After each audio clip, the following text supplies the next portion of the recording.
Chapter 1. Lan Si.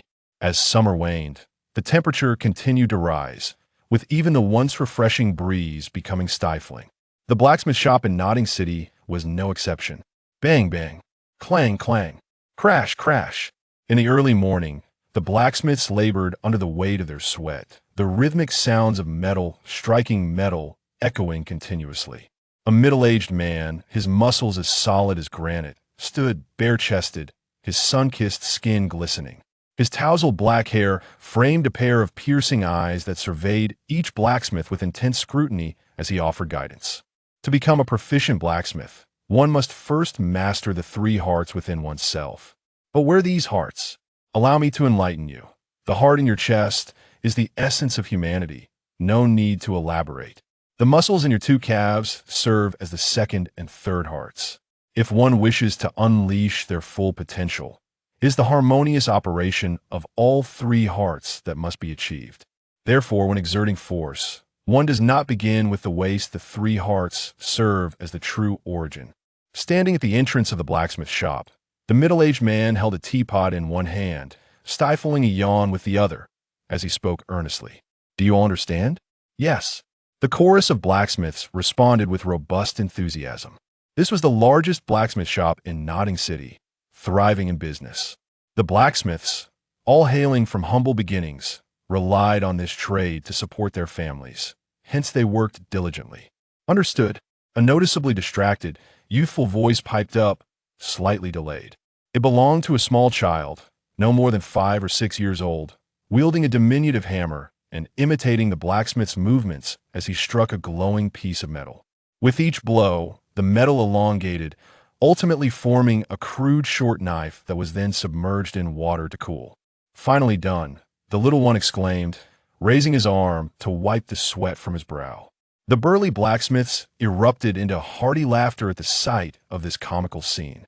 The child, fair-skinned and charming, possessed large, sparkling black eyes that twinkled with mischief. His untamed black hair framed a petite and endearing face, making him appear quite adorable, albeit more akin to a child playing house than a serious blacksmith. Ha! What a clever lad, truly a testament to the lineage of a soul master. The middle-aged man chuckled as he approached, his calloused hand gently patting the child's shoulder. With a soft laugh, he added, All right, see, that will be enough for today. Leave the rest to me. You've come running here first thing in the morning without having breakfast. Be careful not to stunt your growth. I understand, Uncle Otto, the child replied, his face lighting up with an innocent smile. Alas, Otto sighed softly at the sight of the child's smile, feeling a pang of sorrow within. The child was named Lan Si, the son of his dear friend, Lan Zong. Both hailed from a northern Emperor Soul village in Notting City and had awakened their martial souls simultaneously, both manifesting as hammers. Fortune smiled upon Lan Zong, who awakened soul power, becoming the village's soul master, and married a female soul master. Otto, with Lan Zong's support, opened this blacksmith shop in Notting City. Yet their fortunes waned. A few years prior, Lan Zong broke through to level 40. This should have been a cause for celebration. The couple journeyed to the Stardow Forest to acquire soul rings, leaving their young child in Otto's care. However, they never returned, and it was later learned that they had encountered a formidable soul beast in the Stardow Forest, resulting in their untimely demise. Since then, Lan Si had been taken in by Otto. Lan Si was obedient, rarely crying or causing a fuss. He understood the need to care for himself. Yet, the more self-sufficient he became, the more Otto's heart ached for him, realizing the profound loneliness the child bore. It was only within the confines of the blacksmith shop that Lan Si could open his heart, revealing a genuine smile, for his father, Lan Zong, had once worked as a blacksmith as well. See, take this money and buy yourself something tasty from the market. In just 2 months, you'll turn 6, and it is crucial to have a healthy body for your martial soul awakening, Otto said, crouching down to gently stroke Lan Si's fair face as he handed him a pouch containing several copper soul coins. Thank you, Uncle Otto. He'll be off now. Lan Si beamed, accepting the pouch and waving his small hand in farewell as he joyfully scampered out of the blacksmith shop. Watching Lan Si's jubilant figure bounce away, Otto felt a sense of relief, hoping for the child's bright future. Upon exiting the blacksmith shop and passing a deserted alley, Lan Si abruptly halted, his head throbbing as unfamiliar, yet familiar memories flooded his mind. After a moment, he regained his composure, looking around and then glancing at his small hands, murmuring in Chinese, "Strange. Didn't I already die? And what is this all about? Why has my body become so small? Wait, I've actually been reborn into the Douluo Continent." As he muttered to himself, memories from his past life surged into his consciousness. He had been in the world of the unruly, studying the sacred Qi and 5 Thunderheart techniques. He broke through to the Great Heaven rank. Being targeted by the unruly master, he met his demise. Alas, in this life, lacking a formidable background, I ought to remain low-key to avoid repeating the mistakes of my past. As for avenging my parents, unless it involves human persecution or soul beasts retaliating against humans, I cannot possibly slay all soul beasts for their revenge. I will have to wait and see if I encounter the soul beast that harmed them. However, before that, I must first cultivate the sacred Qi and 5 Thunderheart techniques to ensure I awaken my martial soul with at least some soul power. Additionally, I must also consider firearms in my previous life. The forging techniques of that world were insufficient to create them. Here, I can have those blacksmiths help forge parts in batches while I assemble them myself. However, I will need to handle the ammunition myself. They can assist with the casings and bullets, while I can concoct the gunpowder myself. Resolute in his decision, Lan Si quickly grabbed a bite for breakfast on the street before returning to his dwelling. 2 months later, in a modest, dimly lit room, Lan Si sat cross-legged on his bed, surrounded by a shimmering white light, with flickers of blue arcs occasionally illuminating the space. As the first rays of morning sunlight streamed through the window, Lan Si slowly opened his eyes. Ha! He exhaled heavily, reflecting, the hardest part of cultivating energy is transitioning from nothing to something. 2 months is ultimately too brief. Even with the experience of my past life, I cannot elevate the sacred Qi and 5 Thunderheart techniques to their first level in such a short span, let alone merge them as I did in my previous life. At that moment, a series of heavy footsteps echoed from outside the room. "Si, are you awake?" Otto's gentle voice called from the other side of the door. Lan Si smiled warmly, tidying up his slightly disheveled bed before replying, "Come in, Uncle Otto, I'm already awake." With a creak, the door swung open, revealing Otto's familiar figure as he entered. He ruffled Lan Si's hair affectionately, smiling. "Let's go, it's time to awaken your martial soul." Lan Si replied, his face alight with excitement, eagerly anticipating the revelation of what martial soul he might awaken. With innate soul power assuredly present, thanks to his training in the sacred Qi and 5 Thunderheart techniques, he would have some degree of soul power. However, the nature of his martial soul remained uncertain. According to Otto, his father's martial soul was a hammer, a strong attack type, while his mother's was a flower, an auxiliary type, both rather unremarkable. Their cultivation speed was exceedingly slow. Achieving the rank of Soul Master before the age of 30 was already quite an accomplishment. Reflecting on the Soul Master title, Lan Si recalled the absurd theory of that insufferable master Yu Xiaojiang from the original Douluo novel, claiming that if one did not break through to level 30 before 20 years of age, they could never attain the rank of Soul Master. Such a narrow-minded perspective, merely self-soothing and providing excuses for those unable to break through to level 30 utter nonsense. His father had achieved the rank of Soul Master at the age of 24. Furthermore, he remembered the saying, "There are no useless martial souls, only useless Soul Masters." If that were the case, wouldn't that make him a useless Soul Master as well? Being of such an age and yet unable to break through to the rank of Soul Master?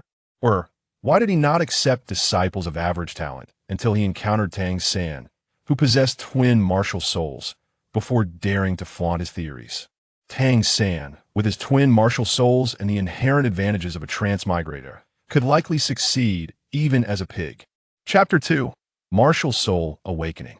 Under Otto's guidance, Lan Si traversed several pedestrian streets until they arrived at the Martial Soul Hall. The Martial Soul Hall in Nodding City was a grand dome-shaped structure. Its width exceeded 100 meters, soaring to a height of 20 meters, and comprised 3 levels. The overall architecture was a warm brown hue, with the main entrance adorned with the image of a long sword, signifying that the martial soul hall in Nodding City was among the lowest tier of halls. Oh, isn't that Otto? Here to bring your nephew for his martial soul awakening, I see. Master Su Yuntao has just returned and is currently inside. Quickly, let this little one in. One of the guards at the entrance of the martial soul hall recognized Otto as they arrived. The guards were all from common backgrounds, and Otto was somewhat well known among the common folk of Nodding City. Even several level 10 soul masters greeted him warmly. Thank you, Otto replied with a faint smile, indicating a familiar rapport with the guard. He then patted Lan Si's head, saying, "See, hurry inside. Ordinary folks are not permitted within the martial soul hall. I will wait for you here." Lan Si responded, wearing an innocent smile appropriate for his age as he stepped into the martial soul hall. Within the Hall of Martial Spirits, an elderly man with hair as white as snow sat behind a desk, perusing through documents. Beside him stood a young man, appearing to be in his 20s, with striking sword-like brows and starry eyes that complemented his handsome visage. Clad in a white fitted attire with a black cloak billowing behind him, a soul character, approximately the size of a fist, emblazoned the center of his chest. This was the standard attire for personnel directly affiliated with the Hall of Martial Spirits. The young man respectfully handed over a stack of documents. "Master Meixiu, this is the report on this year's soul awakening situation." "Ah, Yuntao, do tell, have you discovered any promising talents?" Master Meixiu inquired, accepting the documents while casting a benevolent gaze at the young man. "Sai, you have no idea. It's not easy for commoners to become soul masters. I finally encountered a prodigy in Shenghun village, one with innate full soul power, only to find that their martial spirit is the utterly worthless blue silvergrass." "What use is blue silvergrass?" Su Yuntao, evidently on familiar terms with the old soul master, began to vent his frustrations. He mused that with such innate full soul power, had it been bestowed upon him, he would have ascended to the ranks of Soul Sect or even Soul King, perhaps even reaching Soul Emperor status, and subsequently marrying Cici. Listening to Su Yuntao's lamentations, Master Meixiu felt a twinge of regret for the promising talent, yet he could not help but chuckle at the young man's impetuousness. Just then, a youthful voice echoed from outside the door. "Excuse me, is Master Meixiu and Master Su Yuntao present? I have come to awaken my martial spirit." "Oh, so you are here for your martial spirit awakening. Come in quickly," Master Meixiu responded. With a creak, the door swung open, revealing a fair and charming young boy, who was none other than Lan Si. "Greetings, masters." Lan Si's gaze swept over the two individuals. The young soul master, whom he had heard referred to as Yuntao outside, was indeed Su Yuntao. He could hardly believe that the one presiding over his martial spirit awakening would be him. "Ah, you are the child from Otto's blacksmith shop, aren't you? Time has flown by so swiftly, I hardly realized you had reached the age for martial spirit awakening. Your father, Lan Zong, broke through to level 40 in his early 30s. I hope you can awaken your soul power," Master Meixiu remarked, stroking his graying beard with a wistful expression. "Thank you for your kind words," Lan Si replied, maintaining a calm demeanor with a faint smile. Master Meixiu then turned his attention to Su Yuntao. "Yuntao, I shall leave the rest to you." "Understood." Su Yuntao felt a wave of disappointment. He had intended to seek out Cici after reporting on the martial spirit awakening situation. "I am Su Yuntao, a level 26 soul master, and I shall be your guide. Follow me, and I will conduct your martial spirit awakening. Remember, do not be afraid, no matter what transpires," Su Yuntao said, feeling his spirits lift considerably upon learning that Lan Si was a descendant of a soul master. As he spoke, Su Yuntao led Lan Si into a small chamber adjacent to the main room. Opening a package from the counter in the room, he retrieved 6 awakening stones and a gleaming blue crystal ball. Arranging the awakening stones on the ground in a hexagonal formation, Su Yuntao gestured towards the center of the formation. "Step into the center. I have little time, let's begin." "Yes, Master Su Yuntao," Lan Si answered promptly, stepping forward without hesitation. He was eager to discover what his martial spirit would be. "Wolf spirit, manifest!" Su Yuntao called out, his eyes instantly shining with intensity as a faint green light emanated from his forehead. In the blink of an eye, he transformed into a werewolf. Simultaneously, two rings of light, one white and one yellow, rose from beneath Su Yuntao's feet, radiating a brilliant glow that enveloped him. Grayish-white fur, emitting a soft green light, and those wise eyes. Why does this increasingly resemble a humanoid husky? And a green glowing one at that. Lan Si mused internally, astonished. Believing Lan Si to be awestruck, Su Yuntao felt a surge of pride. He swiftly clapped his hands, channeling his soul power into the 6 awakening stones, causing the formation to emit a golden glow, enveloping Lan Si within a pale golden shield. With a commanding gaze, Su Yuntao fixed his eyes on Lan Si. This is my martial spirit, the wolf spirit. Once you become a soul master, you'll also possess similar abilities. Now extend your right hand. Surrounded by the golden light within the awakening formation, Lan Si felt as though he had entered a warm and enigmatic realm. Crack! Lan Si distinctly sensed something within him shatter, as waves of warmth surged into his palms, as if something long sealed was striving to break free. Feeling the changes in his palms, Lan Si's heart quivered. He realized that he was likely awakening a dual martial spirit. In an instant, he clenched his left fist and placed it behind him, striving to suppress the release of that martial spirit. Meanwhile, he extended his right hand as instructed by Su Yuntao, and a blue lotus flower materialized. The lotus, with its 8 leaves, was entirely translucent, appearing as if it were a divine creation, with a plume of ethereal white flames rising from its surface. A lotus flower? And it is surrounded by white flames? Is it a mutated martial spirit? Su Yuntao exclaimed in surprise, asking 3 questions in rapid succession.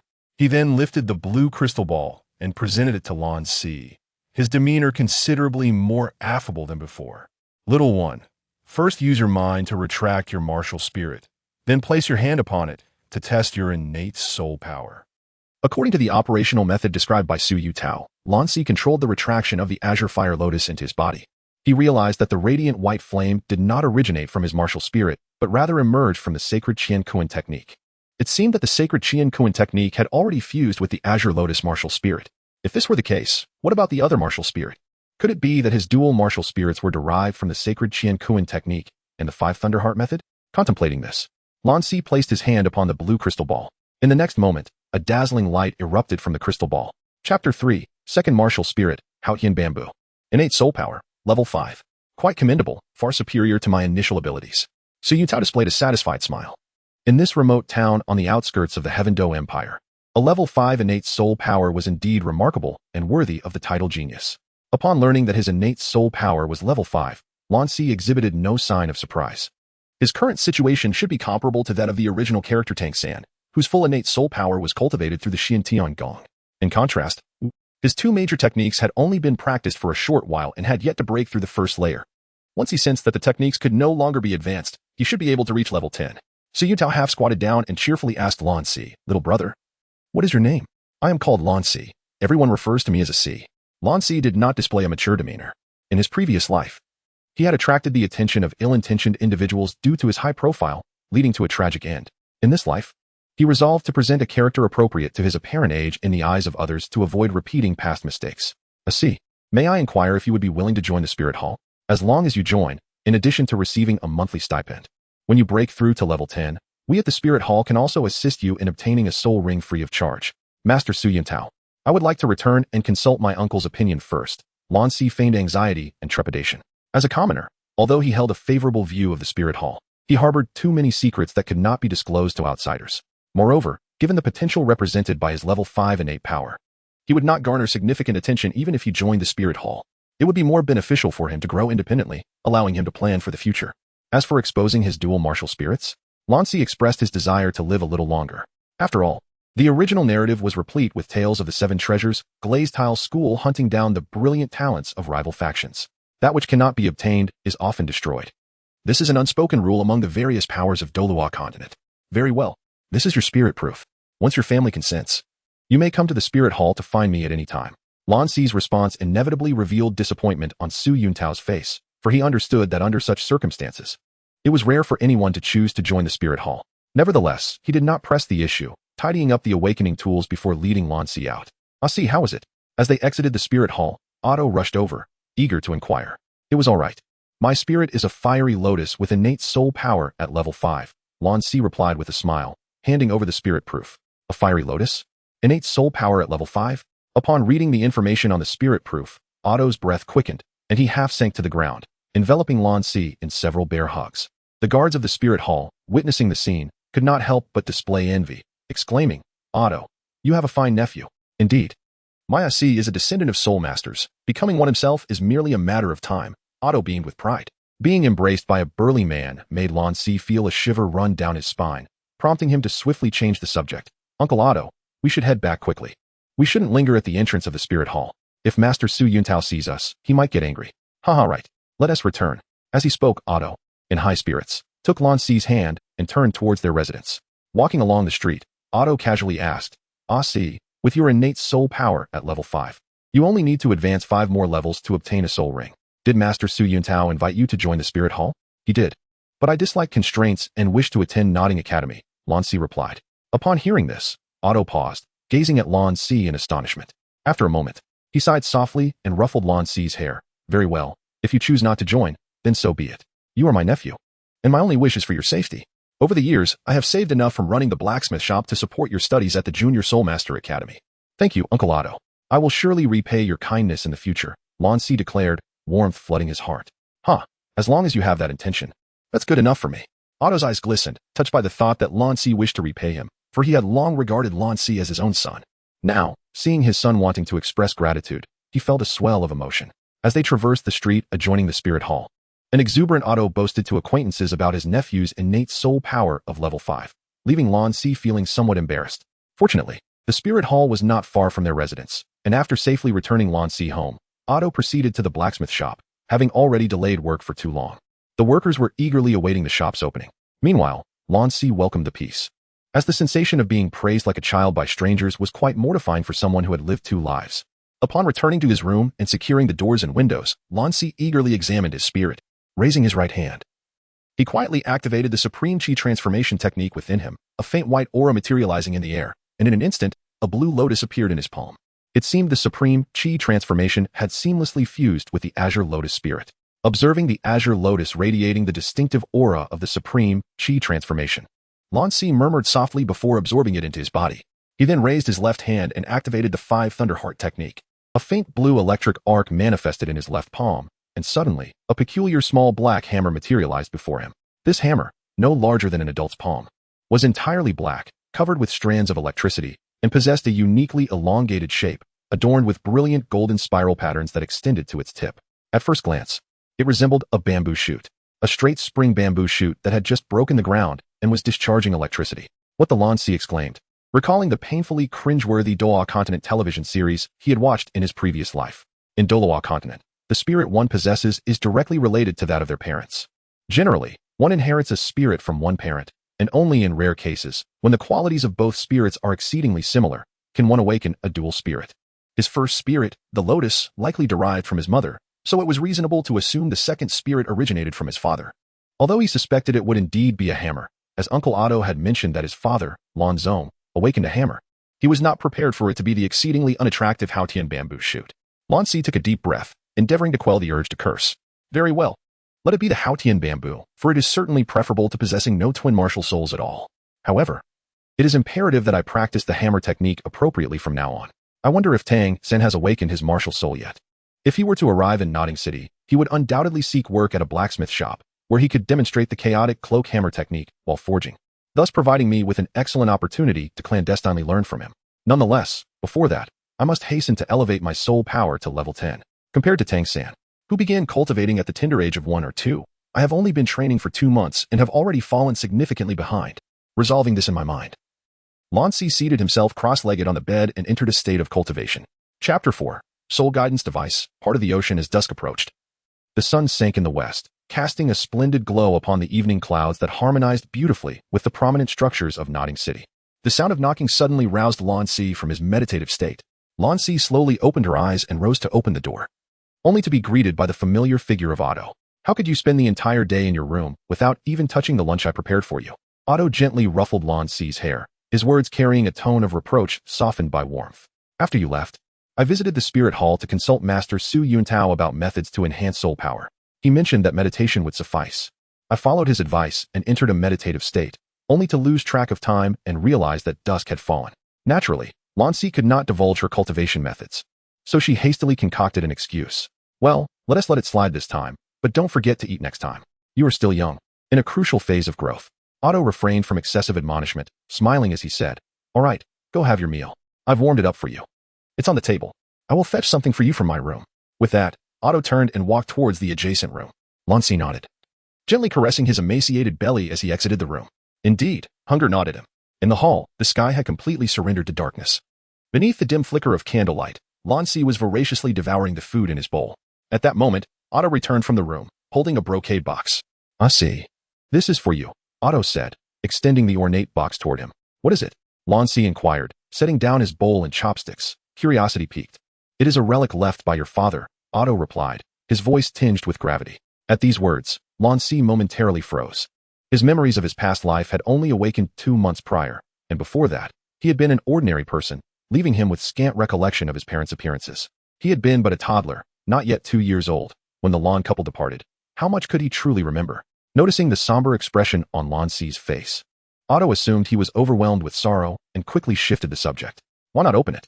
It is said to be an object known as a storage soul-guiding device, once gifted to your father by your mother. By infusing it with soul power, one can store items within. Lan Si nodded, unfastening the ornate box, revealing a silver-gray wrist guard adorned with blue gemstones, measuring 3 fingers in width and exhibiting a rather neutral design.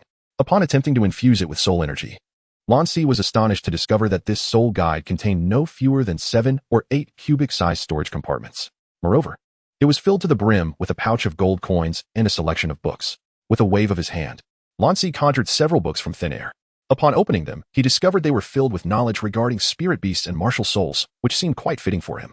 Observing this, Otto wore a look of satisfaction. Does it have a name? Lan Si inquired as he donned his wrist guards, wrapping them several times around his delicate left arm. After a moment's contemplation, Otto replied, It appears to be. What was it called again? Ah, yes. It's called the Heart of the Azure Sea. The Heart of the Azure Sea? Lan Si murmured with a smile, subsequently returning the books to the spirit guide device. Indeed, it was a melodious name. In the early morning, Lan Si sat cross-legged in the courtyard, his eyes tightly shut, hands forming the seals for the Sacred Universe technique and the 5 Thunder Celestial Heart method. Nearly 3 months had passed since the awakening of his martial soul. Autumn was in full swing, with leaves swirling down in a gentle cascade. The small courtyard was now carpeted with withered leaves, except for the spot where Lan Si sat. As the leaves were repelled by the arcs of electricity and aura emanating from him, he had successfully mastered the first layer of both the Sacred Universe technique and the 5 Thunder Celestial Heart method. Suddenly, he opened his eyes, a flicker of blue arcs and white flames dancing within his pupils.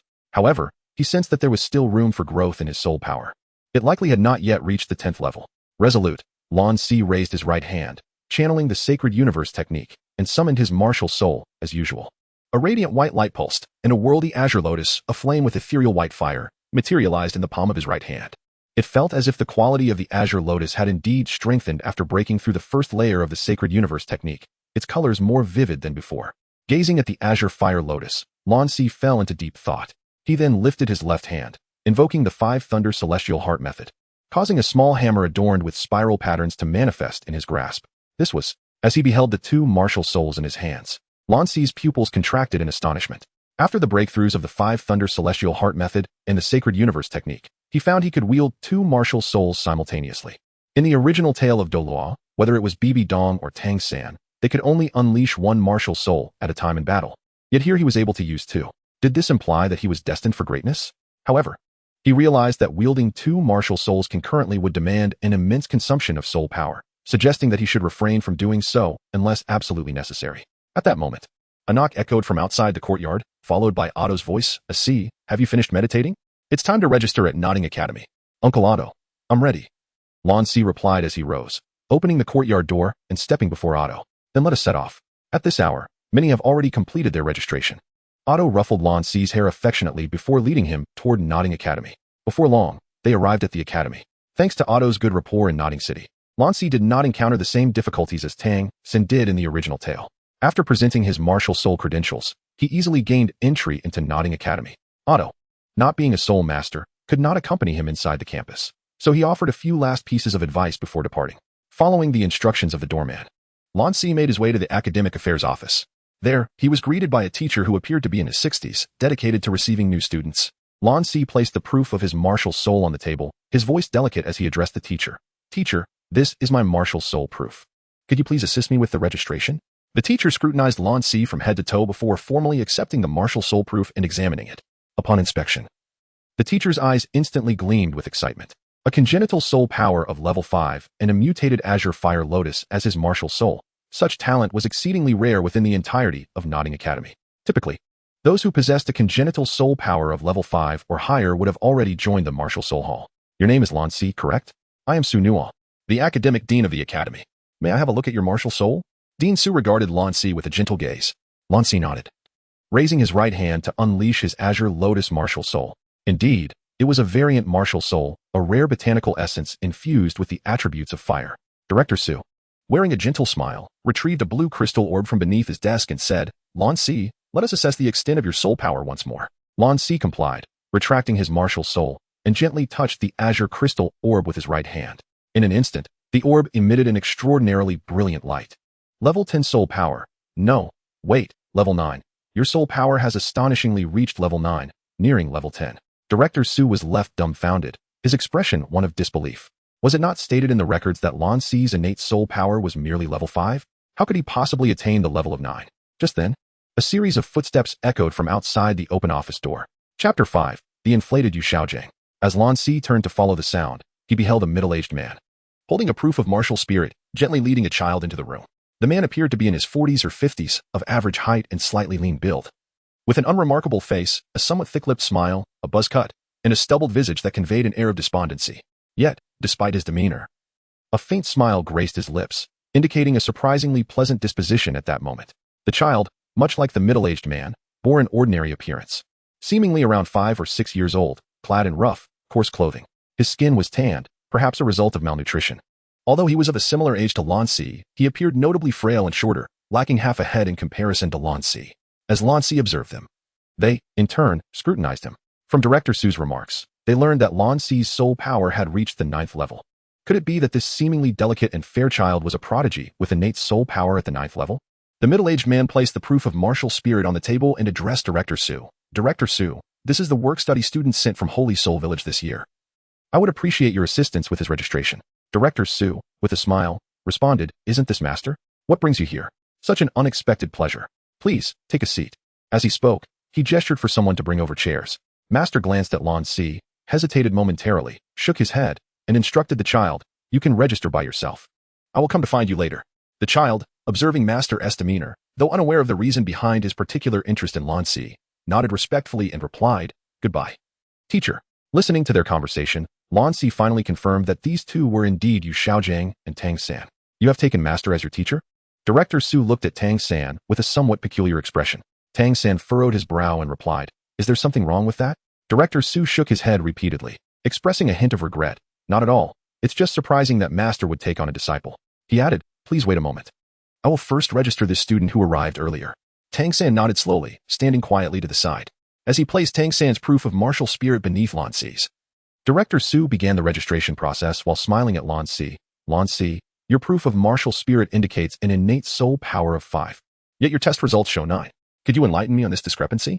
If there has been an error on the part of the Martial Soul Hall, I can assist you in rectifying it. Lan Si shook his head and articulated the response he had long pondered. Director, there is no error in the records. I awakened my martial soul several months ago, and the reason my soul power has ascended to level 9 is due to my recent studies in meditation under the guidance of a soul master. Upon hearing this, Director Su was enlightened. It made sense.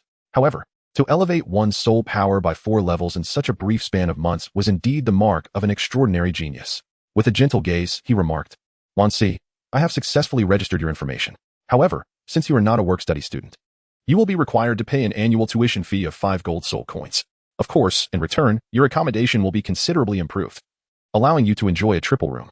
Lan Si nodded thoughtfully for a moment and suddenly said, Director, may I add some additional funds? I wonder if it would be possible to secure a single room.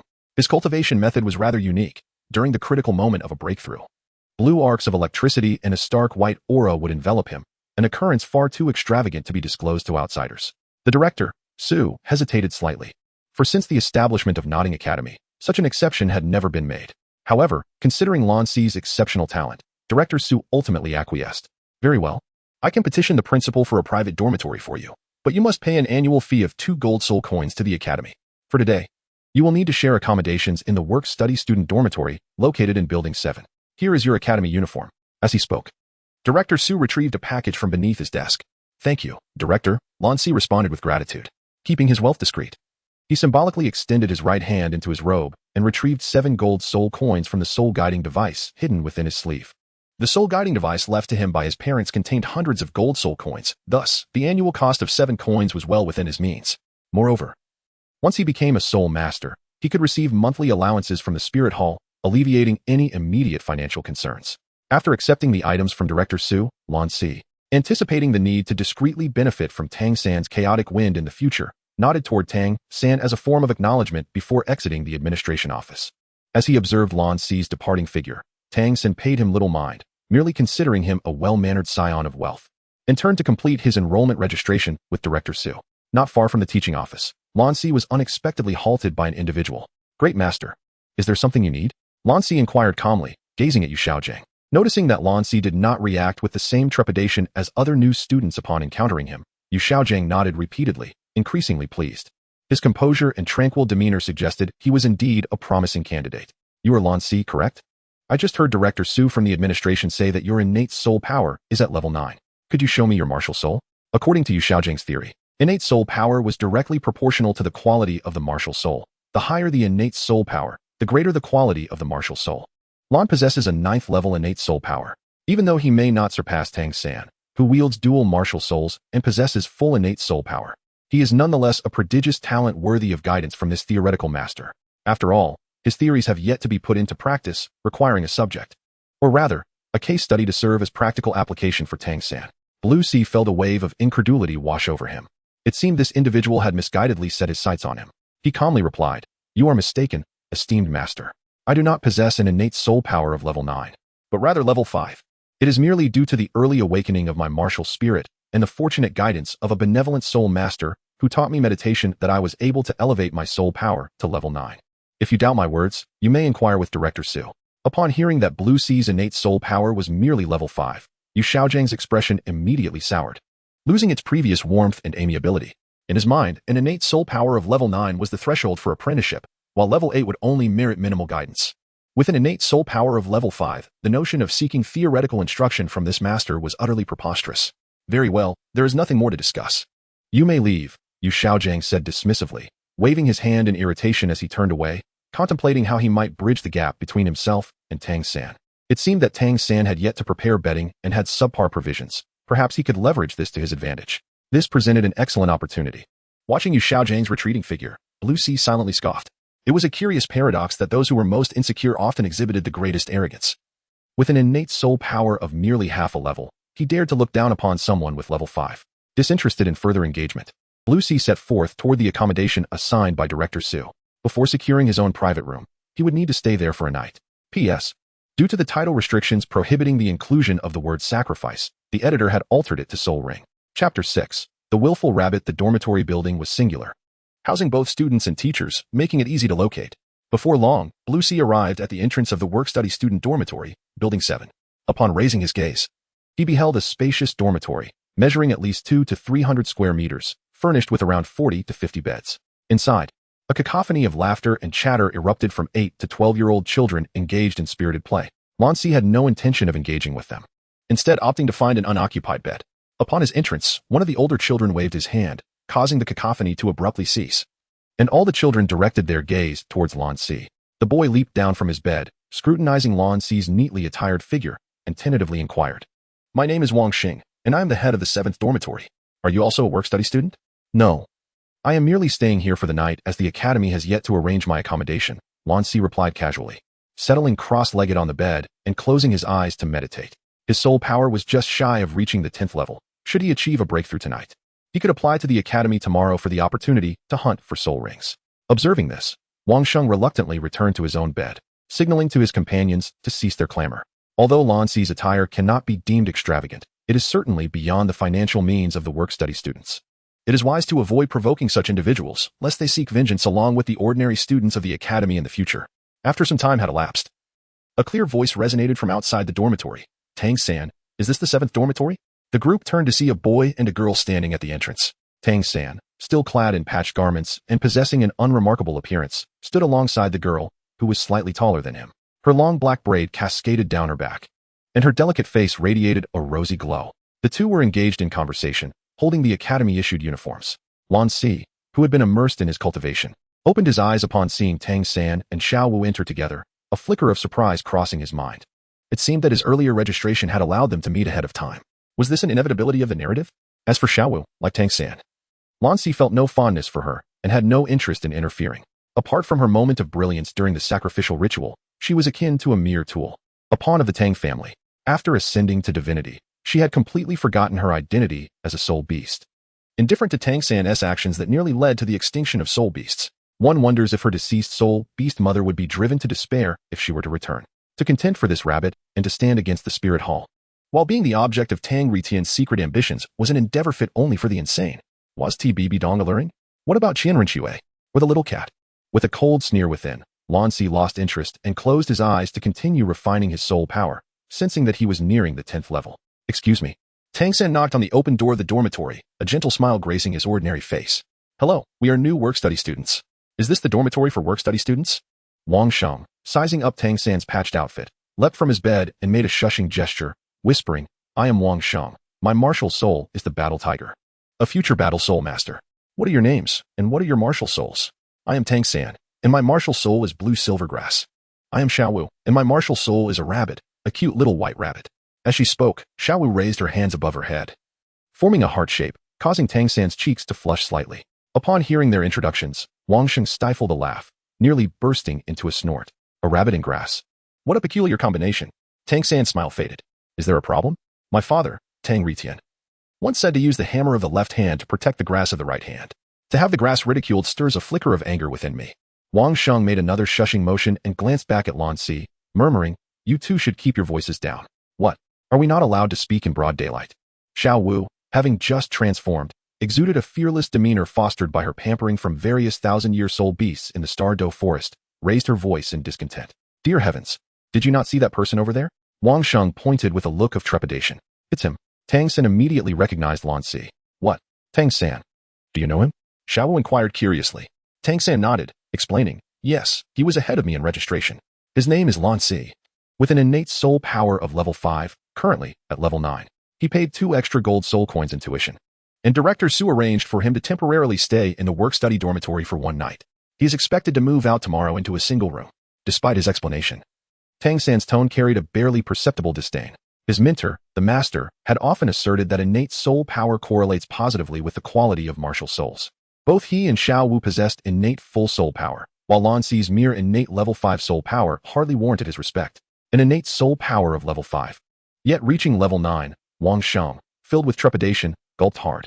He was relieved he had not chosen to provoke Lan Si.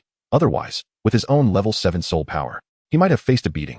Observing Wang Sheng's fearful demeanor, Xiao Wu rolled her eyes dismissively. So what if he has an innate soul power of level 5?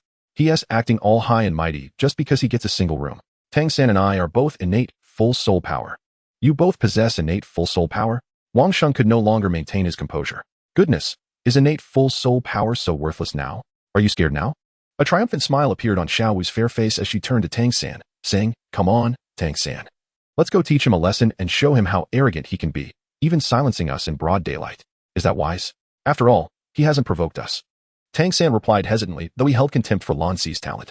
Still, Lan Si was merely sitting there, doing nothing, which did not align with the tranquil academy life he aspired to. Humph, coward. If you won't go, I will. Xiao Wu boldly approached Lan Si, placing her belongings on the empty bed beside him, hands on her hips, and said, So it's you who doesn't allow us to speak loudly? Lan Si lifted her eyelids, her gaze locking with Xiao Wu's. Upon witnessing the latter's exquisitely beautiful and fair visage, a faint blush crept onto Xiao Wu's cheeks, and an inexplicable fondness blossomed within her heart. Yet, in the next moment, Lan Si's words ignited her ire. Boring. Oh, how dare you disregard your elder sister, Xiao Wu. Prepare yourself. With that declaration, Xiao Wu bent her right knee, her toes propelling her foot towards Lan Si's chin with remarkable swiftness. The onlookers, including Tang San, were taken aback by her sudden aggression. It was indeed a prompt escalation to physicality, and the speed was astonishing. Unfazed by the audacity of the fearless little rabbit, Lan Si was not caught off guard. She raised her right palm, channeling her chi in a preemptive strike, effortlessly blocking Xiao Wu's toes with ease. Chapter 7. Xiao Wu issues a challenge. Speed is commendable, yet alas, there is little force behind it, Lan Si remarked calmly, her expression relaxed. Humph, spare me your prattle. Feeling the sting of her toes, Xiao Wu was ignited with genuine fury. She slid along Lan Si's right leg, swiftly maneuvering in the air to position her leg upon Lan Si's shoulder, intending to execute her signature soft technique to unseat her from the bed. However, Lan Si, well aware of Xiao Wu's capabilities, was not so easily overcome. Leaning back to evade Xiao Wu's surprise attack, she supported herself with her right palm on the bed and delivered a kick with her left leg, aimed directly at Xiao Wu's chin. The entire assembly, including Tang San, was riveted by the duel between Lan Si and Xiao Wu, their eyes alight with excitement. Observing Lan Si's movements, Tang San suppressed a flicker of disdain, his expression turning serious. As the adage goes, novices watch the spectacle, while the knowledgeable discern the intricacies. Recognizing Xiao Wu's formidable prowess, he understood that she was left with no avenue for escape this time. Nevertheless, he refrained from intervening. It was their first encounter, and they had not yet forged the same bond as depicted in the original narrative. To reveal the Tang Sect's secret arts over a trivial dispute among children would be unwise. Lan Si executed the same maneuver that Xiao Wu had previously employed against him, yet with a swiftness that left her with scarcely any opportunity to evade. Ah! The forceful gust from his legs ruffled Xiao Wu's hair, causing her cheeks to sting. She realized she could not escape and simply closed her eyes, bracing for the inevitable. However, after a moment, the anticipated strike did not arrive. She opened her eyes to see Lan Si's foot suspended mere centimeters from her chin. Instinctively, Xiao Wu wanted to inquire why he had halted. Yet before she could articulate her question, his foot made contact with her smooth, fair cheek. Although the impact was not fierce enough to inflict harm, it destabilized her balance, forcing her to retreat several steps before collapsing onto the nearby bed. She then rolled over, landing with a thud on the other side of the bed. Ah! The pain! Xiao Wu yelped, struggling to rise once more, her previously rosy face now marred by a stark black shoe print. The work-study students, witnessing her disheveled state, could not suppress their laughter, erupting into snorts of amusement. Even Tang San found his lips twitching in disbelief. Having witnessed Xiao Wu's prowess against those with innate full soul power, he regarded Lan Si with newfound respect. Yet, it was merely a fleeting acknowledgement. The disparity wrought by innate talent was insurmountable, and with Tang Sect's unparalleled techniques at his disposal, the gap between them would only widen. Such arrogance at a tender age warranted a lesson. In the future, she ought to exercise restraint and think twice before striking indiscriminately. Lan Si refrained from delivering a harsher blow, as he still had years ahead at Nodding Academy and wished to avoid causing a stir. With that, he exited the dormitory, his breakthrough to the 10th level of soul power tantalizingly close, yet requiring serenity to accomplish. Smile, what is there to laugh about? Anyone who dares to mock me shall face my wrath, Xiao Wu fumed, rubbing her sore backside as she watched Lan Si's retreating figure. Despite the temptation to laugh, her peers held back, having witnessed her formidable nature. Xiao Wu, take a look for yourself, Tang San suggested, pointing to a mirror affixed to the wall. Upon gazing into the mirror, Xiao Wu was momentarily taken aback. Upon seeing the shoe imprint on her face, she shrieked, "Ah, that wretched Lan Si. I shall not forgive you." With that, she hurriedly dashed outside in search of water to wash her face. After the commotion subsided, Tang San learned from Wang Sheng that Lan Si had not been bullying them. Rather, the work-study students had grown accustomed to the regular students' tyranny and were simply afraid of inciting Lan Si's ire. Yet, Tang San dismissed their concerns, viewing it as mere childish antics. Instead, it was the regular students' bullying of the work-study students that ignited his fury. Ultimately, as in the original tale, Tang San triumphed over Wang Sheng, only to be bested by Xiao Wu, who ascended as the leader of the dormitory. Meanwhile, Lan Si had retreated to a secluded grove behind the Nodding Academy dormitory. Finding a tranquil spot, he settled upon a large rock, entering a meditative state for cultivation. As evening fell, he achieved his breakthrough, successfully ascending to the 10th level. Finally, he had reached this milestone. Exhaling a heavy breath, Lan Si slowly opened his eyes, surveying the darkening sky as his stomach rumbled in hunger. With a wry smile, Lan Si reflected on how his eagerness to enhance his soul power had caused him to neglect even his lunch. After changing into the Academy's uniform retrieved from his soul guide, he rose and made his way to the cafeteria.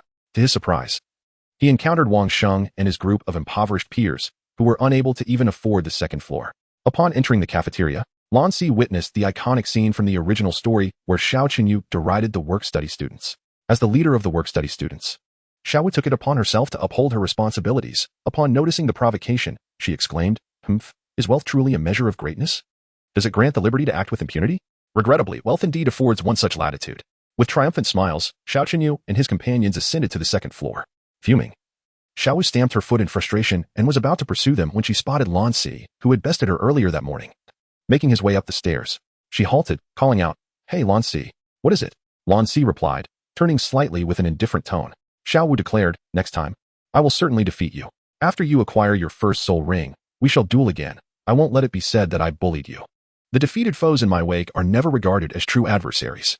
I shall grant you time to catch up, until you are but a distant silhouette," Lan Si retorted. A smirk gracing his lips as he echoed the audacious and domineering words of the former emperor of the wild heavens. Without a backward glance, he ascended to the second floor. Just you wait. I will surely triumph over you next time," Xiaowu muttered, her face flushed from the repeated embarrassment. "Xiaowu, we support you," the work-study students reassured her, dismissing Lan Si's words. Although they acknowledged his strength, they believed he was merely a soul master like themselves. And his audacity to speak so boldly was indeed rather arrogant. Meanwhile, Tang San furrowed his brow, sensing an unyielding aura in Lan Si's tone. Upon reaching the second floor and collecting his meal, Lan Si spotted a familiar face, Director Su from the Academic Affairs Office. "Hello, Director." Lan Si greeted as he took a seat opposite him with his meal. "Oh, it's you, Lan Si. I have successfully secured a room for you," Director Su said. Producing a key from his pocket and handing it to Lan Si, Lan accepted the key and expressed his gratitude to Director Su, saying, "Thank you, Director Su." Director Su responded with a cheerful smile, casually waving his hand, indicating it was merely a small effort. "Lansadeo, Director. There is one more matter I wish to request of you." Director Su picked up a bowl of meat soup and blew gently on it. "Please, to share what is on your mind." Lan Si chuckled. "I have reached level 10. "Oh, level 10. What?" Director Su, having just taken a sip of soup, promptly spewed it out. Fortunately, Lan Si was quick-witted and managed to lift his dishes to avoid the onslaught, or he would have been drenched. Nearby, Yu Xiaojiang, who had just exchanged greetings with Tang San downstairs and was on his way to fetch a meal, paused upon overhearing their conversation, opting to listen in. Chapter 8, Semi-Automatic Pistol. Lan Si, please repeat that. Director Su stared at him, his expression one of utter disbelief. Lan Si awakened his martial soul 3 months ago, possessing an innate soul power of level 5.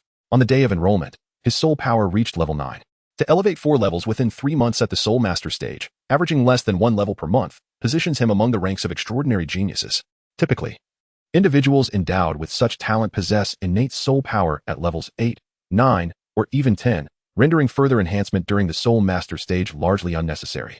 The situation took a remarkable turn when Lan Si, astonishingly, transcended the first threshold of Soul Masters, reaching the coveted 10th level on the foundation of the 9th level. What does this signify? With the acquisition of a soul ring, Lan Si could undoubtedly become a genuine soul master. Considering his tender age of 6 years and 3 months, he is no less extraordinary than those innate soul powers at level 9, or even those with full soul power. "I have broken through to level 10, Lan Si stated calmly. "Excellent, excellent." Director Su exclaimed thrice, taken aback by the arrival of 3 prodigies at Nodding Academy. 2 possessed innate full soul powers, followed by Lan Si, who was no less impressive with his mutated martial soul. "Director Su, when can you take me to the soul hunting forest to obtain my first soul ring?" Lan Si inquired. "Well," a flicker of hesitation crossed Director Su's eyes. "Lan Si, could you possibly delay for a bit? The faculty has been preoccupied with the enrollment of new students." 3 days, he replied, extending 3 fingers. "In no more than 3 days, I will organize a group to accompany you in your quest for a soul ring." "All right, 3 days it is," Lan Si conceded, contemplating the possibility of borrowing a hand token from Su Yuntao if necessary. At that moment, Yu Xiaojiang, who had been eavesdropping on their conversation, approached. "Director Su, coincidentally, I am taking my disciple to the soul hunting forest tomorrow. Why not allow me to guide him?" Upon hearing this, both Lan Si and Director Su turned to Yu Xiaojiang in unison. "Master, would this be appropriate? The soul hunting forest is fraught with dangers, and you would be leading 2 children."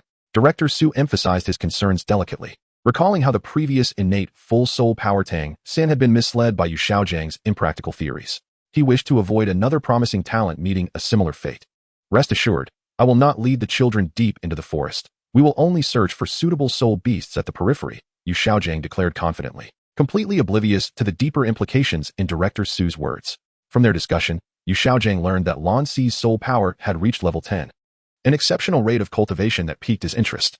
He suspected that Lan Si might be concealing his innate soul power, or that the crystal ball used to test soul power at the Martial Soul Hall had malfunctioned. It was inconceivable for someone to ascend from level 5 to level 10 in such a short span. In his estimation, Lan Si's innate soul power must have been at least level 8, if not 9, which warranted his attention as a theoretical master. Upon hearing Yu Xiaojiang's proposition, Director Su did not wish to create an uncomfortable atmosphere, especially since Yu Xiaojiang was a friend of the principal. He discreetly winked at Lan Si, signaling him not to agree, and then asked, Lan Si, would you prefer to accompany the master to the soul hunting forest tomorrow? If you wish to decline, I will personally take you in 3 days. I am amenable to either option, Lan Si shrugged. For him, obtaining a soul ring as soon as possible was paramount, and he had already devised a notion regarding the type of soul ring he sought. Director Su found himself momentarily speechless. In that case, Lan Si, you shall accompany me tomorrow to procure your soul ring.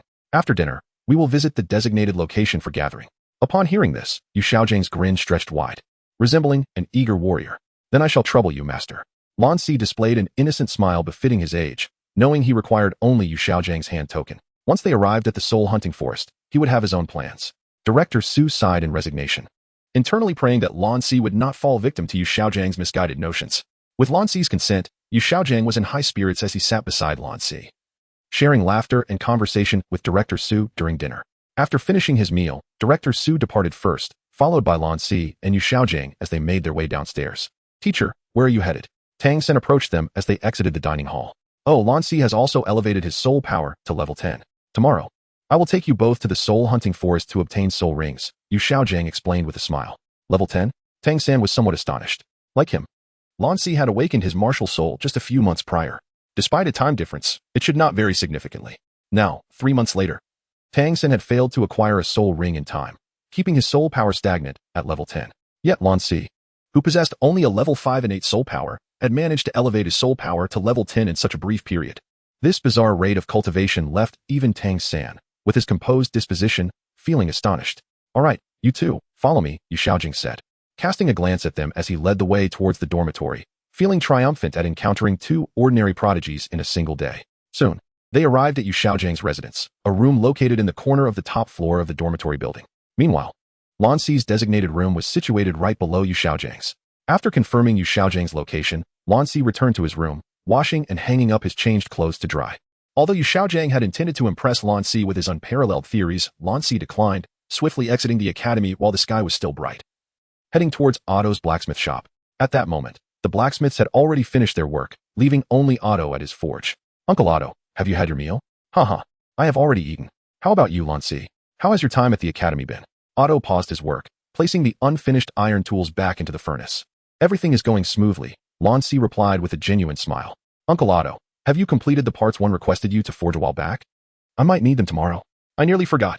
I just finished them today, and it certainly took quite a bit of my energy, Otto said, walking over to the counter to retrieve a package from below. Upon opening the box, Lan Si discovered an array of components: bullet heads, cartridge cases, rifling, magazines, springs.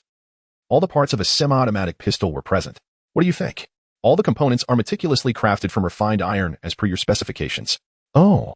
And I also managed to procure this device that compresses the bullet heads and cartridge cases together, Otto added, retrieving a bullet press from the counter. Chapter 9.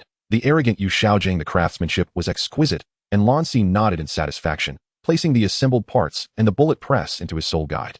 He then produced a pouch containing gold soul coins, smiling as he said, Uncle Otto, this is the payment from my teacher. Naturally, Lan Si did not disclose the true nature of his request for gun parts, adhering to the principle of ensuring that Otto would not suffer a loss.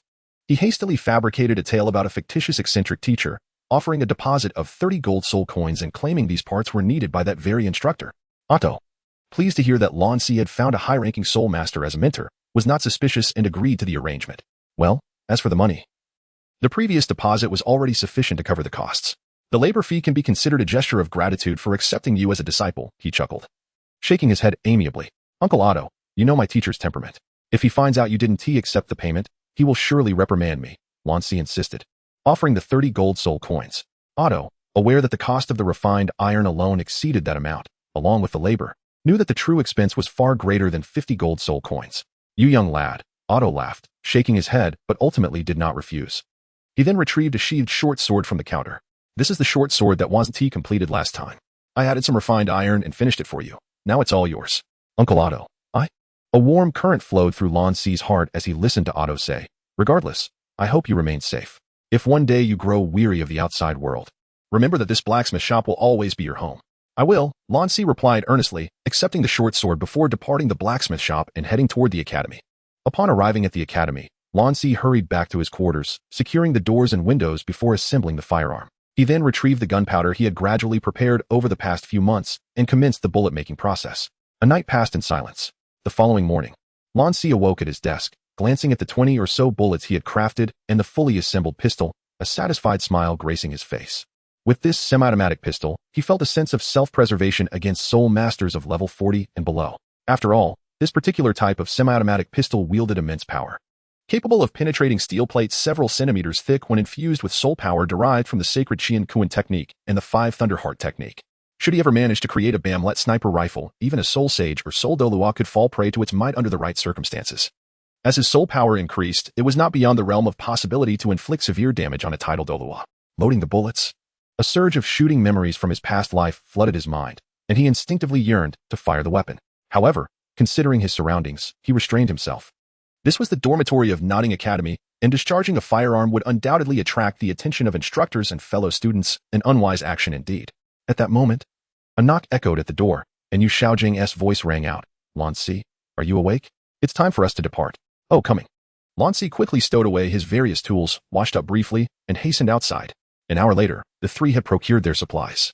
Yu Xiaojing and Tang San carried numerous bags as they boarded the carriage heading to the hunting soul forest. Here, Lan Si, this is for you, Yu Xiaojing remarked, glancing at Lan Si with a subtle smirk of pride as he produced a jade belt and handed it to Tang San.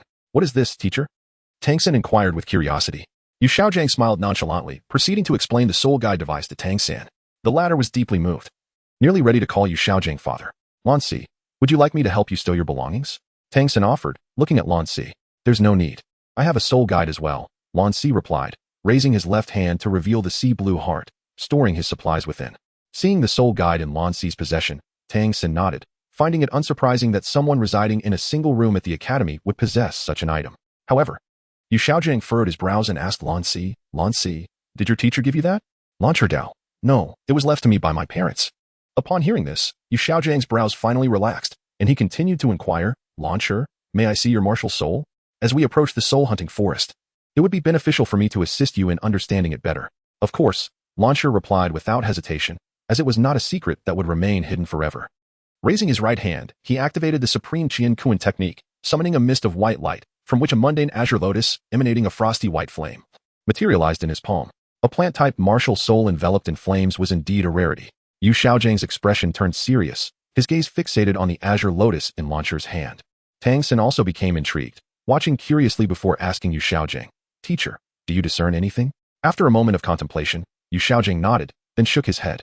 There are no records of such a martial soul in the literature I have studied. This frosty white flame seems rather weak, devoid of any significant temperature. As he spoke, Yu Xiaojing reached out to touch the frosty white flame, and a profound disappointment flashed across his eyes.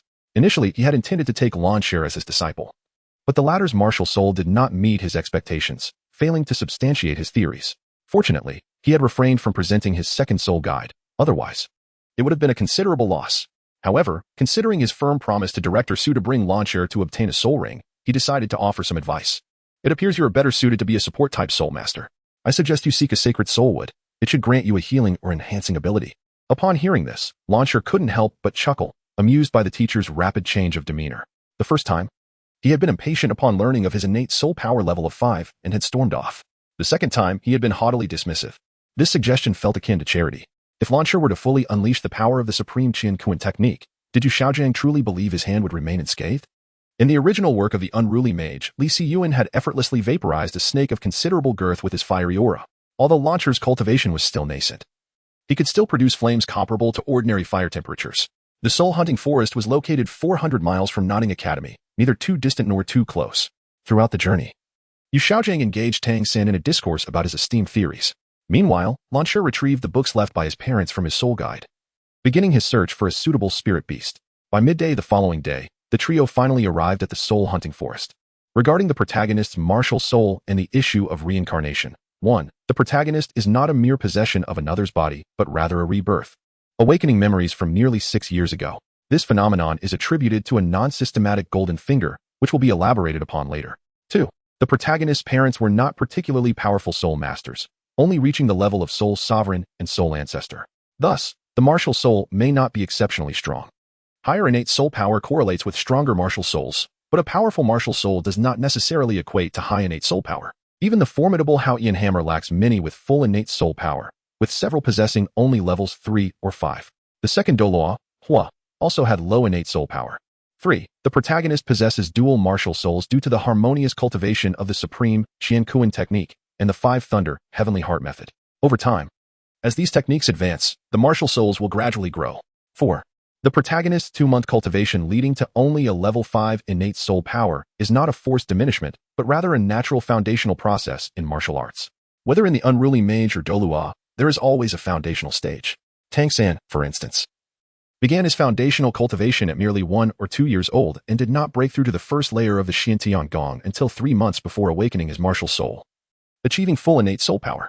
5. The issue of Shrek's innate soul power levels being 8, 9, or 10 is noted in the original text when Tang San learns of Xiao Wu's full innate soul power. This is due to their inherent talents and martial souls being robust, allowing them to automatically generate soul power upon awakening their martial souls, unlike Tang San, who cultivated diligently to achieve his. 6. It is improbable that the protagonist would awaken dual martial souls, resulting in full innate soul power. Dual martial souls do not always guarantee full innate soul power. Such occurrences are contingent upon the martial soul qualities of both parents being closely aligned. Some slightly inferior yet similar martial souls may have a minuscule chance of producing dual martial souls, but they are not necessarily at the level of the Haoyan hammer, Blue Silver Emperor, or Death Spider Emperor. 7. Most crucially, the original text states that Tang San considered teaching Xiaowu the Xian Gong only when her soul power had reached several dozen levels, as starting the Xian Gong from scratch would be impractical. This implies that even Oscar, awakening his martial soul late, would not achieve full innate soul power. Chapter 10. The Crimson Feather Eagle and the Mandala Snake come forth, Rosan Pao. With a flourish, Yu Xiaojiang summoned his unique martial soul, Rosan Pao. Upon entering the soul-hunting forest, the creature, with its light purple fur, drooping ears, deep blue eyes, and a plump body supported by 4 stubby legs, resembled a dog specifically. A dog even fatter than a pig. With a stifled laugh, Launcher immediately lost his composure, his youthful face breaking into a smile. Is there an issue? Yu Xiaojiang furrowed his brow, sensing Launcher's amusement but lacking any evidence of mockery. And no, not at all. I simply find the teacher's martial soul quite endearing, Launcher replied, half-squatting to stroke Rosan Pao as if reminiscing about a past life of petting dogs. The affectionate proximity of Lan Si significantly enhanced Luo San Pao's fondness, as the large creature gently nudged Lan Si's calf with its head before rolling over to expose its belly, a gesture of goodwill. Observing the closeness between Luo San Pao and Lan Si, Yu Xiaojiang's lips twitched slightly. He chose not to engage further with Lan Si and instead shifted his gaze to Tang San, offering a brief introduction before resuming their journey. With Luo San Pao leading the way, the trio followed closely behind. Shortly thereafter, Luo San Pao came to a halt in front of an ancient tree towering approximately 9 meters high. It seems fortune is on our side, Yu Xiaojiang remarked, gesturing towards the tree. Lan Si, this soul power sacred tree is over 90 years old. While it has yet to reach a century, it is certainly very close. You should choose it. It should yield a commendable healing soul skill or a technique to enhance your soul power. Lan Si cast a scornful glance at Yu Xiaojiang, shaking his head. What, do you harbor any discontent? Young man, do not aim too high. A soul power sacred tree over 90 years old is already exceedingly rare. Yu Xiaojiang's expression darkened. Since taking Tang San as his disciple, he once again felt the sting of mockery and was filled with indignation. Similarly, Tang San sensed the tension in the air and furrowed his brow, advising gently, Lan Si, you should choose the soul power sacred tree. The master's theories are infallible. I appreciate your guidance, but I have my own choices. Thank you for bringing me to the soul hunting forest, but I must take my leave now. A cold smirk curled on Lan Si's lips as he lightly tapped the ground with his toes, leaping onto a nearby large tree. His figure flickered and soon vanished from sight. Master, what just happened? Tang San gazed in astonishment at the spot where Lan Si had disappeared, disbelief flickering in his eyes. He never anticipated Lan Si possessed such agility. Having trained in the Xian skill and ghost shadow mystique since childhood, he believed he could achieve similar feats. Yet, Lan Si was merely a native with an auxiliary martial spirit. The master had stated that auxiliary spirits lacked offensive capabilities, a notion Tang San firmly believed. Yet, Lan Si had defied expectations, effortlessly defeating Xiao Wu, who possessed a rabbit martial spirit and innate full soul power, and exhibited such remarkable agility. Indeed, one must not underestimate the world's spirit masters, Tang San mused to himself. Forget him. Ignoring the wisdom of the elders will lead to regret. Let him be. The Soul Beast Forest is fraught with peril. We must exercise caution. Although Yu Xiaojiang was equally astonished by Lan Si's agility, his heart was now consumed by rage. What good was agility? A mere 5th-level innate auxiliary soul master, who did not even comprehend the importance of respecting his teacher, could never hope to surpass Tang San, who possessed twin martial spirits no matter how quickly he advanced in power. Once Tang San acquires his first soul ring under my guidance, he will know what regret truly means. Tang San too harbored dissatisfaction towards Lan Si. Since the latter refused to recognize his own good fortune, he would allow him to fend for himself. As he journeyed through the soul-hunting forest, Lan Si encountered a myriad of soul beasts, colorful cats, solitary bamboos, short-tailed leopards, and countless others, all 10-year soul beasts, yet he had yet to encounter any over 100 years old. Fortunately, the soul guide left by his parents contained books detailing soul beasts, otherwise he would have been unable to discern their ages. Standing atop a great tree in the soul-hunting forest, Lan Si closed the thick book in his hands, secretly relieved. He glanced up at the darkening night sky, surveyed his surroundings, and found a concealed spot to set up his tent, surrounding it with snake-repelling powder he had purchased in advance. In the latter half of the night, the cry of an eagle jolted Lan Si awake. Lan Si swiftly emerged from the tent, and under the faint moonlight, he discerned two shadows chasing each other several hundred meters away. As he drew closer, the silhouettes became clearer. One was a soul beast, an eagle with a wingspan exceeding 4 meters, its feathers a striking crimson hue, thin as gossamer, and extraordinarily sharp, shimmering under the moonlight with a metallic brilliance. Wherever it passed, branches were severed effortlessly. The other was a serpent, its body a deep emerald green, measuring over 3 meters in length, adorned with peculiar patterns. The eagle pursued while the snake fled. Though the snake had not sustained any injuries, it was clearly at the end of its strength. It was indeed the scarlet-feathered eagle and the mandala snake. Lan Si felt a mix of astonishment and delight upon realizing that he had encountered 2-century-old soul beasts simultaneously. According to the records, the mandala snake's age increases by 1 year for every centimeter of its length. Thus, this specimen, nearing 4 meters, could be nearly 400 years old. The age of the scarlet-feathered eagle is similarly calculated by its wingspan, with each additional centimeter corresponding to an additional year, indicating that this eagle had surpassed 400 years of cultivation. The mandala snake was in dire straits, although it had yet to be injured. The inherent superiority of the eagle, combined with its formidable defenses and resistance to toxins, along with the natural predatory dynamic between eagles and snakes, suggested that it was likely doomed. Wait a moment. The eagle and snake had emerged from the depths of the soul-hunting forest. Could this mandala snake be the very one that Tang San encountered in the original tale? Lan Si surveyed the surroundings, and indeed, the route taken by the mandala snake coincided perfectly with the periphery of the soul-hunting forest. According to the creature's path, a colossal rock, resembling a small hill, lay 100 meters to the right. The rock was fissured in the middle, revealing a narrow opening that led to a hidden realm, just large enough for the mandala snake to conceal itself. Once the snake nestled beneath a massive stone, the scarlet feather eagle would be utterly powerless against it. After all, no matter how formidable the scarlet feather eagle, it remained merely a century-old soul beast, incapable of contending with a stone of such immense size. Allow me to assist you, Lan Si chuckled softly, her toes lightly tapping the ground. Taking advantage of the cover of night, she swiftly slipped into the narrow crevice ahead of the mandala snake. Inside the opening, a hidden world awaited, and Lan Si's petite frame afforded her ample space to maneuver. Holding her breath, she guarded the entrance. Before long, the sound of scales brushing against foliage echoed from outside. As the noise drew nearer, Lan Si summoned the power of lightning in her left hand, releasing the Haotian bamboo, with its tip directed downward, striking the mandala snake's triangular head with tremendous force. Chapter 11. First Soul Skill. Azure Lotus Assault. The Haotian bamboo possessed a terrifying trait. It could breach defenses. This was something Lan Si had discovered by chance. As long as her strength and soul power were sufficient, the tip of the Haotian bamboo could penetrate nearly anything. Thus far, she had not encountered a barrier it could not break through. Walls, wooden doors, stone tables, and iron implements, almost anything yielded to its might with a single thrust. Consequently, Lan Si had often faced Otto's ire for this seemingly extravagant tool. The mandala snake, already weary from its frantic escape, was entirely unprepared for the hidden peril within the very refuge it sought. Its flattened head was struck squarely by the electrified Haotian bamboo, causing a profound indentation, nearly dislodging its eyes. Outside the cave, the scarlet feather eagle, observing the mandala snake's anguished cries, mistook it for an encounter with another predator. Paying little heed to the situation, confident in its aerial superiority, it had yet to fear any adversary within the soul-hunting forest. With its talons outstretched, it seized the mandala snake's body, preparing to ascend.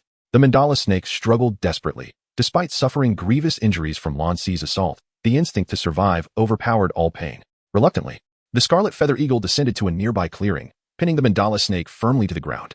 Glancing at the rock cave, it noted that the creature lurking within had yet to emerge before it commenced its meal, reducing the mandala snake to a feeble state in mere moments. Within the cavern, Lan Si had retrieved the semi-automatic pistol she had crafted earlier, observing the scarlet feather eagle intently. The opportunity was singular. With her current soul power, even with the aid of the semi-automatic pistol, penetrating the eagle's feathers, hardened to a degree akin to iron, would prove exceedingly challenging. The only viable strategy lay in ambushing its vulnerable spots. As literature suggested, the scarlet feather eagle had three weaknesses: its eyes, its mouth, and the junction between its wings and body, commonly referred to as the armpit, that area where its feathers were most pliable. Striking the eyes or mouth was not a feasible option.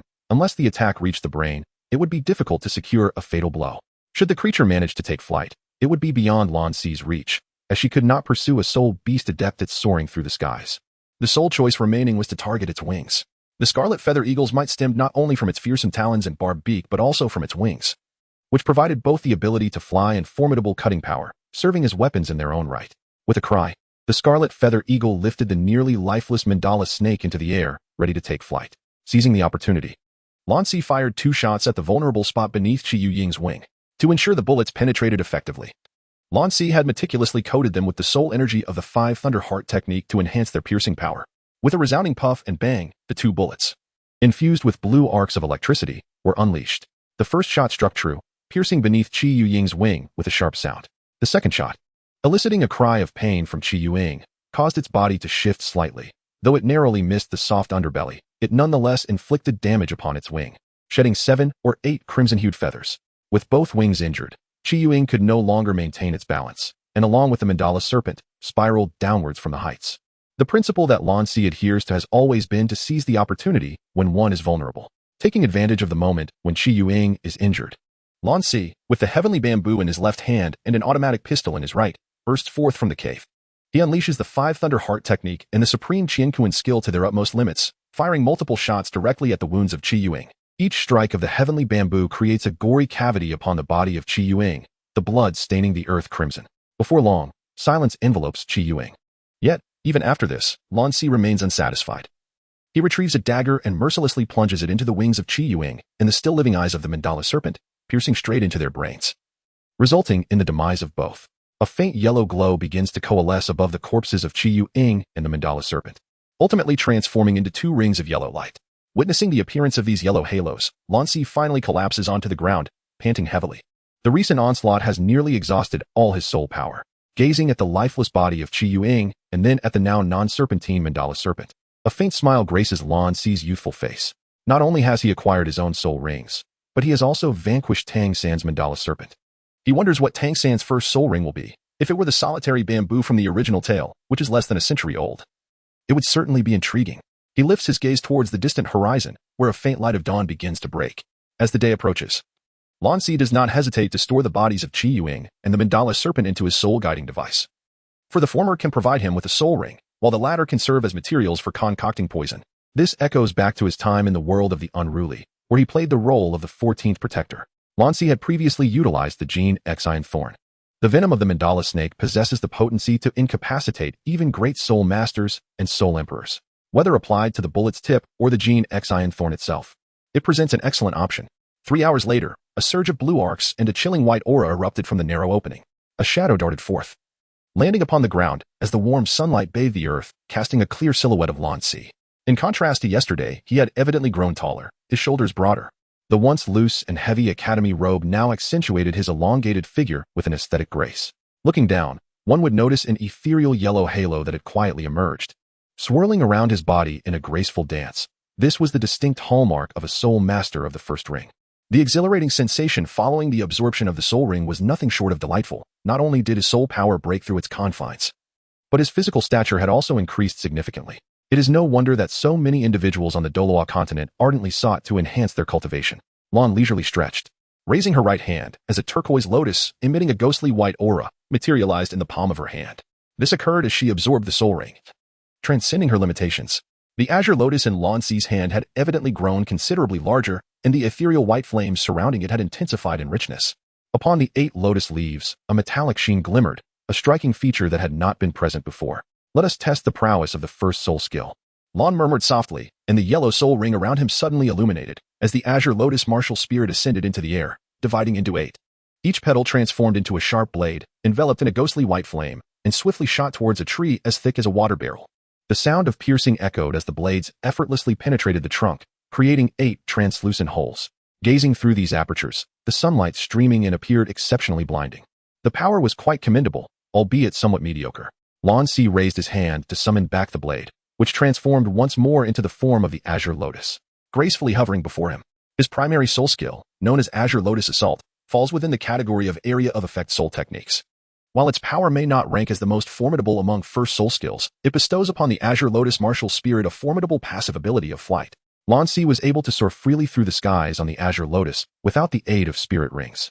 This implies that in the future, with proper utilization, he could rely solely on stepping upon the Azure Lotus martial spirit to achieve brief flights.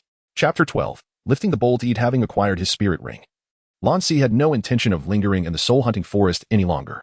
He meandered leisurely, experimenting with his newly acquired spirit ring abilities on the surrounding soul beasts. By noon, he finally exited the soul-hunting forest. However, as he approached the gate, he was halted by two fully armored sentinels. "Stop. What can I do for you?"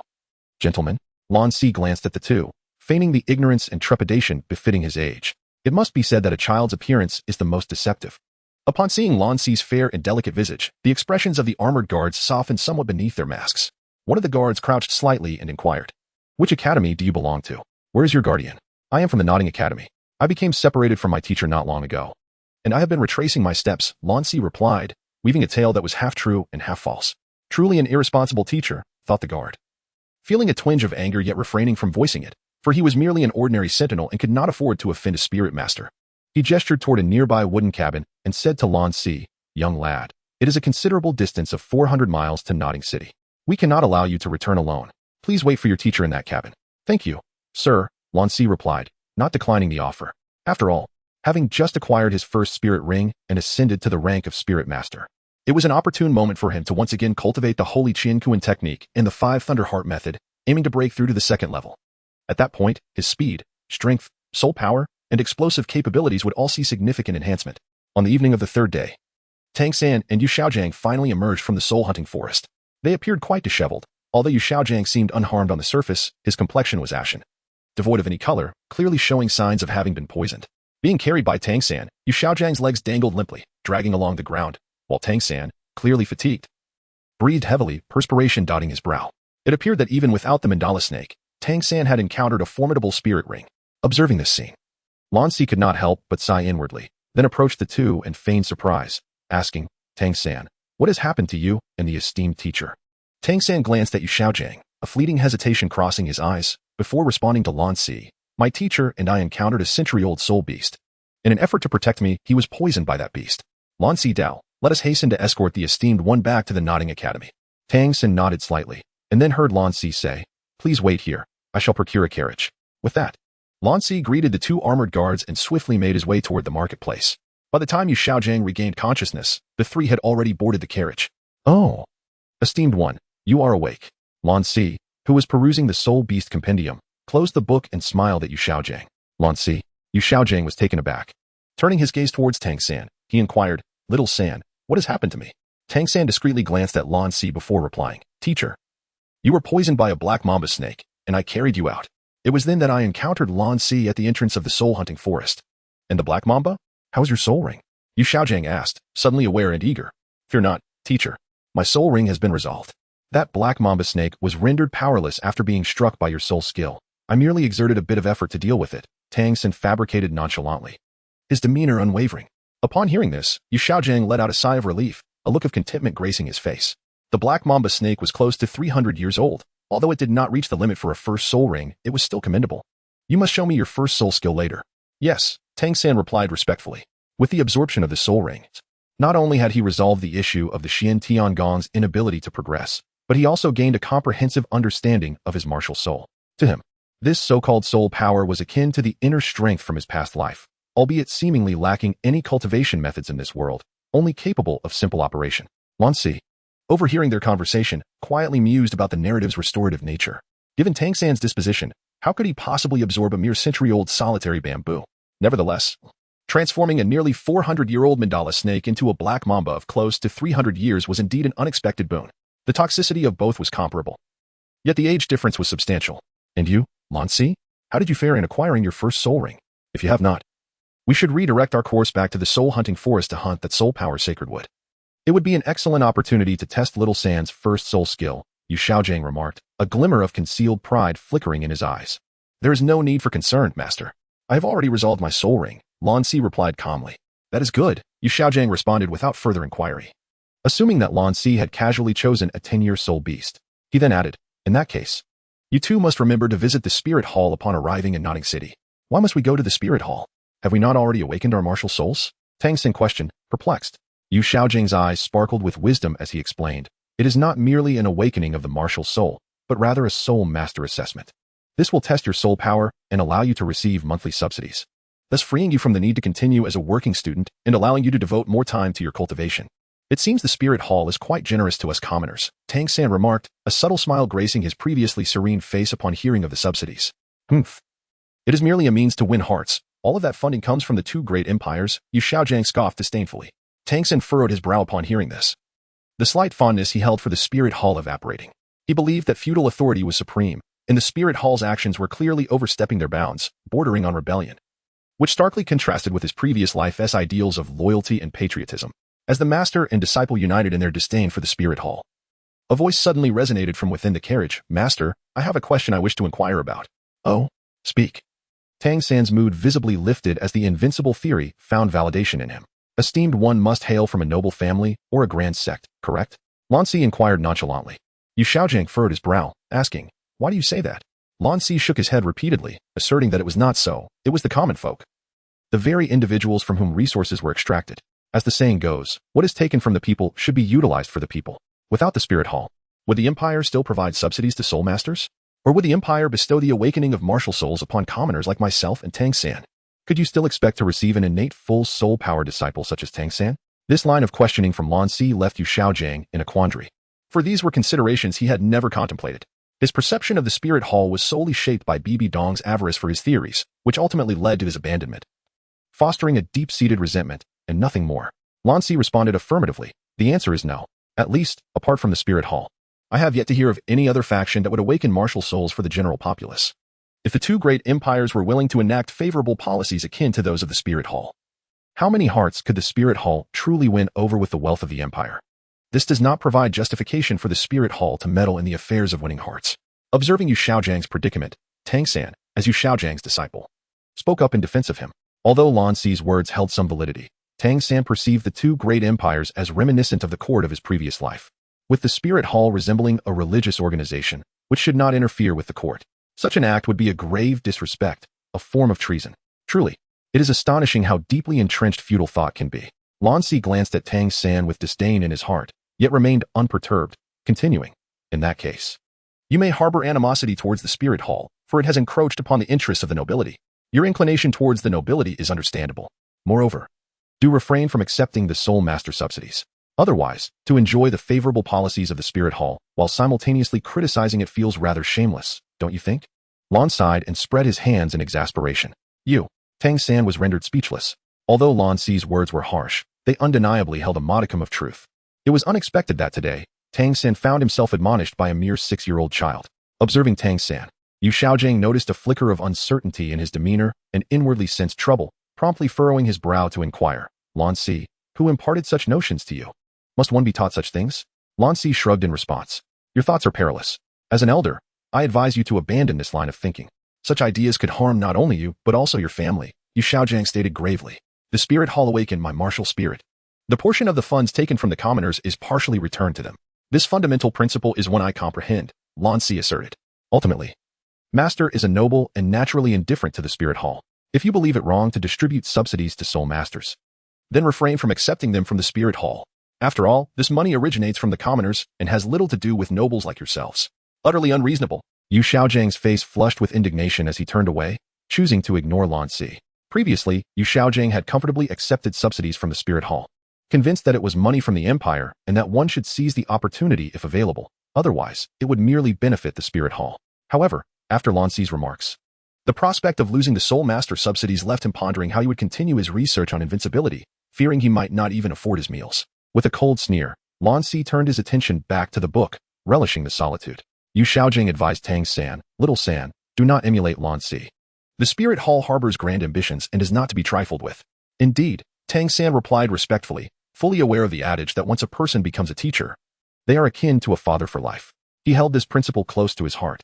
Furthermore, he discerned emotions in Yu Xiaojang's gaze that he could only recognize from his father, Tang Hao. signifying that Xiaojing had truly come to regard him as a son.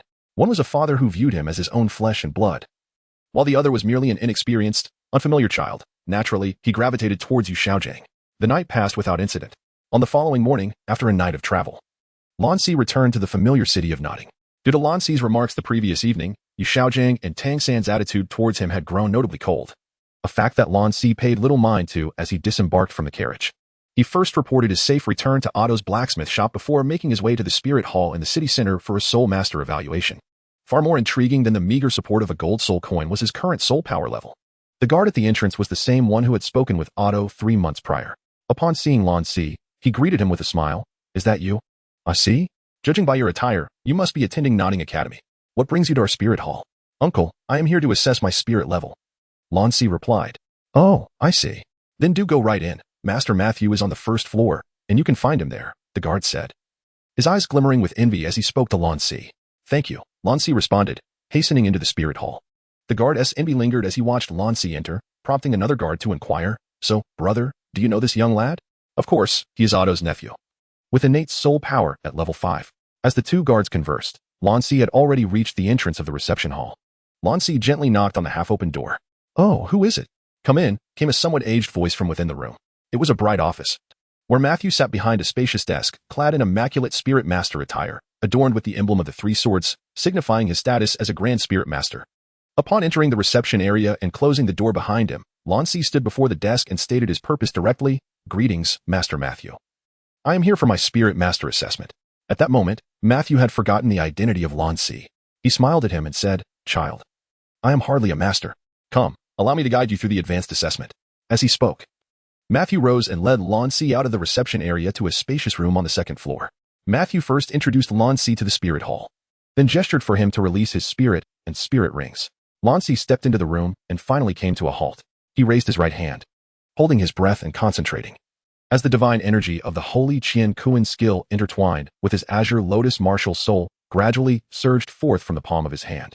A pale white aura ascended from his palm, revealing the dazzling, metallic sheen of the worldly azure lotus. A bright circle of yellow century-old soul rings emerged from beneath Lan Si's feet, their resplendent brilliance swirling around him in an enchanting dance.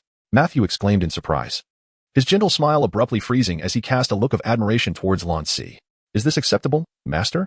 The azure white flames flickered in Lan Si's eyes, and with each movement, serpents of fire undulated through the air, a unique effect of harnessing the azure lotus martial soul alongside the holy Qian Kuan skill. "Yes, it will suffice."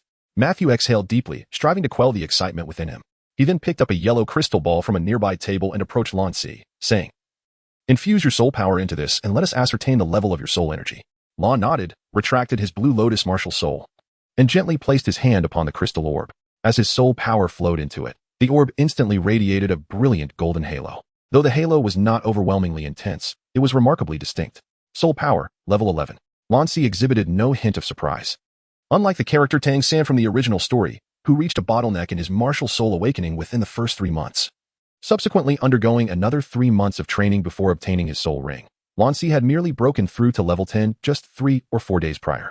Even after absorbing the soul ring to elevate his rank, it would be implausible for him to advance his soul power in such a short span, regardless of the might of the Saint Sacred Qian Kuan technique or the 5 Thunderheart method.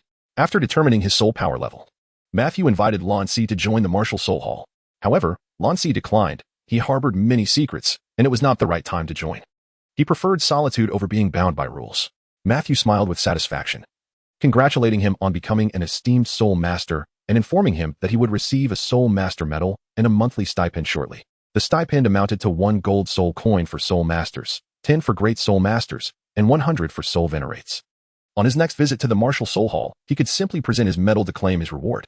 "Thank you, Master Matthew." Upon departing the hall, Lan Si found himself with a soul master medal and a gold soul coin in his sea blue heart.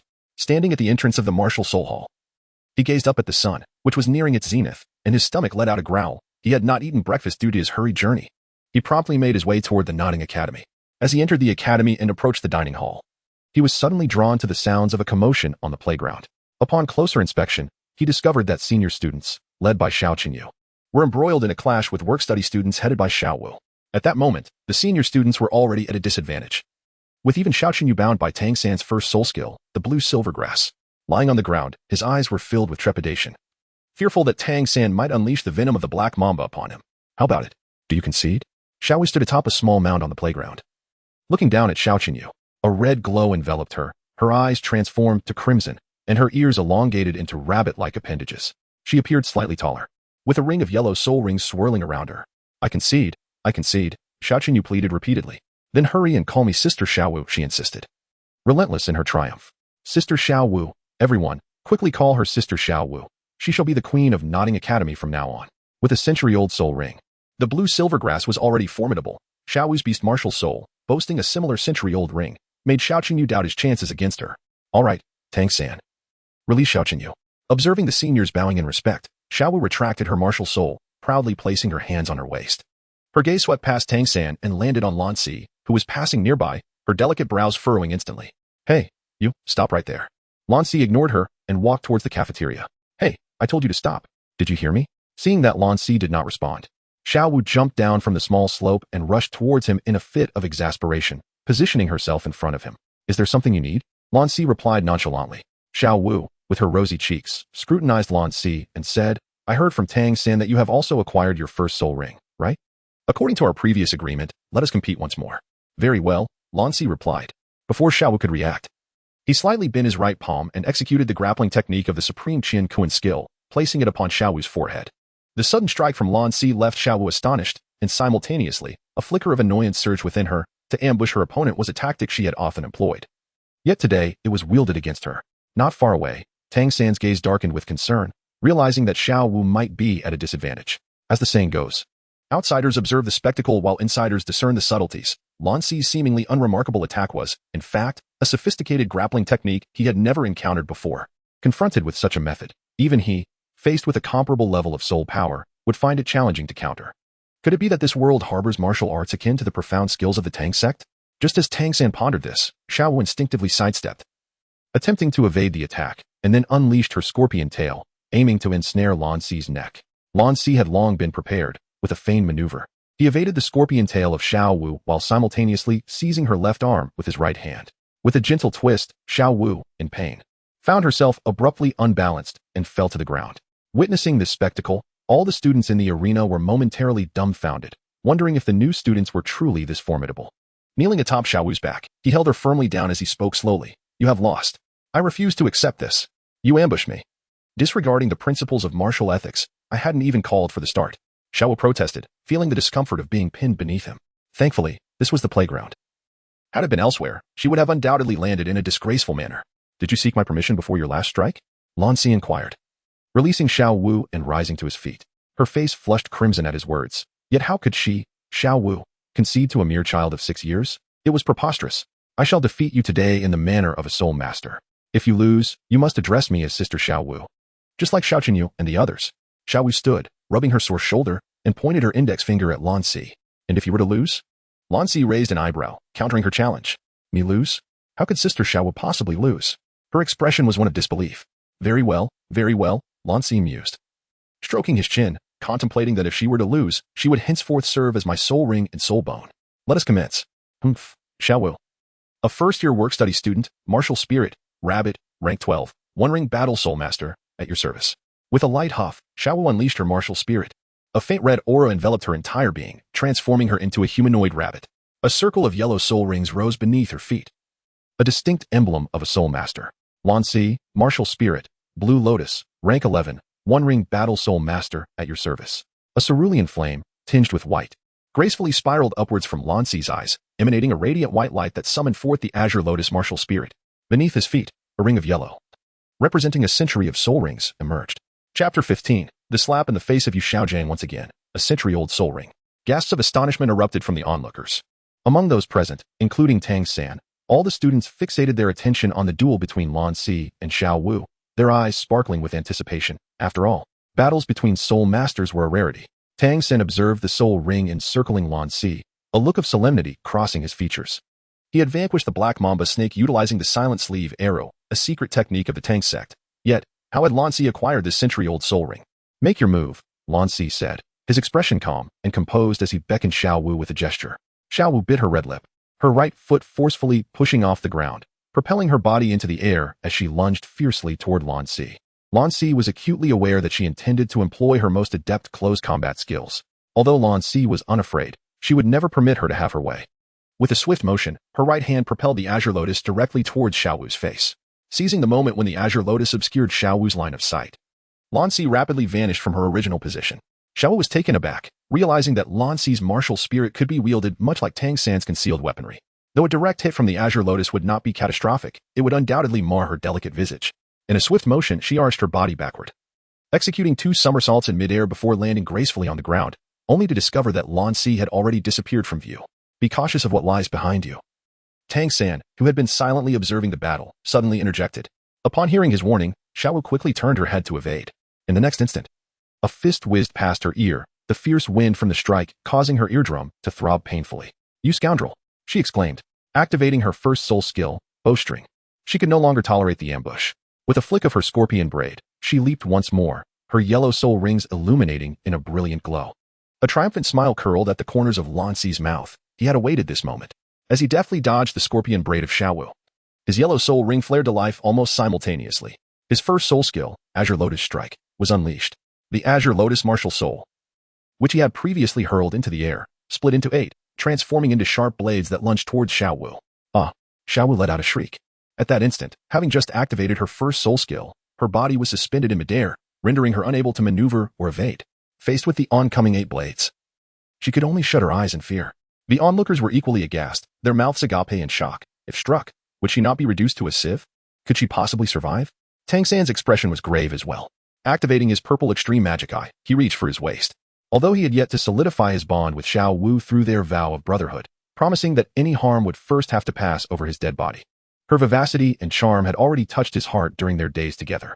Thus, he could not bear to watch Xiao Wu meet her demise. Just as Tang San's right hand delved into his waist, intending to retrieve a hidden weapon from the moonlit night of the 24 bridges to alter the trajectory of Lan Si's Azure Lotus blades.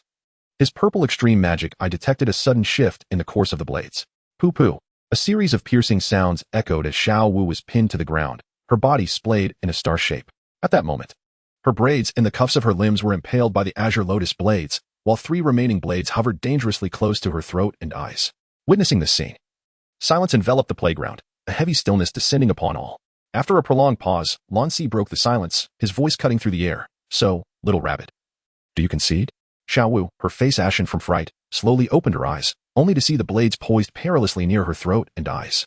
Terror seized her, rendering her immobile, and she hastily replied, "I concede. I concede. Please, remove these." With a swift motion, Lan Si summoned 8 gleaming blades that soared effortlessly above his palm, coalescing once more into the martial spirit of the Qinglian. He cast a lingering gaze at the petite figure of Xiao Wu on the ground and the solemn face of Tang San beside her, yet chose to utter no further words. Instead, he retracted his martial spirit into his being and promptly made his way to the dining hall, his stomach grumbling from a day without sustenance. As they observed Lan Si's departing silhouette, the students remained silent for a brief moment, until Xiaoqunyu could no longer contain his astonishment, exclaiming, "Incredible! Who is this newcomer? He surpasses even Xiao Wu. Come, let us follow him. He shall be our leader from this day forth." Lan Si effortlessly defeated Xiao Wu, leaving Xiaoqunyu and the senior students trailing behind him, while the bewildered work-study students remained behind. As for Tang San, he approached Xiao Wu to confirm she was unharmed, offering her a few words of comfort before hastily making his way towards the dormitory building. He was eager to consult their teacher, Yu Xiaojing, regarding how Lan Si, despite being an auxiliary spirit master, possessed such formidable abilities. This sparked a profound curiosity within Tang San, who even felt that Lan Si's soul ring technique seemed designed specifically for disciples of the Tang Sect. With the right application of Tang Sect's hidden weapon techniques, even he, a self-proclaimed prodigy trained in the sect's ultimate arts, might find it challenging to defend against. The academy's playground was in close proximity to the cafeteria. After finishing his lunch, Lan Si dismissed Xiaoqunyu and the others who had eagerly followed him and proceeded to the academy library. He had meticulously planned for the coming years. In the evenings, he would practice the Holy Qian Kuan technique and the 5 Thunder Heavenly Heart art to refine his soul power.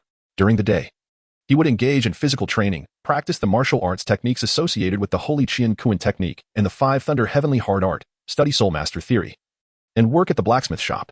His second martial soul was a hammer, necessitating the mastery of the corresponding hammer techniques. And Tang San's chaotic cloak was undoubtedly the best option for him. He intended to observe Tang San while he worked at the forge and learn through stealth. However, this would have to wait until Tang San started his job at the blacksmith shop. Meanwhile, Tang San had returned to Yu Xiaojing's quarters. Having been poisoned by the black mamba snake while assisting Tang San in hunting for a soul ring, Yu Xiaojiang was still bedridden, unable to move. Upon seeing Tang San return, Yu Xiaojiang inquired with a smile, "What brings you back so soon, Xiao San? Have you completed your soul master registration already?" Tang San approached the desk, poured a cup of hot tea for Yu Xiaojiang, and respectfully stated, "Teacher, I just witnessed Lan Si's first soul skill." Yu Xiaojiang responded with interest, taking the tea and blowing gently on it. "So what was it? An enhancement of soul power or a healing ability?" Tang San shook his head. "Neither. It is a remarkably powerful attack-type soul skill that can transform the Blue Lotus into 8 flying daggers to strike the enemy, moving at an incredible speed. A typical first-ring soul master would find it nearly impossible to withstand, unless they possess defensive capabilities as you mentioned." "What color was his soul ring?" Yu Xiaojiang's expression stiffened, and he quickly pressed for more details. "A yellow 100-year soul ring," Tang San replied. Yu Xiaojiang's lips twitched as he recalled his earlier conviction in front of Tang San, insisting that Lan Si absorbed the spirit wood of 90 years. His cheeks flushed with embarrassment as he felt the stinging sensation of being slapped in the face. "If I had known, I wouldn't have taken him to the soul-hunting forest." Tang San continued, "Teacher, do you know what is peculiar about his martial soul?" Yu Xiaojiang cleared his throat. Knowing he could not admit his oversight, and feigned a sigh, it seems he has ultimately chosen this path. "You know?" Tang San's eyes lit up, as he was both an eager learner and a competitive spirit. Without a doubt, Lan Si's victory over Xiao Wu had placed a certain pressure on him, fueling his desire to learn everything about Lan Si. As the saying goes, know thyself and know thy enemy, and you will never be defeated. Yu Xiaojiang's eyes sparkled with wisdom as he remarked, "The route Lan Si has taken reminds me of a certain soul master, one who also possessed a flower martial soul, far surpassing Lan Si's lotus. What became of him?" Tang San inquired eagerly.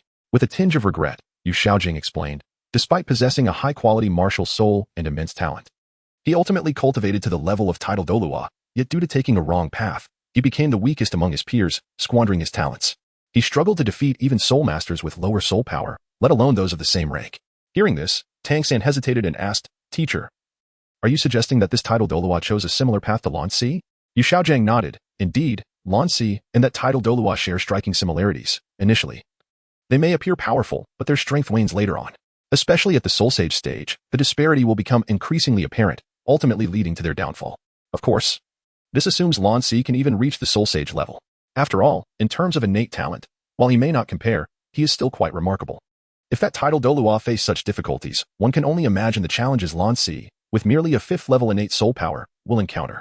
A sense of relief washed over Tang San as he realized that despite Lan Si's current strength, the lack of professional theoretical guidance and his limited innate soul power would only widen the gap between them in the future. With this thought, a subtle smile grazed Tang San's lips as he felt he may have been overthinking things. He inclined slightly. "Teacher, I understand now. Please rest well, and I will return to check on you when I bring your dinner tonight." Yu Xiaojiang smiled gently. "Go ahead, do not delay your training." Tang San nodded slightly and exited the room. As he watched Tang San's figure disappear, Yu Xiaojiang was enveloped in contemplation. To be honest, he began to regret his earlier assumptions. Lan Si's talent seemed to exceed his expectations. Having awakened his martial soul 3 months ago with a 5th-level innate soul power, he was now a first-ring soul master. Such a rapid rise in soul power within such a short time might well have shattered records in the history of Douluo Continent. It appears I must engage with him more often. Such a promising talent must not be squandered. On the other side, after spending an hour studying soul master theory at the Academy library, Lan Si exited Nodding Academy. Checking the time, he deduced that it was likely when Tang San was heading to the blacksmith shop for his part-time job.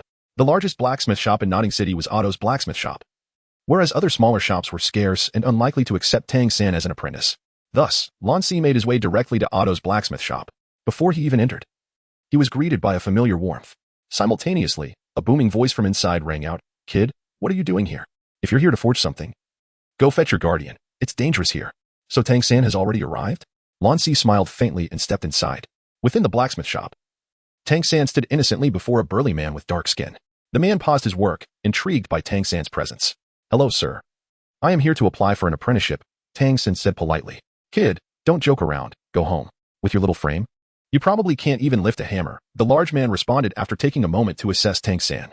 "Please, just let me try." Tang San insisted with a determined gaze. The man was about to refuse when a clear voice echoed through the hall. "Uncle Tom, he's my classmate. Let him give it a shot."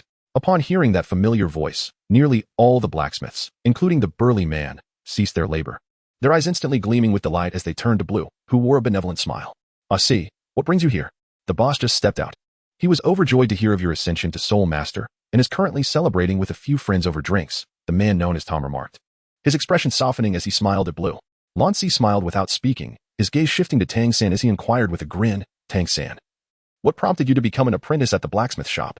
Upon noticing that Lan Si did not regard him with scorn, Tang San explained, "I'm a working student in need of earning some money to support my family. Coincidentally, my father is a skilled blacksmith, and I have learned from him for a while, so I decided to come here." Lan Si feigned a moment of realization, nodding slightly as he addressed Uncle Tom. "Let him give it a try. If it proves futile, we can always refuse later." "Yet, Lan Si, what if the boss inquires?" Tom hesitated, visibly troubled. "I shall discuss it with Uncle Otto later," Lan Si assured him. With Lan Si's endorsement, Tom found it difficult to decline. He passed the hefty, imposing forging hammer to Tang San and solemnly declared, "Then you may attempt it. However, let it be known that this is solely due to Lan Si's recommendation. Should you falter, I will not hesitate to deny your request." "Thank you," Tang San replied, accepting the hammer, which loomed half a foot taller than himself. He raised it with determination, causing Tom and the surrounding blacksmiths to widen their eyes in astonishment, exclaiming, "What strength!" Tang San's gaze fixated on the glowing molten iron in the furnace. With a deep breath and a commanding shout, he swung the forging hammer with fervor. With a firm stance, he exerted force through his calves, channeling his strength upward as his body twisted slightly. The massive hammer traced a broad arc in the air before striking the molten iron with a resounding clang. The impact sent the hammer rebounding, but Tang San quickly pivoted, seizing the momentum to lift the hammer anew, delivering another thunderous blow, this time even heavier than before. Beside him, Lan Si watched with rapt attention, his eyes gleaming as he absorbed every movement Tang San made. 1 strike, 2 strikes, 3 strikes. The rhythm continued unabated until the 18th strike resonated through the air. Finally, panting and glistening with sweat, Tang San ceased, though the shape of the iron remained unchanged. It had visibly shrunk. Chapter 17. In the blink of 5 years this is truly the most formidable technique in forging, the continuous casting technique, known as the chaotic cloak hammer method. Tom stood in stunned silence, excitement flushing his dark complexion. He mused that he could achieve a similar result with a piece of iron, but it would take him the better part of a day. Yet, Tang San had accomplished it in less than 15 minutes using the chaotic cloak hammer method. How could he not be astounded? Tang San, equally astonished, inquired about the chaotic cloak hammer method. Tom, filled with knowledge, imparted all he knew. Upon learning that his father, Tang Retian, had taught him this hammering technique, Tang San engaged in further conversation with Tom. They ultimately agreed that he would come to work every afternoon for a silver coin per month before taking his leave. "Aha! Young man, you have unearthed a treasure for our blacksmith shop," Tom exclaimed, patting Lan Si's shoulder excitedly as he watched Tang San's departing figure. "I shall inform Uncle Otto. I believe he will be most pleased." Lan Si smiled gently, stepping forward to the forge and lifting the casting hammer previously used by Tang San. Turning to Uncle Tom, she said, "Uncle Tom, allow me to give it a try as well." Upon witnessing Lan Si effortlessly raise the hammer, Tom's face lit up with astonishment as he inquired, "Ah Si, could it be that you possess innate strength as well?" Lan shook his head and said, "I am by no means endowed with innate strength, rather, it is merely a simple application of soul power. When harnessed correctly, soul power can indeed amplify one's physical strength to several times, or even a dozen times its natural capacity." Tom, realizing this, smacked his forehead and chuckled, "Look at my forgetful mind. I almost overlooked the fact that you are a soul master. Since you have an interest in forging, do exercise caution, and feel free to ask me anything you do not understand." Lan Si nodded slightly, closed his eyes, and recalled the scene when Tang San executed the chaotic cloak technique. Taking a deep breath, he let out a low shout and swung the hammer vigorously. With the same motion and force, Lan Si wielded the forging hammer, drawing a semicircular arc in the air before striking down upon the piece of wrought iron that had already diminished in size. The rhythmic clanging of metal echoed continuously. After delivering the 13th blow, Lan Si could no longer maintain his grip, and the hammer nearly slipped from his hands. Fortunately, his quick reflexes prevented any mishap. Exhaling heavily, Lan Si released a cloud of stale air, reflecting on the difficulty of mastering the chaotic cloak technique. 13 strikes had reached his limit. Clearly, he would need to observe more closely in the future. "See, just now did you see Lan Si perform the chaotic cloak?" Tom swallowed hard and inquired softly.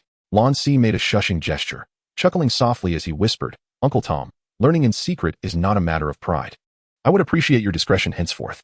Tom nodded earnestly, a look of bewilderment crossing his face as he realized he could no longer comprehend the child he had watched grow up. Thus, stealing lessons on the art of chaotic winds at Otto's blacksmith shop became an integral part of Lan Si's daily existence. Each morning, Lan Si would rise early to engage in physical conditioning, while simultaneously reviewing martial arts techniques to enhance his close-quarters combat skills. Mornings were reserved for regular classes, and in the afternoons, he would observe Tang San's forging at the blacksmith shop, practicing the chaotic winds technique, and then attempt to forge some firearm components before returning to his dormitory for assembly. Evenings were dedicated to the library, where he delved into relevant theories about soul masters. At night, he practiced the sacred universe technique and the 5 Thunderheart method, honing his soul power and elevating his cultivation.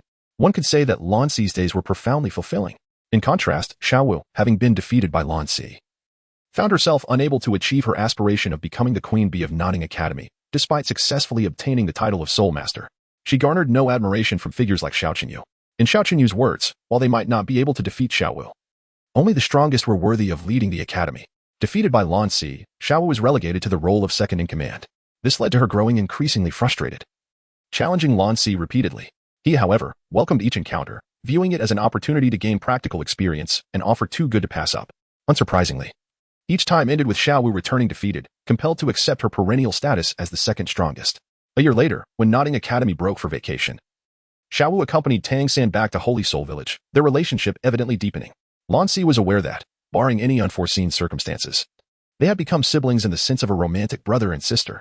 Throughout the year, Yu Xiaojing had frequently sought out Lan Si, subtly expressing his desire to take her as his disciple. However, without a doubt, Lan Si had brushed him off. After all, aside from his extensive knowledge of spirit beasts, what other exceptional qualities did he possess for such trivial and inconsequential benefits? It would be sheer folly to take this pretentious man as a master unless he had lost his wits. As time passed, 5 years had swiftly gone by. In the southeastern region of Notting City, at the border between the Balak Kingdom and the Xing Luo Empire, nestled within a dense forest adjacent to the Stardo Forest, night had fallen, shrouded in darkness and wind. Within the dimly lit woods, a young figure moved cautiously. She appeared to be in her teens, carrying no belongings. A girl of striking presence. Her long black hair cascaded over her shoulders, her fair skin and voluptuous figure belied her age. A cold expression graced her face, and her ebony eyes betrayed no flicker of emotion, clashing with her otherwise exquisite features. Her limbs were long and well-proportioned, exuding an unsettling chill of deathly silence. Though smiles were scarce on her lips, an undeniable authenticity shone through, unmarred by deceit. At that moment, she observed her surroundings with utmost vigilance, treading carefully. Surrounding the black-haired girl were towering trees, their heights reaching dozens of meters. Unbeknownst to her, several shadowy figures lurked among the trees, concealed by the night. The scene shifted to one of these figures, a lithe silhouette with an even more voluptuous form than the black-haired girl. With a graceful flick of her fingers, she snapped, directing her elongated index finger towards the girl. In response, the remaining shadows activated their martial spirits and launched an assault on the black-haired girl. One spirit master, wielding a violin as her martial spirit, poised her bow upon the strings, preparing to unleash a melody that could invade the mind and induce hallucinations, thereby disrupting the girl's perception. 3 others, armed with bows as their martial spirits, loosed a barrage of pale purple arrows from all directions, raining down upon her. The sound of arrows slicing through the air startled the black-haired girl. 2 yellow spirit rings materialized beneath her, and as she summoned her martial spirit, she leaped into action, darting left and right in an S-shaped maneuver, narrowly evading the arrows. Yet, before she could steady herself, a new wave of arrows surged forth, constricting her space to evade. Reluctantly, the black-haired girl vaulted into the air, listening intently to the sounds around her, calculating the trajectory of the arrows, and utilizing the gaps between her limbs and body to dodge. Chapter 18. The arrival of the kitten. As the saying goes, prolonged vigilance may lead to downfall. Human strength has its limits. Faced with an unrelenting barrage of arrows, the girl soon bore numerous wounds upon her body. Just then, an arrow shot forth from the front, grazing her nose as she leaned back. Seizing the arrow, she spun it in a horizontal spiral, dissipating its force, and hurled it back towards its origin. A cry of agony echoed as a cloaked figure fell from the tree, struck by the arrow.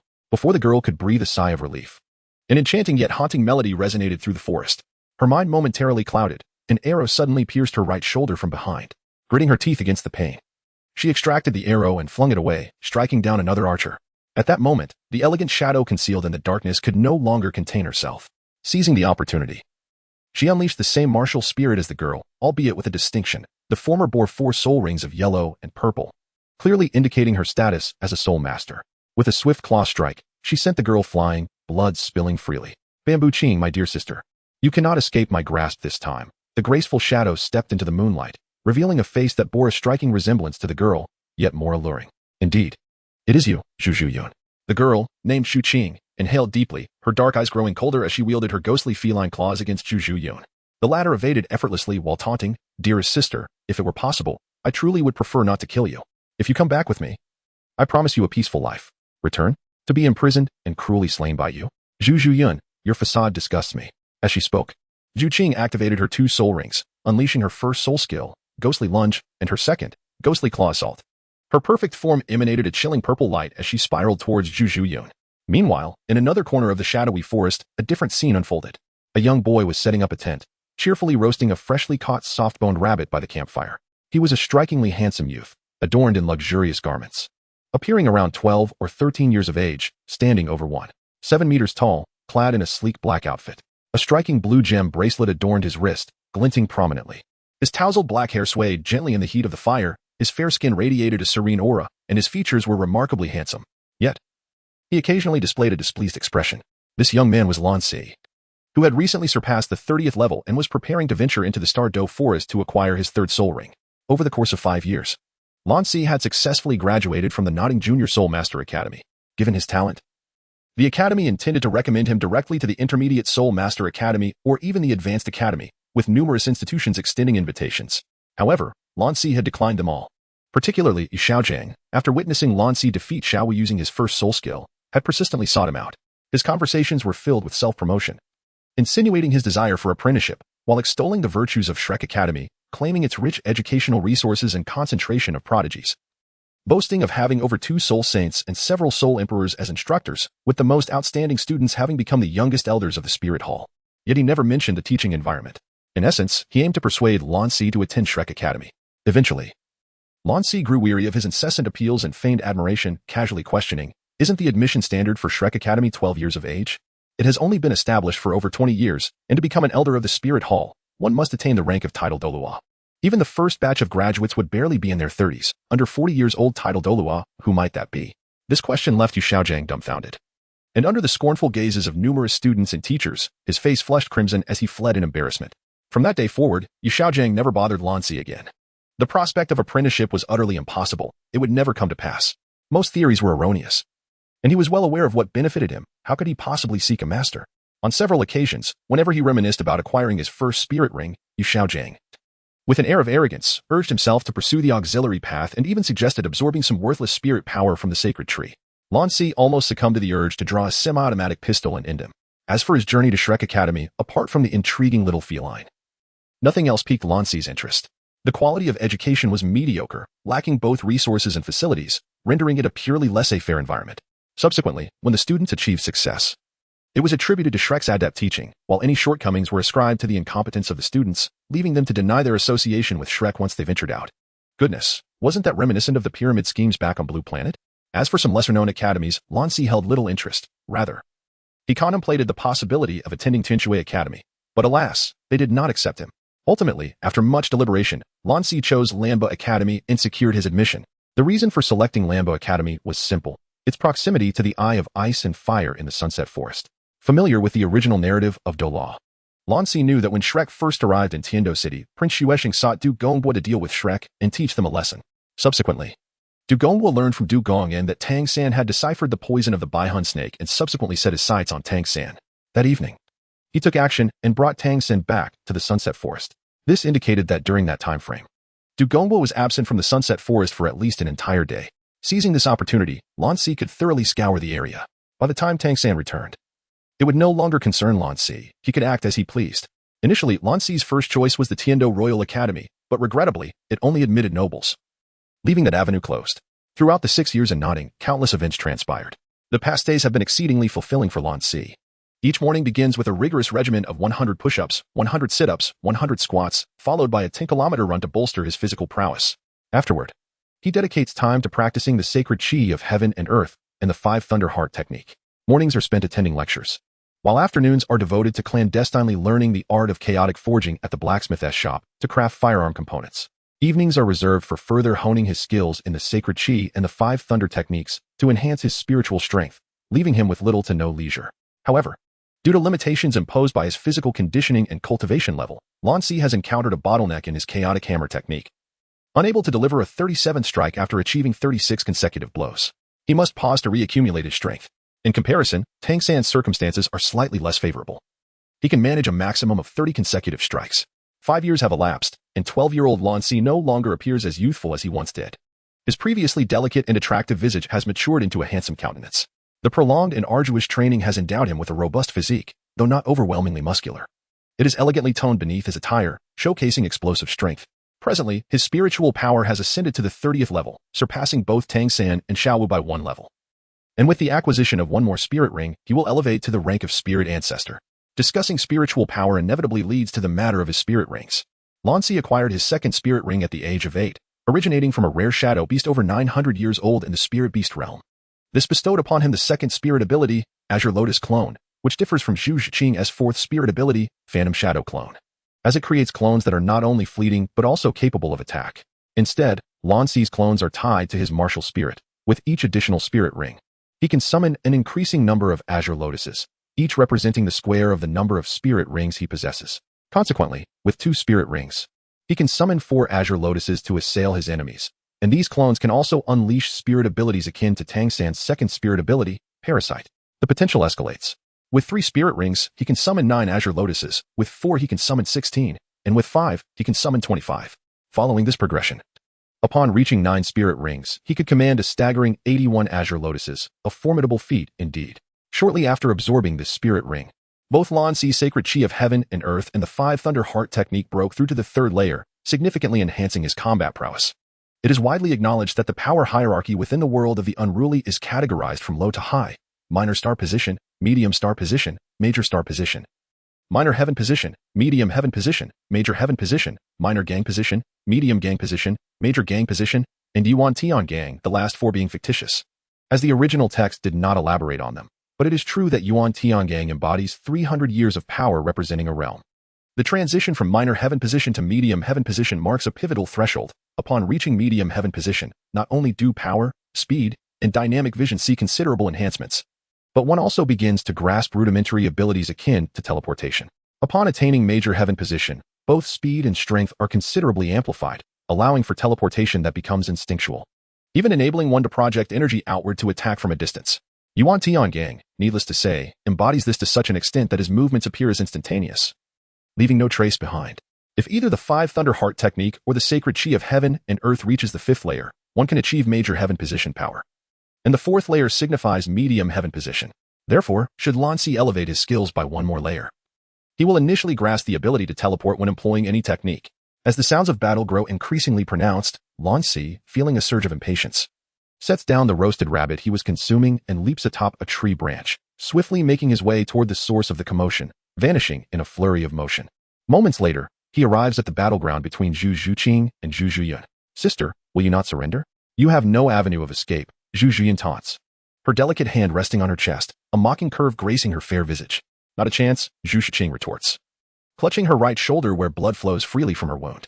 Behind her lies a pit filled with sharpened stakes, within which lurk 2 blood-red-eyed beasts, baring their fangs menacingly. Upon hearing this, Zhu Zhiyun displays no surprise, maintaining a serene smile. Suddenly, she lowers her head, her bangs cascading to obscure her gaze. "If that is the case, then it is time for you to die." With those words, Zhu Zhiyun swiftly darts forward, striking at Zhu Qing with a claw that cleaves the air, leaving a bloody trail in its wake. Though Zhu Qing had anticipated the attack and attempted to evade, her injuries proved too severe, compounded by her inferior strength, causing her to be thrown back and plummet toward the pit. As she watches her sister fall, a fleeting glimpse of compassion flickers in Zhu Zhiyun's eyes, quickly overshadowed by the coldness dictated by the clan's rules. Just as she prepares to depart, an unsettling sensation washes over her, followed by a clear male voice from behind. "Excuse me, miss, I couldn't help but overhear your conversation. Is she not your dear sister? What deep-seated grievances could possibly warrant such ruthless actions?" Zhu Zhiyun is taken aback, spinning around to witness Zhu Qing, who should have been descending into the pit, now cradled in the arms of a young man with black hair and a mask, standing defiantly before the abyss. "Ah, little brother. Are you attempting to emulate a hero rescuing a damsel?"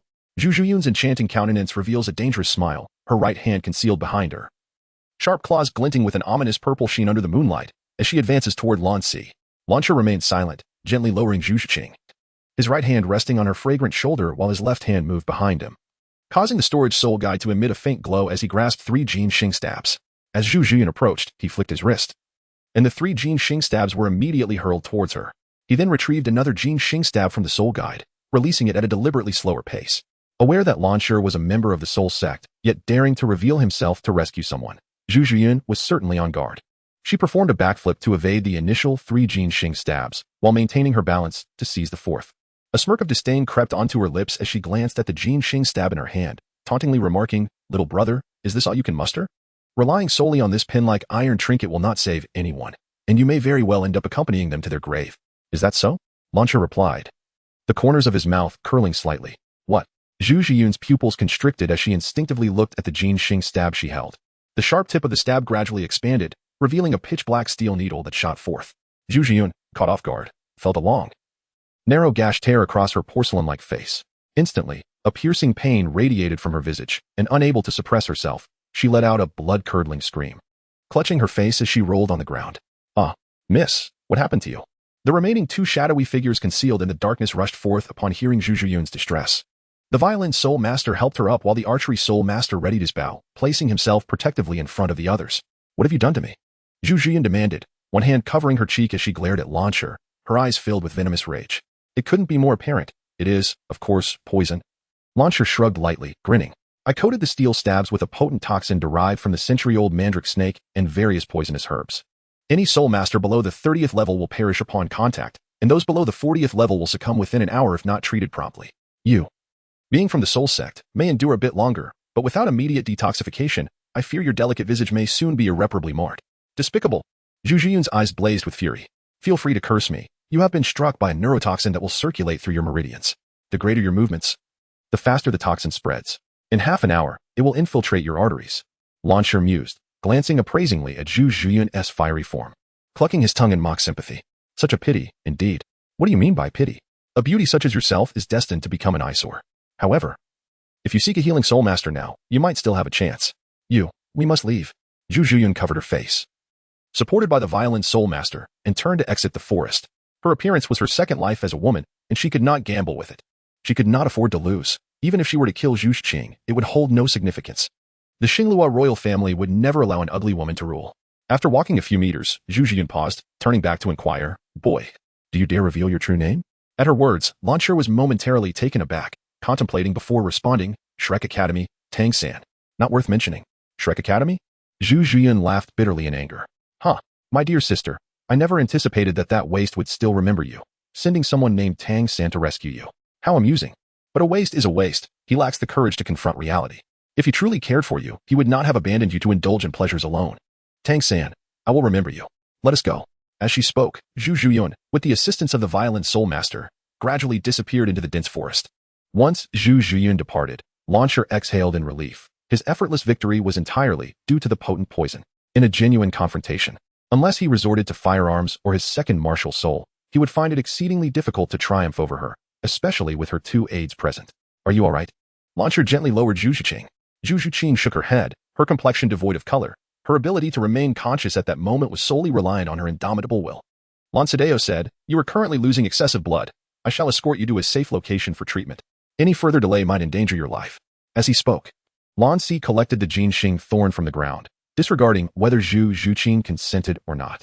He once again lifted her in a princess carry, lightly tapping the ground with his toes before leaping onto a tree branch, swiftly disappearing from sight. Time passed unmeasured, and when Zhu Qing finally reopened her eyes, she found herself within a tent. Suddenly recalling that she had been rescued, she remembered fainting on the way due to significant blood loss. Lowering her gaze to inspect her injuries, a charming blush crept onto her delicate face. Her blood-soaked leather attire had vanished, replaced by a thick, pristine black robe. The various wounds had been meticulously bandaged, including the arrow wound on her right shoulder, which had also been treated. Fortunately, her internal state felt normal, or she might have faced a social death. At that moment, enticing aromas wafted in from outside the tent. Her stomach rumbled, a reminder that she had not eaten for nearly a day while evading assassination. Stepping out of the tent, she beheld a tall, youthful figure skillfully roasting meat. "Oh, you're awake. You must be hungry. The rabbit meat will be ready shortly. Please, take a seat." As Lan Si turned around, he couldn't help but feel a momentary daze. The black robe adorning Zhu Qing was one he had draped over her during her unconscious state. He hadn't paid much attention. It was only upon her awakening that he realized her extraordinary beauty, while the robe, which could appear heavy and cumbersome on others, accentuated her alluring figure to perfection, lending her an air of enigmatic charm. Her delicate, snow-white calves peeked out like jade, subtly captivating. Sensing Lan Si's gaze, Zhu Qing involuntarily shivered, finally taking in the visage of the boy who had rescued her. His fair skin and strikingly handsome features, complemented by his tall stature and flowing black hair, created an arresting presence. Under the flickering firelight, her cheeks flushed a deeper hue. Whether from embarrassment at his appearance or the realization of her attire being altered by him, she could not tell. Their eyes locked, and an unspoken tension filled the air. "My clothes." After a prolonged silence, Zhu Qing's face turned crimson as she averted her gaze, breaking the charged atmosphere. Oh. Upon hearing her words, Lan Si finally comprehended, setting down the rabbit meat in his hand. He gestured towards the garments hanging on a wooden rack across the campfire. Your jacket was covered in blood, so I took the liberty of washing it and applied some healing ointment I formulated. Once dawn breaks, I shall escort you to a nearby city to seek the assistance of a support-type spirit master for treatment. It should leave no scars. The healing ointment was a concoction from Lan Si's previous life, known for its remarkable efficacy on wounds. Zhu Qing slowly settled beside Lan Si, resting her delicate hand against her cheek, lost in contemplation. She refrained from inquiring whether he had indeed changed her clothes, while she prided herself on her virtue. She was not so naive as to be scandalized by a mere glimpse of skin. Moreover, he had acted with discretion, only tending to her wounds without overstepping boundaries. The atmosphere fell into silence once more, interrupted only by the crackling of the fire, which masked the sound of their heartbeats and slightly hurried breaths. After a while, Lan Si tore off a piece of the roasted rabbit leg and offered it to Zhu Qing. It's ready. Give it a taste. This is the meat of a 10-year-old soft-boned rabbit, known for its exquisite flavor. Thank you. Zhu Qing hesitated before accepting the rabbit leg. Caught between words. What's the matter? Are you worried I might poison you? I'll eat first to assure you. As he spoke, Lan Si tore off another piece of the rabbit leg, savoring it heartily. Seeing the previously composed Lan Si with grease smeared across his lips made Zhu Qing chuckle. Unable to contain herself, she shook her head and smiled. If you intended to harm me, you would have done so long ago. During my unconsciousness, you had ample opportunity. Thank you, Tang San. Upon hearing those two words, Lan Si's lips twitched. Was this akin to shooting oneself in the foot? Zhu Qing continued. Earlier, you mentioned being a student of Shrek Academy. I presume you are aware of my identity as well, just as my sister stated. Was it Daim Mubai who sent you to rescue me? The moment she uttered those words, regret washed over her. To claim she harbored feelings for Daim Mubai would be unrealistic. They had scarcely crossed paths during their childhood, and their interactions had been minimal, even now, standing before him. He likely wouldn't recognize her. Their only connection was the suffocating and ironic engagement that loomed over her. 3 years prior, Daim Mubai had abandoned her. Venturing off to distant lands, Zhu Qing, on the brink of despair, witnessed her sister's increasingly audacious actions.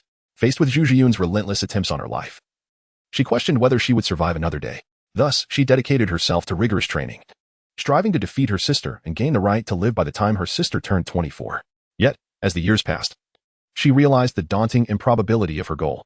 Her sister's talent was no less than her own, and with an age gap of 5 to 6 years, the disparity in their training time was insurmountable through mere effort. Then, by chance, she learned of Daim Mubai's whereabouts, residing in the peculiar Shrek Academy. It infuriated her that after leaving, he had not committed himself to training but instead indulged in a life of debauchery, forsaking the hope of her survival. However, despite her anger, she recognized that he was her last hope. Only by joining forces could they stand a chance against Zhu Yun and Daim Mubai's brother, Davis. Thus, she resolutely set off for Shrek Academy. On her journey from the Star Luo Empire to Shrek Academy, she once again fell prey to Zhu Yun's pursuit. In desperation, she encountered the boy claiming to be Tang San, and thus, she regrettably blurted out those words. At that moment, her heart was torn. She yearned for Daim Mubai to return to his senses and face their challenges together, yet she also harbored an inexplicable wish that this boy bore no connection to him, hoping he was merely a passerby who had chosen to lend a helping hand.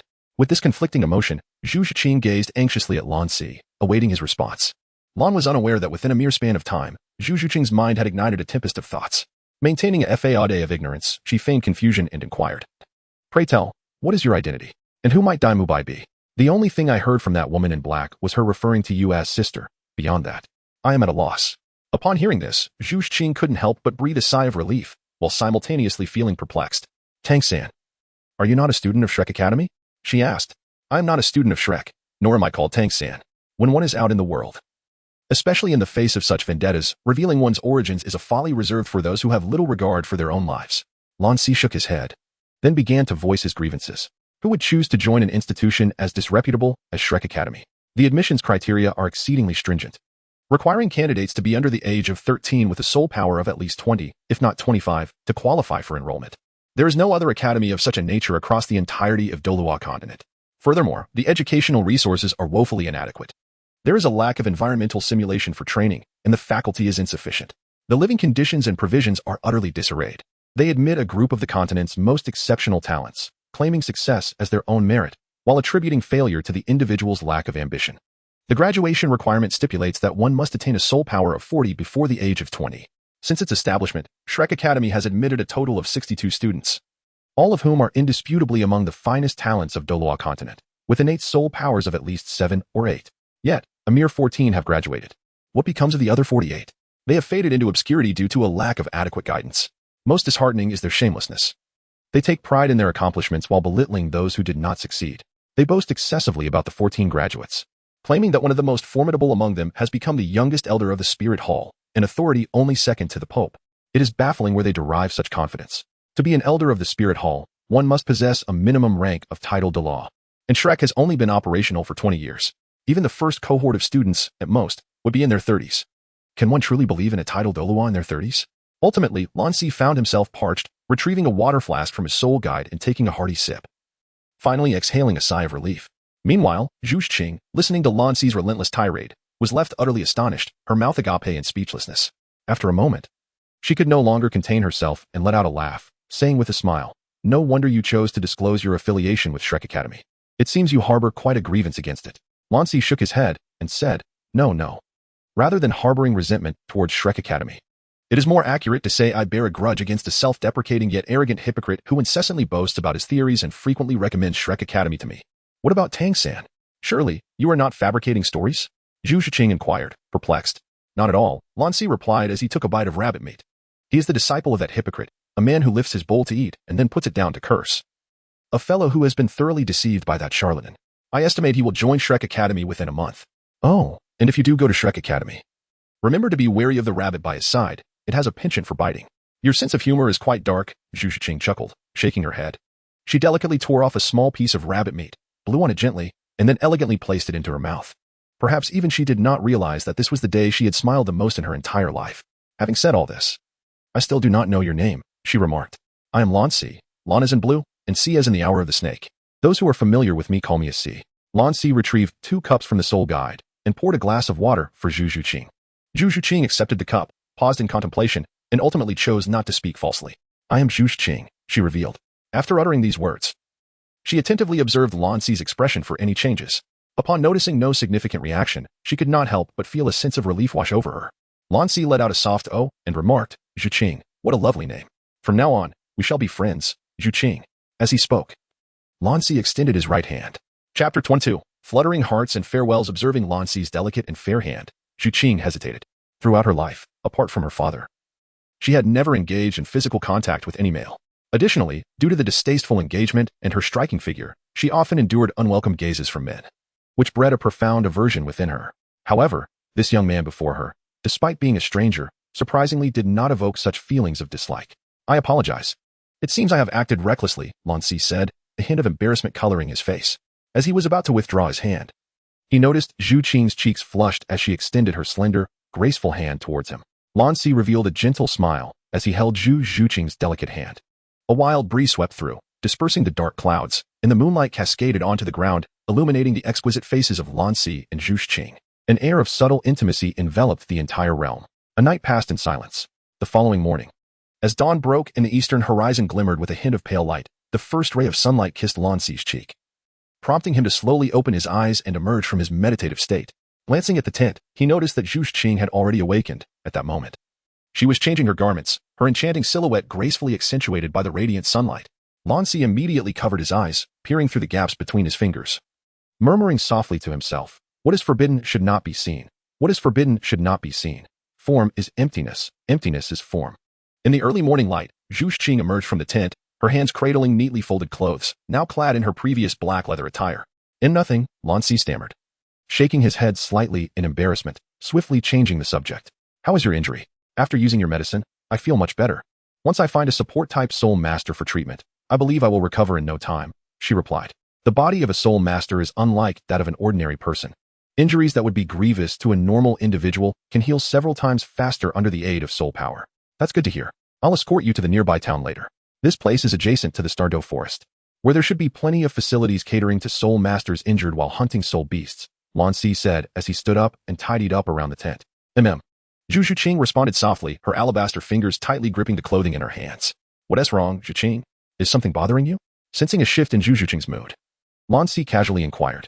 Ah, Si, there are bloodstains on your clothes. I thought it was something serious. It's just a piece of clothing.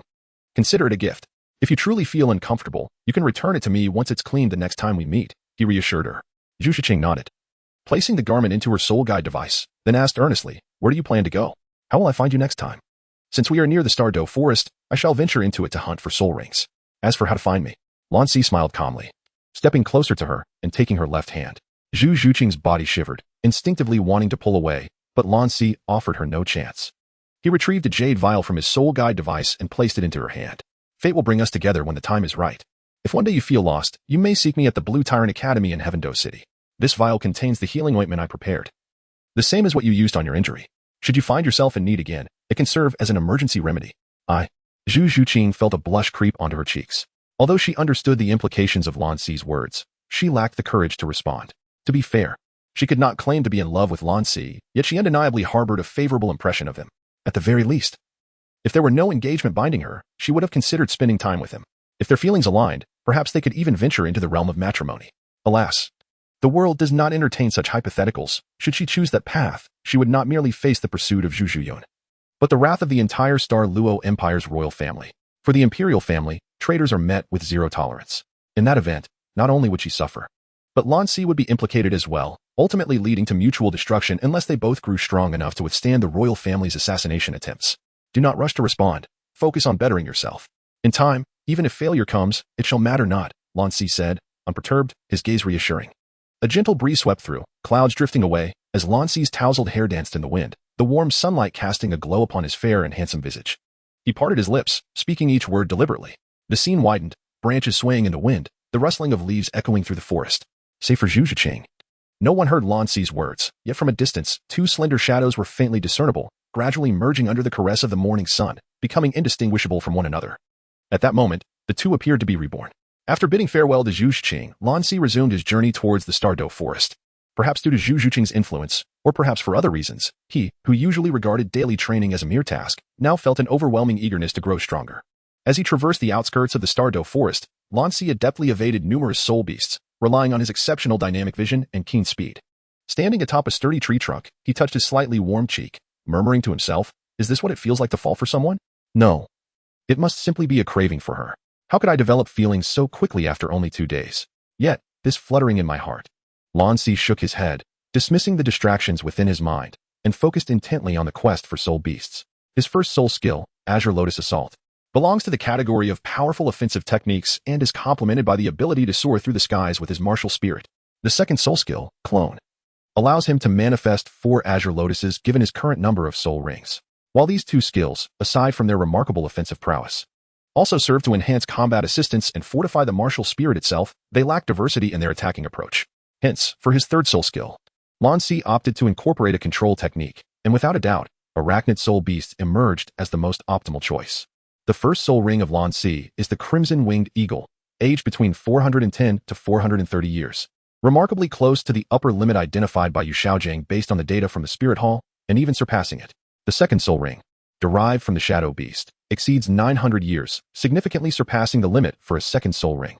Thus, for the third soul ring, he intends to seek a spider-type soul beast over 2,000 years old. Creatures such as the man-faced demon spider, the death demon spider, the precursor to the death spider king, which can only be deemed a king if it exceeds 50,000 years, or the soul-devouring demon spider, the precursor to the soul-devouring spider king, would suffice. As dusk approached and the sun dipped below the horizon, the evening glow in the west contrasted beautifully with the Stardow Forest, creating a breathtaking and magnificent vista. Within the forest, Lan Si had wandered for several days without finding a suitable spider-type soul beast. Observing the impending darkness and the surrounding terrain, he decided to rest against a sturdy tree trunk, understanding the necessity of finding a secure refuge. Otherwise, even on the periphery of the Stardow Forest, he would face unpredictable dangers as night fell. From his storage soul guide, Lan Si retrieved provisions and a water pouch, hastily preparing a simple dinner. As his breath gradually steadied, his gaze swept across the surroundings. Suddenly, an unusual rustling sound captured his attention. Lan's keen sight was remarkable. Following the sound, he soon spotted the source of the noise amidst the haystack several hundred meters away. The sight was a grotesque amalgamation of black and purple, evoking a profound sense of revulsion. The creature that had suddenly emerged was an exceedingly ugly spider, an aberrant behemoth with a body diameter exceeding 2 meters and 8 legs resembling elongated spears, each over 3 meters in length. Its carapace was a deep black, adorned with an intricate pattern of bizarre purple markings that extended down to its 8 legs. The front ends of its legs were slender and showcased a translucent purple hue. With each silent step it took, it pierced the ground, leaving behind a shimmering purple halo, a testament to its sharpness. It was none other than the soul-devouring demon spider. A look of sheer ecstasy spread across Lan Si's face, as the blood within him ignited with fervor, rekindling hope for this rare soul beast he had long since abandoned. It is imperative to note that this creature is a formidable arachnid soul beast, even rarer than the human-faced demon spider. It serves as the predecessor to the second spirit of the Pope of the Spirit Hall, Bibi Dong, the soul-devouring spider king.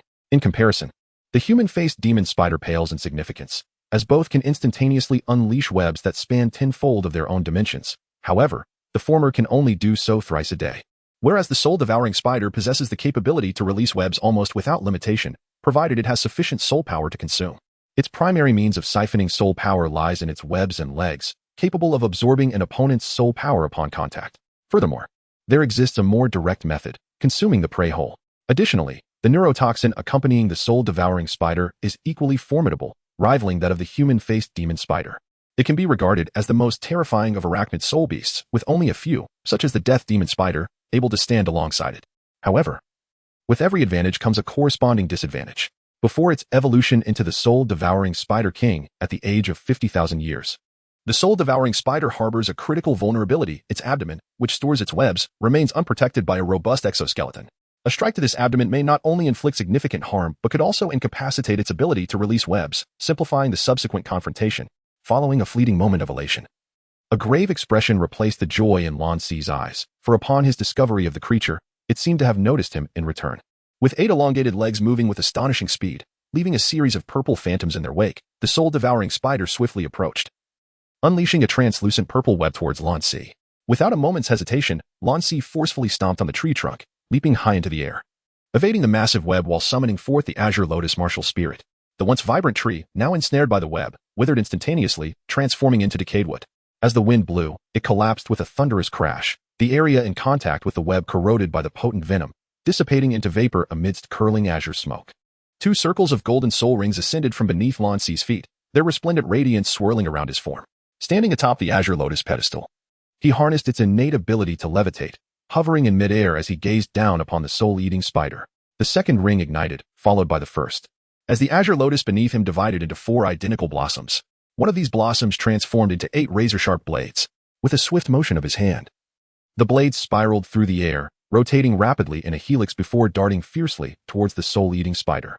In response to the oncoming barrage of blades, the spider's 8 small eyes, gleaming with a purple light, flared brilliantly as it unleashed another massive web. The web thwarted 6 of the blades, while the remaining 2 were deflected by its raised forelegs, sent soaring away from their intended target. A shadow of gravity flickered across Lan Si's eyes. He realized that without destroying the abdomen of the soul-devouring spider, inflicting any harm upon its essence would be futile. With its web capable of thwarting the vast majority of assaults, coupled with its 8 limbs adept in both offense and defense, any reckless advance would be tantamount to courting death. Consequently, Lan Si raised his hand to summon back the 8 sharp blades, orchestrating the relentless assault on the soul-devouring spider, while 2 Azure Lotuses before him transformed into an additional 8 blades, culminating in a total of 24 blades converging from all directions toward the arachnid foe. This time, Lan Si demonstrated prudence. He had discerned that the 8 spider spears were immobilized during the instant the soul-devouring spider expelled its web. Moreover, the web could not provide comprehensive coverage devoid of blind spots. Thus, it was incapable of defending against the onslaught of blades approaching from multiple angles. Provided that the blades continued their unyielding barrage, the soul-devouring spider would have no opportunity to unleash its web. Indeed, the creature ceased its webbing and resorted to its agile 8 legs for evasion and defense. However, the speed of the soul-devouring spider surpassed Lan Si's expectations. Leaving a trail of violet phantoms upon the ground, it evaded the flying blades by a narrow margin. Seizing this fleeting moment, it unleashed a torrent of webbing towards Lan Si in the sky, seemingly intent on dragging him down. With a slight curl of his lips, Lan Si remained rooted in place, drawing forth an AK-47. The bullets were chambered as he silently observed the web of the soul-eating spider surging upward beneath him. He had long since discerned the maximum range of its web attack, which lay between 20 to 25 meters. Thus, he deliberately lingered at an altitude exceeding 25 meters. As anticipated, the web's ascent halted less than 2 meters below Lan Si's feet, plummeting back onto the soul-eating spider itself, bound by its own web. The creature let out a furious roar, a shimmering layer of eerie purple radiance emanating from its form as the web gradually began to dissolve. Taking advantage of this brief moment, Lan Si leaped forward, raising his AK-47 and unleashing a barrage of gunfire at the vulnerable underbelly of the soul-devouring spider. The sound of gunfire echoed in the air. Caught off guard, the creature was unable to evade the onslaught, and in an instant, its abdomen was riddled with bullets. Oozing a viscous, purple fluid, With its life-sustaining abdomen destroyed, the soul-devouring spider erupted in fury, its 8 razor-sharp legs thrashing wildly as it charged towards Lan Si's landing spot, severing all vegetation in its path, leaving behind smooth, lifeless cuts. Subsequently, the remnants of its toxic essence corroded the area. Chapter 24, Xian Renu? Is it truly seeking to end my life? Lan Si's expression froze momentarily, but he steeled his resolve, stowing the AK-47 within his soul guide. As he activated the 5 Thunder Heart technique, lightning surged from his left hand, summoning the Haotian bamboo, concentrating his 30 levels of soul power into his left hand. He infused it into the small black hammer adorned with intricate golden spirals. In an instant, the hammer expanded several times, its handle stretching to a meter, the patterns on its surface glowing with a vibrant blue arc of electricity. With all his might, he swung the hammer downwards, aiming with terrifying force at the face of the soul-devouring spider. Instinctively sensing the impending danger, the spider raised its forelegs in defense. However, it could not anticipate that Lan Si's Haotian bamboo possessed the ability to breach its defenses. The tip of the bamboo struck precisely at the intersection of its forelegs. With a resounding crack, the legs shattered, and a smirk crept onto Lan Si's lips as he seized the opportunity to pivot the hammer and unleashed a flurry of strikes upon the spider's visage. 1 strike, 2 strikes, 3 strikes. In an instant, the area surrounding Lan Si and the soul-devouring spider was enveloped in dust and electric fury. By the time the 36th blow fell, Lan Si was exhausted. A brief moment of respite allowed him to retreat several dozen meters, patiently recuperating while observing quietly.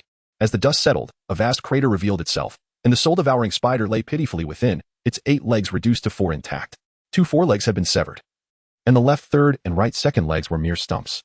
Its once glossy black head was now deeply concaved, with only 3 of its 8 eyes remaining, dull and lifeless, as purple liquid seeped from its broken limbs and ruptured abdomen. It lay there, utterly defeated and despondent. Despite the spider's woeful state, Lan Si remained vigilant. For as long as the soul beast had not produced a soul ring, it was still alive. With a flick of his wrist, the previously downed azure lotus blade shot forth, piercing towards the soul-devouring spider. Anticipating the attack, the spider leaped with its remaining legs, vaulting over Lan Si and darting towards the depths of the Stardow forest. Soul Masters possess the ability to sense the strength of Soul Beasts within a certain range. And conversely, Soul Beasts can also gauge the prowess of Soul Masters. To the soul-devouring spider, Lan Si's presence felt insignificant, akin to an ant, far beneath its own might. Yet, time and again, Lan Si seized the initiative, first utilizing the flight capability of his martial spirit to create distance for ranged attacks, provoking the spider to unleash its web, and then exploiting the opportunity to employ an unusual weapon that obliterated its life-sustaining abdomen, culminating in a devastating display of power that left the spider utterly defenseless. Even its feigned death had been discerned. The soul-devouring spider could not comprehend why, despite its considerable strength and cunning among soul beasts, it faced such a humiliating defeat. Unwilling to accept its fate, it sought to flee, believing that with its superior devouring talent over the faceless spider, it could recover by preying upon smaller soul beasts and eventually return to exact vengeance upon this seemingly weak human. Such cunning, yet did it truly think it could escape? Lan Si scoffed, not hesitating to retract the Haotian bamboo and summon the floating azure lotus once more. With a delicate leap onto the azure lotus platform, he directed it swiftly towards the soul-devouring spider. The chase intensified as they delved deeper into the Stardow forest, the distance between them rapidly diminishing.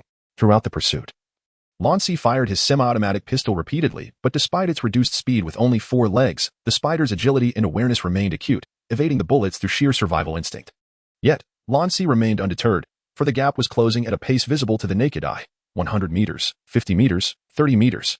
Closer, ever closer. When the distance shrank to below 20 meters, Lan Si's body trembled as he suddenly sensed an overwhelming, chilling aura emanating from the depths of his soul, as if continuing the pursuit would lead to his immediate demise. Lucy gazed ahead, a drop of cold sweat trickling down his forehead.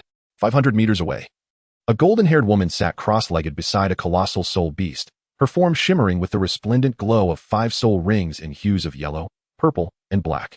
The 6th black soul ring slowly materialized, suggesting she was in the process of absorbing it. He was certain that this impending danger did not emanate from the soul-eating spider nor from the golden-haired woman herself. Indeed, her attire and appearance indicated nobility rather than that of a commoner. Thus, the only plausible explanation lay with those concealed in the shadows, safeguarding the golden-haired lady. Should he retreat or continue the pursuit?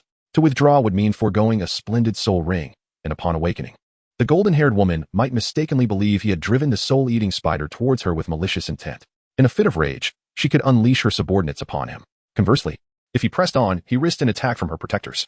As a soul emperor, the guardians would undoubtedly possess a greater soul power than her own, perhaps at least a soul sage, or even a soul Douluo, with the possibility of being a title Douluo. Considering the formidable strength that such a figure would possess at this time, Blue Si could surmise the identity of the golden-haired woman. In that moment, he found himself ensnared in a profound dilemma. Had he neglected to consult the almanac before venturing out today? First, he encountered a small kitten being pursued by a larger cat, leading to a heroic rescue, and now he stumbled upon a mysterious lady. Was it truly the case that one has charm wanes in mere seconds? As Blue Si took note of the golden-haired woman, the soul-eating spider also became aware of her presence.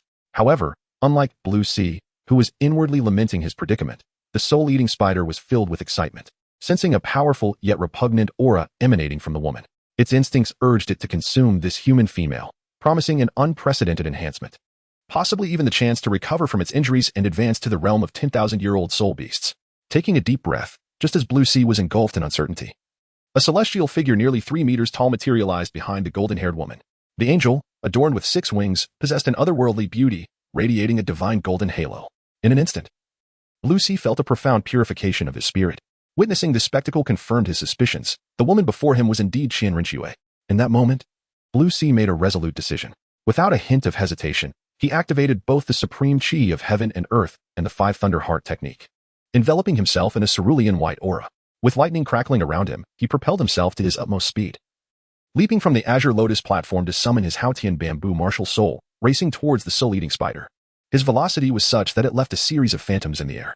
Xian Renu was a proud woman, characterized by her strong desire for control and a relentless pursuit of self-interest. As long as the benefits were substantial enough, she would readily abandon even the most loyal title Douluo elder of her faction.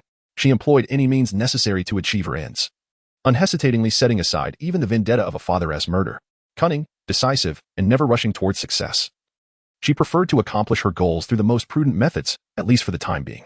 Now, not only had he driven a soul-eating spider towards her, but he had also witnessed her angelic martial soul. If he wished to survive, he must demonstrate sufficient value, revealing his twin martial souls. Otherwise, enduring this trial would prove exceedingly arduous. In the shadows, the snake spear Douluo and the porcupine Douluo were equally taken aback by the unfolding scene. Lan Si not only drove the soul-devouring demon spider to the location where the young master was absorbing the spirit ring, but also beheld the young master's martial spirit. Initially, they had intended to eliminate both the soul-devouring demon spider and Lan Si, but upon witnessing Lan Si summon a second martial spirit, they altered their course of action. Is that a serpent spear? Am I not mistaken? It appears to be a twin martial spirit, akin to that of the Pope, the porcupine remarked incredulously. Indeed. It is no wonder that a mere rank 2, level 30 soul master could bring such a formidable, over 2,000-year-old soul-devouring demon spider to such a state of disarray. Moreover, judging by the aura, the hammer in the boy's hand, gleaming with the light of thunder, seems to rival the renowned Haotian hammer. Reputed as the world's foremost weapon martial spirit, the serpent spear agreed gravely, his face etched with concern. Should we proceed with the attack? The porcupine asked, swallowing hard. Let the young master decide. She is on the verge of awakening. Such a prodigious talent, if not to be claimed by our spirit hall, must be eradicated. The serpent spear's eyes glinted with a ruthless determination. Your word is law. And it appears this lad is intent on protecting the young master from harm by revealing his twin martial spirit. As long as he does not approach her, we shall refrain from intervening, the porcupine concurred with a nod. While they conversed, Lan Si had already caught up to the soul-devouring demon spider. The Haotian spear was hurled from his left hand with an exceptionally cunning angle, unleashing a slender silver electric serpent that struck forcefully against the head of the soul-devouring demon spider, sending its massive form soaring through the air, spinning several times before crashing to the ground. Without granting the soul-eating demon spider a moment's respite, Lan Si summoned the Haotian staff with a swift gesture. Leaping forward with vigor, gripping the hammer tightly in both hands, he unleashed a relentless onslaught upon the creature. In mere moments, the soul-eating demon spider was vanquished, and a faint, ethereal purple glow began to coalesce above its lifeless form, ultimately transforming into a radiant circle of purple soul rings. With the demise of the soul-eating demon spider, a sense of relief washed over Lan Si as he withdrew his martial spirit into his body and turned his gaze toward Xian Renu, who stood 100 meters away. Following the death of a soul beast, the soul rings remain intact for 1 hour, allowing for their absorption without fear of dissipation within that time frame. Lan Si did not rush to absorb the soul ring formed by the soul-eating demon spider. Although his physical condition was not dire, it was far from optimal. The frequent use of his 2 martial souls had drained much of his stamina and left his soul power nearly depleted. If he recklessly attempted to absorb the soul ring of the most malevolent and violent of soul beasts, he would have to endure the violent energy's impact. Should his body or will falter, it could lead to a fatal backlash. Most critically, not far away, lay Xian Renu, a veritable ticking time bomb. His life was almost entirely in her hands. Thus, Lan Si feigned patience, occasionally using his Qinglian martial soul to drive away any approaching soul beasts. After about half a stick of incense had passed, the golden aura around Xian Renu, it gradually contracted, and the sixth black soul ring fully formed. She slowly opened her eyes. Her formidable mental power immediately drawing her attention to Lan Si, who stood by a pit 100 meters away, with a handsome visage, fair skin, and a tall, slender figure adorned with flowing black hair. Lan Si made a good impression on Xian Renu. However, she could not tolerate anyone approaching her while she was absorbing her soul ring. Just as Xian Renu was about to question the two titled Douluo Continent and Citan, who were meant to protect her, Zhuo's voice suddenly echoed in her ear. Young master, you are awake. He employed a high-level soul master's voice transmission technique to recount the events from beginning to end. Upon hearing that Lan Si had chased the soul-eating demon spider to her location, Xian Renu felt a pang of anger. However, her fury quickly transformed into astonishment when she learned that he had used his twin martial souls to slay the beast. Finally, upon discovering that Lan Si had not departed after vanquishing the creature, but rather lingered nearby to protect her from encroaching soul beasts, a warm current flowed through her heart. It had been over a decade since she had experienced such care from another. So this young man possesses twin martial souls? Xian Renu inquired of Zhu and Citan.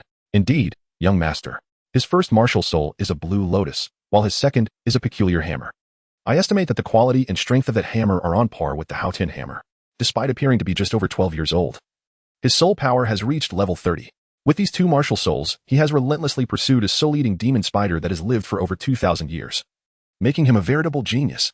Even among our Spirit Hall's 3 Golden Generation members, he outshines them at his age, Zhu responded.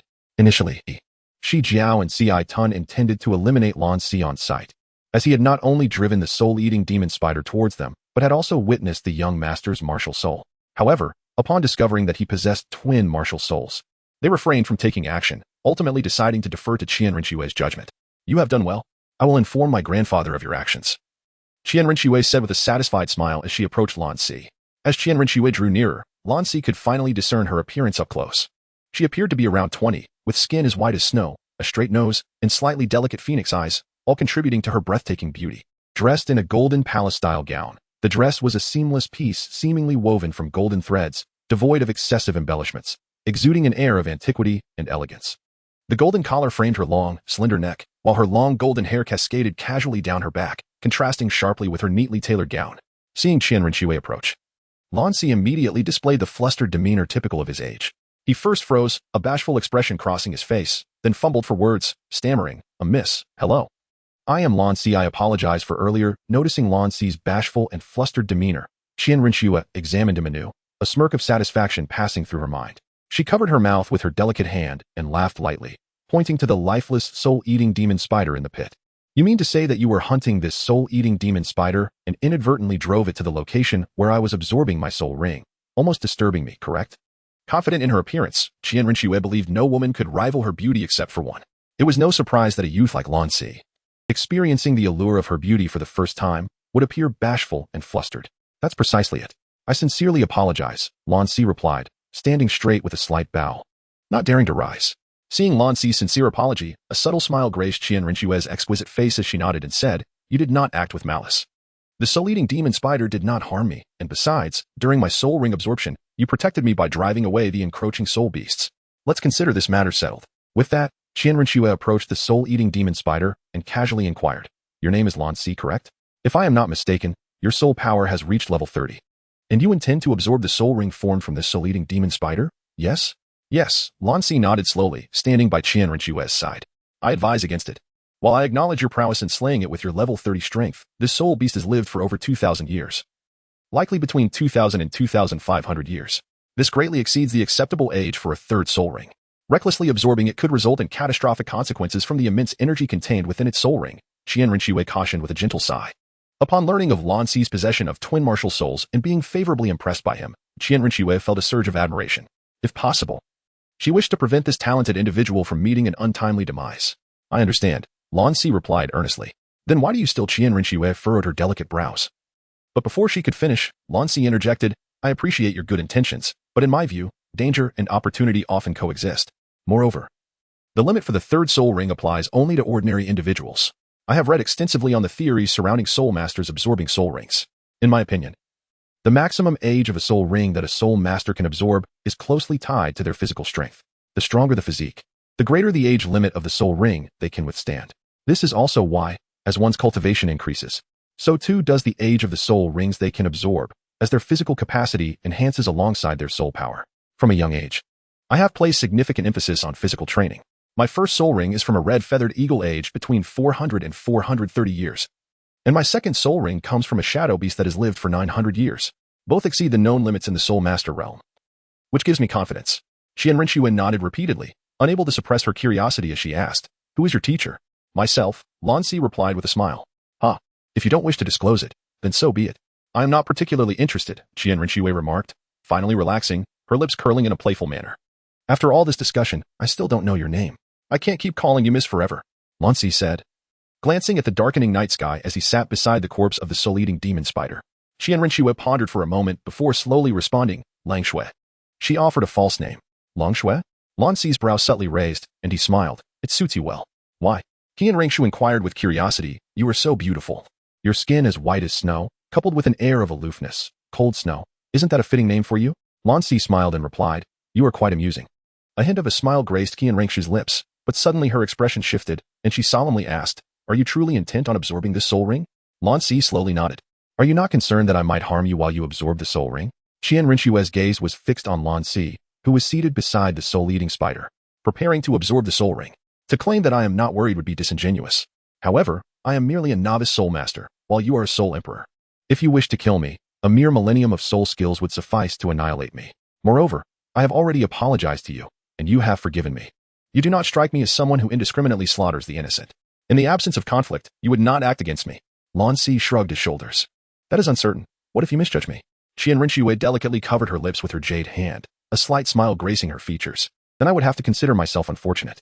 I cannot fight back nor can I escape," Lan Si replied, a look of helplessness on his face. "Very well. You have won. Before you absorb the soul ring, I have one last question for you," Xian Renu stated. "Ask away. It sounds as if we are parting forever." Lan Si scoffed. "Do not mistake my intentions. I merely wish to know your home. Should you be overwhelmed by the soul ring of the soul-eating spider, I would want to inform your parents to come collect your remains." Xian Renu shot him an annoyed glare. "You need not worry. My parents passed away long ago. However, should you desire to learn about my origins, simply inquire in Nanning City, 1,000 miles to the northwest. It is not a matter shrouded in secrecy." As he spoke, Lan Si closed his eyes, channeling the sacred chi and the 5 Thunder Heart technique, beginning to absorb the soul ring. While his words were lighthearted, his heart was filled with trepidation. Facing a soul-eating spider that had lived for over 2,000 years, claiming absolute confidence would be a falsehood. Nonetheless, since the original character Tang San could absorb a humanoid demon spider of over 2,000 years with merely the Xiantian skill, and with his possession of 2 complementary top-tier techniques, if he were unable to achieve this, it would be better to perish than to live without strength or the ambition to reach invincibility. As Lan Si entered the meditative state to absorb the soul ring, Xian Renu's smile gradually faded. After a moment of silence, she suddenly spoke, her ethereal voice resonating like a cleansing melody for the soul. "Come forth." As her words fell, 2 shadows, one stout and the other slender, eerily emerged from behind a large tree. These figures were the spirit Douluos, Snake Spear and, who secretly protected Xian Renu. "Young master," the 2 titled Douluos respectfully addressed the girl with their backs to them. "Uncle Shilong, please travel to Nanning City overnight to uncover Lan Si's background. I require all his information," Xian Renu instructed calmly. "Understood," Snake Spear Douluo replied without hesitation, his form vanishing like a specter into the forest. "Uncle Si Shui, remain here with me and observe whether this lad can withstand the overwhelming soul ring of the soul-eating spider," she continued. "Yes, I too am intrigued by this young man. If he can endure, his future is limitless. Only such a genius would be worthy of aiding the young master," Si Shui Douluo remarked, casting a glance at Lan Si, who was absorbing the soul ring of the soul-eating spider. He understood that the young master held great regard for Lan Si's talents, developing a fondness for him. Hearing this, Xian Renu remained silent, her gaze fixed on Lan Si as night fell, the bright moon hanging high in the sky, casting a silvery light that subtly illuminated Xian Renu's ethereal beauty, revealing a hint of a soft smile. The night passed without conversation. The following day, as dawn broke, Snake Spear Douluo returned. At this moment, Xian Renu's expression had turned grave. Before her, Lan Si sat cross-legged beside the soul-eating spider, shrouded in a faint crimson mist. Within the red fog, blue arcs of electricity and a chilling white flame could be glimpsed. The crimson mist was none other than Lan Si's blood, an hour prior. As his soul power fluctuated violently, his skin began to exude tiny beads of blood, which, under the intense heat of the white flame, evaporated into the air, transforming into this delicate red mist. Lan Si furrowed his brow tightly, his teeth clenched, his body trembling uncontrollably, with blood droplets adorning him. One could easily imagine the immense agony he was enduring at that moment. Amidst the blood mist, the occasional cracking of bones echoed, each sound sending chills down one's spine. Yet, the anticipated third soul ring, which should have appeared as he absorbed the soul-devouring spider's soul ring, remained elusive, indicating that Lan Si had not fully assimilated it. Young master, the soul-devouring spider is notoriously ferocious among spirit beasts, with an age exceeding 2,000 years, nearly 2,500. It's been a night. I fear he might not hold on much longer, the remarked with a hint of regret too as he glanced at Lan Si, engulfed in blood mist. From the words of he learned that Lan Si was a civilian prodigy with a pristine background, having never been involved with any forces, and seemingly held a considerable fondness for the spirit hall. It would indeed be a pity if such a talent were to perish. They stood beside it, holding a stack of documents he had painstakingly gathered throughout the night through the channels of the spirit hall. These records chronicled Lan Si's journey from awakening his martial soul to graduating from Nodding Academy. Half an hour prior, they had returned but chose to remain silent. Standing aside as he observed the young master's intense focus on Lan Si, communicating with his old friend through subtle gestures.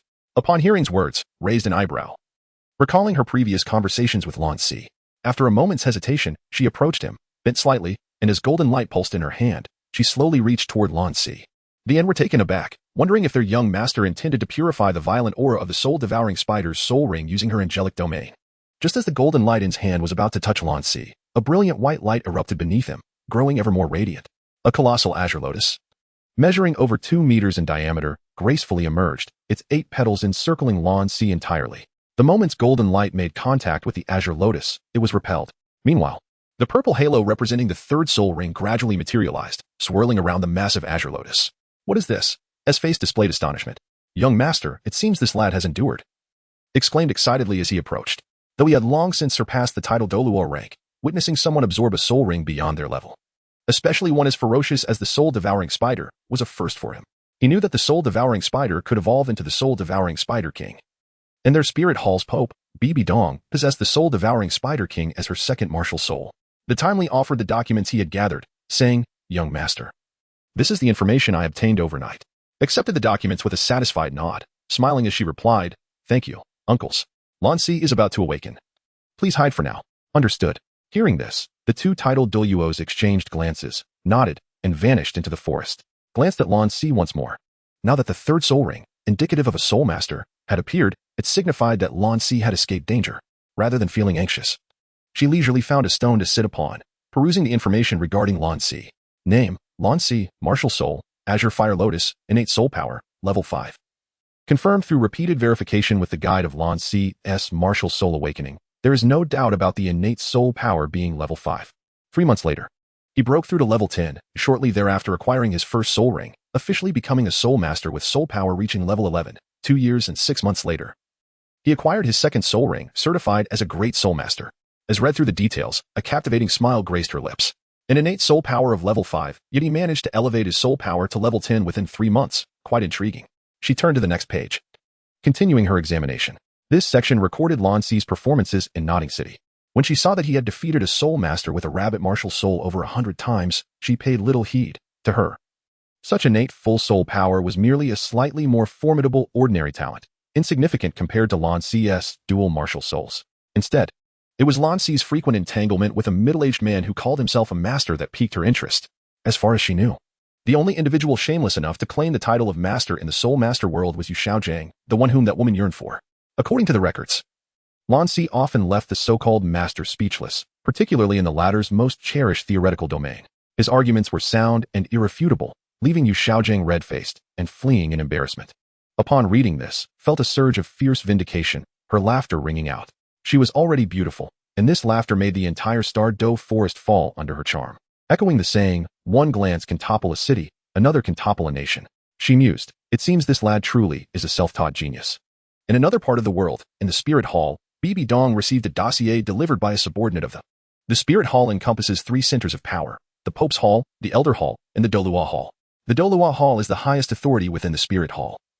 Reserved solely for deceased titled Douluos, it serves merely as a symbol, with decision-making power resting in the hands of the Pope's Hall and the Elder Hall. Apart from the 7 offerings whose soul power exceeds level 96, the Pope's Hall holds the utmost respect. Although as a title Douluo, he does not qualify as an offering, and offerings typically do not interfere with the affairs of the Spirit Hall. Thus, he is loyal to Bibi Dong. However, due to his mission to protect, who is the granddaughter of the unparalleled title Douluo Qian Daolu, he occupies a neutral position, ensuring he offends neither party. as a titled Douluo elder within the Spirit Hall. He knows a thing or two about Bibi Dong's past, including her connection to Yu Xiaojiang. He astutely prepared 2 sets of information, one for which contained references to Yu Xiaojiang, and another for Bibi Dong, which omitted any mention of him, focusing instead on Lan Si's remarkable talents, his dual martial souls, his ability to independently slay a soul-devouring spider aged 2,500 years at just over 12 years of age, and his current endeavor to absorb an exceedingly aged soul ring. In the spacious and brightly lit hall, Bibi Dong reclined lazily on her grand throne, one hand supporting her chin while the other perused the dossier.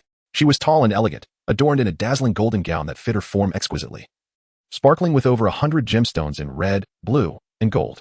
The 9-curved purple-gold crown atop her head shimmered brilliantly, while a 2-meter-long scepter, embedded with countless gems, lay casually beside her. With porcelain-like skin and an almost flawless visage, she exuded an exceptional aura. The nobility and sanctity that emanated from her compelled a sense of reverence. A golden-haired girl, around 17 or 18 years old, entered the hall and bowed to Bibi Dong, asking, "Teacher, what are you reading?" The elder of the Snake Spear clan conveyed news that they had encountered a prodigy possessing dual martial souls in the Stardow Forest. Bibi Dong responded with a hint of amusement. "Dual martial souls, isn't that akin to our teacher?" Hulaina's expression was one of disbelief. Bibi Dong nodded slowly, her noble visage radiating a sense of tranquility. "Will he join our spirit hall?" Hulaina inquired gravely. "A genius with dual martial souls is a double-edged sword. Should he align with the spirit hall, it would be a boon, yet if he were to join another faction or establish his own, he could pose a significant threat to the spirit hall. One must remember that the allure of a genius is formidable, and there are numerous forces opposing the spirit hall in the Douluo Continent. In such circumstances, it is imperative to tread cautiously in the face of such a prodigy possessing dual martial souls. The question of whether he will join us is secondary. The critical factor is whether he can endure the trial ahead. You see, he is currently absorbing a soul ring from a soul-eating spider with an age nearing 2,500 years. A teasing smile played upon Bibi Dong's noble features. Long ago, Yu Xiaojing had conducted a summary on the limits of soul ring absorption based on years of collected data. Research. The first soul ring was aged 423 years, the second, 764 years, the third, 1,760 years, the fourth, 5,000 years, the fifth, 12,000 years, the sixth, 20,000 years, the seventh, 30,000 to 50,000 years, the eighth, over 50,000 years, and the ninth, over 100,000 years. Although the Spirit Hall never officially recognized this, Bibi Dong was an exception. Her first martial soul was obtained in accordance with this timeline, configured as yellow, yellow, purple, purple, black, black, black, black, red. Due to the scarcity of 10,000-year soul beasts, the absorption age for her second martial soul was set at above 50,000 years. She would absorb any suitable one encountered, provided it was not less than that age. And now, Lan Si intends to break this limit, exceeding the threshold for the third soul ring by nearly 700 years, absorbing a soul-eating spider. One of the most ferocious soul beasts. It is utterly preposterous. No one understands the terror of the soul-eating spider better than her, after all. Her second martial soul is an evolved version of it, the Spider Queen, whose soul ring harbors a terrifying and violent energy far beyond what a 30-level quasi-soul master could withstand. 2,500 years of a soul-eating spider. Upon hearing Bibi Dong's words, Hulaina gasped, disbelief gleaming in her eyes, her delicate mouth forming a knot shape. Teacher, did you not say the highest age for a third soul ring is 1,760 years? Is he courting death by absorbing a 2,500-year soul ring? Who knows? News will arrive soon, and we shall see whether he lives or dies, Bibi Dong replied with a smile. At that moment, a flurry of hurried footsteps echoed from outside the great hall, and a cardinal in red hurriedly entered, kneeling in deference. Your Holiness, I have come to pay my respects. Well, has that lad perished? Bibi Dong inquired nonchalantly.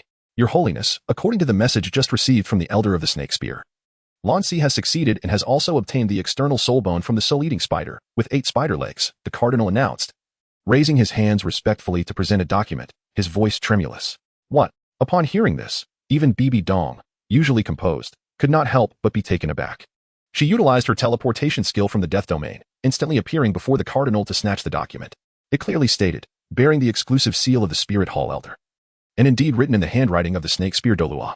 The Snake Spear Douluo would never deceive her, meaning this news was genuine. An external soul bone. This prodigy with dual martial souls, Lan Si, has actually acquired an external soul bone, derived from the soul-eating spider. Should he fully mature and pledge allegiance to the Spirit Hall, it would be advantageous. Otherwise, he could become a grave threat to the Spirit Hall, surpassing Tang Hao. At that moment, the cardinal nervously continued, Your Holiness, I have another matter to report. He glanced towards Hulaina. Bibi Dong understood and gestured for Hulaina to leave. Although curious, Hulaina dared not defy Bibi Dong's wishes, respectfully bowed, and exited the great hall. After Hu Liena departed, the cardinal respectfully spoke. The lady seems to have anticipated that the snake spear Douluo would inform you of this news and sent someone with a message. Speak, Bibi Dong replied, her brow furrowed. The cardinal, trembling, relayed, the lady said that Lan Si is her friend, and she will not allow anyone to have designs on him. Otherwise, she will stop at nothing. Oh, how delightful. It appears my precious daughter has truly grown up and spread her wings, Bibi Dong remarked, her fury transforming into a sardonic smile. Her imposing aura radiating outward, causing ripples in the air as the great hall trembled. The cardinal, standing nearby, was the first to be affected. Sent flying back to crash against the wall, spewing blood. Fortunately, Bibi Dong refrained from delivering a fatal blow. Otherwise, he would have been reduced to mere pulp under her overwhelming presence. Your Holiness, spare me. Your Holiness, spare me. Ignoring his injuries, the cardinal knelt on the ground, pleading for mercy. Rise, Bibi Dong commanded. After a brief release of her pent-up emotions, she felt considerably better, exhaling deeply as she returned to her throne. Your Holiness, what shall we do about Lan Si? Should we still attempt to recruit him? The cardinal inquired, anxiety evident in his voice. No need. As long as he does not oppose the spirit hall, let us refrain from meddling for now. You may leave, do not disturb me further, Bibi Dong replied, her tone laced with impatience. Understood. The cardinal, feeling as though he had received a reprieve, bowed deeply before limping out of the great hall. As he disappeared from view, Bibi Dong languidly leaned back on her throne, murmuring to herself, a friend, is it? I never expected Shuer would make friends. A subtle smile graced her lips. Perhaps even unbeknownst to herself, she felt a flicker of happiness at the thought of her daughter, whom she had so despised, finding companionship. Meanwhile, in the Star-Do forest, as noon approached under the brilliant sun, Lan Si and Xian Renu sat by the campfire, enjoying grilled delicacies. I did not expect your culinary skills to be rather commendable, Xian Renu remarked, taking a bite of the roasted rabbit. Of course, roasting rabbits is my specialty.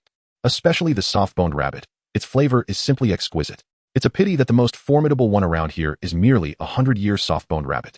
If only there were 1,000-year or 10,000-year variants, you could indulge to your heart's content, Lan Si replied with a grin. You are rather unabashed. Calling you plump has clearly struck a nerve, Xian Renu teased. The soft-boned rabbit, a diminutive soul beast, is a prey for the majority of carnivorous soul beasts. Reaching a century in age is considered quite impressive, let alone a millennium or 10,000 years. Xian Renu curled her lips, showing her skepticism. Do not be so dismissive. One day when you have the capability, I shall treat you to a feast of roasted rabbit meat aged 100,000 years, Lan Si stated earnestly. Upon hearing this, Xian Renu instinctively wished to retort, but as she looked up at Lan Si, she found his gaze remarkably clear, devoid of any impurities, evidently genuine.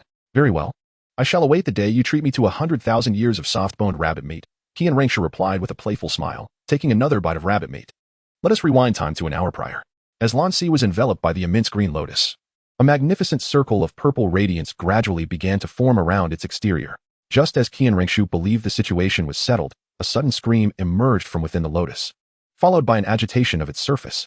With a sharp clang, a purple, semi-transparent spike akin to the long legs of a soul-devouring spider pierced through the lotus leaf, which possessed a hardness comparable to iron. This is, Xian Renu gasped, covering her delicate lips in disbelief. Before she could articulate her thoughts, another series of excruciating piercing sounds erupted. Observing the green lotus that encapsulated Lan Si attempted to wield the soul-devouring spider's spear, only to find that controlling it was not as effortless as he had imagined. When he directed it east, it veered west. When he commanded it north, it stubbornly went south. After considerable effort, he finally managed to exert some control. However, as he surveyed the nearby trees, as thick as water buckets, he noticed they had been reduced to splinters, their cut surfaces smooth and gleaming with a purple mist. This mist seeped into the tree's severed ends, causing their trunks to wither instantly, transforming them into decayed wood that scattered into dust with the slightest breeze. The toxicity was terrifying. It had swiftly robbed the trees of their vitality. Lan Si could not help but marvel at the potency of the poison. He had not anticipated that he would acquire an external spirit bone from the soul-devouring spider, as throughout the entirety of the original Douluo Dalu, only Bibi Dong, Tang San, and Hu Liena had possessed such bones. This illustrated the immense difficulty of obtaining an external spirit bone. However, from another perspective, Lan Si found solace in the fact that Tang San had acquired the external spirit bone from the faceless spider under extraordinary circumstances, specifically through the absorption of an excessively aged soul ring. Furthermore, that faceless spider had been burdened with profound resentment and, in a state of weakness, had exhausted its capacity to shoot webs due to injuries inflicted by Meng Yiran's grandfather, Long Gong Meng Shu, before encountering Tang San. This unfortunate series of events had led to its demise beneath Tang San's Zhuge God crossbow. In contrast, the soul-devouring spider's resentment towards Lan Si was undoubtedly far greater than that of the faceless spider. Initially, It had held the upper hand and was filled with absolute confidence until Lan Si pierced its abdomen with an AK-47, stripping it of its crucial web-slinging ability. Subsequently, relying on the might of the Haotian bamboo, Lan Si dealt it a series of punishing blows, sending it into a frenzied retreat. When it finally encountered a powerful human female spirit master who was absorbing a soul ring, it had hoped to devour her to regain its peak power. Yet, before it could even approach Xian Renu, Lan Si caught up with it and unleashed another relentless barrage, leading to its agonizing demise. It was safe to say that within the current realm of spirit beasts, it was the only soul-devouring spider, aged 2,500 years, to have fallen at the hands of a mere 30-level human spirit master. How could it not harbor resentment? Consequently, the impact of the soul ring energy that Lan Si endured was unprecedentedly fierce and violent. Nevertheless, he successfully persevered, harnessing the extraordinary energy within the soul-devouring spider's soul ring to elevate his soul power to level 32. While both the sacred Qian Koan skill and the Five Thunder Heavenly Heart technique broke through to their fourth tier. Moreover, he obtained the external spirit bone of the soul-devouring spider. One could hardly argue against the extraordinary fortune he had encountered. Not only had he survived, but he had also procured the exceedingly rare external spirit bone from the most ferocious of spirit beasts, the soul-devouring spider. Frankly, even I felt a stir of envy. Xian Renu approached, her gaze complex as she scrutinized Lan Si's current state. For a fleeting moment, she saw the figure of the woman she despised in him. For the latter's second martial soul was the evolved form of the soul-devouring spider, the Soul Spider Queen. Fortune indeed, he remarked, as he absorbed the external spirit bone into his body. Even if I were to offer you this spirit bone, you would be unable to absorb it. Why? Xian Renu inquired, intrigued, her eyes glimmering with curiosity. You must understand, this external spirit bone is among the most unique and rare, surpassing the 6 main categories of spirit bones. Its value is nearly comparable to that of a top-tier 100,000-year spirit bone, and it can evolve alongside the spirit master. It's quite simple, Lan Si replied with a gentle smile, his gaze fixed intently on Xian Renu's bright blue golden eyes. This spirit bone is too unsightly. It does not befit you. Xian Renu was momentarily taken aback, a flush rising to her cheeks as she quickly turned away, her delicate hand resting on her chest as she exhaled deeply. Just a moment ago, she had been unexpectedly charmed by this precocious boy of barely 12. After regaining her composure, she met Lan Si's clear and untainted gaze once more, redirecting the conversation. Each spirit bone possesses corresponding spirit bone abilities. What effects does your external spirit bone have? In response, Lan Si unleashed the external spirit bone again, this time with far greater ease. 8 long legs moved swiftly, creating a cascade of purple phantoms in the air. In the blink of an eye, he circled around Xian Renu, finally coming to a halt. He thoughtfully explained. It appears that most abilities are passive skills. Upon activating the external spirit bone, I found that my overall attributes, including soul power, speed, and strength, were enhanced by 50%. Additionally, I seem to have inherited the soul-devouring spider's ability to absorb soul power and toxins, allowing for complete replenishment of my own soul power and the ability to absorb toxins. The physical capabilities are also remarkably impressive.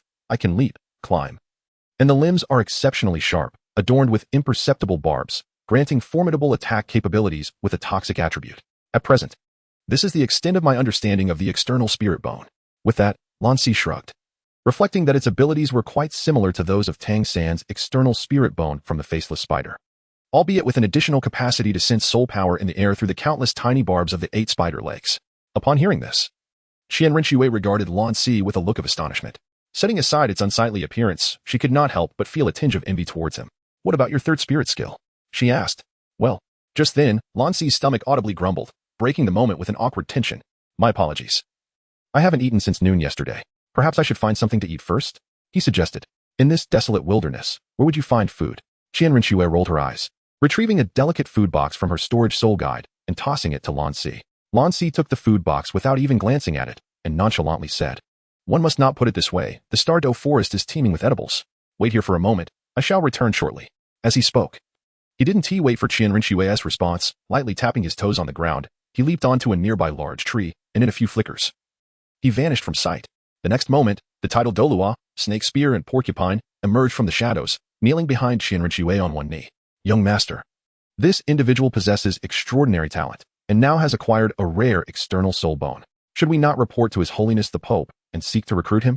If necessary. While his soul bone has yet to fully integrate, we could Snake Spear Douluo inquired respectfully. Have you not already conveyed a message to that woman? Xian Renu glanced sideways, her expression somewhat frigid. Please forgive me, young master, Snake Spear Douluo replied, a bead of cold sweat trickling down his forehead, his demeanor anxious. Inform that woman immediately that Lan Si is my friend. No one is permitted to harbor ill thoughts towards him, or I shall be at odds with that individual to the bitter end. Qian Renu declared in an icy tone. Understood. Without hesitation, Snake Spear complied respectfully and vanished like a wraith into the forest. Porcupine Dulau observed the spot where Snake Spear had disappeared, feeling a twinge of anxiety for his companion. It was the first time he had witnessed Qian Renu so enraged. It was well known that both Bibi Dong and Qian Renu's grandfather, Qian Douluo, could easily bring them to ruin. Offending either party was a perilous endeavor. With a thoughtful glint in his eyes, Porcupine Dulau cautiously shifted the topic. Young master, we have been out for nearly half a month. If we do not return to the Tiando Palace soon, it may raise suspicions. I understand. We shall return shortly. You may withdraw. Qian Renu waved her hand impatiently at the thought of returning to the Tiando Palace. She had entered the palace at a young age, and her time in hiding had already exceeded a decade. More than 10 years of living behind a mask had caused her to nearly miss out on the most beautiful moments of childhood and youth. Only when her soul power reached a bottleneck and she ventured out to hunt for soul rings did she find a momentary reprieve, allowing her to feel more like a person rather than a mere tool. This was also the primary reason she chose the Stardow Forest instead of the closer Sunset Forest for hunting soul rings. Approximately half an hour later, Lan Si returned, holding a rabbit over a meter long, already prepared. Have you waited long? He hung the rabbit aside and skillfully set up a bonfire. You were gone for so long just to catch one rabbit?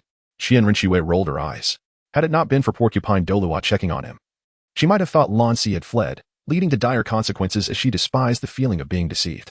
You wouldn't understand. This is a soft bone rabbit. A century-old one at that. I selected it from numerous others. Its meat is simply exquisite, and paired with my exceptional culinary skills, you will surely find it unforgettable. Lan Si replied with a mysterious smile. Qian Renu's lips curled into a faint smile. Then I shall await with anticipation. Before long. The air was filled with an enticing aroma as both indulged in the succulent rabbit skewers. Aren't you worried about attracting soul beasts with such brazen roasting in the Stardow Forest? Qian Renu asked, savoring a bite of rabbit meat. What is there to fear? We are at the junction of the outskirts and mixed zones of the Stardow Forest, where 1,000-year soul beasts appear relatively frequently, while 10,000-year soul beasts are rare. Furthermore, even if a 10,000-year soul beast were to attack, with you, a soul emperor-level master, present, what do I have to fear? Lan Si shrugged, fully aware that two titled Duluos were secretly protecting Qian Renu. Any formidable soul beast attack would have powerful support to contend with. You are quite carefree. Qian Renu felt a surge of pride. Having just turned 20, she had already attained Soul Emperor strength, rendering the so-called youngest title Dulau on the continent insignificant in comparison. This was despite her lack of diligent cultivation. Otherwise, her achievements would be even greater. Lan Si took a bite of rabbit meat, but before he could finish, he noticed Qian Renu frowning at him, her gaze piercing. Lan swallowed hard and hurriedly corrected himself. Oh no, Miss Langshui. Qian Renu furrowed her brows once more, clearly displeased with this address. After a moment, she exhaled deeply and said, Never mind. You may simply call me Schwer. Lan Si nodded and said, Well, from now on, you can call me a Si. Those who are familiar with me all address me in that manner. A Si. Qian Renu murmured softly, then smiled. Your name is unexpectedly pleasant to pronounce. By the way, a Si, what are your plans after leaving the Stardow Forest? I intend to enroll in the Lan Ba Advanced Soul Master Academy in Heavendo City, Lan Si replied, without reservation. Confident that Qian Renu had thoroughly investigated his background during his period of absorbing soul rings. Why not attend the Heavendo Royal Academy? Although Lan Ba Academy is indeed an advanced soul master institution, its overall strength is rather mediocre. In 2 years, the continent's elite soul master competition will take place. And with your capabilities, joining a prestigious soul master academy with a powerful team would surely allow you to shine brightly in the tournament. The Heavendo Royal Academy is quite commendable. This year's team even includes a soul master possessing the world's strongest beast martial spirit, the Blue Lightning Tyrant Dragon. Qian Renu gently coaxed. She was aware that 2 years hence, the so-called golden generation trained by that woman would also be participating in the elite competition. If possible, she yearned to take the stage herself, to crush that so-called golden generation and prove her own worth, while simultaneously vexing her opponents. However, this was evidently unrealistic. Yet, with Lan Si present, the circumstances were different. It was likely that that woman had already considered Lan Si as her own. If Lan Si were to compete and defeat that woman's disciple, the scene would undoubtedly be quite entertaining. Upon hearing Qian Renu's remarks, Lan Si could not help but roll his eyes. You are not wrong, but you seem to have overlooked one detail. I am a commoner. Whereas the Heavendo Royal Academy only accepts nobility. These are trivial matters. Leave them to me, Qian Renu replied with a smile. You? Lan Si feigned a look of skepticism. What's wrong? Do you doubt my capabilities? Qian Renu playfully retorted. Lan Si shook his head. Speaking with earnest absurdity, it is not impossible. With your innate talent and grace, I can discern that you have received a fine, noble education. However, I find myself pondering your true identity. Earlier, when I observed you absorbing the soul ring, I glimpsed a pair of wings behind you. The martial spirit of the Tiando royal family is a swan. You cannot possibly be a princess from the Tiando Empire, can you? No, that cannot be right. The Tiando royal family bears the surname Shui, while you are surnamed Lang. Could you be the illegitimate daughter of that old man Shui Yi? Upon hearing Lan Si's conjecture, Shian Renu was instantly amused. The audacity of referring to the emperor of one of the two great empires, Shui Yi, as that old man was indeed fearless. Nevertheless, this predicament worked to her advantage, sparing her the need for elaborate explanations. She lowered her head, channeling her inner Oscar-worthy performance, and forcibly summoned tears from her eyes. In an instant, tears cascaded down her cheeks. Witnessing this scene, Lan Si could not help but exclaim in admiration for her acting skills. Since that is the case, why not indulge in a performance together? Lan Si mused.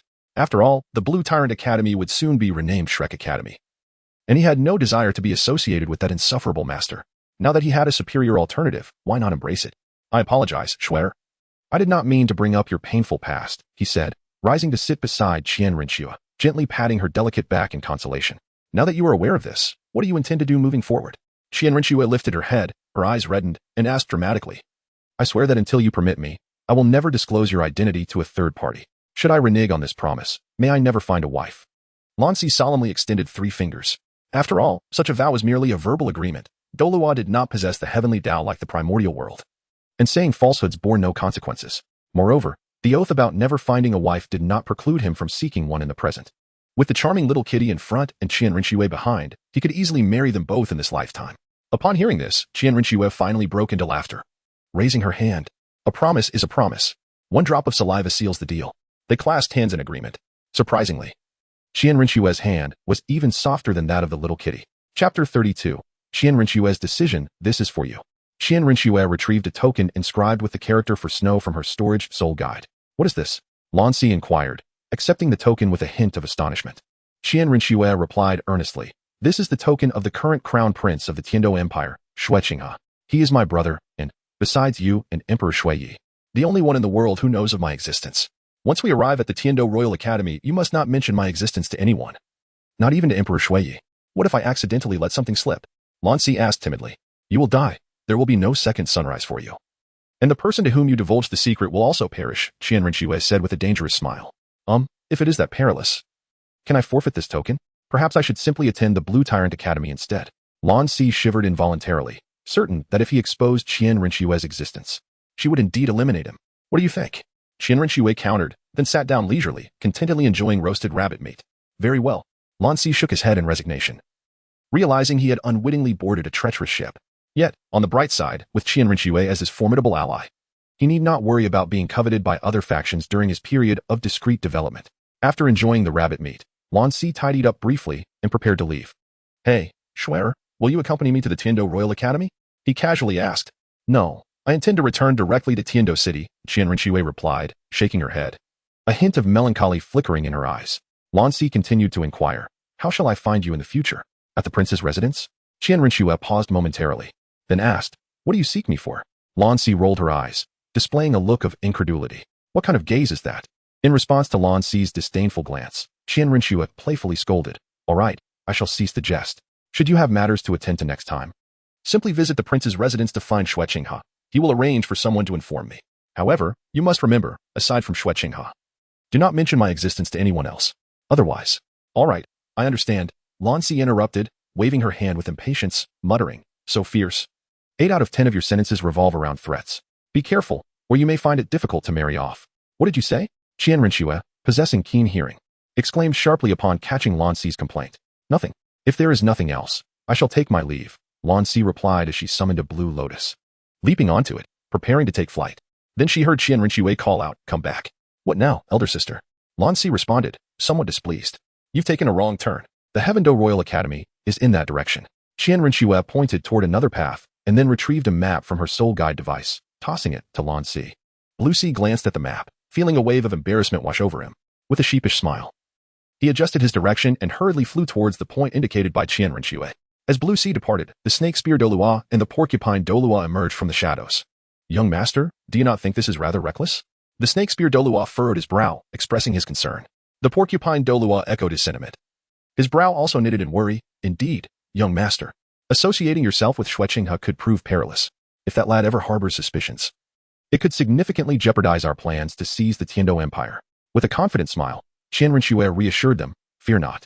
Although he may appear rather foolish, he is, in fact, quite astute, possessing a remarkable ability to assess risks. Even if he were to suspect something, he would not expose it. Moreover, do you truly believe that someone who refers to the Snow Knight Emperor as Old Man Shui Yi would risk his life to relay information to the Tiando Empire? Besides, since we have decided to recruit him, he will inevitably learn of my true identity. This presents an excellent opportunity to test the waters." Upon hearing this, the snake spear Douluo and the porcupine Douluo exchanged glances and smiled at one another, then bowed to Xian Renu in unison, proclaiming, "Young master, you are indeed wise." Xian Renu, feeling a sense of pride, nodded and added, "However, what you both say carries merit. Uncle Shilong, you should follow him discreetly for a while. If all seems well, then return." "Understood, young master," the snake spear Douluo responded respectfully before swiftly darting towards Blue Sea's location. The Bala Kingdom, situated to the south of the Tiando Empire and bordering the Fasnuo province, is somewhat misnamed as a kingdom, for its area is merely 3/4 that of the Fasnuo province. It is one of the 4 major kingdoms within the Tiando Empire. At the heart of the most fertile Lima plain in the Balak Kingdom lies Soto City, renowned as the Granary of Balak. After parting ways with Blue Sea, Zhu Qing first took time to recuperate, ensuring her body bore no lingering ailments. She then hired a carriage and, after nearly 3 to 4 days of travel, finally arrived at her destination, Soto City. At this moment, the sun was high in the sky, illuminating the scene with its fierce rays. The sky was devoid of clouds, and not a whisper of wind stirred. Both the lakes at the foot of the mountains and the lush vegetation covering the towering peaks, reaching a height of 1,000 meters, appeared listless and lethargic. Disembarking from the carriage and strolling along the bustling streets of Soto City, Zhu Qing found herself slightly unsteady. Perhaps due to the exhaustion from her prolonged journey or for other reasons. If one day you feel lost and have nowhere to turn, you may come to me at Douluo Academy in Tiando City. Strive to do your best, and even if you fail, it matters not, for I shall protect you." The words of Lan Si reverberated incessantly in Zhu Qing's mind. For the first time, someone had vowed to protect her, and indeed, he had delivered on that promise. With the formidable power of a 30-level soul master, he shielded her from her sister, who possessed the strength of a soul sect. Though his approach may have been unorthodox, he had nonetheless succeeded. Her cheeks flushed slightly, and her mind felt hazy. The image of Lan Si lingered in her thoughts since their parting, just as she was about to plunge into a pit filled with snakes and wild beasts. Lan Si appeared out of nowhere, catching her midair and saving her from becoming prey. Faced with the coercion of Zhu Qing's sister, Zhu Zhiyun, who wielded soul sect power, he remained calm and employed a peculiar weapon to fend her off. Before slipping into unconsciousness, she recalled him embracing her, tending to her wounds. And finally, their parting embrace as he departed the forest. These vivid memories clung to Zhu Qing's mind. It was only after Lan Si's departure that she realized he had left an indelible mark on her heart. Just then, a tiger's roar interrupted Zhu Qing's reverie. In the 3rd chapter, Zhu Qing instinctively turned toward the sound, where she spotted a couple's tavern named the Rose Hotel. Inside the hall, a soul master with the blue silver grass martial spirit was engaged in a fierce battle with a soul-honored master possessing the white tiger martial spirit. A girl adorned with rabbit headgear and 2 twin sisters stood behind them, watching the skirmish. Upon recognizing the soul-honored master as Daim Mubai, her heart tightened. He was her nominal fiancé, the scoundrel who had abandoned her, leaving her in peril while he indulged in debauchery. The last time they had met was over 3 years ago when she was on the verge of a breakthrough to become a great soul master. While Daim Mubai had already achieved that status, reaching 28 levels of soul power. Upon her emergence from seclusion, she had learned of his silent departure. Now, after more than 3 years, she had transformed significantly in stature, appearance, and strength. Daim Mubai might not even recognize her. Yet, she could easily identify him, not only by his martial spirit but also by his visage, which had changed little apart from his increased height. His striking heterochromatic eyes remained particularly captivating. The battle between Daim Mubai and the blue silver grass soul master was swift and concluded even more rapidly. From their conversation, Zhu Qing discerned that the blue silver grass soul master was Tang San, and the girl with the rabbit headgear was the old rabbit Lan Si had mentioned. Astonishingly, their conflict stemmed from a mere room reservation. With a confident laugh, Daim Mubai declared, "My white tiger transformation can last half an hour. During this time, my resistance to abnormal states, as well as my attack, defense, and strength, will double. With my 37 levels of soul power, your poison cannot harm me. Even if your soul skills are exquisite, and your control-type martial spirit is effective, you are ultimately no match for me." This delineates the absolute disparity in power. However, I assure you, regardless of the outcome of this battle, the room is yours. We shall meet again soon at Shrek Academy. If anyone troubles you there, invoke my name, Evil Eye White Tiger Daim Mubai. As he spoke, Daim Mubai embraced the twins and exited the hotel. After a brief exchange with Xiao Wu, Tang San also retreated into a room with her. Watching from outside the Rose Hotel, Zhu Qing furrowed her brow.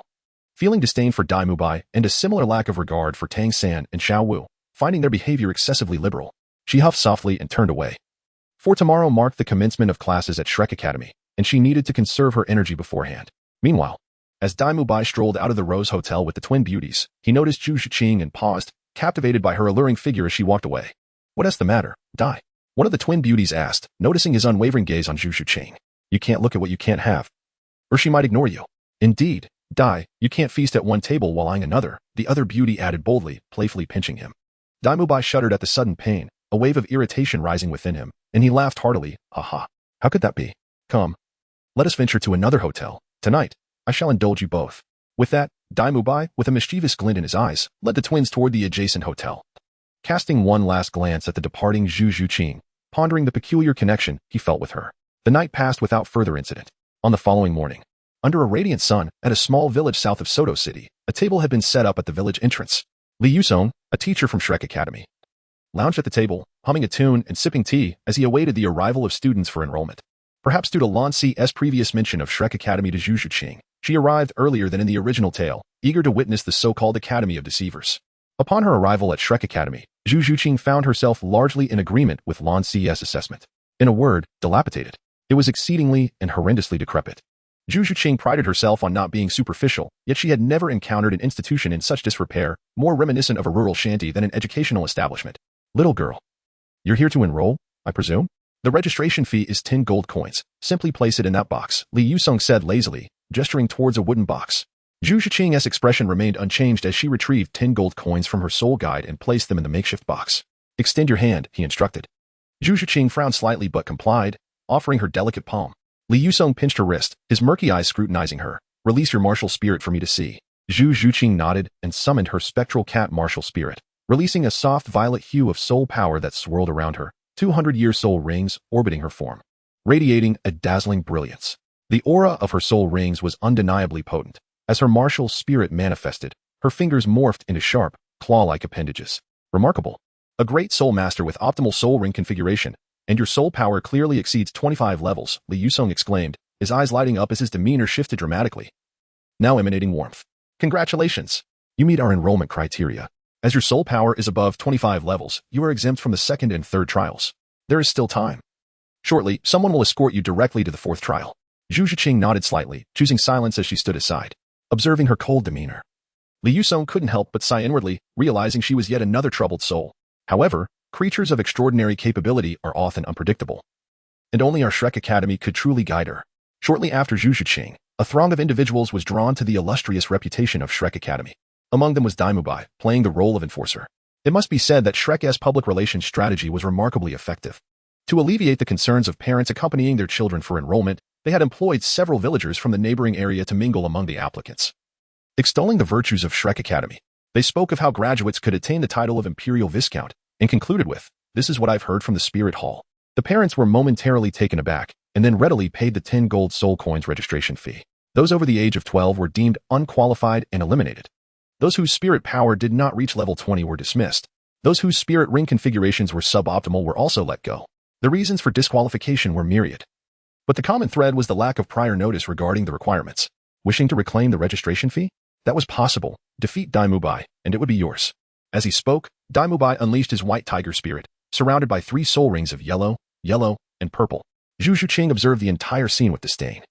For what unfolded before her eyes mirrored nearly word for word what Lan Si had described. Doubt crept into her mind. Could such an academy truly aid her in growing stronger? "You must be a new student. I just heard from teacher Li Yusong that you have passed the first hurdle and your spirit power exceeds level 25. Please wait here for a moment. I have 2 friends who are in a similar situation and will take you directly to the 4th challenge shortly." After demonstrating his strength as a soul sovereign and fending off the parents wishing to reclaim their fees, Daim Mubai approached Zhu Qing with a self-assured smile, believing it to be charming. From the moment he laid eyes on Zhu Qing, he recognized her as the girl from the Rose Hotel, the one whose presence resonated with his white tiger spirit. Furthermore, her beauty and form surpassed any woman he had previously encountered, igniting his interest. Thus, he intended to pursue her during their time at the academy. He refrained from approaching her immediately, partly because they were strangers and partly to first showcase his formidable prowess to create a more favorable first impression. Upon hearing his words, Zhu Qing cast a frosty glance at Daim Mubai, but offered no reply. Daim Mubai, feeling a twinge of embarrassment, did not take offense, interpreting her silence as typical haughtiness. It was precisely this trait that made her worth pursuing in his eyes. "I shall head over first. If you need anything, feel free to call out. No need for formality. I am Daim Mubai, a 37-level Assault Soul Sovereign and your senior. As he spoke, he turned and made his way towards Tang San and Xiao Wu. The registration process did not last long. Ultimately, aside from Tang San, Xiao Wu, and a girl seemingly from the 7 Treasure Glazed Tile School, everyone else was eliminated between the first and third challenges. Upon reaching the 4th challenge, despite facing the formidable Soul Saint Zhao Wujie with a spirit power of 76, Zhu Qing and her companions ultimately passed the assessment. However, with the mindset of leaving if they did not succeed, Zhu Qing did not exert herself fully. In the end, Xiao's attempt to charm failed, resulting in her fainting from mental backlash, while Tang San resorted to hidden weapons, concluding the assessment. Meanwhile, as Zhu Qing enrolled at Shrek, Lan Si, after departing from the Stardow Forest, practiced while journeying. After a month of winding travels, he finally arrived at the Heaven Do Royal Academy on the day of enrollment. Halt! Who are you to dare intrude upon the Heaven Do Royal Academy? Upon reaching the academy entrance, Lan Si was confronted by 10 soul masters, each around 18 or 19 years of age. Although he had not summoned his spirit, their pale yellow uniforms unmistakably identified them as students of the Heaven Do Royal Academy. Lan Si furrowed his brow slightly, and before he could utter a word, he heard someone from across the way reprimanding, "Presumptuous! How dare you not pay your respects upon encountering His Highness, Avalanche? Do you wish to court death?" As he spoke, the man turned to flatter the leading soul master, saying, "Your Highness Avalanche, this fool is ignorant of etiquette. Please do not stoop to his level. Allow me to teach him a lesson on your behalf." The leading soul master gave the impression of being a debauchee, not merely in appearance but seemingly ingrained within his very essence. His pallid complexion, sunken eye sockets, and frail physique clearly suggested a life of excess. As Lan Si suddenly came to a realization, he stroked his chin and thought, "No wonder the sense of DJVU is so strong. It seems I have encountered the original character just as he makes his entrance, only to be brutally beaten by Daim Mubai. It appears this fellow plays the role of a pig to eat the tiger, embodying the essence of a young scion, ultimately relying on Tang San to disrupt the grand contest of the 1,000 Rain Snow and emerge as the greatest victor in the Heaven Do Empire, inheriting the throne. However, upon meeting me, his fate is sealed." Shuebang maintained his facade of a young scion, lifting his eyelids to discreetly assess Lan Si. Upon realizing that his attire resembled that of a commoner rather than a noble, he waved his hand lazily and yawned. "Don't fight here. I fear the sight of blood." Understood, the man chuckled sinisterly, his gaze shifting toward Lan Si as he rubbed his fists together and slowly advanced. Boom. In the next moment, before Shuebang and the other 8 young scions could react, a loud crash echoed, and the man was sent flying in a parabolic arc over their heads, his body hurtling backward like a cannonball, ultimately crashing to the ground, unconscious. Upon closer inspection, the left side of his face resembled a swollen dumpling, with wisps of white smoke wafting from it. Silence enveloped the scene, an eerie stillness falling over the crowd, including some of the Tian-Do Academy students who were not intimidated by Shuebang, now watching with keen interest from a distance. "Have you misunderstood something?" Lan Si clenched his own fist, which was also emitting white smoke, and smiled innocently at Shuebang and the others, exuding an air of harmlessness. "I merely came to enroll at the Tian-Do Academy." Glancing at the young scion who was a mere shadow of his former self, Shuebang felt a wave of unease wash over him, a bead of cold sweat trickling down his forehead. While he relished the pretense of being a young scion, he certainly did not wish to be on the receiving end of a beating. The individual before him was clearly one who played by his own rules. "How dare you strike back? Why are you all standing there like fools? Quickly summon your martial spirits and teach him a lesson." The remaining 8 young scions, momentarily stunned, complied and activated their martial spirits. In an instant, the beast spirit masters transformed, and the weapon spirit masters summoned their respective martial spirits, bathing the entrance of the Tian-Do Academy in a dazzling spectacle. 2 soul masters and 6 great soul masters constituted their formidable lineup. Seizing the opportunity while they were preoccupied, Shuebang turned and fled. He was not foolish enough to remain standing. If these 8 were to win, he might end up facing a beating himself. Indeed, they were like flowers. Lan squinted his eyes and innocently recited the taijutsu techniques from the anime Naruto of his past life. He did not intentionally lower his voice. Yet the surrounding audience, all being soul masters, possessed astonishing hearing. Upon hearing Lan mention the so-called Biao Yanhua, each of them couldn't help but widen their eyes, their hearts filled with astonishment. My goodness, he truly is a formidable individual. If Avalanche were to endure this strike, would he even survive? Could he genuinely dare to openly kill a prince of the Heaven Do Empire? You dare. Avalanche's gaze was vacant, his pupils filled with terror. Before he could finish his sentence, Lan seized his shoulder and hurled him into the air with a backward kick. Watch closely. Suspended in midair, Avalanche felt dizzy, his peripheral vision catching the unwavering gaze of Lan, who stood grounded. A shiver ran down his spine. The devil, this fellow is undoubtedly a devil. Lan stepped back with his left foot, his right knee slightly bent, and with both palms supporting the ground, he vanished in a flash. When he reappeared, he was hovering horizontally behind the Avalanche. At that moment, a resonant voice suddenly called out, "Cease your actions." From the shaded path on the hillside, a figure approached swiftly. Clad in silver attire, appearing to be in his 50s. His face resembled a silver disc, with thick brows and large eyes, hands clasped behind his back, exuding the aura of a seasoned expert. With a slight smirk at the corners of his mouth, Lan Si mused inwardly, has the long-awaited performance finally come to an end? Without a doubt, he had already deduced the identity of the individual before him, Sun Buyu, a mentor at the Tiando Royal Academy. Ever since his elevation to soul respect and the acquisition of the soul bone of the 8 spider lances, Lan Si had become acutely sensitive to fluctuations in soul power. Aside from a few formidable soul respects amidst the crowd, Sun Buyu, who lurked in the shadows, had not escaped his keen perception. The fact that he had not intervened immediately when a conflict arose with Shueping indicated that he had likely received word from Xian Renu, who had been masquerading as Qinghe almost a month ago. It was evident that he sought to test Lan Si's prowess. However, he had not anticipated that matters would spiral out of control to such an extent. If not halted, Shueping could very well lose his life. In a swift motion, Lan Si delivered a kick that sent Shueping flying, using the momentum to execute a graceful backflip before landing securely on the ground. Shueping, however, landed face first, crashing to the earth in a most undignified manner. Nevertheless, he had managed to preserve his life, lying there like a defeated creature, gripped by a sense of dread. Sun Buyu glanced at Shueping, whose face was ashen, and upon confirming that he had merely sustained minor injuries, he strode directly towards Lan Si, stating, "You are Lan Si, correct? I am Sun Buyu, a mentor of the Tiando Royal Academy. His Highness the Crown Prince has instructed that if you arrive, you may be directly enrolled. Please follow me. I shall take you to meet the 3 members of the academic committee." "Thank you, teacher's son." Lan Si replied with a nod and a smile. At that moment, several disheveled young lords, who had been sprawled on the ground, managed to rise, gasping for breath as they assisted Shueping to his feet. They yelled indignantly, "Teacher's son, this lunatic forcefully invaded the Tiando Academy and has assaulted our Shueping. We cannot let him leave." Sun Buyu's expression shifted dramatically as he glared at the speaker, who instantly fell silent, daunted. As a prestigious mentor at the Tiando Royal Academy, Sun Buyu held considerable influence, and even Shueping had to behave deferentially in his presence. For behind him stood not only the 3 sole Douluo members of the academic committee, but also the crown prince of the Tiando Empire, Qinghe. He spoke coldly. "Is my previous statement unclear? Classmate Lan Si has been arranged for enrollment by His Highness the Crown Prince. Setting aside your unwarranted provocations, does it not embarrass you that so many of you were bested by a mere newcomer? Now, be gone." With that, Sun Buyu led Lan Si towards the academic committee of the academy. As they departed, a cautious young lord beside Shueping inquired, "Your Highness, what shall we do? That fellow is under the Crown Prince's protection." "Even if he is my brother's man, what of it? How dare he lay hands on a prince of the realm? Come, we shall seek an audience with my father to discuss this matter, and perhaps summon my royal uncle as well." Shueping huffed disdainfully. To him, acquiescing was incompatible with his debauched persona, and he could not swallow this insult. Throughout his life, even in the presence of his enigmatic elder brother, he had never come so close to death. Meanwhile, Lan Si walked leisurely behind Sun Buyu along a tree-lined path. Sun Buyu slowed his pace, matching Lan Si's stride, and casually inquired, "Had I not intervened just now, would you have truly killed Shueping?" Lan Si chuckled, "Teacher's son, you jest. I merely intended to frighten him. Although Shueping is a notorious scion of privilege, he is nonetheless a prince of the heavenly empire. While disputes among classmates are trivial, should one resort to violence, I would find no refuge within the realm. As the first update, I extend my gratitude to Ban Yu for the generous donation of 1,500 Chidian coins, and away for the same amount. I also thank Lei Ying for the remarkable contribution of 25,000 Chidian coins towards the dope system.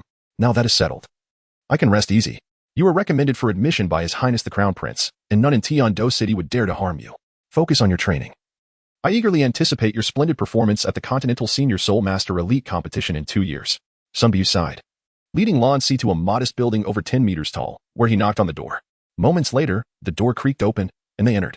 In the prince's residence at Tiando City, Xian Renu, disguised as Qinghe, leisurely sipped tea in a pavilion. Opposite her sat a playful young girl, whimsically toying with a parrot, her demeanor utterly charming. "Royal brother, your parrot is truly beautiful, but why does it not speak?" The girl puffed her cheeks, her large eyes blinking in slight frustration. Xian Renu shook her head with a smile, a hint of indulgence in her gaze. "Shueku, not all parrots possess the gift of speech, but I have heard that parrots can talk." Before Shueku could finish, a servant approached, bowing respectfully. "Greetings, Your Highness the Crown Prince, Your Highness the Princess. Speak your mind." Xian Renu replied lazily, adopting Qinghe's voice. "Your Highness, news has just arrived from the Tiando Royal Academy that Prince Shuebeng has been assaulted," the servant reported dutifully. Upon hearing this, Xian Renu paused, thinking, could it be that rascal AC? She feigned surprise, casually inquiring, "What has my younger brother stirred up now?"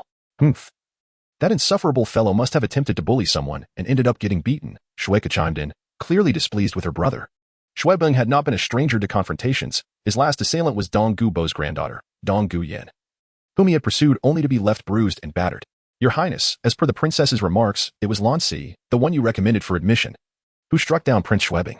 Upon entering the academy, he was confronted by Beng and his entourage, who initiated the conflict over Lan Si's failure to salute.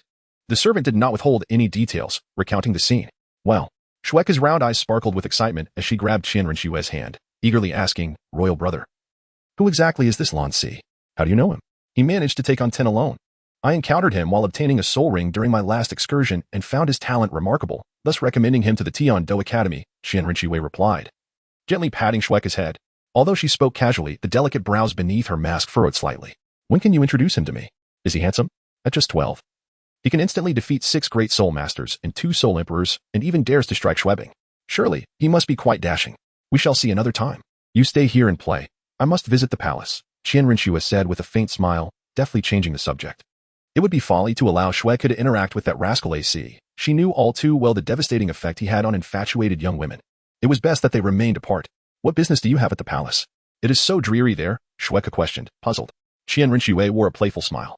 Your brother Beng has suffered a significant setback. He may very well run to our father to complain.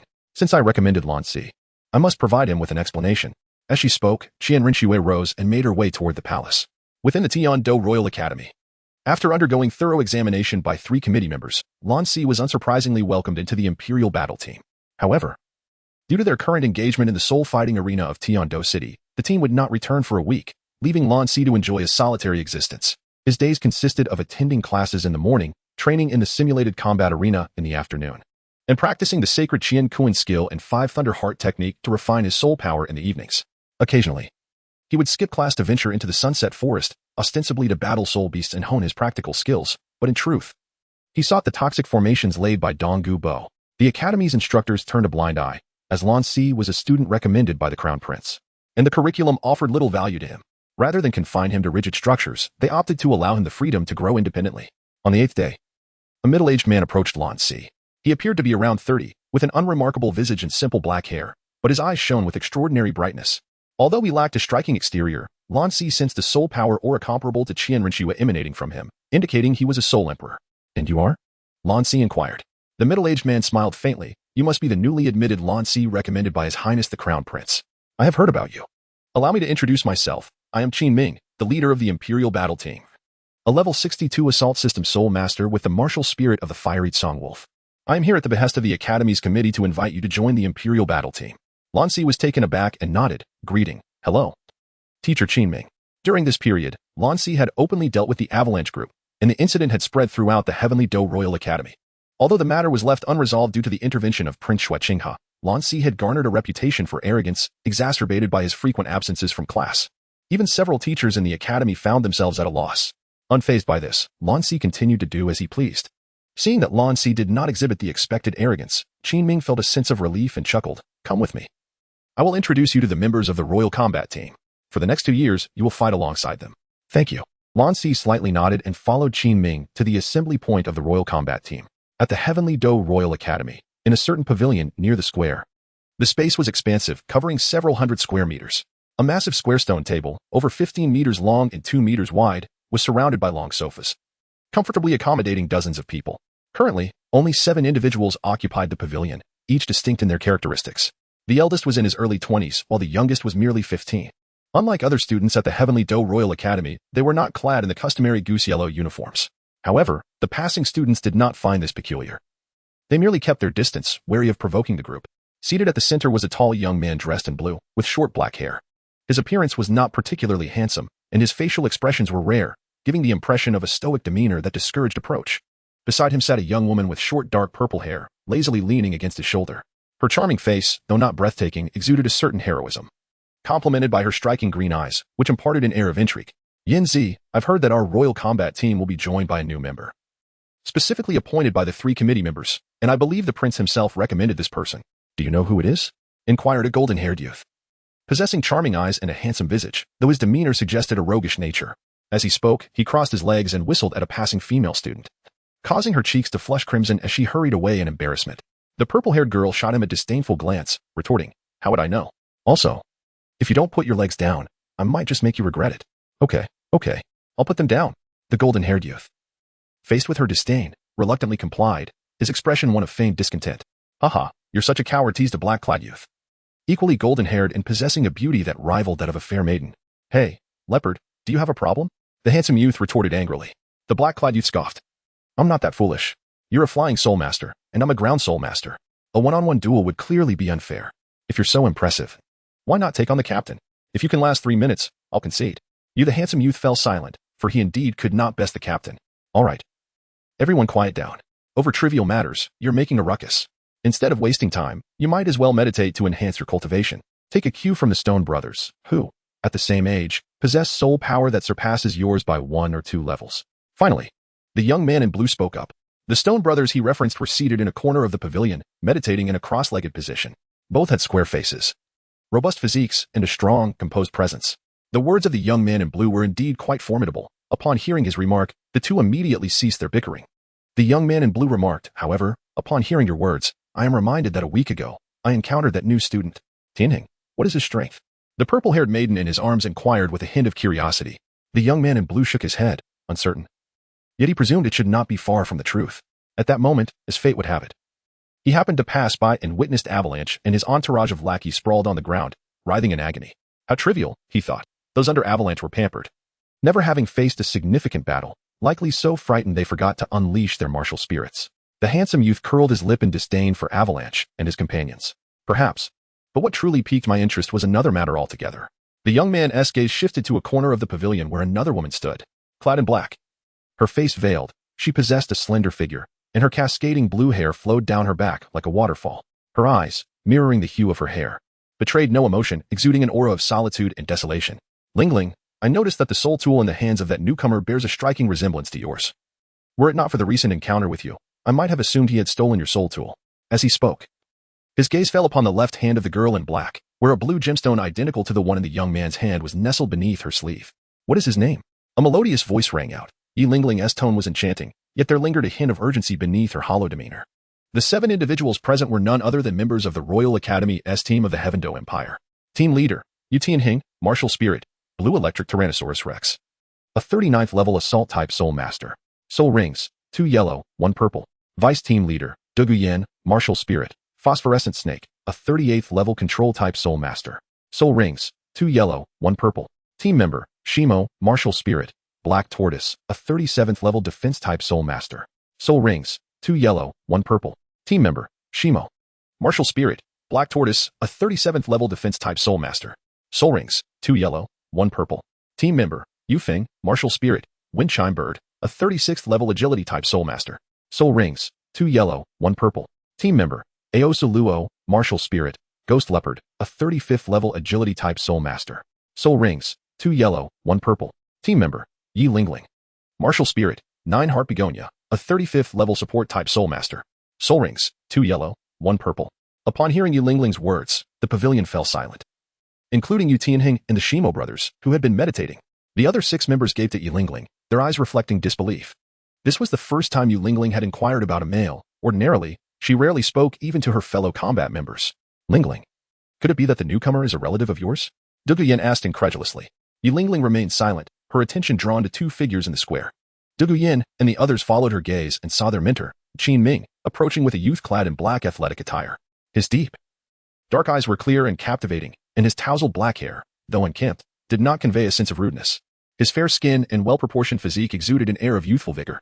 In a realm where handsome young men and beautiful women were commonplace, this boy possessed an extraordinary tranquility, compelling even Dugu Yen, who was already taken, to steal a glance. Teacher, as Qin Ming drew near, the diverse members of the Royal Academy stood to acknowledge him respectfully. It seems everyone is present. You must have guessed why I summoned you here, Qin Ming remarked with a gentle smile, then turned to introduce the newcomer. Allow me to present Lan Si, the newest member of the Royal Academy team. Do not be deceived by his youth. He is a 12-year-old soul ancestor. Upon hearing this, disbelief washed over the faces of the 7 members, including Yu Tianhing. Teacher, you jest. A 12-year-old soul ancestor? How could that be possible? Dugu Yen questioned, her delicate hand gesturing animatedly. Aside from Yi Lingling, the other 5 members furrowed their brows in concern. While they were all soul ancestors themselves, each approaching 20 years of age, the presence of a 12-year-old soul ancestor instilled in them a sense of their pride being shattered. Observing their reactions, Qin Ming smiled faintly. Offering no further explanation, He then turned to Blue Si and gently urged, "Blue Si, please reveal your martial spirit for them to see." This was precisely the response he sought. He understood that his students, proud and confident in their formidable martial spirits, had yet to taste defeat in the team battles of the Soul Arena, and it was vital for them to recognize the impermanence of their current standing. Lan Si nodded gently, raising his right hand, from which a pale azure light emanated. A blue lotus, exuding an ethereal white flame, materialized in the palm of his hand. 3 soul rings, 2 yellow and 1 purple, rose from his feet, their resplendent radiance enveloping him, a distinctive trait possessed solely by a soul sovereign. Lan Si, with his martial soul of the Azure Fire Lotus, stood at the 32nd level. After a moment of contemplation, he resolved to embrace the path of a control-type soul sovereign. As this unfolded, the members of the royal battle team, save for Yulingling, could not suppress their nervous gulps. While Yulingling observed Lan Si's martial soul with a contemplative gaze, occasionally glancing at the protective wristband on his left hand, lost in thought, her musings a mystery to all. At that moment, the voice of Dugu Yin resonated once more. "Teacher, I acknowledge his exceptional talent, yet to join our royal battle team, mere talent is insufficient. He must possess commendable strength." Her assertion was reasonable. Qinming recognized that Lan Si needed to demonstrate tangible prowess to convince his students, especially since they were to represent the Tiando Empire in the Soul Master competition 2 years hence. He then turned his gaze toward Lan Si, inquiring, "What is your stance?" "Lan Si? I have no objections," Lan Si replied with a slight shrug. "Very well then, Asro, you shall spar with Lan Si. Remember, maintain control." Asro, with a soul power of 35, stood 3 levels above Lan Si. If Lan Si could endure against Asro for the duration of a stick of incense, without faltering, he would officially join the royal battle team. Is everyone in agreement?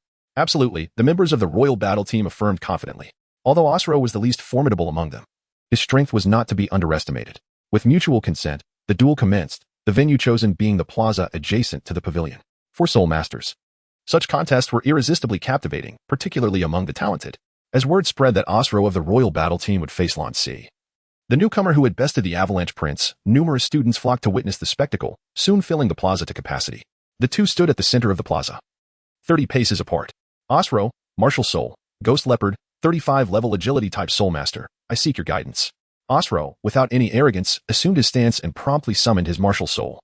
With 2 yellow and 1 purple soul rings emerging from beneath him, radiating vibrant brilliance. Lan Si, martial soul, Azure Lotus, 32 level control type soul master, I seek your guidance. Lan Si summoned his martial soul, intrigued by the prospect of this battle. Setting aside the unworthy lackeys of Shuepeng, this marked his first serious confrontation with a soul master of the soul ancestor rank, particularly one adept in agility-based techniques. He yearned to discern how his current 4th level sacred chi of the universe compared to the speed of a soul master specializing in agility from the Douluo Continent.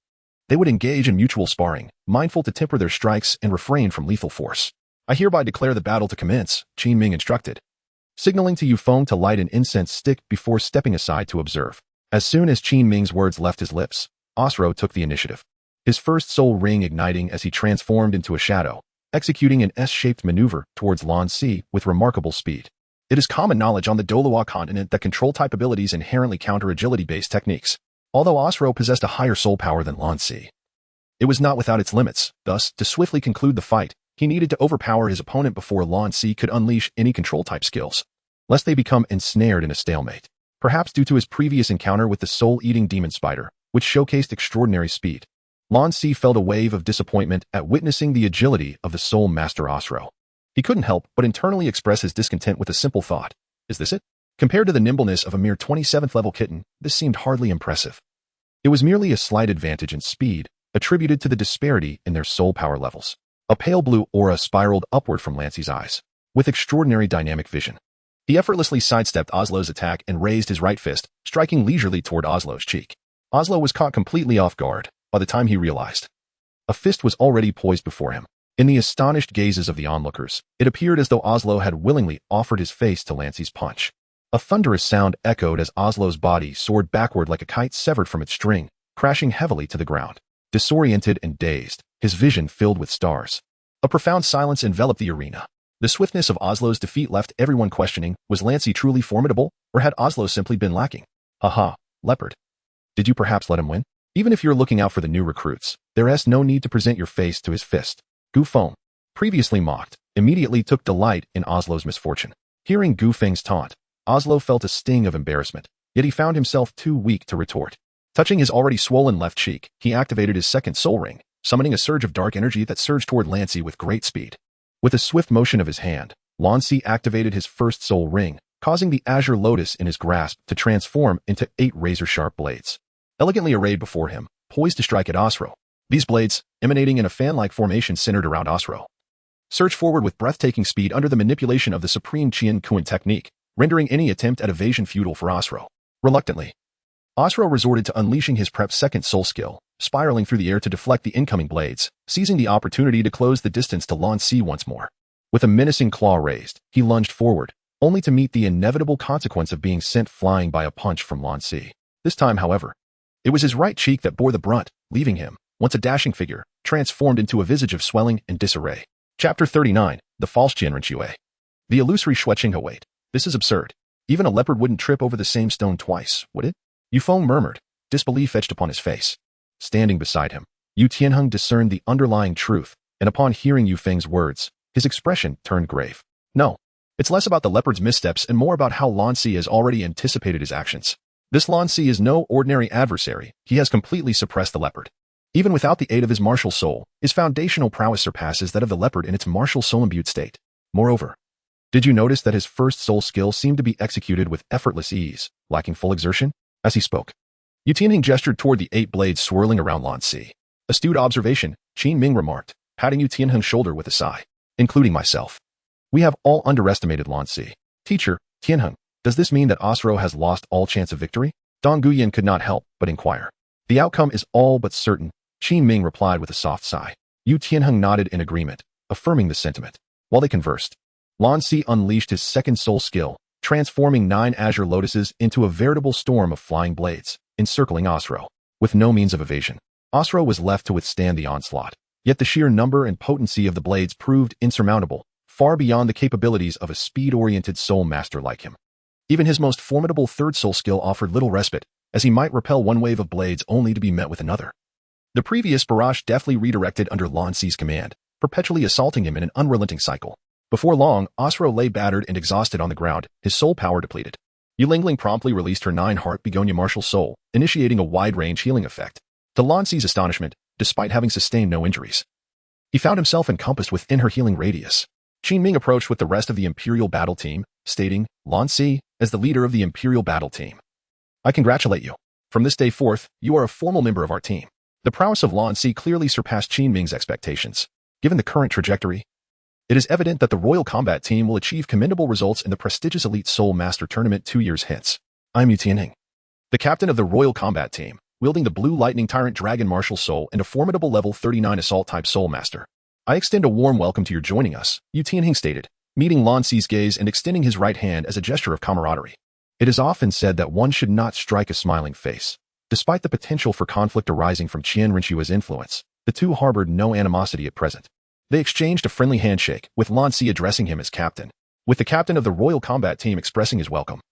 The rest of the members naturally had no objections. Even Dugu Yin managed a reluctant introduction. Once everyone had introduced themselves, Qin Ming proposed a celebratory gathering in Tiando City to honor Lan Si's arrival, to which all readily agreed. However, Lan Si was taken aback by the absence of Yi Lingling at the banquet. Yet, upon reflecting on her background, he found it understandable and chose not to dwell on it.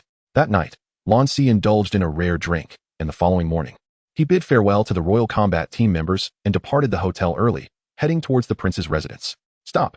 This is the prince's territory. Unauthorized personnel are prohibited from entering.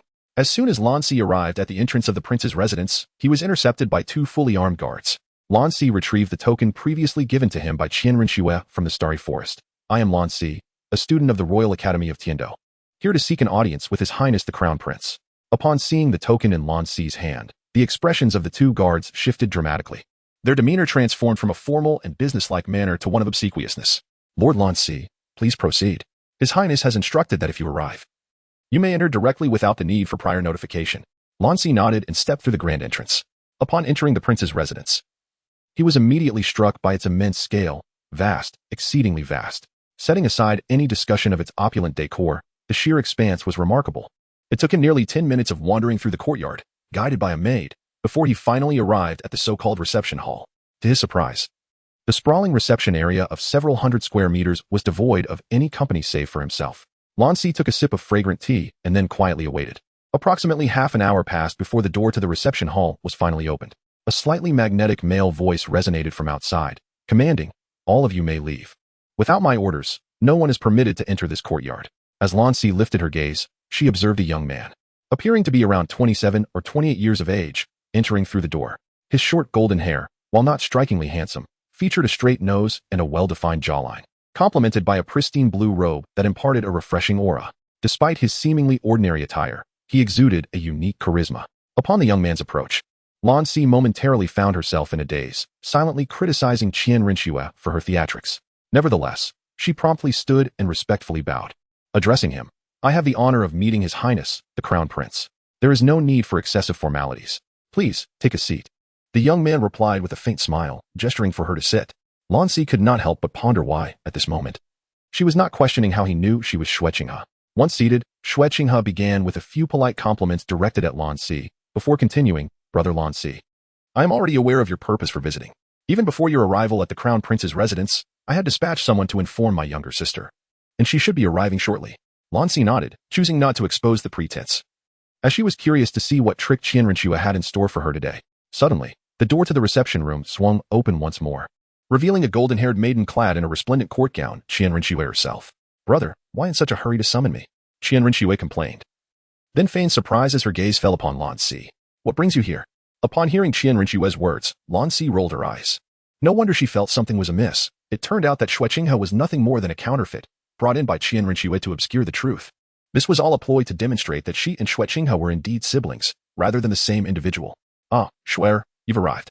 Since Brother Lan Si is your friend, I shall take my leave and let you converse," Shu Qinghe declared, stepping out of the reception room. As she brushed past Xian Renu, Lan Si caught a glimpse of a significant glance exchanged between the two. "Meeting you is quite the endeavor," Lan Si sighed in resignation, casually retrieving a brocade box from his soul guide and tossing it to Xian Renu before reclining in his chair. "What is this?" Once Shu Qinghe had departed, Xian Renu relaxed, accepting the brocade box and inquiring with curiosity. Chapter 40, Have you ever been in love? This is rabbit jerky, which I prepared during my leisure time. A few days ago, while honing my combat skills in the Sunset Forest, I fortuitously encountered a nearly 1,000-year-old soft-bone rabbit. I decided to take it down. Given its substantial size, I couldn't consume it all at once, and fearing spoilage over time, I opted to turn it into jerky, with my special seasoning. The flavor is undeniably exquisite, Lan Si boasted. Xian Renu shot him a glance of disbelief, retorting, "Just how much do you enjoy eating rabbit meat?" Despite her words, she opened the brocade box and sampled a piece of the rabbit jerky, surprised to find it quite delicious. To clarify, it's not that I adore all rabbits. I only relish soft-bone rabbits, Lan Si corrected her. Flattery without cause is suspicious. Speak plainly, what brings you to me this time? Xian Renu bypassed the previous topic, walking over to the cabinet, pouring herself a glass of red wine, and settling into the single sofa opposite Lan Si. With her legs crossed and one hand swirling the wine, she rested her chin on her palm, exuding an undeniable air of authority. "Is it so that every time we meet, there must be an agenda? You wound me. I thought of you as a brother. Enough. Will you speak? Or shall I take my leave?"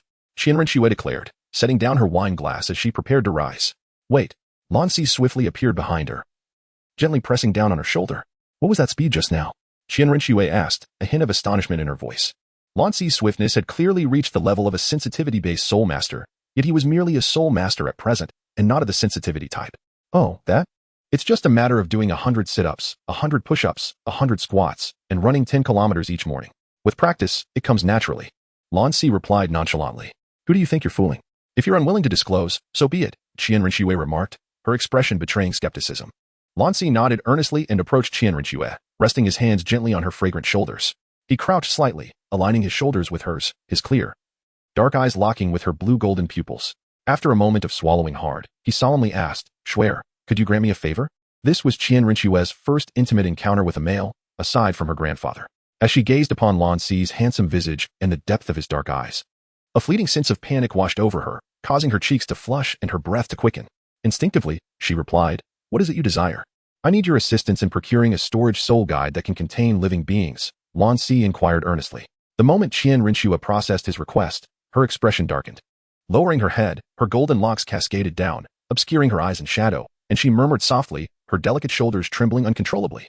With a sharp crack, the wine glass in Xian Renu's hand shattered, and a surge of soul power erupted from beneath her feet, causing the ground to fracture in a web-like pattern. In the courtyard, hidden in the shadows, the two titled Douluos, Shi Jiao and Si Tun, observed the unfolding situation within the room. Shi Jiao. "It seems our young master has angered Lan Si. Should we intervene?" Si Tun queried. Shi Jiao shot him a look of disbelief, then asked pointedly, "Si Tun, have you never been in love? We cultivators have no time for such frivolities. I have all the women I desire and need not indulge in romance," Si Tun replied, his face reddening as he turned away, maintaining his pride. Shi Jiao's comment rang true. Indeed, Si Tun had never experienced love. Any titled Douluo of their caliber was once an extraordinary genius, adored by countless maidens, except for Si Tun, whose toxic martial soul and unappealing appearance had rendered him unapproachable. His stocky frame and the fearsome visage of a pufferfish did little to endear him to others, and his unpleasant looks fostered an irritable temperament. Even those who might have admired him did so only for his esteemed status as a soul master, not out of genuine affection. Observing Si Tun's stubborn demeanor, Shi Jiao sighed, deciding to let the matter rest. In the reception room, Lan Si found himself cornered by Xian Renu. With each step she took, fissures formed in the ground beneath her, and Lan Si had nowhere left to retreat. "Stay calm, Shuer. Remain calm." Lan Si felt a bead of cold sweat trickle down his brow. "Ah, Si, I didn't quite catch what you said. Could you repeat that?" Xian Renu pressed, her palm pressing against the wall behind Lan Si with a crack that echoed ominously. "I said you're exceedingly beautiful, the most stunning girl I have ever encountered. If I had to encapsulate it in a phrase, it would be, a single glance can topple a city, a second glance can ruin a nation." Lan Si's mind raced, knowing he had to utter something flattering to diffuse the tension. "A single glance can topple a city, a second glance can ruin a nation?" Xian Renu murmured, her frosty demeanor thawing as she grasped the meaning behind his words. A blush replaced her earlier coldness, and she turned her back to Lan Si, saying softly, "I shall let you off this time. You wish for a storage soul guide capable of containing living beings, correct? Such items are rare, but not impossible to find. Await my word. I will inform you once I have located one." "Thank you." Lan Si exhaled in relief at her softened stance. "There is one more matter I wish to discuss. Could you exert your pressure upon me? I hope to fully integrate my external soul bone." "Very well." To Lan Si's astonishment, Xian Renu agreed readily, a dangerous smile gracing her lips. Feeling a chill at her smile, Lan Si was suddenly beset by an ominous premonition.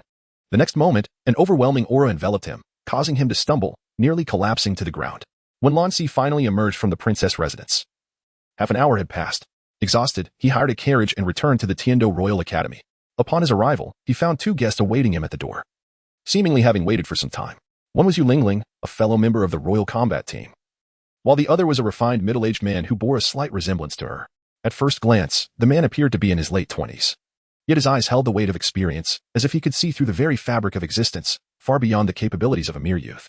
Dressed in white robes, exuding an air of tranquility, his long sky-blue hair fell gracefully over his shoulders, presenting a striking picture of elegance without arrogance. Despite the powerful fluctuations of soul energy emanating from him, he did not instill a sense of danger in Lan Si, clearly identifying him as a support-type soul master. "Yu Lingling, and this esteemed gentleman, what brings you here?" Lan Si inquired, lowering his guard upon recognizing the support-type soul master. The middle-aged man did not respond directly. Instead, he nodded repeatedly, murmuring, "Indeed, you bear a striking resemblance to your mother." "My mother?" Lan Si was taken aback, a wave of melancholy washing over him. He had been but 2 years old when his parents passed, and at that tender age, he had yet to awaken any memories of his previous life, leaving little recollection of his parents. Yet, he was certain of their profound love for him, although he could no longer recall their features. The few cherished moments he had with them remained etched in his mind. Ironically, he did not even know his mother's name. It was not that Otto, who had raised him, had withheld this information. Rather, it seemed that even Otto was unaware of it, as his parents did not wish to speak of her name in front of others. "Shall we not step inside?" the refined middle-aged man suggested, gesturing toward the door. "Please, come in," Lan Si invited, retrieving the key from his storage soul guide and opening the door. As the three entered, Lan Si prepared some fragrant tea. This was a special blend provided by the Tiando Royal Academy, gifted by the imperial family, available to every member of the Royal Combat Team. Named Cloud Mist. This precious tea was worth its weight in gold, sourced from a mist-laden gorge on the outskirts of the Star Doe Forest, originally reserved for royal consumption.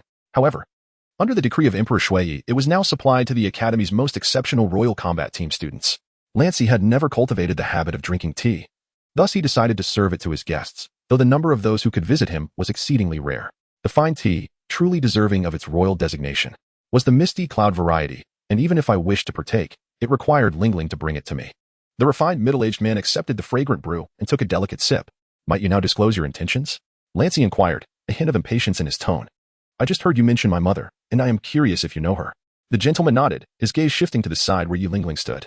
"Lingling, show your cousin." Lingling subtly lifted her beautiful, fair chin beneath her veil, rolling back her right sleeve to reveal a sapphire bracelet that mirrored the one in Lan Si's hand.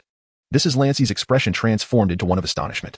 The soul guide tool, the heart of the ocean, was originally part of a pair. "Upon your birth, Your mother gifted one to Lingling. The gentleman sighed softly, explaining, I am Yi Renqin, the patriarch of the Nine Hearts Begonia clan, and apart from Lingling, I am the only individual possessing the Nine Hearts Begonia martial soul in this age. Additionally, I am your uncle and Lingling is your cousin. Your mother's name was Yixinlan. The lineage of the Nine Hearts Begonia martial soul is singular, allowing only one heir per generation.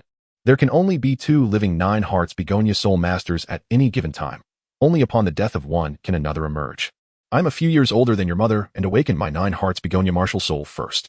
Hence, when your mother awakened her martial soul, she could not inherit the Nine Hearts Begonia, leading to a mutation where her original Begonia flower transformed into a green lotus. However, it seems that in your generation, another mutation occurred, introducing a fire attribute that set you on the path of a battle soul master. Upon hearing Yi Renqin's words, Lan Si found himself at a loss for words, unable to fathom how such a melodramatic tale could be intertwined with his own existence. Yi Renqin sighed again, continuing, I must admit my fault. Had I not opposed your mother's union with your father, she would not have left home, and they would not have perished. Can you tell me why you opposed? Lan Si retorted with a sardonic smirk. Was it due to my father's lack of talent? Or perhaps because he is merely a commoner? Yi Renqin shook his head, a bittersweet smile gracing his handsome features. Although the Nine Hearts Begonia clan, akin to the Seven Treasures Glazed Tile School, mandates that direct descendants must partner with exceptionally gifted battle soul masters, I only have your mother as a sister. Even if your father possessed mediocre talent, I would not go so far as to break them apart. The true reason for my opposition to their union is more complex. But feel free to share. Lan Si was eager to hear what could possibly sway him. Do you know who your grandfather is? Yi Renqin's voice turned somber. Why bring up my grandfather again? Lan Si felt increasingly bewildered. Very well, you shall learn in due time. Revealing it now matters little. Yi Renqin's expression darkened as he spoke. The Haotian Sect. Perhaps this name is unfamiliar to you. Your grandfather was once a disciple of the Haotian Sect, the foremost sect in the world. And your grandmother was a renowned songstress from Tiando City. Your grandfather had a fleeting romance with your grandmother, which resulted in your father's conception.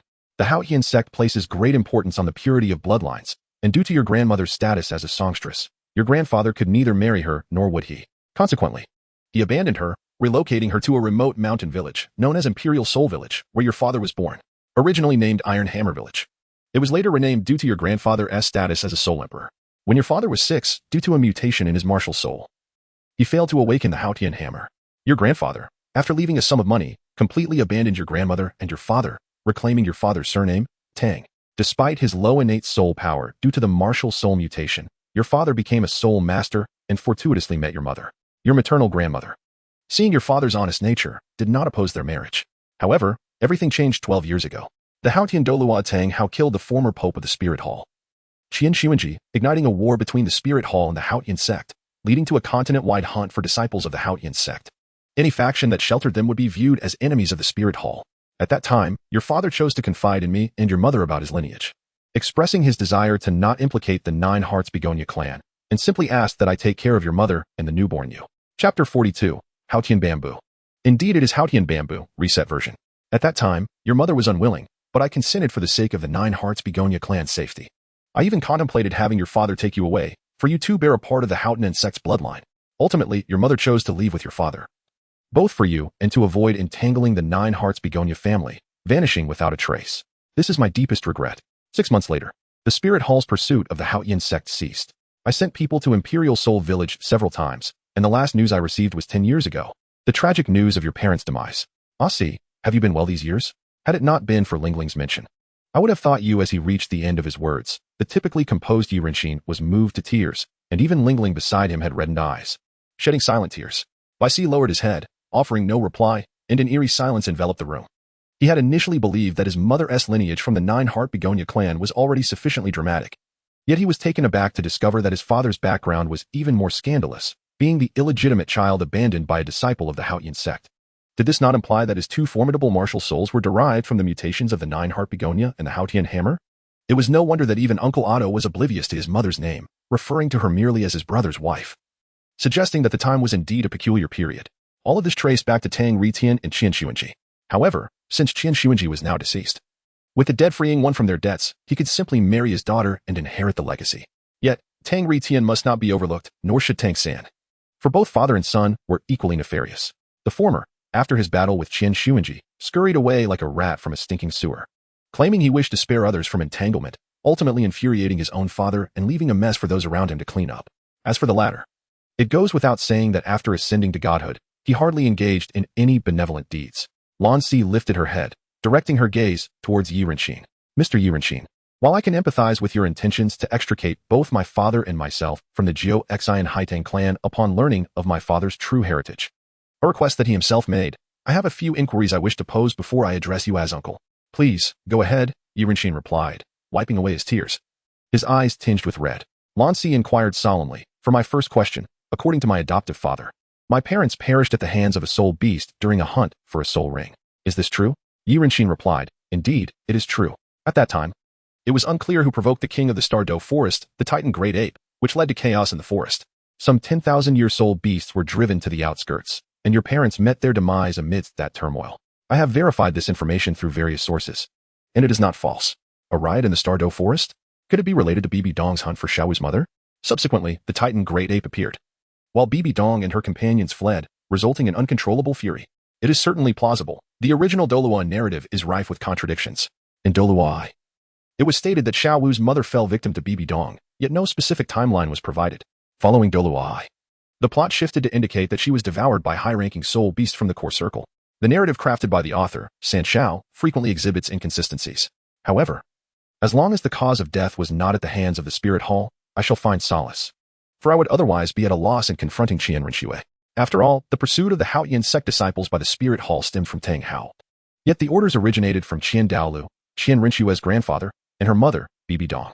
As for the Titan Great Ape, it had long been designated by Lan Si as the soul ring for his second martial spirit. Lan Si continued to inquire, for my second question, at that time. Besides yourself, were there others aware of my father's lineage? Did the spirit hall know, and did they ever pursue them? Yi Renqin shook his head, sighing, no. That was not the case. Your grandfather perished due to the conflict between the spirit hall and the Haotian sect.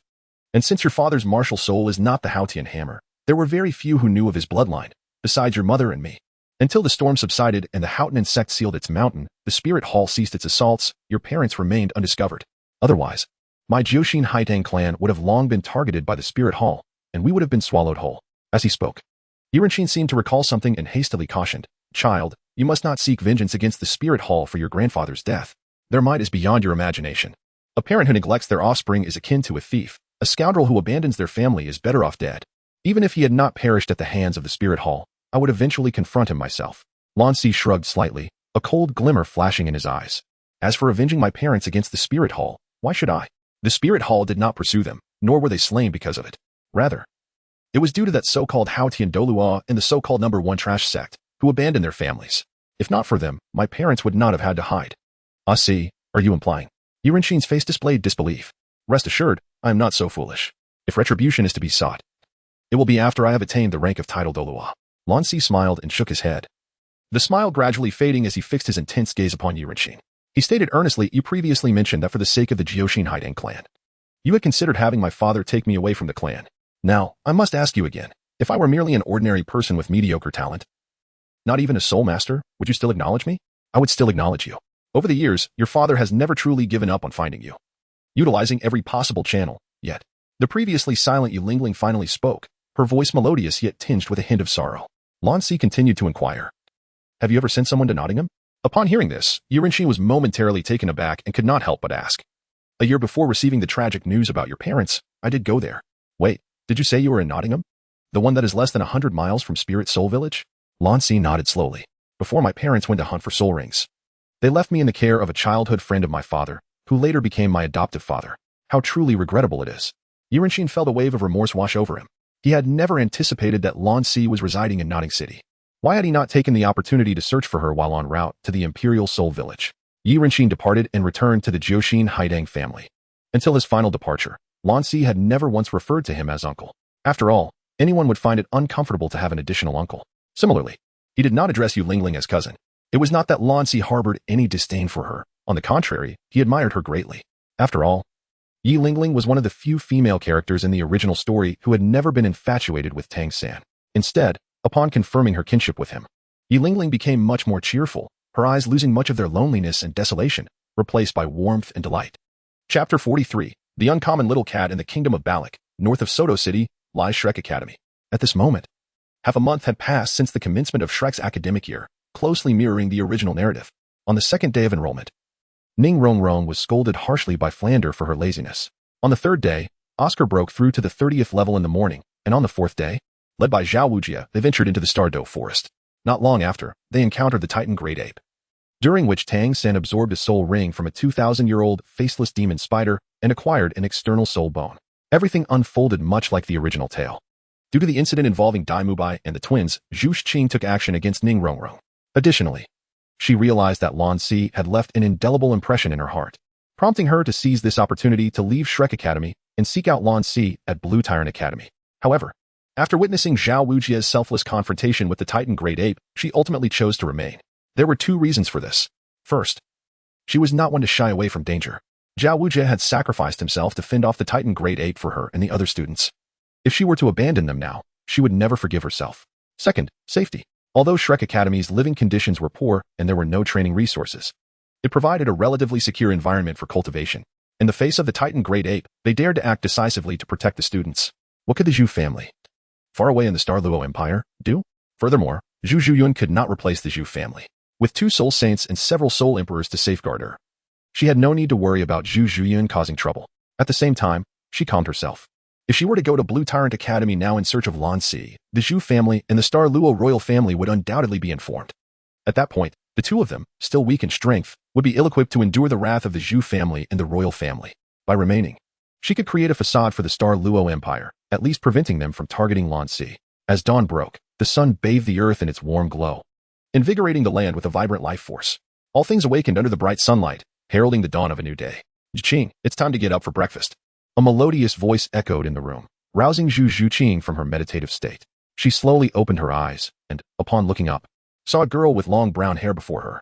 The girl, Ning Rongrong, was of a similar age to Zhu Qing, dressed in a simple tea-green long dress, exuding a sense of cleanliness. Standing at about 165 centimeters, she was somewhat shorter than Zhu Qing. Her delicate face resembled a peeled lychee, fair and tender, prompting Zhu Qing to inwardly marvel at her beauty. Please wait a moment. I need to freshen up first. A rare smile graced Zhu Qing's icy yet charming face as she rose and walked to the wash basin, leaving Ning Rongrong with a graceful silhouette, clearly indicating the warmth of their relationship.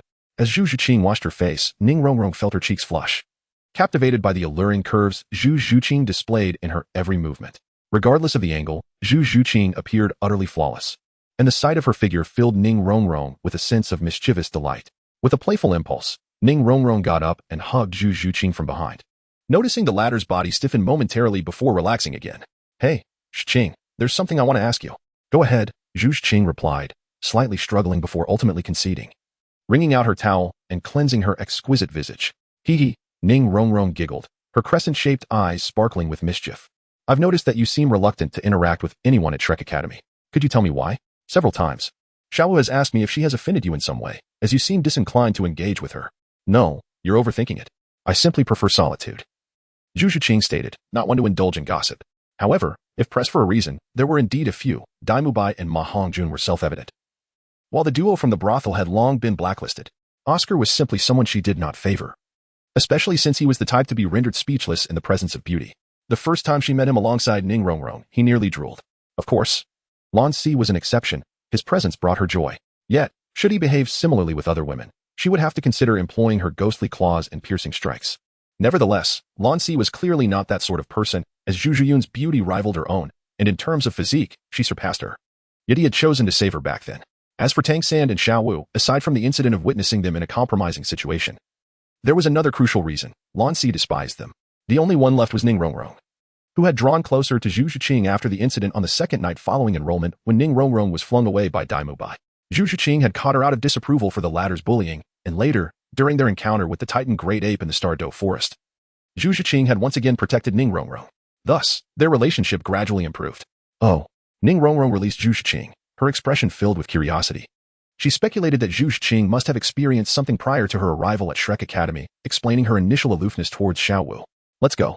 After finishing her grooming, Zhu Qing adjusted her attire, checked her reflection in the mirror to ensure there were no flaws, and then subtly smiled before stepping out of the dormitory with Ning Rongrong. As the two beauties made their way to the dining hall, they were surprised to find that the academy had changed its menu, no longer serving merely steamed buns and rice soup, but instead offering a greater variety of meat dishes. Wow, what day is it that the food is so sumptuous? I might just eat myself sick, Ma Hongjun exclaimed, wolfing down his food. Upon noticing Zhu Qing and Ning Rongrong's arrival, he wiped his greasy mouth and stood to greet them. Hey, Zhu Qing and Rongrong have arrived. Go get your meals. Today's feast is a rare treat. Zhu Qing nodded slightly in acknowledgement, not sparing him a glance as she proceeded to the serving counter. Ning Rongrong awkwardly smiled and followed suit. Watching Zhu Qing's retreating figure, Ma Hongjun smirked and remarked to Oscar, I say, Xiaowu, this Zhu Qing girl is quite aloof, isn't she? It's no wonder the self-proclaimed ladiesman, Daim Mubai, has yet to win her over. As for Rongrong, she's improved a lot compared to her haughty demeanor on the first day of school. Of course. Just look at who her heart belongs to, Oscar replied, beaming with pride, his grin stretching from ear to ear. Ma Hongjun's eyes widened in astonishment. I say, Xiaowu, you aren't actually thinking of pursuing Ning Rongrong again, are you? Oscar nodded contentedly. Since she had begun to change, why not make an effort? Ma Hongjun patted Oscar on the shoulder and said, well, do your best. If in the future the Seven Treasures glazed tile school grows into a mighty tree, do not forget the fat man me. Despite his words, he secretly doubted Oscar's potential, setting aside whether he could win over Ning Rongrong. Would the Seven Treasures glazed tile school even consider a poor boy like him? Chapter 44, The Little Cat Asks Yu Xiaojiang in front of the Shrek Academy principal's office. Yu Xiaojiang had just finished admiring Tang San's third spirit ability in the external spirit bone. A rare smile broke through his otherwise stiff expression, stretching from ear to ear. Haha, Xiaojiang, congratulations on taking in a remarkable disciple. Flander, the principal of Shrek Academy, approached Yu Xiaojiang with 2 breakfast servings and patted him on the shoulder, laughing heartily. All of this is due to his own hard work. I merely provided some auxiliary guidance, Yu Xiaojiang replied modestly. Yet, the corner of his mouth could not conceal the pride swelling within him. Indeed, this was his disciple, a prodigy possessing twin martial souls, who broke the limits of soul masters with his third spirit ring and acquired a rare external spirit bone. When Tang San's name echoed throughout the Douluo Continent, it would serve as a vindication for Yu Xiaojiang. He aimed to prove to the world that he was no fool. Ah, one cannot say that. Without your theoretical guidance, how could Xiaosan have achieved such success? Even with twin martial souls, we both know that blue silvergrass is a rather useless martial soul. To reach this level is a testament to your adept instruction, Flander continued to praise. Yu Xiaojiang nodded slowly, not denying it, and then heard Flander say, You won't be leaving now, will you? I shall remain until Xiaosan graduates, Yu Xiaojiang stated. So, tell me, how is the situation at Shrek Academy? Flander sighed. The financial situation of the academy is concerning. Yu Xiaojiang replied with some discontent, I did not inquire about that, but rather the situation of the students. There are 7 students in total, including Xiaosan, with a balance of strong attack, agility, control, food, and support systems.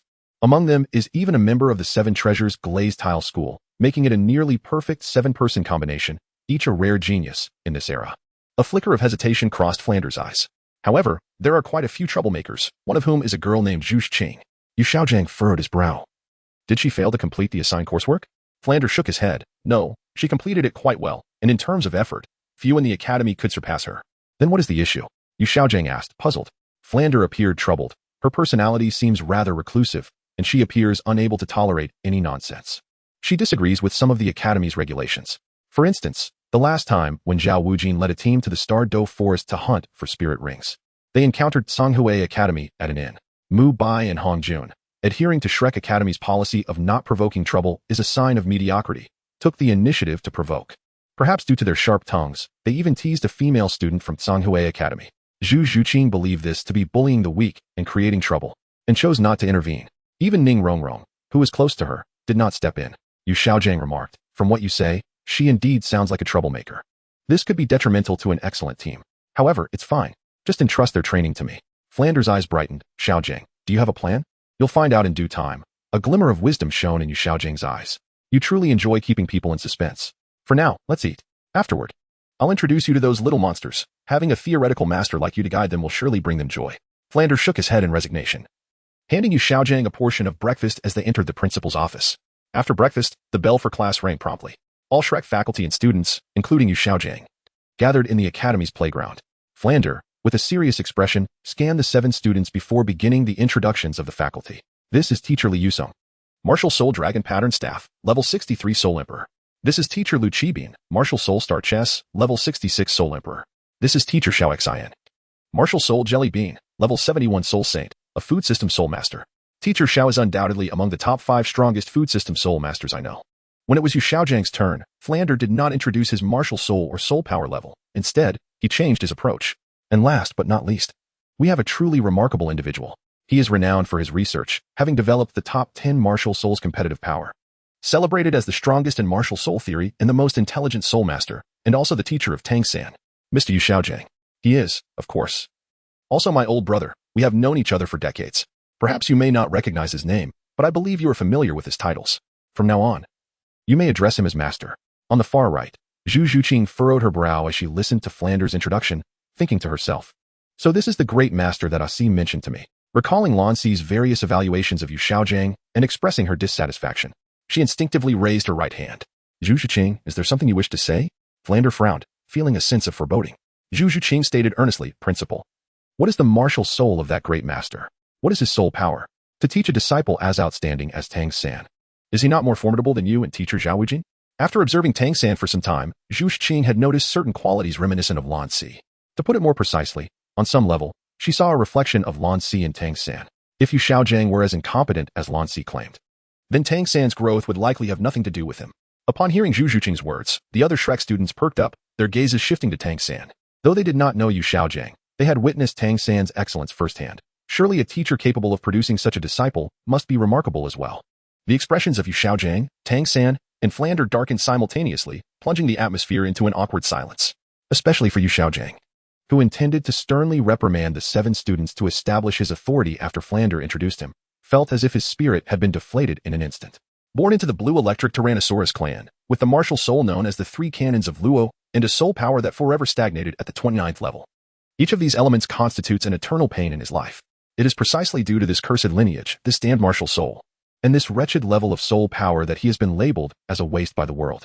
After a brief silence, the atmosphere was broken by Flanders, who declared, All right, you may disperse now. You have just returned from the Stardew Forest yesterday, so take a day to rest. We shall gather here at dawn tomorrow for a special training session conducted by the master. The group sensed an inexplicable tension in the air upon hearing Flanders' words. They refrained from further inquiries and dispersed. Zhu Qing, I wonder if you are free? As soon as the gathering was dismissed, Daim Mubai eagerly extended an invitation to Zhu Qing, but she completely ignored him, hastening her pace alongside Ning Rongrong until they swiftly vanished from his sight, leaving him in a state of impotent frustration.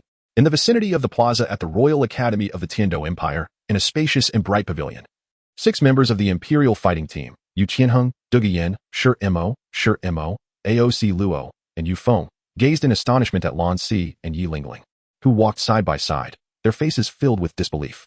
When had it come to pass that Yi Lingling, revered as the high and aloof flower of the Tiando Royal Academy and known as the Ice Beauty, had grown so close to a male? Although they merely walked together without any overtly intimate gestures, this was Yi Lingling after all. The individual who seldom allowed even the only 2 females of the Imperial Fighting Team, such as Dugu Yen, to approach her. Lingling, Lan Si. Yu Dugu Yen stammered in astonishment. Though Yu Lingling's expression remained as frigid as ever, the corner of her mouth, hidden beneath her veil, subtly lifted in an almost imperceptible smile. She paused, turning to introduce Lan Si to the Imperial Fighting Team. He is my cousin. Yu Tianheng and Dugu Yen, along with the others, widened their eyes in shock. At that moment, Qin Ming approached from a distance, smiling as he asked, Is everyone here? What is the commotion about? It seems quite lively. Teacher Qin Ming, you should ask them, Dugu Yen suggested, pointing at Lan Si and Yi Lingling. Qin Ming tilted his head, his gaze shifting in surprise toward Lan Si and Yi Lingling. Facing Qin Ming and the 6 members of the Imperial Fighting Team, Lan Si gave an awkward smile and explained briefly, Actually, I just learned this yesterday. It turns out my mother is Lingling's aunt. However, for certain reasons, I would prefer not to disclose this matter to too many people at present, so I ask for your discretion. Qin Ming stroked his chin, suddenly enlightened.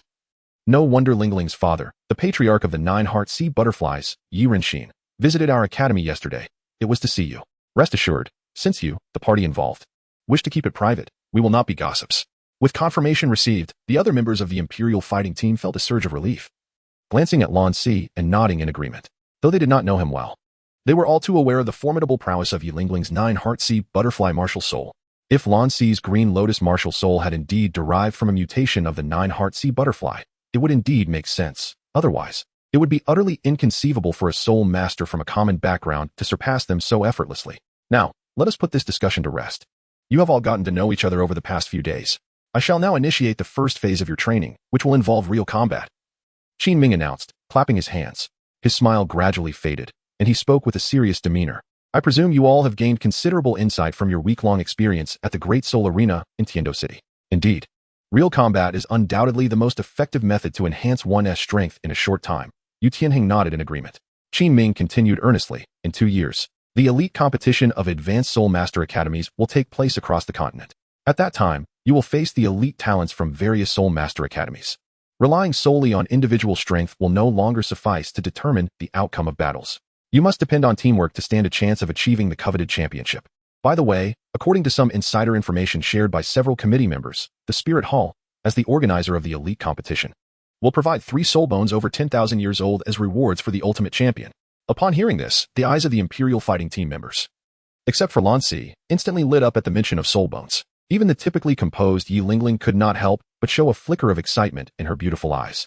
Standing beside Lan Si, Qin Ming took note of the group's reaction, and once the atmosphere had settled, he continued, "For the next 6 months, I will take you to various cities to participate in soul battles. This will not only enhance your practical combat experience, but also allow you to better understand different types of soul masters and their combat capabilities. My requirement is that you obtain both the team and individual silver soul battle titles in each city, and even strive for the gold soul battle title." Any questions? None. All members of the Imperial Fighting Team replied in unison, brimming with confidence. In their eyes, the soul masters at the soul battles were merely average. Even the best soul ring configurations were scarce. They believed dealing with such opponents would be a piece of cake. Qin Ming nodded in satisfaction, turning his gaze toward Lan Si and Yi Lingling. "Lan Si, we have all witnessed your strength. Now that the Imperial Fighting Team consists of 8 members including you, and since Lingling is a support-type soul master who cannot engage in solo battles, you will team up with her for dual soul battles. As for team soul battles, you need not participate for now. Observe their combat patterns for a while, and I will substitute you in later." "Not a problem," Lan Si replied with a calm smile. Nodding in agreement. "Very well, we shall gather at the Academy Gate in half an hour. Everyone, return and prepare well. We may be away for 3 to 4 months this time." With the itinerary confirmed, Qin Ming instructed everyone to return and prepare. The group dispersed, each going their separate ways. Lan Si and Yi Lingling walked side by side along the shaded path of the island, creating a picturesque scene that drew envious glances from the onlookers nearby. Ignoring the surrounding crowd, Lan Si shyly said to Yi Lingling, "Lingling, call me cousin." Yi Lingling playfully tapped the top of Lan Si's head with her hand. In a state of bewilderment, Lan Si listened as Yi Lingling continued, "Do you remember when I held you as a child? I was 3, and you, well, you sold me completely." Lan Si rolled his eyes inwardly, silently scoffing at the impossibility of recalling such an event from his childhood. Yi Lingling, undeterred, went on, "At that time, I thought you disliked me for making such a mess, and I cried. It was only later that I learned all infants behave that way. I had once done the same in my aunt's arms, yet before I could apologize to you."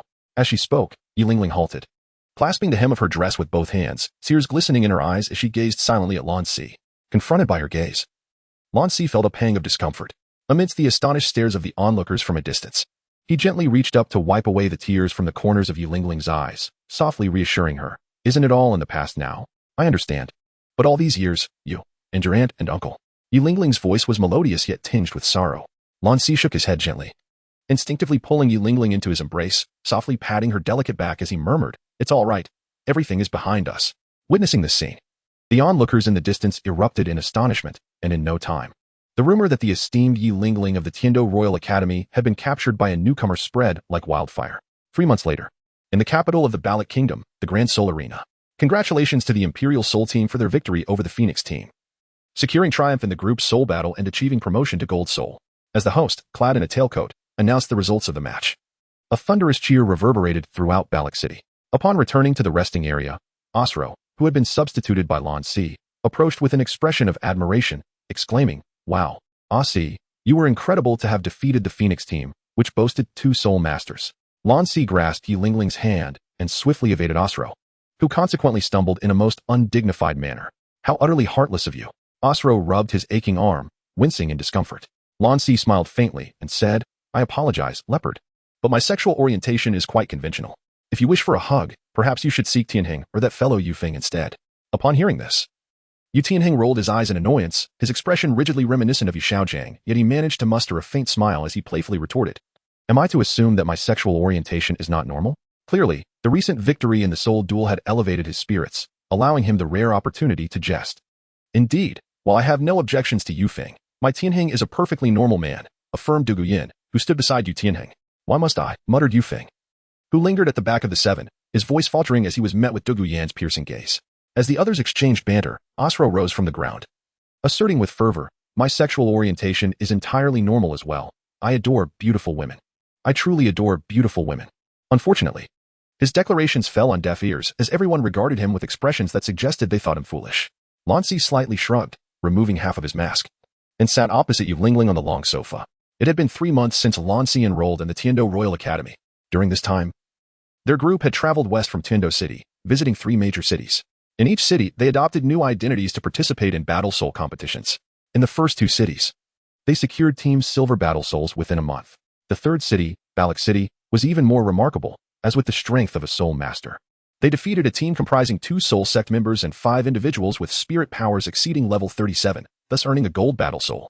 The members of the Royal Battle Team had also improved their spirit powers to the levels they had when they first appeared in the original story, and Lan Si had elevated his spirit power to 33 levels a month prior.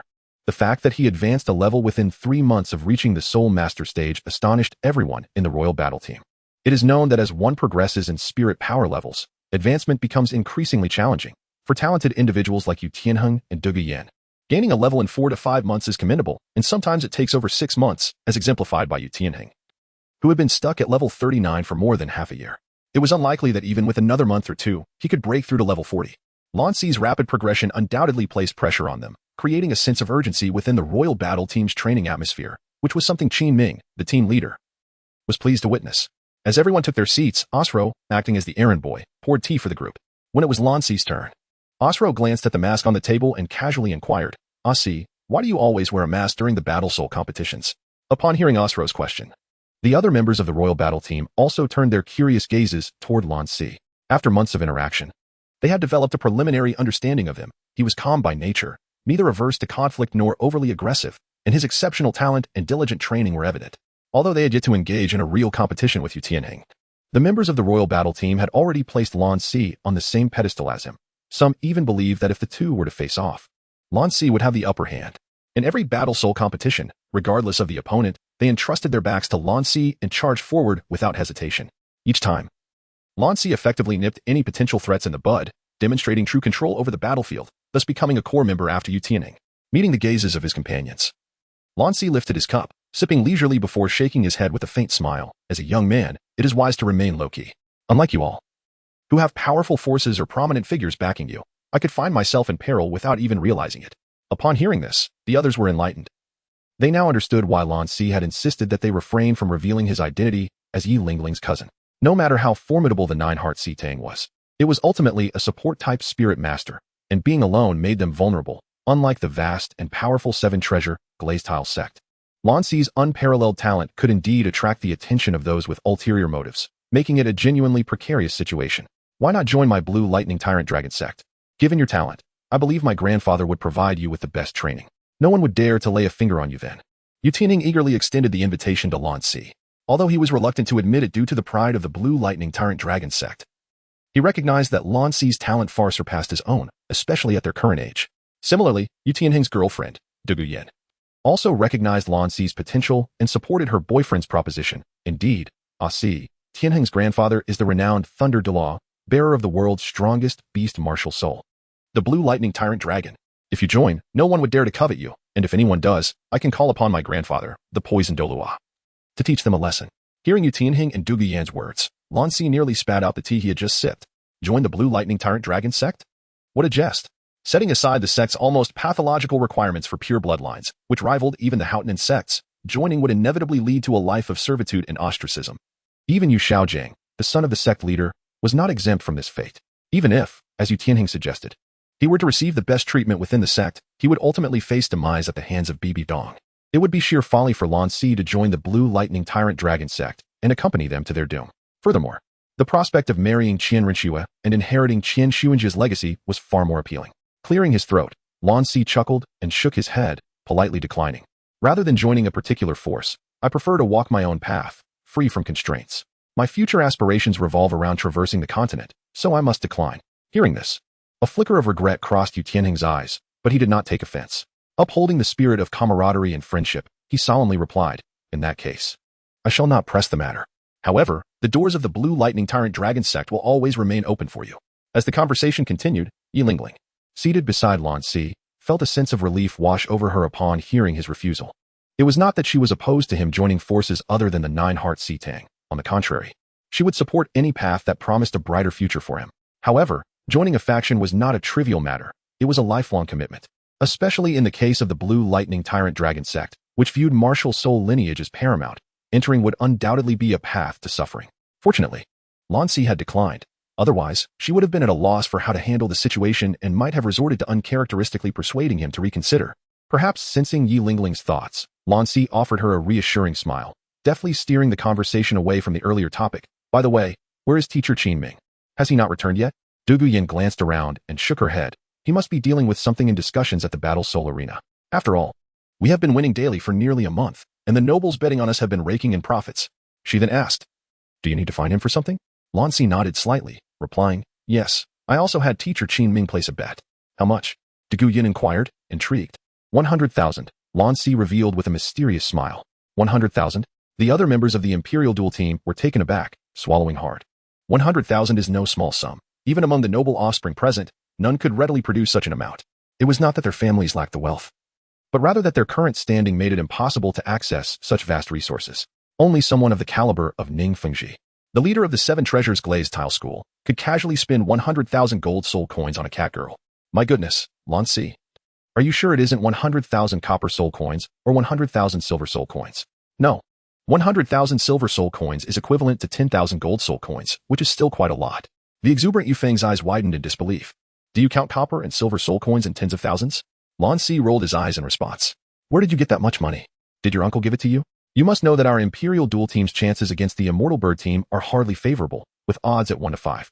100,000 gold soul coins. My goodness, that could instantly multiply to 500,000 gold soul coins. While speaking, Yufeng turned his gaze toward Yi Lingling. Yi Lingling shook her head, explaining in a cold voice, it is Lan Si's own money. Before each duel, he always has teacher Qingming place a bet on his team. Upon hearing this, the crowd in the box erupted in excitement. Well done, Lan Si. It turns out you've unwittingly earned so much without including us. Had I known, I would have placed a bet too. You? Lan Si is betting on himself. Do you dare to bet on yourself? What do you mean by that, Yufeng? What's wrong with me? Enough with the bickering. Look at your pitiful selves. Keep it up, and I swear I'll make you regret it. Amidst the commotion, Dugu Yin intervened and then turned to Lan Si, saying, little brother Lan Si, now that you've earned so much money, don't forget about your sister. Any restaurant within the Tiando Empire, you may choose. Lan Si smiled faintly, indifferent. To him, money was merely a means to an end. Sufficient was all that mattered.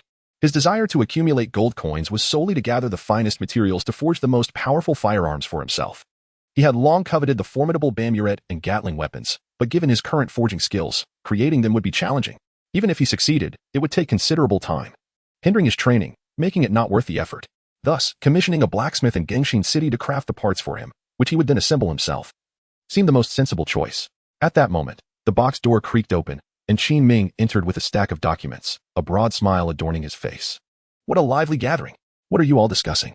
As he approached Lan Si, he handed him a golden card. The members of the Imperial Duel team gazed enviously at the golden card in Lan Si's hand, their eyes gleaming. Teacher Qingming, Lan Si has secretly earned so much money without us. We were just thinking about where he might treat us. That's easy. Our next stop is Su Yuntao City. Once we arrive, I'll take you to a few fine hotels there. Qingming replied with a light chuckle. In response, the team members eagerly agreed. While Lan Si pondered quietly to himself, has it already reached that time? It seems that after this duel in Su Yuntao City, I can start planning for the celestial herbs. I wonder how the little cat girl is doing. 7 days later, under Qingming's guidance, the 8 members of the Imperial Duel team arrived in Su Yuntao City. Following their plan, they first secured accommodations, and that evening, under Qingming's leadership, they dined at one of the most prestigious restaurants in Su Yuntao City. After their meal, they returned to their lodgings to rest, preparing for the upcoming duel the next day. In his room, Lan Si sat cross-legged on his bed, practicing his techniques and honing his soul power. Suddenly, the doorbell rang. Exiting his meditative state, he opened the door to find Yi Lingling's familiar and charming voice greeting him. Lingling, is there something you need? Lan Si asked, somewhat surprised. Do you have a moment? Yi Lingling hesitated after glancing at the tidy bed, then inquired. I do have some time. Lan Si replied, puzzled. Though their relationship had grown significantly closer since their reunion, and he could sense Yi Lingling's sincerity toward him, they were both not fond of bustling environments. Thus, being invited so directly was a first for him. Before he could finish his thought, Yi Lingling grasped his right hand, lightly laughing. Then let's go for a stroll. It seems your current outfit doesn't fit you well anymore. Hearing this, Lan Si looked down at his attire. Since acquiring his 3rd soul ring, he seemed to have grown taller, and the previously loose black outfit now felt somewhat constricting. Then let us go. I also wish to explore Su Yuntao City and perhaps see if I can encounter the little cat girl. Due to the upcoming duel, the hotel where the Imperial Duel team stayed was conveniently located near the Grand Duel Arena in Su Yuntao City. Upon exiting the hotel, they were greeted by a spacious street. Su Yuntao City, being one of the 2 major cities in the Ballot Kingdom, boasted wide and clean streets, teeming with shops. even at night. The streets buzzed with a continuous flow of people, vibrant and bustling. In the vicinity of the hotel, Lan Si and Yi Lingling discovered a delightful boutique. Under Yi Lingling's discerning eye, Lan Si selected several suitable outfits. Subsequently, at Lan Si's suggestion, the two arrived early at Soto City, specifically the Great Fighting Arena. Upon entering the arena and completing the soul power level test, Lan Si and Yi Lingling donned masks and proceeded to the registration area. Please register me for a solo battle and a duo battle, Lan Si requested before proceeding with the registration. Familiar with the arena's rules, he retrieved 20 gold soul coins from the soul guide device as the registration fee. Shortly you will be registered, whether for the solo battle or the duo battle. Winning a match will yield a reward of 10 gold soul coins. The staff, maintaining a professional demeanor, collected the fee and began to record the details. Please provide a name for your duo, as well as for the solo battle. A name, you say? Lan Si exchanged a glance with Yi Lingling and declared, let us name our duo the Lan Ling combination. For my individual spirit, I shall call it I love eating rabbit meat. The choice of a group name held little significance. As Lan Si simply combined their names, the individual spirit name was purely for amusement, and indeed, he had a genuine fondness for rabbit meat. Meanwhile, in a corner of the rest area at Soto City's Grand Spirit Arena, following 3 months of grueling training, the Shrek 7 Devils, at Yu Xiaojiang's behest, arrived at the Grand Spirit Arena to commence their second phase of training, aiming to secure both team silver spirits and individual silver spirits. The atmosphere in the private box was quite pleasant.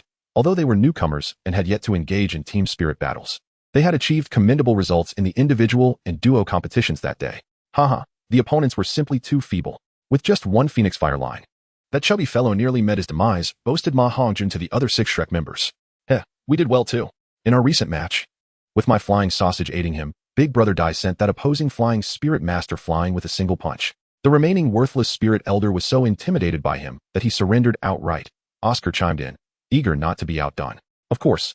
You should remember who I am, Daim Mubai, the evil-eyed white tiger. Upon hearing Oscar's words, Daim Mubai, seated nearby, puffed up with pride and pointed to himself with a thumbs up. He then turned to Zhu Qing and Ning Rongrong in the corner, asking, Zhu Qing, how did your duo battle go with Rongrong? We won, Zhu Qing replied, her voice melodious yet cold, reflecting her icy demeanor, offering merely 2 succinct words, as though responding to someone entirely unrelated. This left Daim Mubai feeling somewhat disheartened. Ever since he resolved to pursue Zhu Qing and discovered that she was his fiancée, Daim Mubai had severed ties with his former girlfriend. Yet, despite his efforts and transformations, Zhu Qing's attitude toward him had remained unchanged, as if a thick wall separated them, drawing them further apart. Regardless of his actions, even when he sought out the twins, Zhu Qing treated him with the same distant demeanor she reserved for Oscar, Ma Hongjun, Tang San, and Xiao Wu, as if they were merely acquaintances or strangers. Noticing the awkward atmosphere between Zhu Qing and Daim Mubai, Oscar quickly shifted the topic, asking, Tang San, Xiao Wu, how are you faring? As soon as Oscar finished speaking, an announcement echoed through the arena. The 118th individual spirit battle. Gentle Bone Charm Rabbit vs. I love eating rabbit meat. Please proceed to Arena 7 for your match. Upon hearing the announcement, the Shrek members were momentarily stunned, then burst into laughter. Gentle Bone Charm Rabbit, I love eating rabbit meat. Haha, Xiao Wu, your opponent is simply hilarious. Xiao Wu's face flushed with embarrassment as she retorted angrily, no laughing. That despicable fellow, just wait until I teach him a lesson. With that, she dashed toward Arena 7. Watching Xiao Wu's retreating figure, Oscar suppressed his laughter and asked, Tang San, is Xiao Wu going to be all right? Tang San chuckled and shook his head. Don't underestimate Xiao Wu. Her strength is far from superficial. When she gets riled up, she can hold her own even against Mubai. Besides, after 3 months of intense training, she's bursting with pent-up energy, perfect for her to vent. Indeed, Oscar swallowed hard, recalling his recent unpleasant experiences, feeling a chill run down his spine. On the other side, Lan Si and Yi Lingling, having just completed their duo battle, were caught off guard by the announcement. He anticipated encountering the old rabbit so soon. Does that mean the little cat is here too? Ah, see. With your name as I love eating rabbit meat, it seems fate has conspired against you. I suspect that gentle bone charm rabbit must despise you. Yi Lingling chuckled, covering her mouth with her hand. Let them hate. It makes no difference who my opponent is. The outcome will remain the same. Lan Si shrugged nonchalantly. Wait for me here. I shall return shortly. All right, just be careful. Yi Lingling nodded, confident in Lan Si's abilities. Over the past 3 months, they had faced numerous spirit battles together without a single defeat. In fact, Lan Si had once single-handedly defeated a spirit master in a team battle, which instilled in Yi Lingling an almost blind trust in him. At Arena 7, as the host announced the commencement of the spirit battle, Xiao Wu, wearing a half-mask, leapt onto the stage with fury. Ah, have you finally arrived? A languid voice rang out. A young man clad in resplendent azure attire, also wearing a half-mask, came into view. He was none other than Lan Si. Recognizing the voice, hairstyle, and familiar figure, Xiaowu momentarily faltered. Could it be that detestable man, Lan Si? But she quickly dismissed the thought. No, it must be a mere coincidence. She knew Lan Si was at a prestigious Spirit Master Academy in Heavendo City and could not possibly be in Soto City. Relieved, she scowled. I love eating rabbit meat? Indeed, I do love rabbit meat, Lan Si replied slowly, a teasing smile playing on his lips. Especially the tender flesh of the gentle bone rabbit. It is truly exquisite. I shall avenge those adorable rabbits.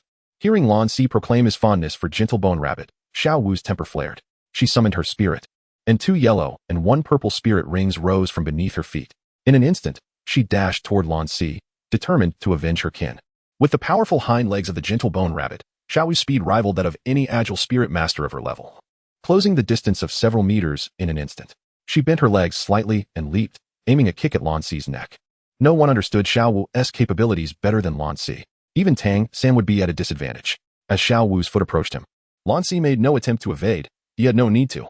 Without even calling upon his spirit, he simply raised his left hand and effortlessly blocked her soft strike. Seeing Lan Si remain unflinching, Xiao Wu's lips curled into a triumphant smile as a pink glow enveloped her. She activated her first spirit skill, Bowstring. In the stands, the Shrek members who had participated in the recent battle against the formidable foe recognized Lan Si's arrogance in not releasing his spirit. And as they witnessed Xiao Wu unleash her skills, they couldn't help but smirk, amused by the unfolding spectacle. Tang San. It seems your Xiao Wu is finally able to vent her frustrations. Seated beside Tang San, Oscar smiled warmly and gently patted his shoulder. Tang San nodded in agreement, acknowledging that Xiao Wu's agility was formidable, exceedingly so. Once in close proximity, even he would have to exert all his strength to defend himself. He could not fathom how the self-proclaimed I-love-eating rabbit meat fellow could withstand her prowess.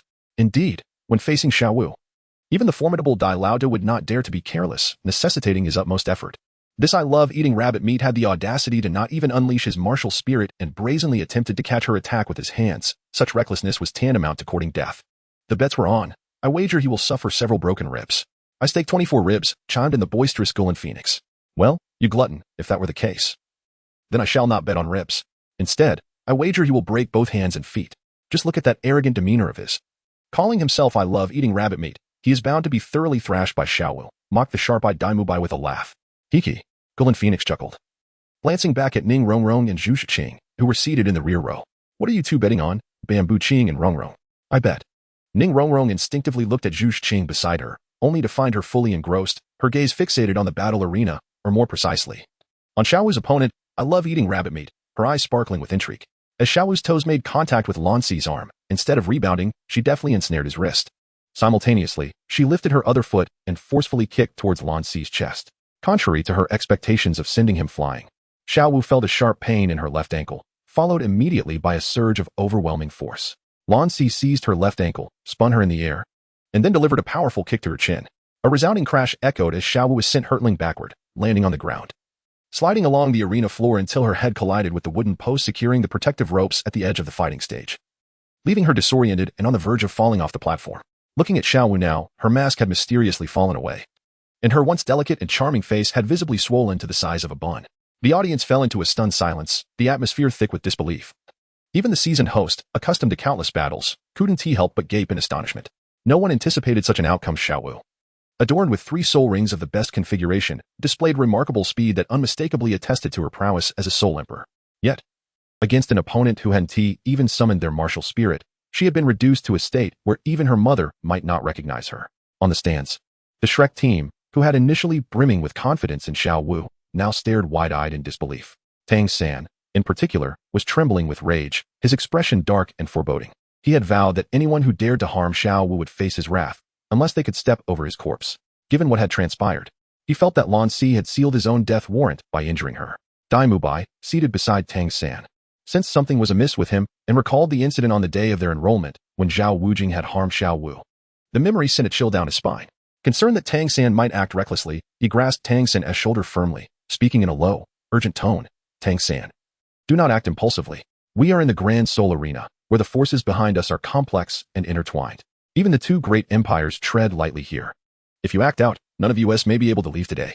If you wish for revenge, as long as this fellow remains in the arena, there will be ample opportunity. Moreover, Xiao Wu is not yet lost. Upon hearing this, Tang San took a deep breath, suppressing the murderous intent surging within him, and nodded slowly.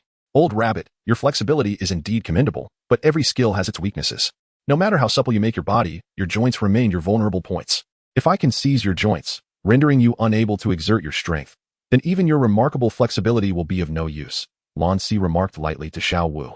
Struggling to rise from the ground, Xiao Wu felt a surge of anger at his words. She glanced down at her swollen face, touched it gingerly, and nearly shed tears from the pain. Enraged and humiliated, she cried out, "Ah, you scoundrel! I will kill you." With that, Xiao Wu lunged forward. This time cautious not to approach recklessly. Instead, she adopted an S-shaped maneuver to divert Lan Si's attention. Once within 5 meters, her second yellow soul ring suddenly glowed, her eyes shining with a pink light as they locked onto Lan Si's, a red glow rushing toward him. Xiao Wu's second soul skill, enchantment, was activated. In response, Lan Si did not underestimate the situation. Although he still hadn't summoned his martial spirit, a pale blue flame flickered in his eyes. This was a manifestation of the fusion between his Blue Lotus martial spirit and the supreme Qian Kuan technique, enhancing his dynamic vision and perception significantly. While it was uncertain whether it would bolster his mental strength, he was not yet at that level.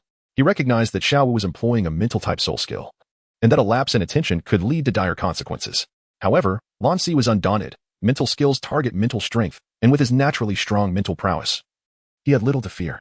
As the red light of enchantment collided with the pale blue flame, it unfolded as Lan Si had predicted, being repelled effectively. If he had summoned his martial spirit, he could have inflicted some backlash on Xiao Wu, yet he refrained from doing so. This time, he intended to strike at her when she fully unleashed her capabilities. Lowering his head, his soft black hair cascaded down, casting shadows over his eyes. And a slight smirk appeared on his lips beneath the mask, feigning the appearance of being enchanted. On the stands, the Shrek team observed with relief as Xiao Wu succeeded in enchanting her opponent, though Zhu Qing wore a worried expression, despite not being able to confirm. The figure bore an uncanny resemblance to Lan Si. Most concerning was the name "I love eating rabbit meat," which coincidentally matched Lan Si's peculiar taste. Zhu Qing, what's wrong? Ning Rongrong, seated beside her, noticed Zhu Qing's unease and asked with concern. "It's nothing," Zhu Qing replied, exhaling softly, inwardly praying that this potential Lan Si, "I love eating rabbit meat," would come to no harm. Daim Mubai, sitting ahead, assumed Zhu Qing was worried about Xiao Wu and offered reassurance. "Don't worry, Zhu Qing. That fellow has fallen under Xiao Wu's enchantment. She's bound to win." He patted Tang San on the shoulder, chuckling. "Looks like we need to avenge Xiao Wu. She can handle it herself." Tang San neither nodded nor shook his head, his expression grave as he focused intently on the arena. From the moment "I love eating rabbit meat" effortlessly countered Xiao Wu's flexible technique, he had discerned that this individual was no ordinary opponent. Now, under the influence of Xiao Wu's second soul skill, could it be that he was merely feigning vulnerability to lure her in closer, creating a deceptive appearance? If that were the case, Xiao Wu could be in grave danger. With this thought, Tang San silently vowed that if "I love eating rabbit meat" were to submit to Xiao Wu's blows and vent some frustration, he would let it slide. Otherwise, he would exact lethal retribution on anyone who harmed her. On the arena, Xiao Wu felt a surge of triumph as "I love eating rabbit meat" succumbed to her enchantment. Without hesitation, her third soul ring illuminated, activating her teleportation skill, allowing her to swiftly appear behind Lan Si. Her teleportation ability enabled her to move freely within a 5-meter radius, which was why she had initiated her enchantment from a safe distance. This way, she could avoid retaliation and close in immediately after enchanting her opponent to launch an attack. As before, Xiao Wu aimed for Lan Si's neck, but this time with greater ferocity. Initially, she intended merely to deliver a beating in response to his fondness for rabbit meat, akin to her treatment of Bulu. However, after Lan Si had swollen her once proudly beautiful face, she wanted this creature, who had devoured countless of her kin, to be rendered incapacitated.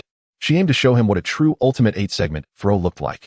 Just as her toes were about to connect with Lan Si's neck, he suddenly leaned back, evading her kick with ease, and as he looked up, Xiao Wu's skirt revealed its secrets. Pink, indeed? A playful smirk danced at the corners of Lan Si's mouth.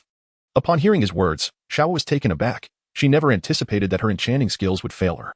Embarrassed and enraged by Lan Si's mocking gaze, she spun midair, altering her direction, and swiftly aimed a kick at his forehead. Xiao Wu was quick, but Lan Si was swifter. With a slight lean of his body, he evaded her attack while simultaneously pushing off the ground, delivering a kick to the unscathed side of her face with a graceful yet fierce motion. Xiao was alarmed. In that moment, her body was suspended in the air, leaving her no opportunity to dodge. With no other choice, she resorted to her instantaneous soul technique, creating distance between them. Unfortunately, while her teleportation was rapid, it was not infallible. It generated intense fluctuations of soul power in the air. Having acquired the soul-devouring 8 spider lances, Lan Si had grown exceptionally sensitive to such fluctuations. Once he pinpointed her teleportation location, he executed a flying kick, landing squarely on the other side of Xiao Wu's face, followed by a relentless barrage of kicks. To onlookers, It appeared as if Xiao Wu had intentionally teleported beneath Lan Si's foot, presenting her face for impact. Moments later, she was sent soaring off the soul arena. Realizing that her charm had failed, Tang San sensed impending trouble and swiftly descended from the soul arena's stands. Just as Xiao Wu was about to hit the ground, he caught her in his arms. "Brother San, avenge me," she managed to utter through her frustration, her eyes meeting Tang San's as he cradled her. Normally, being held by him would fill her with joy, but at that moment, feeling like a grotesque caricature, she wished for nothing more than to vanish into the earth. Overwhelmed by her emotions, she fainted. Gazing down at the once delicate beauty now transformed into a round-faced figure, unconscious in his embrace. Tang San's eyes turned towards Lan Si on the soul arena, fury blazing within him. 3 soul rings, 2 yellow and 1 purple, rose from his feet. And an explosive surge of soul power enveloped him, his back garment billowing as the 8 spider lances braced for action. The murderous intent radiated from him, unrestrained and palpable. Directed at Lan Si, Lan Si shrugged lightly, the expression beneath his mask exuding an air of nonchalance, while simultaneously casting a provocative glance, as if to say, "Dare to challenge me? Come forth." In that moment, the atmosphere was charged with tension. The host, realizing the gravity of the situation, swiftly positioned himself before Lan Si. Addressing Tang San from a superior vantage point, "Sir, I implore you to conduct yourself with decorum. Should you choose to act recklessly in the soul arena and disrupt the order, the repercussions will be beyond your capacity to bear." At this juncture, the remaining 5 members of Shrek Academy approached. Daim Mubai cast a furious glance at Lan Si on the arena, his ire unabashed. The appearance of Tang San ignited within him a flicker of hope to triumph over Davis. Naturally, this sudden emergence, which had left Xiao Wu with a bruised visage, evoked disdain in him. However, he was acutely aware of the depths of intrigue within the soul arena. He immediately grasped Tang San's shoulder. Speaking in a hushed yet firm tone, "Tang San, maintain your composure. As long as he remains in this arena, opportunities for revenge will abound. Indeed, Tang San, please refrain from impulsivity. I have 2 recovery sausages here. You must feed them to Xiao Wu." Oscar chimed in, presenting the sausages in solidarity. Tang San accepted the sausages. Inhaling deeply, his gaze burning with intensity as he fixed it upon Lan Si in the arena. He retracted his martial spirit and declared, "I love eating rabbit meat. Dare you to engage me in combat outside the arena?" In response, a glimmer of disdain flickered in Lan Si's eyes as he regarded Tang San as if he were a fool. He pointed to his own head and retorted, "Are you quite deluded? Let us not forget, this arena inherently invites injury. Either you suffer, or I do. If a decisive battle were to ensue, why would I acquiesce to your challenge? Am I to foolishly run out to face your entire group? Do not speak to me of one-on-one duels. Even if I were to lose in the arena, would you not be incensed and swarm me afterwards? Surely, you would then claim we are a collective unit. Moreover, this rabbit came charging at me with unrestrained ferocity. Were it not for my sufficient strength, I would likely be the one lying here. You would probably revel in my misfortune, deeming it deserved. Yet, if this rabbit were to lose, you would throw a tantrum. According to your rationale, I am permitted to strike you, but retaliating is my fault. If you cannot bear to lose, then perhaps you ought to reconsider your place as a soul master. For no one in the soul master community will indulge your egotistical tendencies. P.S. This is the 2nd update. I kindly request your support in votes and monthly tickets. Chapter 51. Zhu Qing's anomaly. Tang San was momentarily at a loss for words. Although he did not believe he would be bested by Lan Si, he was willing to let Daim Mubai and Ma Hongjun assist him if necessary. It was not merely a matter of pride, as their teacher Yu Xiaojiang had stated. They were a cohesive unit and should aid one another without being constrained by the formalities of one-on-one combat. Most importantly, he would never let anyone who harmed Xiao Wu go unpunished. Blue Sea felt disinclined to engage with the individual before him, shifting his gaze towards Zhu Qing, who stood at the back, her face obscured by a mask, yet equally fixed upon him. Her expression was somewhat complex, filled with hesitation, ultimately leading her to refrain from approaching him. Given that Zhu Qing had chosen to remain at Shrek Academy, any attempt to greet her at this moment would only place her in an awkward position. Therefore, he inclined his head towards the host and stated, "Host, you may now announce the result of the soul battle." The host, realizing the cue, grasped the microphone, surveyed the audience, and proclaimed loudly, "As the gentle bone charm rabbit spirit has fallen from the soul battle arena and has lost its combat effectiveness, I hereby declare that the winner of this one-on-one soul battle is the I love eating rabbit meat spirit." As the host's words echoed through the arena, a wave of excitement surged among the spectators. Although Blue Sea had not employed any extravagant soul skills, nor even utilized his martial spirit, he had presented them with a unique spectacle of combat. Thoughts emerged in their minds. Oh, so this is how battles between soul masters can unfold, even without the use of martial spirits. With the announcement made, Blue Sea did not linger. Casting one last deep glance at Zhu Qing before descending from the soul battle stage, Tang San, without hesitation, scooped up Xiaowu in a princess carry and turned to proceed in another direction. Although he harbored a deep disdain for the individual known as I love eating rabbit meat, His immediate priority was to tend to Xiaowu's injuries. Daim Mubai, Oscar, and Ma Hongjun followed closely behind. Standing still, Zhu Qing watched Blue Sea's retreating figure, her thoughts in disarray. Now she could confirm that the person before her was indeed Blue Sea. His gaze, his voice, she could not be mistaken. Zhu Qing, what are you still looking at? We should leave. A melodious voice interrupted her reverie. Oh, Rong, you go ahead with them. I have a matter to attend to and will return shortly. As she spoke, Zhu Qing did not wait for Ning Rongrong's response and hurried after Blue Sea, not glancing back. Observing Zhu Qing's departing silhouette, Ning Rongrong's eyes flickered with doubt. Ever since Xiaowu ascended the soul battle stage, she had sensed something amiss with Zhu Qing. For her gaze had never strayed from the young man referred to as I love eating rabbit meat. Could it be that Zhu Qing knew him? Rong, we should head back. The dean and the master have summoned us to gather. Oscar's voice rang out from a distance. Oh, coming. In response, Ning Rongrong shook her head in resignation, setting aside her thoughts as she followed along. Meanwhile, Blue Sea had returned to the soul battle stands where Yi Lingling awaited. Sorry to keep you waiting, Lingling. Blue Sea addressed her. Ah, see, it seems you are acquainted with that gentle-boned charm rabbit, Yi Lingling said, stepping closer with a smile. Well, one could say that. Merely an annoying old rabbit, Blue Sea replied with a slight shrug, turning to remove his mask as he walked towards the exit of the soul arena. Yi Lingling nodded, choosing not to press further, and matched her pace with Blue Sea as they walked side by side. Upon exiting the grand soul arena and strolling along the spacious and bright street, Yi Lingling shifted the topic. Ah, see. I noticed you didn't seem to use your martial spirit just now. How did you manage to defeat that gentle bone rabbit spirit? It appeared rather formidable, especially in close combat, surpassing Oscar and the others. Furthermore, its ability to teleport and charm is typically difficult for soul masters of the same level to counter. With a smile, Lan Si shook her head and explained, it is merely a collection of simple combat techniques. When utilized appropriately, they often yield unexpectedly effective results. During this period, we will be training in the arena at night, leaving ample time during the day for me to teach you a few self-defense moves. As for that enchanting soul technique, it is fundamentally a basic form of mental assault. While it may temporarily bewilder the mind, if your mental fortitude is sufficiently robust, there is no cause for fear. I cannot impart the supreme Qingquan skill or the Five Thunder Celestial Heart technique, as they necessitate a foundational cultivation beginning from the basics, channeling through the body's meridians, layer by layer. However, if Yi Lingling had previously practiced any form of martial art, even the most rudimentary, she could bypass this foundational stage upon transitioning to a new practice, subsequently advancing through the techniques without detriment to her prior cultivation. Yet, this is evidently impractical. Yi Lingling's soul power is derived from the innate soul power awakened at the moment of her martial spirit's emergence, which she has gradually enhanced through meditation to reach level 35. Should she switch practices, she would need to relinquish all of her existing soul power and start anew, which would be an unwise trade-off. Nevertheless, some techniques akin to grappling and basic evasive maneuvers are attainable. As long as you possess soul power, you can execute them. With these skills, I will then prepare a set of firearms for you. Even when faced with soul masters of equal caliber, you need not fear, and under unexpected circumstances, you could even achieve a reversal with the firearms. Upon hearing Lan Si's words, Yi Lingling's eyes brightened noticeably, and she chuckled lightly. Ah, see, I feel you are incredible, possessing even more knowledge than teacher Qin Ming. Would you truly share those combat techniques with me? To defeat a soul master of the same rank without relying on martial spirits or soul ring skills is indeed a mark of the most elite self-created soul techniques. Their worth is immeasurable. Auxiliary soul masters would treasure such skills, as they could grant combat capabilities to those who lack offensive prowess.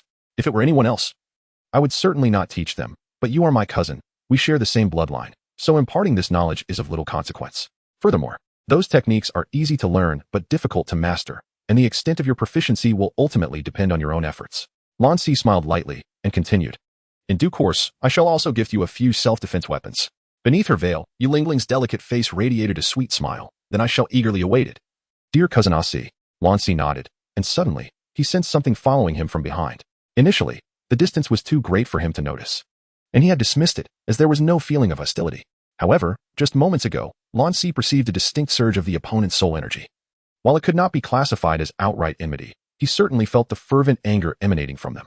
Blue Sea cast a sidelong glance toward a shadowy corner behind him, pondering whether it was the individuals from Shrek Academy lurking, seeking an opportunity for revenge. The Grand Soul Arena in Soto City was not far from the hotel where the Royal Soul Arena resided. After escorting Yi Lingling back to her lodgings, Blue Sea changed his attire and stepped out of the hotel once more, observing the figure in the corner, although shrouded in the night. It could not escape Blue Sea's keen perception. He swiftly turned into a secluded alley, blending into the darkness. As the figure approached, he discerned that it was likely a woman, and he promptly seized her, wrapping one arm around her delicate form while the other covered her mouth. Feeling the astonishing sensation radiating from his elbow, Blue Sea was taken aback. Could it be? My goodness, Is this the little cat? He then quietly inquired. Are you Zhu Qing? A soft whimper emanated from his embrace. Zhu Qing, how did you end up here? Did you not realize how dangerous it was just now? What if I had accidentally harmed you? Upon hearing that familiar voice, Blue Sea finally confirmed her identity and released his grip on her mouth. Though he still held her from behind, inwardly cursing this damned softness. Had he known, he would have rolled up his sleeves, sparing this outfit. I see. Please let me go, Zhu Qing implored, feeling somewhat breathless as her conscience brushed against Blue Sea's elbow, separated only by 2 layers of fabric. Her fair face was nearly flushed to her ears. Oh. Reluctantly, Blue Sea released Zhu Qing. She gently placed her hand on her chest, taking a deep breath to calm the turmoil within her. After a moment, she turned to face Blue Sea, her bright eyes scrutinizing his matured and handsome visage compared to a few months prior, and she hesitantly asked, I see. The one who faced Xiao Wu in a one-on-one match at the Grand Soul Arena. I love eating rabbit meat. That was you, wasn't it? Yes, I saw you as well. I didn't approach to greet you, considering they are your classmates, and I didn't want to put you in a difficult position, Blue Sea replied with a smile, stating the truth. At his words, a warm current flowed through Zhu Qing's heart. Sensing the possibility of a misunderstanding, she hurriedly clarified, please don't misunderstand. Although they are my classmates, I haven't interacted much with them, especially with Daim Mubai and Tang San and Xiao Wu. I hardly spoke to any of them at Shrek Academy.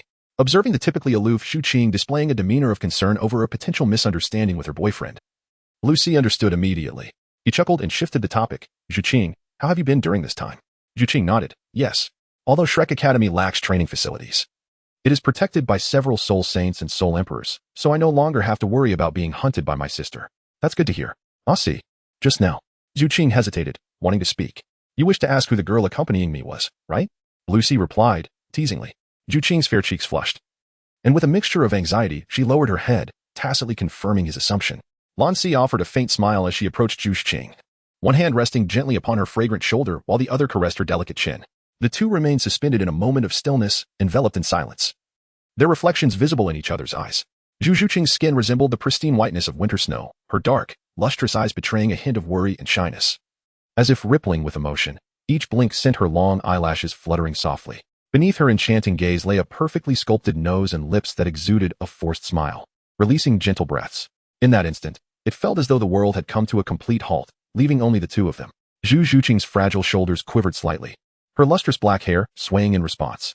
Without further hesitation, Lan Si responded with action, kissing her lips under Zhu Qing's astonished gaze. After a long moment, they parted, both breathing lightly, their eyes locked together, with a glimmer of connection still lingering at the corners of their mouths, their gazes ablaze with intensity. Lan Si gently wiped Zhu Qing's lips, licked her own, and smiled. Zhu Qing, do you have any questions now? Zhu Qing shyly shook her head, slowly leaning into Lan Si's embrace, and everything was unspoken between them. Meanwhile, at the entrance of the Grand Soul Arena, the Shrek 6 monsters had gathered.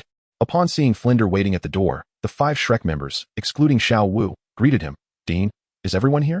Now that we're all gathered, shall we return? Flinder nodded, his gaze sweeping over the group, only to find that Zhu Qing and Xiao Wu were absent, and Tang San was carrying an overweight girl, which made him frown in surprise as he asked, what is this? Where are Zhu Qing and Xiao Wu? Why haven't they come out yet? And Tang San, why are you holding an overweight girl? Hearing Flinder mistakenly identify Xiao Wu as the overweight girl, Tang San's already somber expression turned even darker as he replied sternly, Dean, Zhu Qing has already gone back. This is Xiao Wu. Xiao Wu. Flinder's pupils dilated in disbelief. He scrutinized Xiao Wu again and, apart from her facial difference, noticed that her attire, figure, and hairstyle were unmistakably hers. He quickly inquired, what on earth happened? How could Xiao Wu be in such a state? Even I almost didn't recognize her. Tang San gritted his teeth and replied, she was defeated in a one-on-one soul battle by someone who was extremely ruthless, targeting her face with every strike. It was that scoundrel who did this to her. What? Who could be so cruel? Soul battles are supposed to be controlled. How dare they use such vicious methods? Flinder was instantly enraged. Being extremely protective of his students, he felt that while he couldn't kill the person, they would undoubtedly face severe consequences for their actions. Tang San shook his head. That person used a pseudonym and wore a mask, making it impossible to identify him. Flinder pressed on, what about their martial soul? Although we have no authority to extract information about that person from the arena, knowing their martial soul would make it considerably easier to investigate. Anyone daring to harm my Shrek students must not wish to live. Tang San continued to shake his head. The person who defeated Xiao Wu, I love eating rabbit meat, didn't even use their martial soul, so I cannot divulge that information. He then shifted the topic, Dean, I will seek revenge for this in the arena later. What about my teacher? Very well, as long as that person remains in the arena, there will be ample opportunities in the future. As for your teacher, he had to leave early due to other matters. Flinder sighed lightly. To be paired for a one-on-one battle against Xiao Wu, that person must possess a strength at the Soul Master level. Tang San, being nearly invincible among Soul Masters, had no reason to worry. Even Daim Mubai, with his top martial soul, the White Tiger, and soul power at level 38, was no match for him. Dean, how is Xiao Wu? Tang San anxiously looked at Flinder, who was checking on Xiao Wu's condition. At that moment, he had never felt such intense hatred for his own helplessness, a yearning for strength that was unprecedented. Had he possessed sufficient power, he would not have allowed Xiao Wu to be harmed, and he would have directly eliminated that individual who had injured her without concern for the influences behind the Grand Soul Arena. Flinder released his grip on Xiao Wu's arm, shaking his head with a sigh. Strange, truly strange. Dean, what is it? Is Xiao Wu? Don't worry, Xiao Wu isn't seriously injured. I just infused my soul power into her to check, and aside from her face being swollen from the blow, everything else is fine. It's as if she merely took a tumble, perhaps just a bit harder than usual. However, Flinder shook his head, furrowing his brow. By all accounts, she should have awakened by now, yet she remains in a state of unconsciousness, which is quite perplexing. Could it be a mental backlash that caused her to fall into a coma? During the battle, Xiao Wu had used her charm soul skill on that I love eating rabbit meat, which had been countered. Daim Mubai hesitantly suggested. Oscar chimed in. That possibility cannot be ruled out. I remember that on the day of the entrance exam, Xiao Wu used her charm on teacher Zhao Wuji, but due to his overwhelming strength, she suffered a backlash and was dazed. That seems unlikely, Flinder countered. Xiao Wu's charm is a rare form of mental attack. If her mental strength had suffered a backlash, she would show signs of paleness and weakness, but Xiao Wu does not exhibit any signs of mental backlash. Standing nearby, Ning Rongrong listened to the back and forth of the men and shook her head helplessly, sighing, I say, you big men really don't understand a woman's heart. Rongrong, look at how Xiao Wu is. How can you make light of this? Ma Hongjun expressed his discontent. I'm not wrong. If you don't believe me, go find a healing soul master right now to treat Xiao Wu's facial injuries, and I guarantee she will be lively again in no time. Ning Rongrong shrugged, feeling a sense of exasperation. Compared to men, women understand each other better. If the roles were reversed, she would likely feign unconsciousness until her injuries healed. So what you're saying is, Flinder, seasoned with age, quickly grasped Ning Rongrong's implication and turned to Oscar. Xiao, quickly give me 2 healing sausages. Dean, I already gave them to her, but Xiao Wu is unconscious and cannot eat, Oscar replied helplessly. Then, a flicker of hesitation crossed Flinder's eyes. And after a moment, he said painfully, Tang San, take Xiao Wu with me to a place. I know a good healing soul master in Soto City, but the cost. Dean, I will pay for it. As long as Xiao Wu wakes up, I am willing to go bankrupt, Tang San declared resolutely. Very well. Hongjun, Mubai, Xiao. Rongrong, you all return to the inn first and check if Zhu Qing has gone back. With Tang San offering to cover the expenses, Flinder no longer hesitated and led the way, with Tang San carrying Xiao Wu closely behind him, leaving Daim Mubai, Oscar, Ma Hongjun, and Ning Rongrong exchanging glances. Daim Mubai walked ahead, with Oscar, Ning Rongrong, and Ma Hongjun following behind. Oscar asked Ning Rongrong as they walked, Rongrong, what did you mean by your earlier words? What else could it mean? Xiao Wu is actually awake, but simply doesn't wish to get up. Ning Rongrong shrugged slightly. So you're saying Xiao Wu is pretending? Daim Mubai turned to ask her. Yes, Ning Rongrong nodded. But why would she pretend? Doesn't she realize how worried Sangu is for her? Upon overhearing a conversation, Ma Hongjun hastily inquired further. Ning Rongrong cast a disdainful glance at Ma Hongjun, remarking on his ignorance of a woman's heart. It was no wonder that Daim Mubai could easily attract young ladies while he could only frequent the brothel. The brothel's phoenix remained perplexed until Daim Mubai jestingly scolded, Fatty, Xiao Wu is merely too shy to awaken. Consider it. A once beautiful girl suddenly turned into an eyesore. If she were to wake up, she would surely wish to hide away in a crevice. Rather than face that embarrassment, it would be better for her to feign sleep until her injuries healed. As Ma Hongjun began to comprehend this, a familiar figure emerged from a nearby alley, accompanied by a handsome young man. He couldn't help but exclaim, Dai boss. Look over there. Isn't that Zhu Qing? What is she doing here with that pretty boy? They are holding hands. While speaking, Ma Hongjun pointed towards them. Upon hearing this, Daim Mubai, Oscar, and Ning Rongrong were taken aback, following Ma Hongjun's gaze.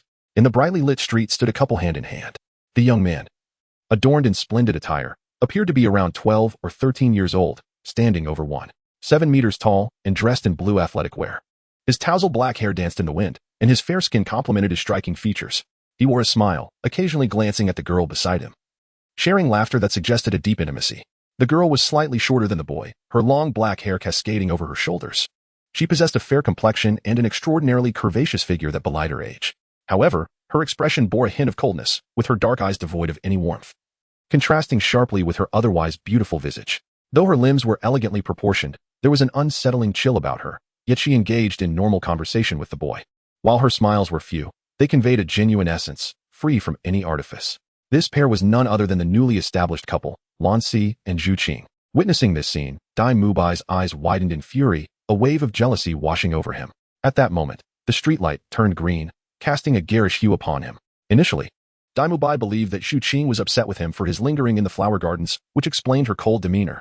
Now, he realized that for the past 3 months, regardless of his behavior, Zhu Qing had remained indifferent towards him, treating him with the same aloofness she reserved for Tang San, Ma Hongjun, and Oscar.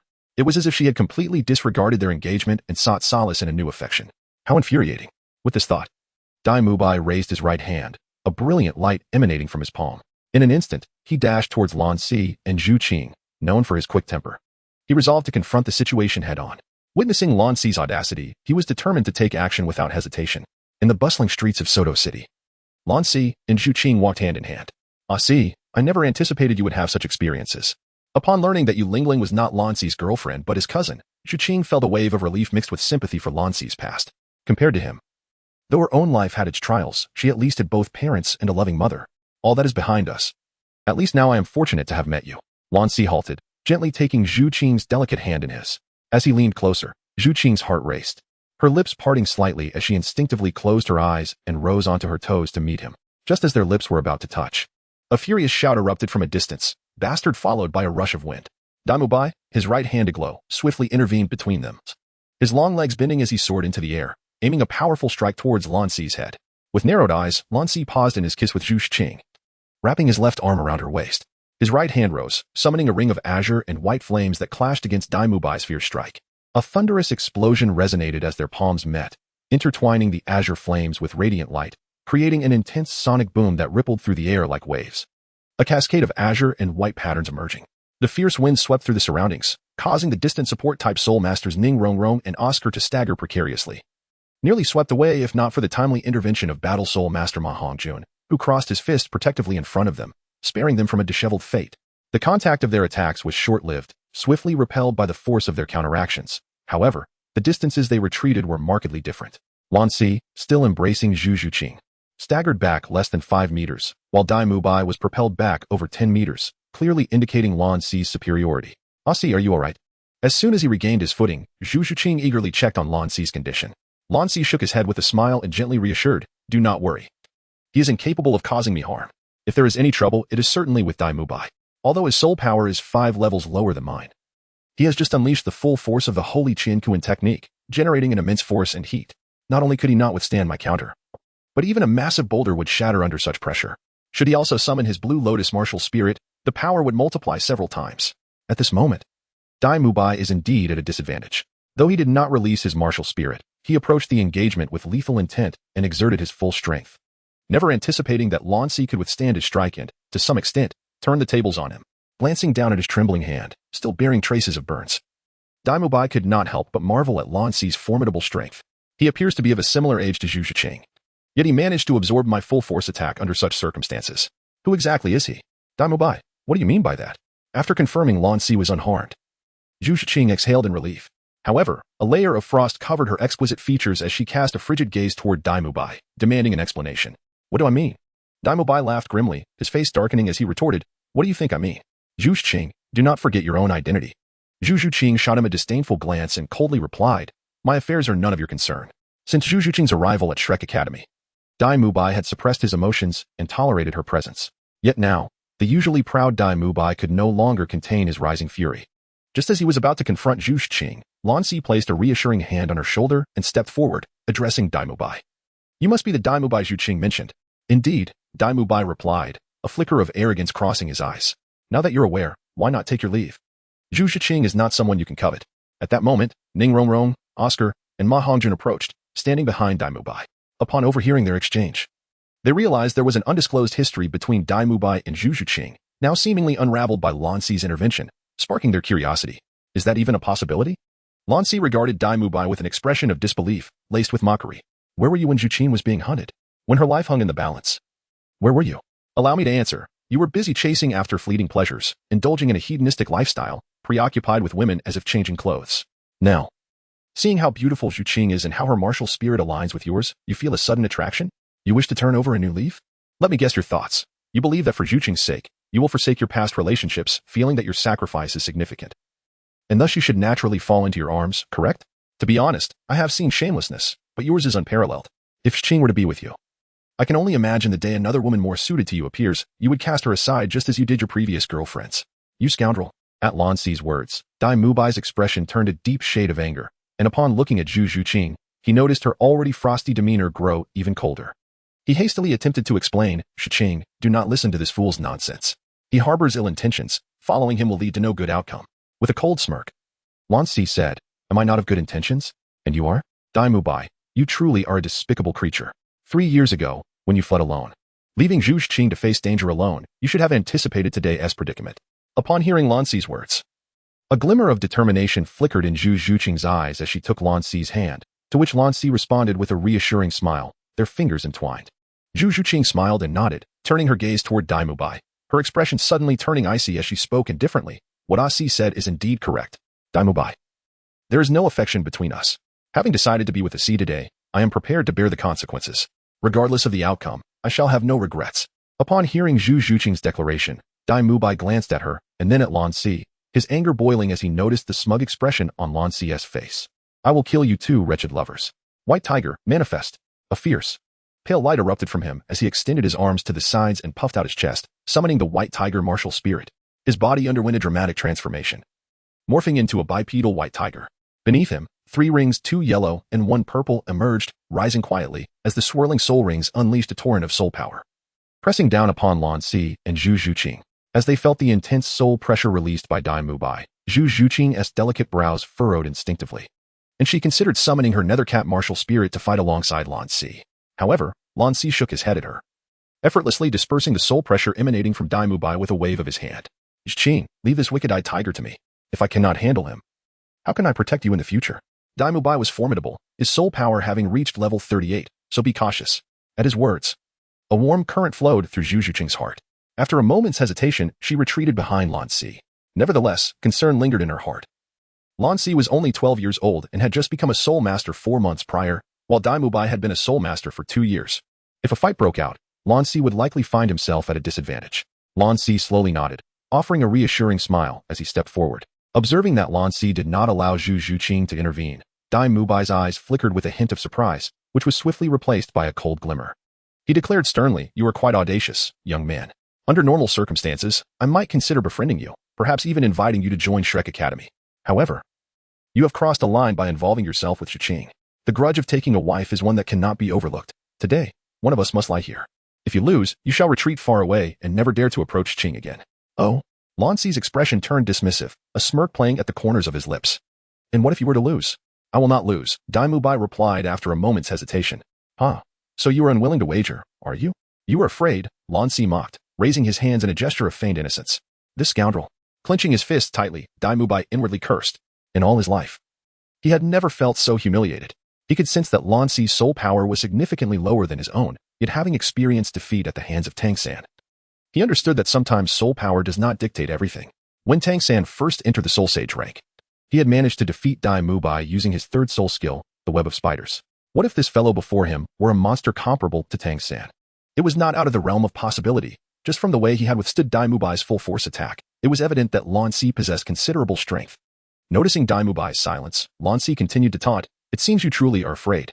If you fear losing, then do not rashly announce a wager, for it makes you appear ineffectual, cowardly even. Moreover, Zhu Qing is not an object. No one can compel her to do anything against her will. Cowardly, ineffectual. Hearing those words, a symbol appeared on Daim Mubai's forehead, his temples throbbing with anger. He despised being called cowardly, as it reminded him of his helplessness in the face of Davis's vile demeanor. Who is afraid? Let us wager. If one of us loses, we shall never again entangle ourselves with Zhu Qing. Furthermore, if you are to retreat, how far will you go? Before Lan Si could respond, Zhu Qing stepped beside him, wrapping her arm around his, her gaze resolute as she declared, "I see. I believe in you." With a gentle smile, Lan Si nodded and tenderly caressed Zhu Qing's delicate hand. Daim Mubai, martial spirit. White Tiger, 38th level Soul Emperor. Please guide me. Unable to endure the playful banter between the two any longer, Daim Mubai proclaimed his martial spirit and rank in a voice both imposing and sinister, indicating a formal challenge. Without waiting for Lan Si's response, a flicker of malice ignited in his eyes as he abruptly raised his arms, revealing 5 retractable claws on each hand, and lunged towards Lan Si with the intent to seize her by the chest. Zhu Qing, step aside, he commanded. Having anticipated Daim Mubai's sudden attack, Lan Si displayed no sign of surprise. She instructed Zhu Qing to move aside, and a surge of azure and white light enveloped her as 3 soul rings, 2 yellow and 1 purple, emerged one after another, preparing her to engage. Behind Daim Mubai, Ma Hongjun, who had been an onlooker, widened his eyes in disbelief upon witnessing Lan Si's soul rings manifest. Wait, Xiaowu, Rongrong, am I seeing this correctly?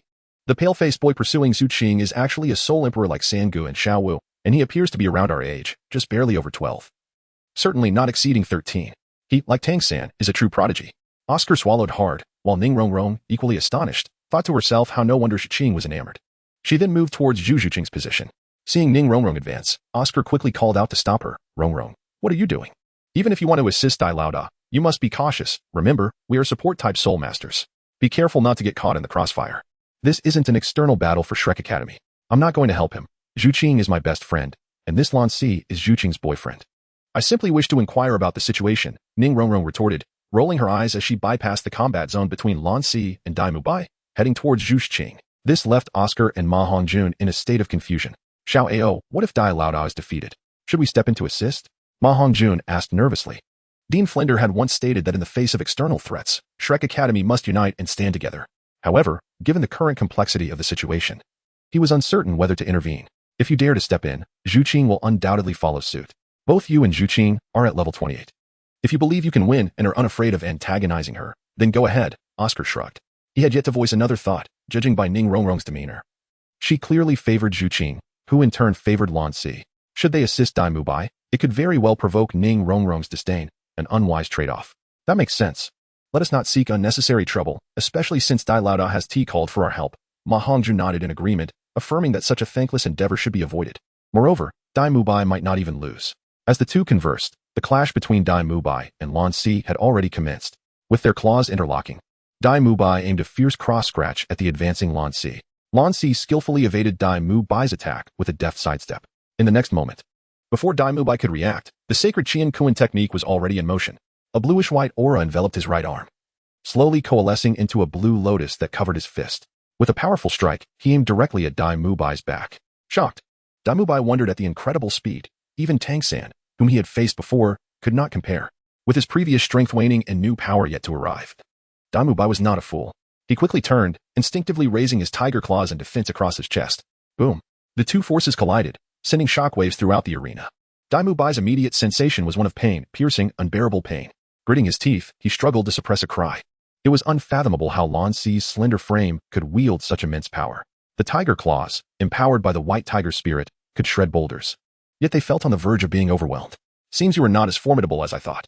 A beast spirit master losing to a mere weapon spirit master of a lower rank, Lan Si remarked with a disdainful smile, increasing the force in his grip. Crack. The ground beneath Daim Mubai fractured, forcing him to kneel. Damn it, how can this guy possess such strength? He thought, cursing internally. He knew he could not afford to remain passive. A brilliant white light suddenly erupted, transforming his sinister eyes to a stark white. The first of his 3 spirit rings flared with intensity, creating a protective, white barrier. The first spirit ability, White Tiger Shield. As the white barrier expanded, Lan Si smirked, retracting his arm and utilizing the rebound force to retreat several meters. He raised his right palm, and the first yellow spirit ring glowed brightly, transforming the blue lotus into 8 blades exceeding half a meter in length, accompanied by the sound of slicing through the air. The 8 blue lotus blades surged toward Daim Mubai. The blades shimmered with a peculiar bluish-white aura, a manifestation of the sacred Qian Kuan technique's unique spirit power. This was the moment Lan Si had awaited. Although Daim Mubai's first spirit ability, the White Tiger Shield, enhanced his defenses, it only offered protection for the fleeting moment the barrier was present. Once it dissipated, the ability would hold little value. Though Lan Si could have easily defeated Daim Mubai before he could unleash his spirit ability, he chose a more honorable path, opting for a purely combat-oriented approach. In a month's time, the Imperial Battle Team would face the Shrek team, and that would be Lan Si's true arena. The cultivation of spirit masters was deeply intertwined with their mental fortitude. Shrek Academy's teaching philosophy aimed to foster an environment where they all felt like monsters, cultivating an invincible mindset. They might concede to older spirit master teams but would never accept defeat from peers of their own age. However, such an extreme training method carried its own risks. If Shrek Academy experienced a smooth ascent, their progress would be rapid, but a defeat could plunge them into despair. Since Lan Si had arrived in Douluo Continent and chosen to ally with Shian Renu, he was determined to prevent the tragic events of the original story from repeating, ensuring that Douluo Continent did not become a mere farm for the Tang family. Henceforth, aside from the small cat, all of Shrek's members would be adversaries. For now. Due to Tang Hao's hidden presence, Lan Si refrained from engaging the 6 Shrek monsters directly. Yet, he could shatter their invincible spirit, decisively defeating Shrek and leaving them no chance for a comeback.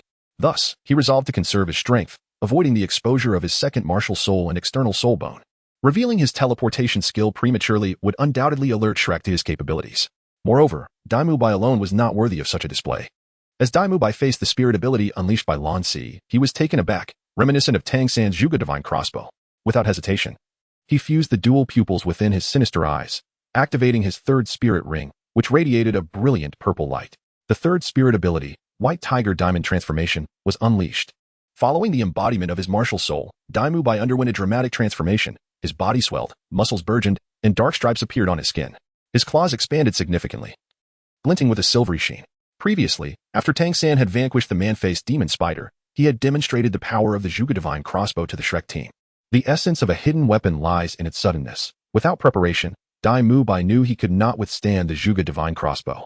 Now, facing the blades hurtling toward him, he did not underestimate their potency, believing they rivaled the crossbow's might. Therefore, he employed his most formidable spirit ability, intending to cleave through the 8 blades with his razor-sharp claws. Clang! An excruciating metallic clash echoed as the blue lotus blades collided with Daim Mubai's claws. Though they were deflected, Daim Mubai's shock only deepened. The power of these blades seemed overwhelming, far beyond that of a mere century-old spirit technique. Although within his capacity to withstand, he knew that repeated encounters would be unsustainable. Fortunately, he managed to block them all. Casting a glance at the 8 blades lodged in the ground, he sighed in relief but could not resist taunting Lan Si. Is this truly your spirit ability? It appears rather weak. Oh, if you find it weak, then by all means, endure a few more strikes, Lan Si replied with a smirk. What he wielded was not simply a common century-old spirit ability, but one amplified by the specialized spirit power generated from the sacred Xian Renu technique. The higher the realm of the technique, the greater the blade's power.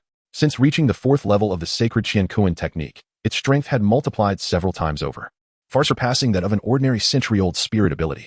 His right palm slightly bent into a claw shape, a bluish-white flame erupted from his palm. Instantly, the blades that Daim Mubai had sent flying, now lodged in the ground, seemed to be drawn back to life. The dimming bluish-white aura on their surfaces ignited once more.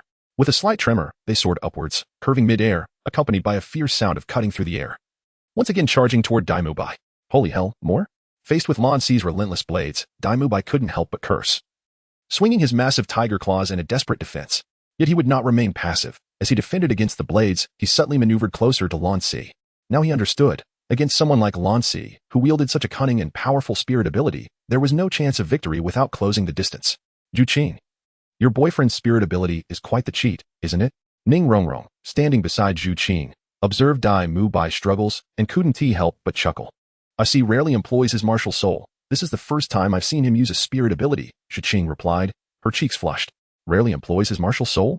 Ning Rongrong mused, her eyes glimmering as if she had come to a realization. She leaned closer to Zhu Qing, whispering, earlier in the battle arena. I saw you leave with that I love eating rabbit meat guy. This must be the one who turned Xiao Wu into a pig's head, right? Rongrong. Please keep this a secret. Do not tell anyone. At that time, Asi was unaware Xiao Wu was my classmate, so he didn't hold back. This was the first time Zhu Qing had spoken words contrary to her heart. She understood that it was precisely because the opponent was Xiao Wu that Lan Si would strike with such ferocity. Rest assured. But do share your love story with your boyfriend later. Ning Rongrong nodded, her bright eyes curving into 2 delicate crescents as she giggled. Even if Zhu Qing remained silent, she would never reveal anything. Otherwise, Flinder might very well cause trouble for Lan Si. Such an act of betraying her sisterhood was beyond her. Yet, since there was gossip to be had, the seasoned raconteur Miss Ning would not let the opportunity slip by. Chapter 57. The annulment of the engagement. It seemed endless. Faced with the relentless assault of sharp blades, Daim Mubai inwardly lamented. For the first time, he encountered an opponent more troublesome than Tang San's blue silvergrass within the same rank. The blades were inexhaustible, even if he managed to sweat them away. They would return to attack under Lan Si's command. Moreover, their speed was astonishing, and their force formidable. Had he not unleashed his most potent state with the 3rd spirit skill, White Tiger Diamond Transformation, which doubled his resistance to abnormal states, as well as his attack and defense, he would have surely been defeated by now. However, even so, numerous wounds adorned his body. For Lan Si showed no mercy despite Daim Mubai employing his 1st spirit skill. The 1st skill, White Tiger Barrier. The 2nd skill, White Tiger Radiant Wave. Daim Mubai realized he could not continue in this manner.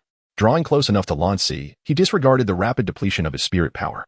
His 1st spirit ring suddenly radiated a brilliant light, forming a circle of white energy. As he deflected 8 blades, the 2nd spirit ring also illuminated.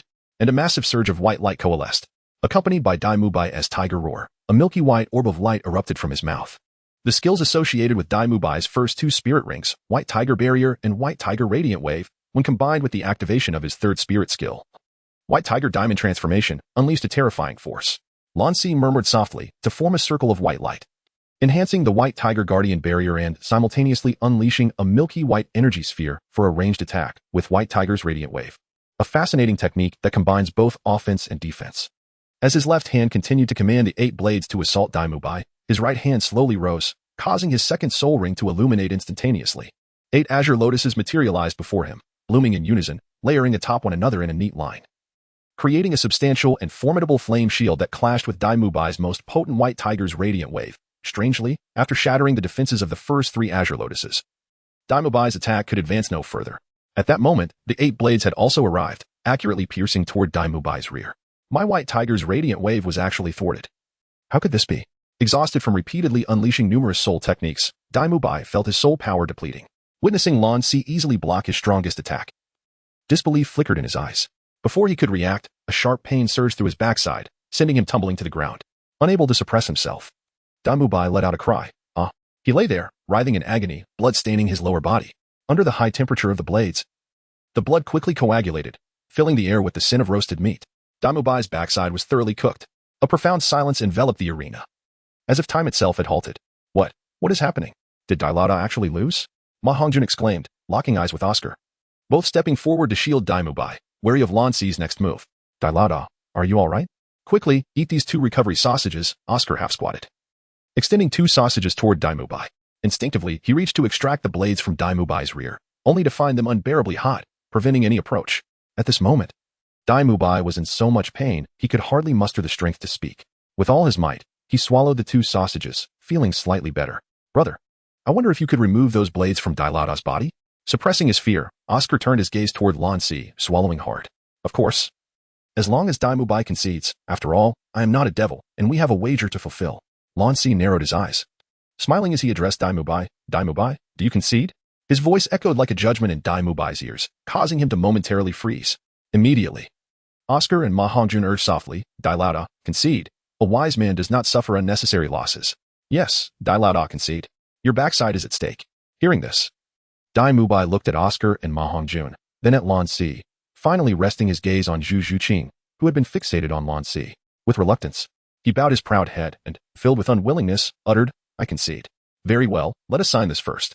As he spoke, Lan Si retrieved paper and ink from his soul guide, drafting the marriage annulment document and presenting it to Daim Mubai. Just sign here and leave your thumbprint. Daim Mubai glanced at the contents of the document, nearly spitting blood. What do you mean? Since you have conceded, do you intend to cling to that ridiculous marriage contract with Zhu Qing? Lan Si replied coldly. Fine. I will honor the wager and sign. Suppressing his murderous impulse, Daim Mubai begrudgingly signed the annulment, sealing their enmity in blood, a conflict that promised no resolution. He silently vowed that when he ascended as the emperor of the Star Luo Empire, he would ensure that Lan Si would be left in despair. That's more like it. Lan Si examined the annulment with satisfaction before handing it to Zhu Qing, smiling. Qing, this is for you. How you choose to proceed is up to you. Zhu Qing took it and promptly inscribed her name in neat, elegant characters, contrasting sharply with the haphazard scrawls of Lan Si and Daim Mubai. Witnessing Zhu Qing's decisive action in signing the annulment, Daim Mubai spat out another mouthful of blood, not from injury but from sheer indignation, gritting his teeth. I've signed the annulment. Can you now remove this cursed thing from my backside? Of course, Lan Si replied, unfazed, snapping his fingers. The 8 blades embedded in Daim Mubai's rear transformed into a blue light, gradually dissipating. Xiaowu, fatty, let us depart. As the blades vanished, Daim Mubai inhaled sharply, enduring the excruciating pain as he stood with the support of Oscar and Ma Hongjun. Oscar aided Daim Mubai and addressed Ning Rongrong. Rongrong, it's time to head back. Oh. Realizing Oscar was calling her, Ning Rongrong quickly responded, you all go ahead. I'll return with Zhu Qing later. This evening had truly astonished her. First, witnessing Xiao Wu being beaten into a pulp, then discovering that the assailant was her dear friend Zhu Qing's boyfriend, and finally learning of the shocking revelation that Zhu Qing had once been engaged to Daim Mubai. It was all too unbelievable. P.S. Second update, seeking recommendations and monthly votes. Chapter 58. Ning Rongrong shocked noticing that Ning Rongrong was reluctant to leave. Oscar, who harbored feelings for her, frowned slightly. Daim Mubai coldly interjected, if she wants to stay. Let her, we are leaving. Hearing this, Oscar cast a deep glance at Ning Rongrong, reluctantly nodding to himself. reassured that Lan Si had Zhu Qing and would not compete for Ning Rongrong. He, along with Ma Hongjun, supported Daim Mubai as they left. Watching the trio of Daim Mubai depart, Zhu Qing held the annulment document, feeling an unprecedented sense of relief. The engagement with Daim Mubai had long haunted her like a nightmare, bringing her immense distress. Now presented with an opportunity for liberation, even if merely nominal. It was a welcome change. Ah Si, allow me to introduce you. This is my only friend from Shrek Academy, Ning Rongrong. Zhu Qing pointed at Ning Rongrong, introducing her to Lan Si. Hello, I am Ning Rongrong, possessing the 7 treasure glazed Tao martial soul, a level 27 support type soul master. Upon hearing Zhu Qing introduce herself to Lan Si, Ning Rongrong's interest peaked. Brightness danced in her beautiful eyes as she extended her delicate hand, smiling as she introduced herself. Lan Si, martial soul Azure Lotus, a level 33 control type soul master. Gazing at Ning Rongrong's outstretched hand, Lan Si offered a calm smile, shaking it briefly before withdrawing without lingering. 33? Ning Rongrong's face reflected disbelief. Although she knew Lan Si was a soul master, she had not anticipated him reaching level 33. Curious, she could not help but inquire, Lan Si, how old are you? I should be around your age, just half a year shy of turning 13. Lan Si replied nonchalantly, 12 and a half. That's a few months younger than Tang San, and about the same age as Xiao Wu. So, does that mean you became a soul master earlier than both Xiao Wu and Tang San? Ning Rongrong exclaimed, seemingly eager to clarify. Oh right. Xiao Wu and Tang San are students from our Shrek Academy. They, like you, broke through to soul master at 12. With a gentle smile, Lan Si refrained from excessive explanation. Initially, he might have felt a surge of happiness from others' admiration, but as time passed, he became accustomed to it. Meanwhile, Daim Mubai, who had not yet fully distanced himself, cast a glance back at Lan Si and his companions. He noticed their laughter and camaraderie, and a cold glint flashed in his eyes. At that moment, he had already begun to harbor animosity towards Ning Rongrong. In his view, her indifference towards him, a fellow Shrek Academy companion, while sharing laughter with his enemy, was an act of betrayal. Dai, shall we return to the inn now? Ma Hongjun inquired. No. Not just yet, Daim Mubai replied with a shake of his head. Where are we headed then? Oscar pressed. Dai, you still have injuries that need time to heal. He added. Daim Mubai paused, contemplating for a moment before speaking solemnly. Xiaowu, fatty, if you still consider me a brother, I hope you will keep today's events a secret. Do not disclose it to anyone. Though he could easily alert the Xinghua royal family and the Zhu family about Zhu Qing's betrayal, leading them to pursue Lan Si and Zhu Qing. Doing so would mean forfeiting his claim to the throne. Failure equated to death, or at the very least, a life of being stripped of his spirit power and imprisoned. Daim Mubai valued his life. Otherwise, he would not have abandoned Zhu Qing to escape alone. Thus, he resolved to endure for the time being, as long as he could defeat Davis and become the crown prince, or even the emperor, of the Xinghua Empire. There would be ample opportunity for revenge against Lan Si and Zhu Qing in the future. But for now, he needed to keep this secret. Can't we tell Sangu and Xiao Wu? Ma Hongjun asked in confusion. Daim Mubai shook his head. Not yet. Xiao Wu has a big mouth. If she finds out, it won't be long before everyone at Shrek knows. What about Rongrong? Oscar hesitated to ask. I will speak to her later. Besides, as long as Zhu Qing is not foolish, she will remind Ning Rongrong to keep this secret, Daim Mubai stated. First, take me to a pharmacy on the west side of Soto City. There is a healing spirit master I know there, and with Xiao's restorative sausages, I should be nearly recovered by tomorrow night's soul fighting event. Upon hearing this, Ma Hongjun and Oscar nodded in agreement. Meanwhile, as Daim Mubai sought healing for his injuries, Lan Si and his companions engaged in lively conversation, unknowingly arriving at the inn where Shrek was located. This is far enough. Thank you for bringing us back, Lan Si said to Ning Rongrong, who had linked arms with Zhu Qing, flashing a radiant smile. It must be acknowledged that women are often creatures of beauty. After witnessing Lan Si's formidable strength and finding him as handsome as Oscar and Daim Mubai, indeed, a quintessentially charming young man, Ning Rongrong's fondness for him grew considerably. Yet, this was merely a budding friendship, being the daughter of Ning Fengxi, the master of the 7 treasure glazed tile school. She had encountered many even more handsome spirit masters, and it was unlikely she would develop feelings for a stranger on their first meeting. It's no trouble, I find myself with time to spare. Lan Si replied with a warm smile, his gaze drifting to Zhu Qing's exquisite features. Their eyes met, and he felt a twinge of reluctance. They had just begun to establish their relationship, and with emotions on the rise, had it not been for Daim Mubai and his entourage's disruption, he might have been able to explore the mysteries of life with the little cat that very night. P.S. No misunderstandings, the little cat is merely 12 years old. The protagonist would not engage in any illicit actions, only hugs and cuddles, nothing more. In response to Lan Si's gaze, Zhu Qing felt a faint blush creep across her cheeks, her eyes darting downwards. Observing the shared glances between the two, Ning Rongrong's mischievous side emerged, and she leaned close to Zhu Qing, whispering, Qing, since Lan Si is already here, why not invite him up for a visit? I could always book another room. Due to their close friendship and Ning Rongrong's role as a support-type spirit master, they shared the same room at the inn while traveling. Upon hearing this, Zhu Qing's face flushed deeper, even her neck tinged with pink. Rongrong, if you keep this up, I might get angry, she pouted. TSK. Yu Qing. Look at how red your face has become. Confess, is it him? You're one to talk. The two began to playfully tease each other. Seeing this, Lan Si could only shake his head in exasperation. After a while, as their playful banter subsided, Ning Rongrong cast a lingering glance at Lan Si before turning to Zhu Qing. Zhu Qing, I'll head in first. You two take your time. As she spoke, Ning Rongrong sent Lan Si a glance filled with unspoken understanding before entering the inn without looking back. P.S. This is the first update. I seek your recommendations and monthly votes. Chapter 59. Reunion. Watching Ning Rongrong depart, Lan Si shared a smile with Zhu Qing, who naturally nestled into his embrace. Lan Si softly murmured in Zhu Qing's ear, Zhu Qing, will you truly not accompany me to the Tiando Royal Academy? Long before encountering Daim Mubai and the others, Lan Si had informed Zhu Qing of all that had transpired after their separation, aside from Xian Renu. It was not that Lan Si intended to deceive her, rather, Xian Renu's identity was exceedingly sensitive, knowing this would bring no benefit to the little cat. And even Lan Si had to pretend that Xian Renu and Shrek Academy were not the same individual. Moreover, in the eyes of outsiders, Lan Si had encountered the Prince Shrek Academy in the Stardow Forest, not the disguised Xian Renu, known as Long Shui. Zhu Qing shook her head and replied, Shi. Although I yearn to be with you, I have given it considerable thought. I cannot forever remain by your side as a mere ornament. I must strive to grow stronger through my own efforts. There was one unspoken sentiment lingering in Zhu Qing's heart, as long as she remained at Shrek Academy. The Star Luo Empire would not direct its attention towards Lan Si. The safety of Lan Si will be assured to the greatest extent. I am concerned. Just as Lan Si was about to finish speaking, she noticed Zhu Qing raising her delicate hand to cover Lan Si's soft lips. Si, do not worry. I understand your concerns. With the dean and several teachers present, Daim Mubai would not dare to act against me. Lan Si, still feeling uneasy, led Zhu Qing to a nearby alley where he presented her with a semi-automatic pistol and an AK-47 assault rifle, imparting the necessary instructions for their use. These firearms, characterized by their relatively simple design, represented the most practical and high-performing weaponry that Lan Si could currently produce, making them perfectly suited for Zhu Qing at this moment. Yu Qing, have you memorized the usage? Lan Si inquired. Zhu Qing nodded, demonstrating her quick learning ability as she effortlessly showcased her skills. Resembling a seasoned veteran who had handled firearms decades ago, her movements fluid and graceful.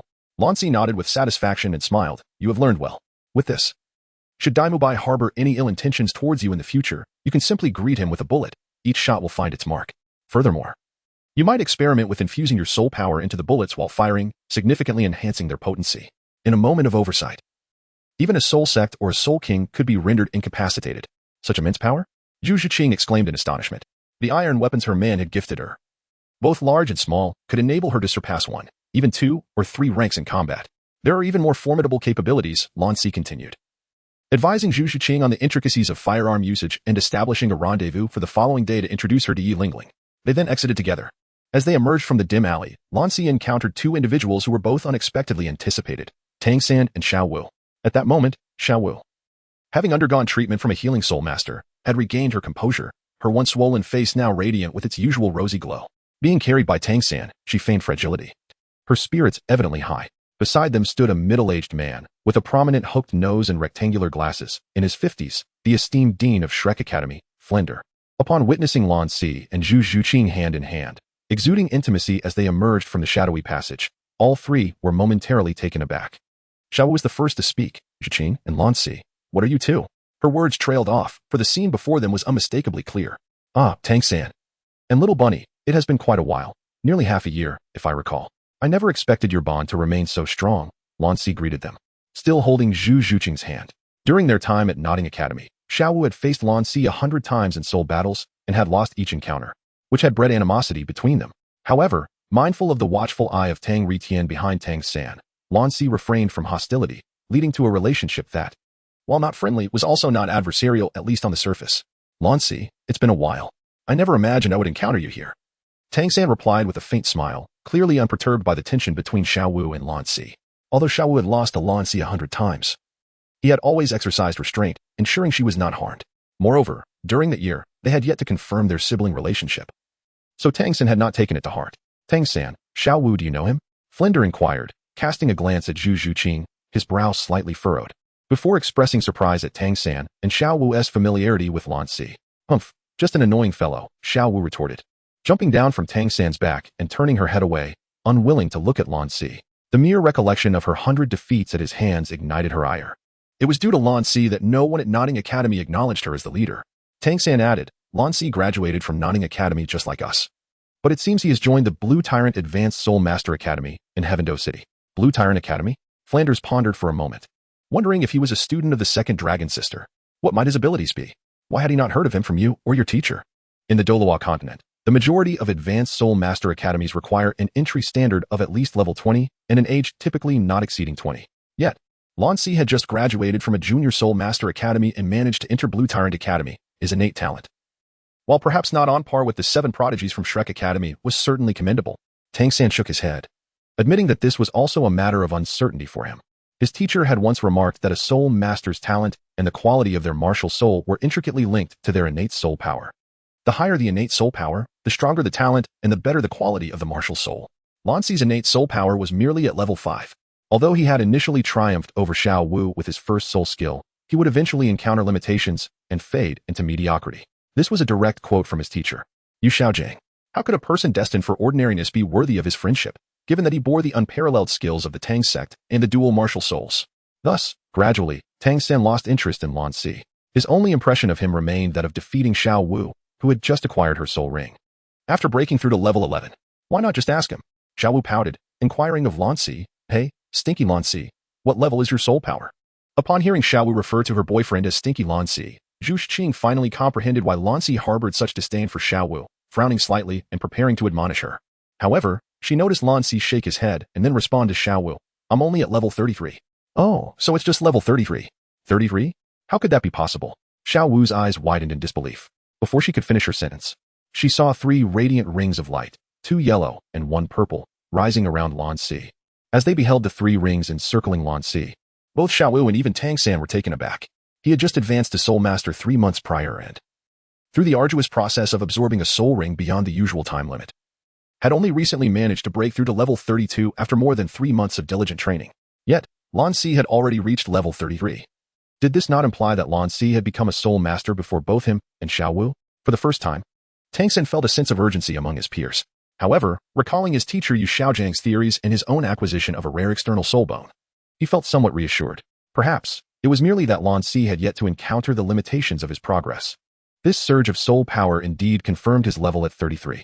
Sensing the soul power emanating from Lan Si, Flanders nodded repeatedly, a glimmer of unabashed admiration flashing in his eyes. He approached Lan Si and instinctively began his persuasive tactics. You are Lan Si, correct? Your talent is quite impressive. I am Flanders, the principal of Shrek Academy. Might you be interested in joining our esteemed institution? As he spoke, Flanders began to extol the virtues of Shrek Academy, causing a visible strain on the foreheads of Lan Si and the other 4 present. Principal Flanders, may I interrupt? Lan Si raised his right hand. What? Have you agreed to join us? Flanders inquired with a beaming smile. Lan Si shook his head and replied, Not at all. I came here merely to visit my girlfriend, Zhu Qing, and I already have my own academy. Upon hearing this, the crowd redirected their attention to the relationship between Lan Si and Zhu Qing. Hey, when did you and Zhu Qing become a couple? Xiao Wu approached. Old rabbit, you could be with Tang San, and at just 6 years old, you managed to win him over. Why can't I be with Zhu Qing? Lan Si shot Xiao Wu a glance, thinking to himself that one day he would transform her into a soul ring or a soul bone. You mustn't call me old rabbit. I am a little white rabbit, a cute little white rabbit. As she spoke, Xiao Wu formed a heart shape with her hands above her head. Xiao Wu, stop fooling around. Noticing that the two were about to bicker again, Tang San quickly intervened, causing Xiao Wu to quiet down. Though her eyes still glared fiercely at Lan Si. Upon hearing that Zhu Qing was Lan Si's girlfriend, Flinder's expression instantly grew serious. He disregarded the agitated Xiao Wu and did not glance at Lan Si. Instead, he focused on Zhu Qing and asked solemnly, Zhu Qing, does Mubai know about this? While others may not be aware of the relationship between Zhu Qing and Daim Mubai, Flinder, as the dean of Shrek Academy, was undoubtedly well informed. At this moment, Zhu Qing being Lan Si's girlfriend was akin to playing with fire. Dean, I have the right to choose my own life. Even if I ultimately fail, I have no regrets, Zhu Qing affirmed confidently. Zhu Qing's words left Tang San and Xiao Wu, who were unaware of the full situation, feeling perplexed. Flinder then turned his gaze toward Lan Si, asking, And you? Are you aware of the consequences of your actions? With a gentle smile, Lan Si raised the hand of Zhu Qing, stating with solemnity, If one lacks the courage to protect their beloved, what purpose is there in pursuing the path of a soul master? It would be wiser to return home and tend to pigs. Observing Lan Si's resolute demeanor, Flander chuckled, as if he discerned his own reflection within the young man's defiance. He too had a beloved, Lu Erlong, and in pursuit of her happiness, he had willingly stepped aside, facilitating her union with his dearest friend, Yu Xiaojiang. Although fate intervened and the marriage never materialized, he remained steadfast in his commitment to assist her, silently guarding her from the shadows. Director Flander, shall we strike a deal? Lan Si inquired, producing a golden card from his soul guide. Money? Flander's eyes gleamed with interest, his earlier romantic facade vanishing. He restrained the impulse to snatch the card from Lan Si's grasp and cautiously probed. What kind of deal? Lan Si solemnly stated. I possess a balance of 100,000 gold soul coins on this golden card. 100,000. Flander's breathing quickened, and in his astonishment, he swallowed hard. Throughout his long life, he had never encountered such a substantial sum of money. Speak, he continued. As long as it does not harm the interests of Shrek Academy, I am willing to comply. Little Wu was equally taken aback and could not help but inquire. Lan Si, where did you acquire such wealth? Lan Si did not acknowledge Xiao Wu, instead offering a reassuring smile to Zhu Qing. He then turned to Flinder with a serious demeanor and stated, I wish to entrust Shrek Academy with the assurance of Zhu Qing's personal safety during her time as a student here. No one shall inflict even the slightest harm upon her. Is it really that simple? Flinder trembled as he accepted the golden card, thinking he must have misheard. In truth, there was no need for Lan Si to articulate this. As long as Zhu Qing remained a student at Shrek, he would ensure her safety. Yes, it is indeed that simple. Upon the successful completion of this task, coinciding with Zhu Qing's graduation, I shall provide an additional 100,000. Lan Si nodded, his words laden with implication. However, I trust that you, Dean Flinder, will uphold your promise. When I mention anyone, this includes the students of Shrek Academy as well. Humph. What do you mean, Lan Si? Do you believe we would harm Zhu Qing? Xiao Wu, upon hearing Lan Si's request, immediately bristled, interpreting it as a slight against her. Lan Si continued to disregard Xiao Wu, directing his gaze toward Flinder, awaiting his response. Flinder was aware that Lan Si was referring to Daim Mubai. However, Lan Si's proposition not only addressed the financial crisis of Shrek Academy but also adhered to its principles, making it an offer too advantageous to decline.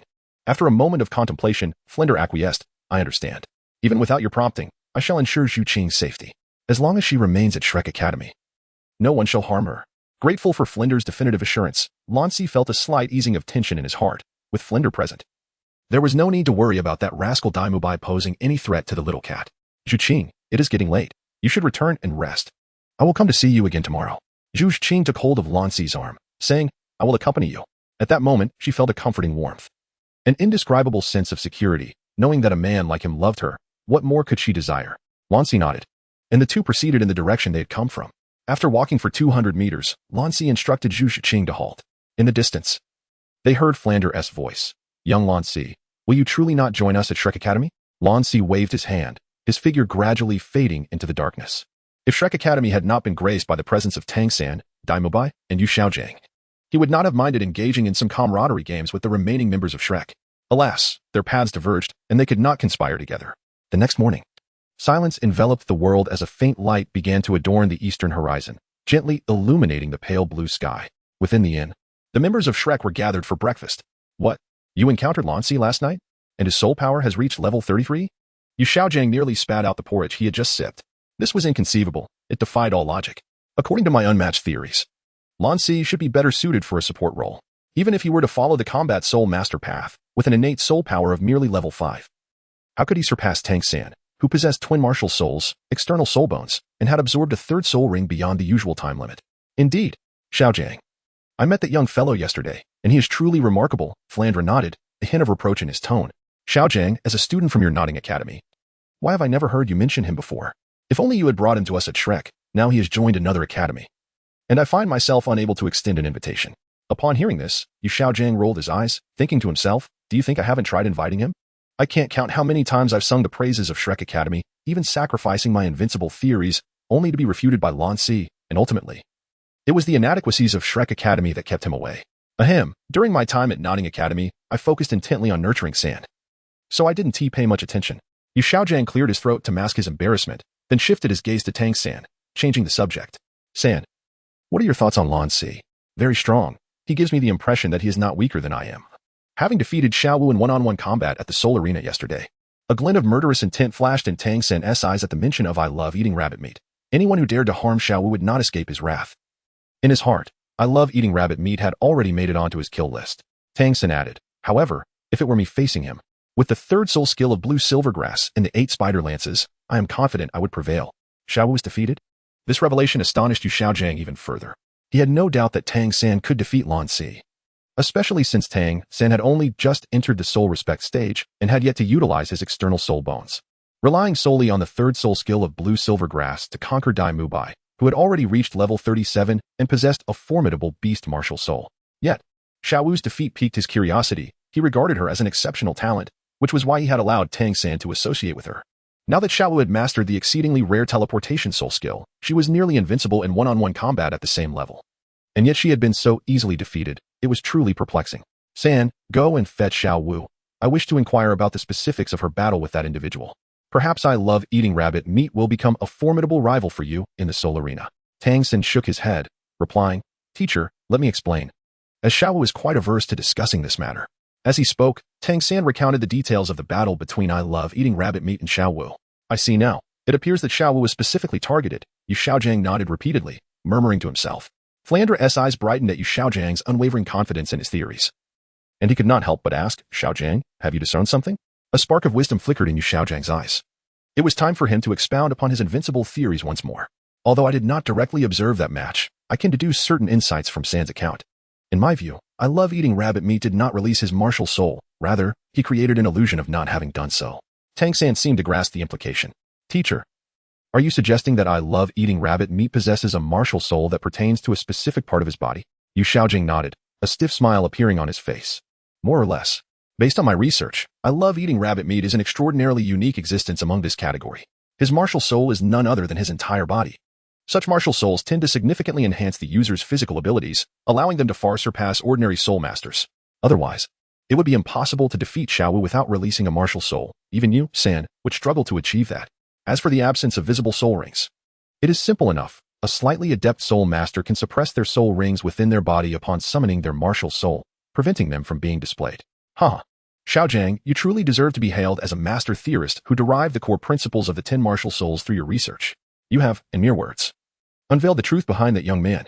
Flandra chuckled heartily, giving a thumbs up in admiration. Yu Xiaojiang chuckled modestly, though the smile on his lips belied a heart that was not as humble as it appeared.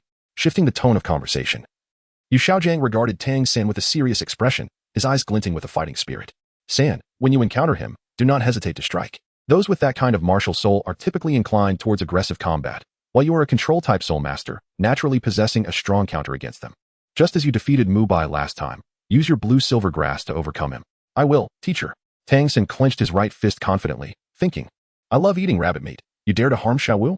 Prepare to face my vengeance. Oh, by the way, where have Mubai, Zhu Qing, and Ma Hongjun gone? It's quite early, and apart from Sand, Rong, Xiaowu, and Oscar, I haven't seen anyone else. Yu Xiaojiang changed the subject. Tonight marks their first team battle in the Soul Arena, and I need to remind them of some precautions. Zhu Qing went out early to train, looking for Lan Si.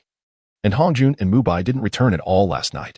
It goes without saying that those two must have gone out to indulge. Flandra sighed, feeling a headache coming on. I can understand Hongjiwen's behavior due to his martial soul, but Mubai is simply being irresponsible. He had never anticipated that the child would descend to such depths. His fiancée he had run off with another, and he still found the disposition to wander through the entertainment district.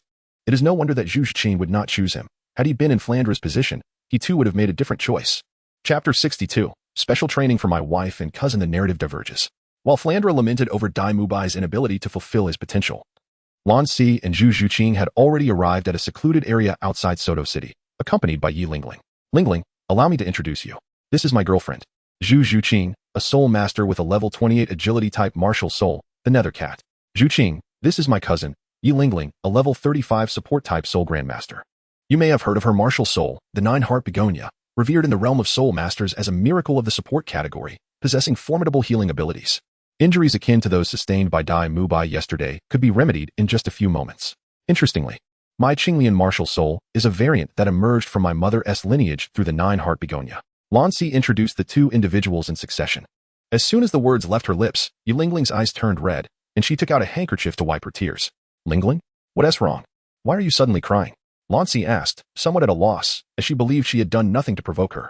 Standing beside them, Zhu Qing was equally puzzled. Why did her cousin, upon hearing that she was Lan Si's girlfriend, break into tears? Could it be that this cousin harbored feelings for her younger cousin? If that were the case, it could spell trouble. Just as Zhu Qing's thoughts began to veer into undesirable territory, Yi Lingling managed to stifle her tears, exclaiming with excitement, "I am just so happy. I never expected my dear Lan Si to finally reach the age of romance. During our time at the Tiando Royal Academy, many girls were fond of Lan Si, yet he never paid them any mind. I almost thought he was uninterested in girls."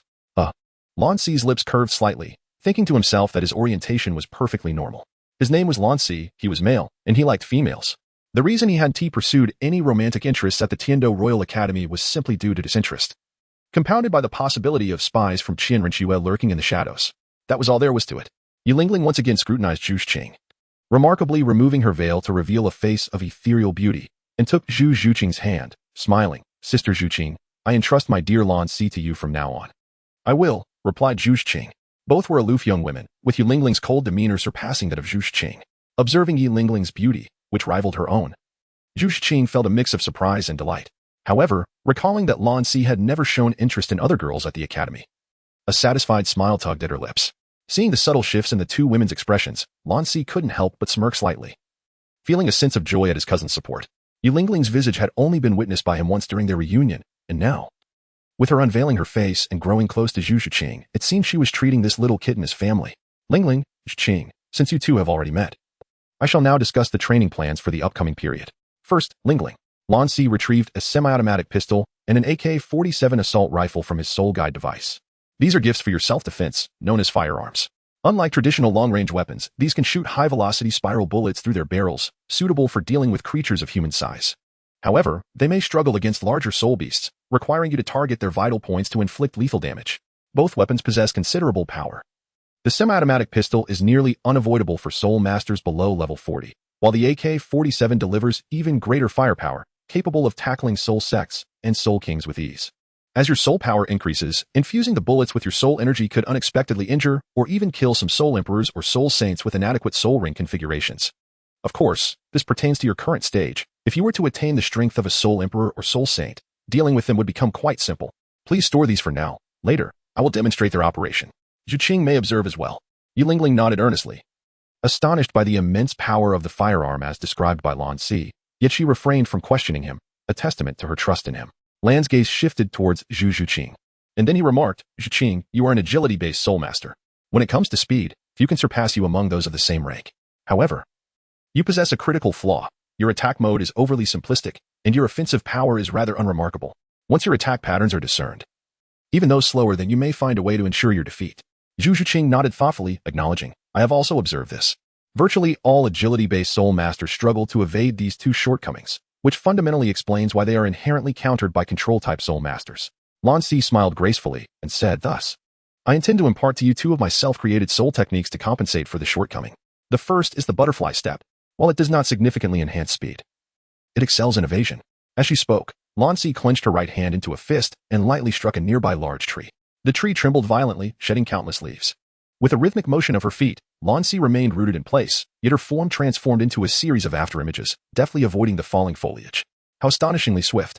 Zhu Qing exclaimed, unable to contain her surprise at Lan Si's displayed speed. "Is that too fast? Allow me to slow down and demonstrate once more."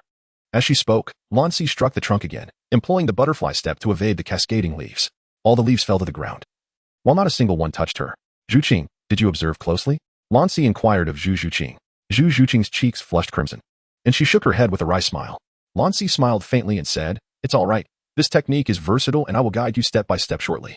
Following this, he demonstrated his second self-created soul skill, the eagle claw technique. As he spoke, Lan Si transformed his palms into claws, striking the tree trunk with swift movements, leaving behind a series of terrifying gashes. Zhu Qing, watching in awe, marveled at Lan Si's formidable power achieved solely through his bare hands. She couldn't help but wonder how much greater the impact would be if he were to wield the claws of the ethereal spirit cat. Likewise, I have prepared two self-created soul skills for you. Lingling, the meteor step, which emphasizes speed, and the grappling hand, which focuses on defense. As a support-type soul master, combat is not your forte. The meteor step will enhance your speed to a certain extent, while the grappling hand will enable you to maneuver against your foes, providing you with an opportunity to escape. In my previous life, during the era of the unruly, I had dabbled in various martial arts, often dismissed Baili Qiyong as mere trifling skills, in a world where rank held paramount importance. These arts could not facilitate a breakthrough like the supreme techniques such as the sacred chi of heaven and earth. Yet, they possess a significant advantage. They impose no requirements on the practitioner's cultivation method, allowing anyone with inner strength to wield them. This makes them exceptionally suitable for Zhu Qing and Yi Lingling, who have never cultivated any technique. A month swiftly passed. During this time, Lan Si refrained from participating in group soul battles, opting instead to engage in duel and solo battles with Yi Lingling each day before retreating to a small forest outside Soto City for training. With Yi Lingling's 9-heart begonia providing healing, Zhu Qing trained relentlessly, even foregoing rest during the evenings of group battles. This left Lan Si feeling somewhat inadequate in comparison. After a month of grueling training, while their soul power had not seen significant increases, their foundational strength had notably progressed. Zhu Qing, in particular, experienced a qualitative transformation after mastering the butterfly step and eagle claw technique, emerging victorious in nearly all her subsequent solo and duel battles. Wah, Zhu Qing, I've noticed you become significantly stronger lately. The senior soul masters in the arena hardly stand a chance against you, Ning Rongrong exclaimed, embracing Zhu Qing's arm after a victorious duel battle. Indeed, perhaps it's due to the frequent battles that I've honed my skills, Zhu Qing replied, tilting her head dismissively. Is that so? Ning Rongrong questioned skeptically, noting that Zhu Qing's sudden improvement seemed devoid of warning. If there was any indication, it began after meeting Lan Si. Recently, Zhu Qing had been elusive, often disappearing at dawn and sometimes not returning until late at night, only to be seen during battle hours. Ning Rongrong suspected that Zhu Qing's newfound strength was inseparably linked to Lan Si. All right, let us proceed inside. The others must be waiting impatiently, Zhu Qing said, deftly diverting the conversation as they headed towards the box where Shrek was gathered. Zhu Qing understood the allure of the butterfly step and eagle claw technique within the soul master community. With no weapon spirit requirements, anyone possessing soul power could practice them. Even a support-type soul master could gain a degree of offensive capability. Should this information leak, it would undoubtedly stir upheaval within the soul master realm. Zhu Qing wished to shield Lan Si from becoming the target of scrutiny, so she refrained from disclosing any details, even to her friend Ning Rongrong, until she secured Lan Si's consent. Upon entering the box, the atmosphere felt unnaturally tense. Even Daim Mubai, who had a contentious relationship with Zhu Qing, wore a grave expression. Ning Rongrong instinctively inquired, "What is the matter?" Yu Xiaojiang did not respond directly. Instead, he rapped on the package on the table and gravely remarked, "Zhu Qing, Rongrong, you've arrived. Please take a seat." The two nodded and settled on the edge of the long sofa in the corner, with Zhu Qing on the outer side and Ning Rongrong on the inner side, while Oscar sat beside Ning Rongrong. "Rongrong, how did the battles go?" Oscar asked with a cheerful smile. "Need I even say? With Zhu Qing and me in action, of course, we won," Ning Rongrong boasted proudly, as in the original narrative.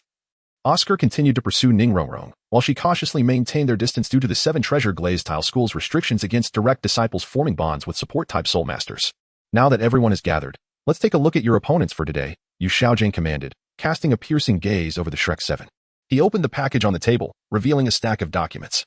As everyone focused their attention, including the self-important Tang San, they collectively gasped in astonishment. The documents detailed the Royal Battle Team, consisting of 8 members, 7 of whom possessed silver battle soul badges, and 1 with a gold badge. Captain, Yu Tianhong. Spirit, Blue Lightning Tyrant Dragon, level 39 Assault Type Soul Master. Soul Rings, 2 yellow, 1 purple. Vice Captain, Dugu Yin, Spirit, Emerald Phosphor Snake, level 38 Control Type Soul Master. Soul Rings, 2 yellow, 1 purple. Team Member, Shi Mo, Spirit, Xuanwu Turtle, level 38 Defense Type Soul Master. Soul Rings, 2 yellow, 1 purple. Team Member, Shi Mo, Spirit, Xuanwu Turtle, level 37 Defense Type Soul Master. Soul Rings, 2 yellow, 1 purple. Team Member, Yu Feng, Spirit, Wind Bellbird, level 36 Agile Attack Type Soul Master. Soul Rings, 2 yellow, 1 purple. Team Member, AOC Luo, Spirit, Ghost Leopard, level 36 Agile Attack Type Soul Master. Soul Rings, 2 yellow, 1 purple. Team Member, Yi Lingling. Spirit, 9 Heart Begonia, level 35 Support Type Soul Master. Soul Rings, 2 yellow, 1 purple. Take a look, Yu Xiaojiang said, distributing the documents among the Shrek 7. Upon reviewing the materials, they exchanged solemn glances, recognizing the gravity of the situation. Only Zhu Qing remained composed, upon seeing Yi Lingling's name. She felt little hope for the battle ahead, knowing Lan Si despised Yu Xiaojiang, Tang San, and Daim Mubai, and that he would seize any opportunity to retaliate. When the documents reached Ning Rongrong, she exclaimed in surprise, "Master, it says there are 8 members, yet only 7 are listed." Yu Xiaojiang's eyes sparkled with excitement and fighting spirit. "There is one more that you may find particularly interesting."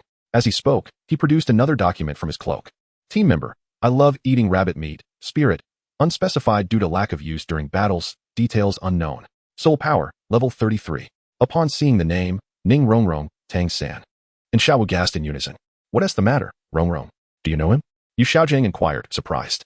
Ning Rongrong glanced at Zhu Qing, noting her icy expression. After a moment's contemplation, she swallowed hard and replied, "No. Not really. I just saw him defeat Xiaowu a month ago and became curious. Upon hearing Ning Rongrong mention her fondness for rabbit meat and defeating Xiao Wu, Tang San and Xiao Wu exchanged glances filled with fury, particularly Tang San, whose impulse for vengeance surged within him. For the past month, the thought of rabbit meat had haunted him, keeping him awake at night. Driven by the desire to confront his adversary in the spirit arena and avenge Xiao Wu. At last, his wish was within reach. Yu Xiaojing nodded, not overly concerned, and spoke solemnly. According to the regulations of team battles, each team may comprise a maximum of 10 members and a minimum of 7. The number of participants from each side will be determined by the team with fewer members. Since you only have 7, your opponents will be selected from these 8 individuals. As he spoke, Yu Xiaojing turned his gaze toward Tang San. Tang San, the martial soul of this rabbit meat lover, is exceptionally unique.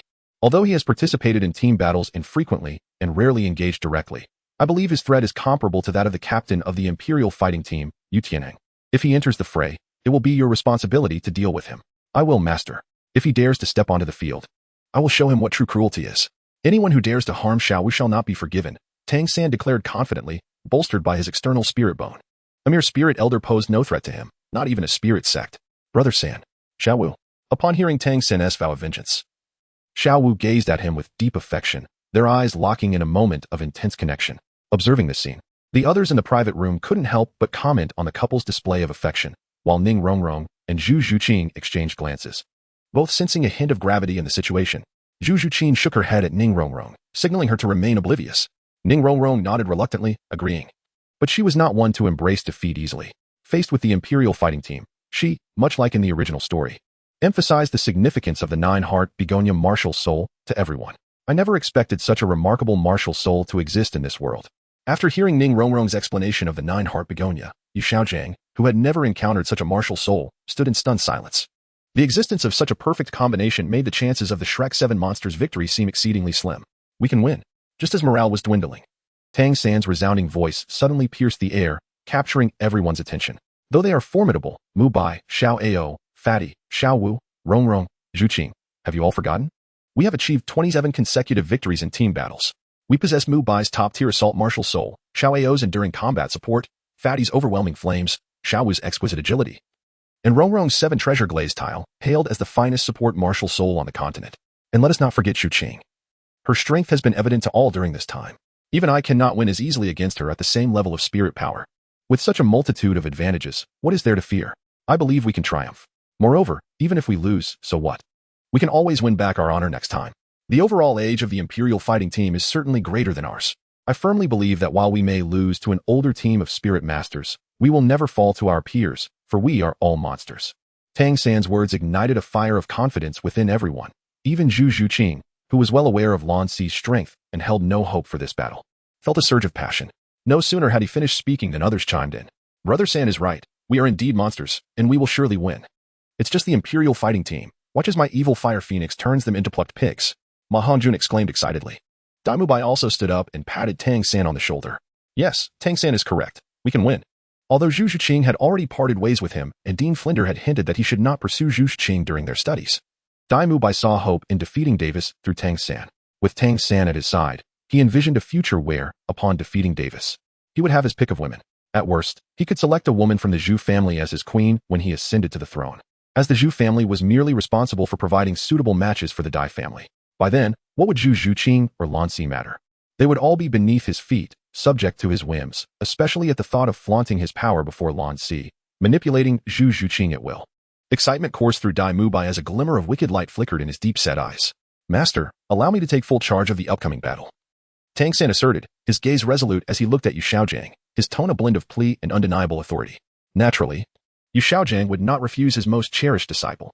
With a spark of battle intent in his eyes, he promptly provided additional intelligence and entrusted the battle strategy entirely to Tang San. The captain of the Imperial fighting team, Yu Tianheng, was his nephew, and their martial soul was the pride of their clan, the Blue Lightning Tyrant Dragon. Years ago, he had been expelled from the Blue Lightning Tyrant Sect due to a mutation of his martial soul, which had transformed into the 3 Cannon and had failed to awaken the Blue Lightning Tyrant Dragon. Today, his disciple Tang San would face the most outstanding young representative of the Blue Lightning Tyrant Dragon Sect. He firmly believed that this disciple, whom he had meticulously trained and who possessed dual martial souls, external spirit bones, and the ability to absorb the 3rd spirit ring beyond the usual limits, would lead the Shrek 7 monsters to victory over the Imperial fighting team. At that moment, he would demonstrate to all members of the Blue Lightning Tyrant Sect that Yu Xiaojiang was not a failure. Even with the stigma of being labeled as such and scorned by the world, through the unparalleled disciple he had cultivated, Tang San, he would ultimately earn the respect and admiration of all, becoming a true master of his generation. Before long, after Tang San finalized the strategy, Ning Rongrong eagerly pulled Zhu Qing out of the private room. Zhu Qing, if Lan Si enters the arena during this battle, what do you plan to do? Ning Rongrong asked earnestly. Having spent over 4 months together, Ning Rongrong was no longer the headstrong young lady she once was. She had gradually integrated herself into the Shrek collective. Especially after Tang San's recent speech, her spirit surged with fervor. Though she held a relatively positive impression of Lan Si, they had only met once, and being a natural talent, she possessed an inherent determination not to concede easily. How could she accept defeat against the Imperial fighting team, which Lan Si belonged to? Had Zhu Qing not intervened earlier, she might have inadvertently revealed that Lan Si was the rabbit meat lover, as Lan Si's tricky soul skill could very well determine Shrek's chances of victory. Upon hearing Ning Rongrong's words, Zhu Qing released her grip and scrutinized her anew. For the first time, she sensed an unfamiliarity within Ning Rongrong. Was this still the girl she knew? After a moment, Zhu Qing's expression gradually returned to its usual coldness, akin to her demeanor towards Tang San, Xiao Wu, and Daim Mubai. She replied solemnly, regardless of whether Lan Si participates or not, I will give it my all. Long ago, Lan Si had once told her that if the Shrek team were to encounter his royal fight team one day, they should not hold back but give their all, treating it as a mutual trial. As long as the 9-Heart Sea Star Martial Spirit, Lingling, was present, there was no need to worry about his safety. If he were to be harmed, Zhu Qing certainly could not bring herself to do it. However, if it were a contest of soul skills, the prospect of defeating Lan Si and the satisfaction of conquering her own man was something she yearned for, even though it seemed nearly impossible at present. She hoped for the day when she could possess the strength to protect Lan Si instead of merely being protected by him. To this end, she had diligently pursued her training, never daring to slacken her efforts. This is Zhu Qing, a strong girl who dares to challenge destiny because of Lan Si. Chapter 65. Lan Si's scheme. Ning Rongrong instinctively asked again, why didn't you just reveal that Lan Si is my favorite rabbit meat? But as soon as the words left her lips, she immediately regretted it, for she noticed Zhu Qing's expression had changed, growing increasingly frigid. Zhu Qing replied coldly, Si has never inquired about anything regarding Shrek Academy. I would not betray him for the sake of a mere soul battle. If you wish to speak, I shall not stop you. That is your freedom. I have expended considerable soul power during our previous 2-person battle and need to recover now. Speak freely. With that, Zhu Qing turned on her heel and returned to the private room, settling in a corner to enter a meditative state. Zhu Qing, Ning Rongrong hurriedly followed, her gaze complex as she watched Zhu Qing in meditation. A heavy feeling filled her chest, as if she had lost something of great value. Had she truly erred? In the Royal Fight Team's box at the Soto Great Soul Arena, the team leader, Teacher Qin Ming, handed over a stack of documents with an unusual expression. Placing them on the table, it seems you are about to face an opponent. Take a look. This is the information on your adversary tonight. Upon hearing this, the members of the Royal Fight Team gathered around to examine the documents, only to find themselves gravely disappointed. Shrek's 7 Monsters Team, all members bearing Iron Fight Soul badges. Origins unknown. Captain, Evil Eye White Tiger, Martial Spirit, White Tiger, Level 38 Assault System Soul Master. Soul Rings, 2 yellow, 1 purple. Vice Captain, Thousand-Handed Azura. Martial Spirit, Blue Silvergrass, Level 32 Control System Soul Master. Soul Rings, 2 yellow, 1 purple. Team Member, Softbone Enchantress, Martial Spirit, Softbone Rabbit. Level 31 Close Combat Assault System Soul Master. Soul Rings, 2 yellow, 1 purple. Team Member, Evil Fire Phoenix, Martial Spirit, Evil Fire Phoenix, Level 28 Assault System Soul Master. Soul Rings, 2 yellow. Team Member, Nether Spirit Cat, Martial Spirit, Nether Spirit Cat, Level 28 Agility System Soul Master. Soul Rings, 2 yellow. Team Member, Sausage Specialist. Martial Spirit, Sausage, Level 31 Support System Weapon Master. Soul Rings, 2 yellow, 1 purple. Team Member, 7 Treasures Glazed Tile, Martial Spirit, 7 Treasures Glazed Tower. Level 27 Support System Weapon Master. Soul Rings, 2 yellow. For Soul Ancestors and 3 Great Soul Masters, yet they still possess Iron Fight Soul badges. Teacher, is this truly a worthy opponent? Vice Captain Dugu Yin said, puzzled as she looked at the information.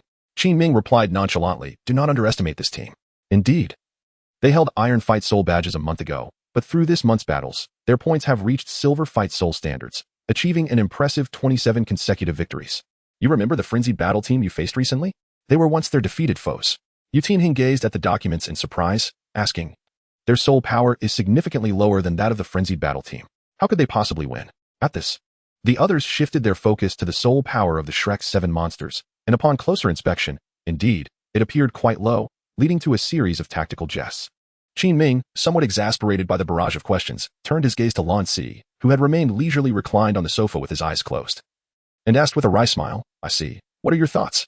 Truth be told, Qin Ming found it difficult to read this student.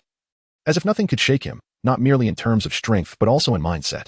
No matter how formidable the opponent, he always seemed poised and unflappable. Lan Si slowly opened his eyes and chuckled. "Teacher Qin Ming, is this not quite good? In battle, morale is of utmost importance. Tianheng and Yin Yin possess confidence, which is not a bad thing at all. Moreover, there are a few old acquaintances of mine within Shrek, and I intend to join the fray and add to the excitement. Even if Tianheng and the others were to lose, as long as I am present, the royal fighting team will still achieve ultimate victory." From the very beginning, Lan Si had no intention of drastically altering the original storyline. Having spent several years at Tongwen Academy, he was knowledgeable in concocting various poisons, yet he was unable to produce an antidote to counteract the immense toxins within Dugu Bo. Even if he could, he was loath to entrust his life to strangers. Thus, he had long been devising a strategy to attract Dugu Bo's attention through Tang San, seizing the opportunity to scour the ice and fire Yang during that time. For this reason, he had often ventured into the Sunset Forest during his time at the Tiando Royal Academy, where he located Dugu Bo's poison formation. As for the upcoming soul battle, he would not act lightly until Dugu Yin's biphosphorus snake venom was neutralized.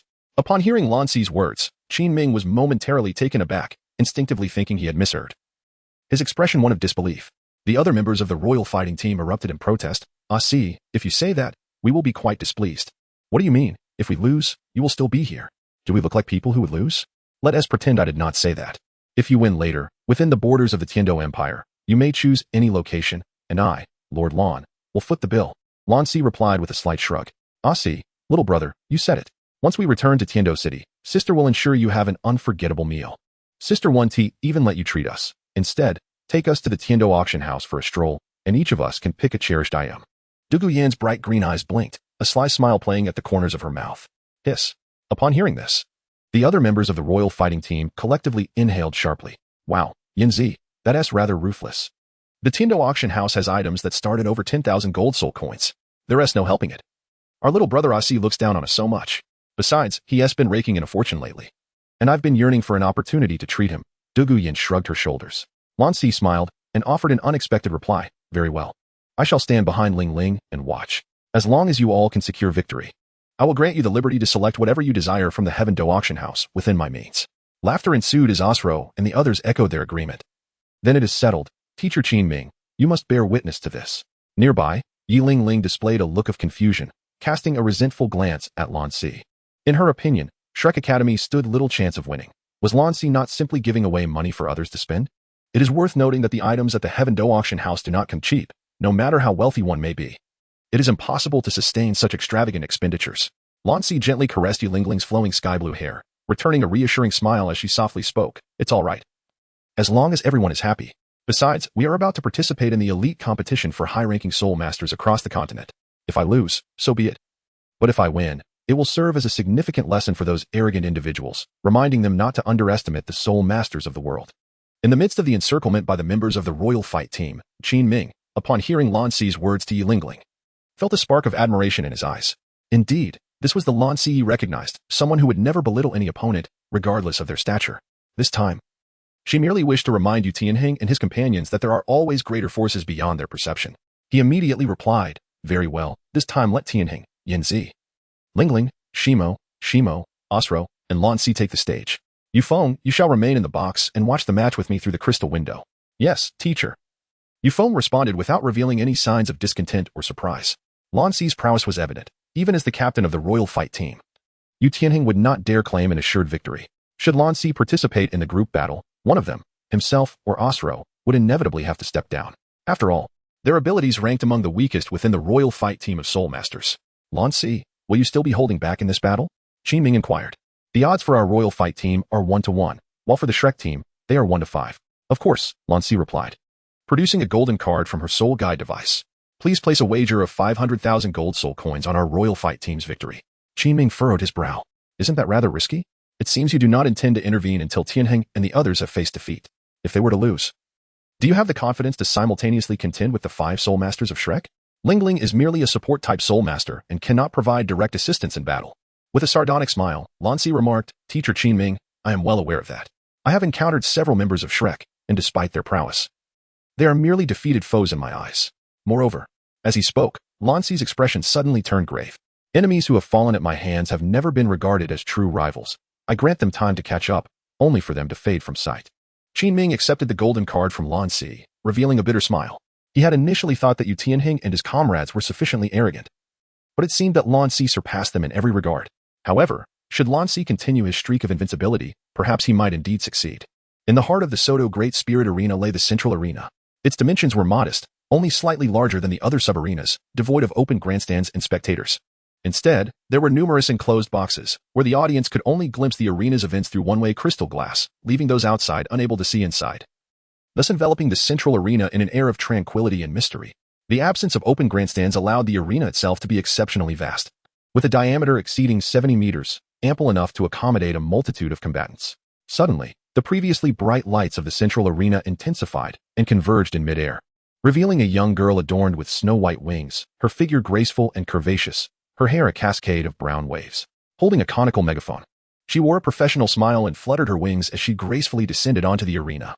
Upon landing, the girl twirled around, playfully waving to the audience behind the crystal glass of the boxes, before sweetly announcing, "I am your host, Dodo.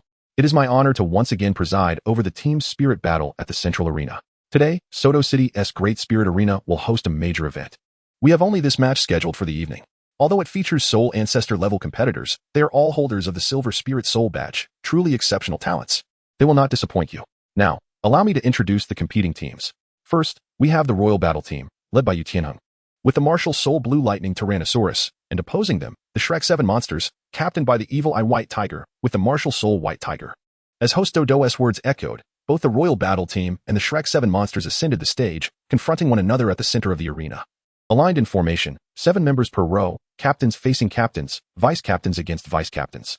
Before the match had even commenced, the intensity of their gazes clashed fiercely, a palpable tension filling the air.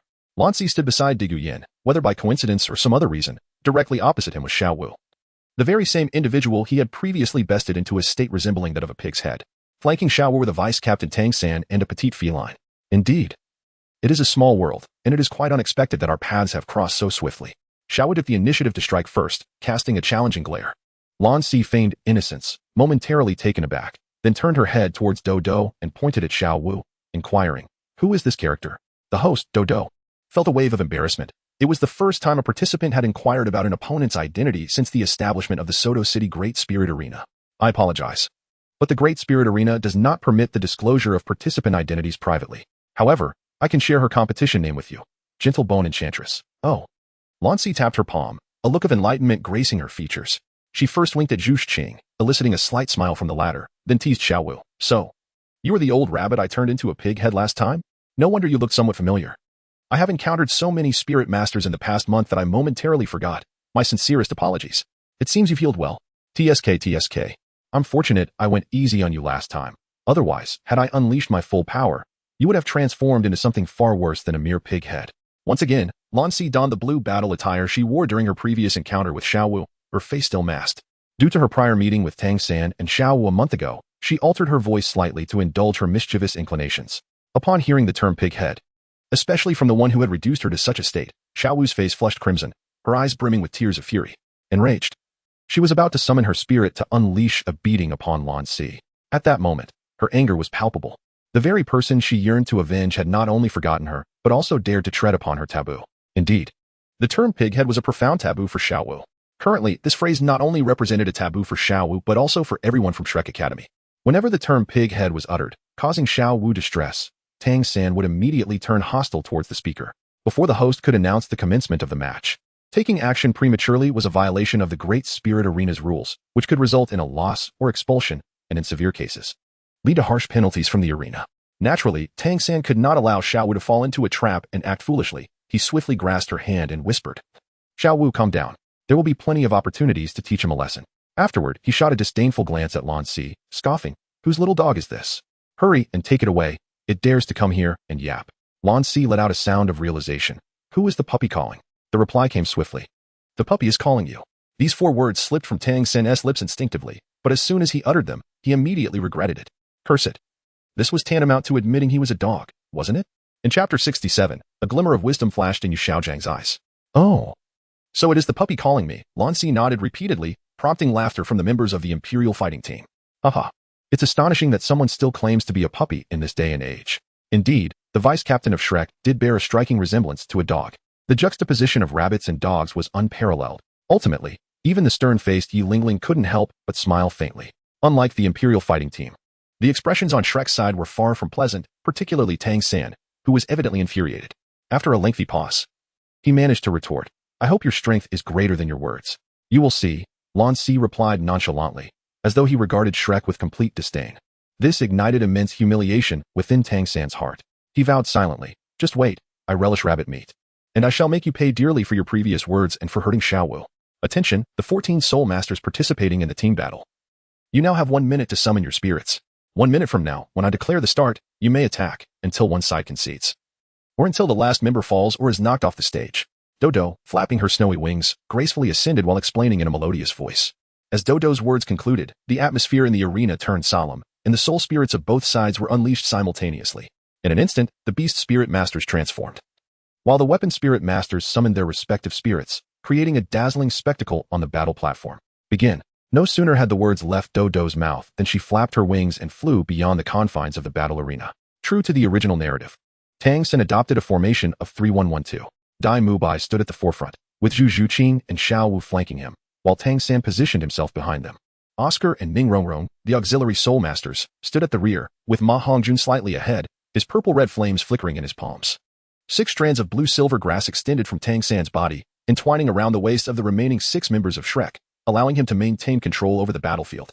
Conversely, the Imperial fighting team arranged themselves in a 2-3-2 formation. The Shijiao brothers, bearing 2 dark yellow turtle shells, stood at the forefront, while Yu Tianheng enveloped himself in lightning, positioned behind them. Dugu Yin and Ao's Luo flanked Yu Tianheng, while Lan Si stood comfortably beside Yi Lingling, notably without summoning his spirit. In the Shrek resting area, Yu Xiaojing, alongside Flandra and Zhao Wuji, observed the arrangement of the Imperial fighting team. Initially taken aback, he soon erupted with joy. Among the Imperial team, he harbored the deepest apprehension towards his nephew Yu Tianheng and the one who had defeated Xiaowu. "I love rabbit meat." If both were to strike simultaneously, Shrek's chances of victory would plummet to near zero.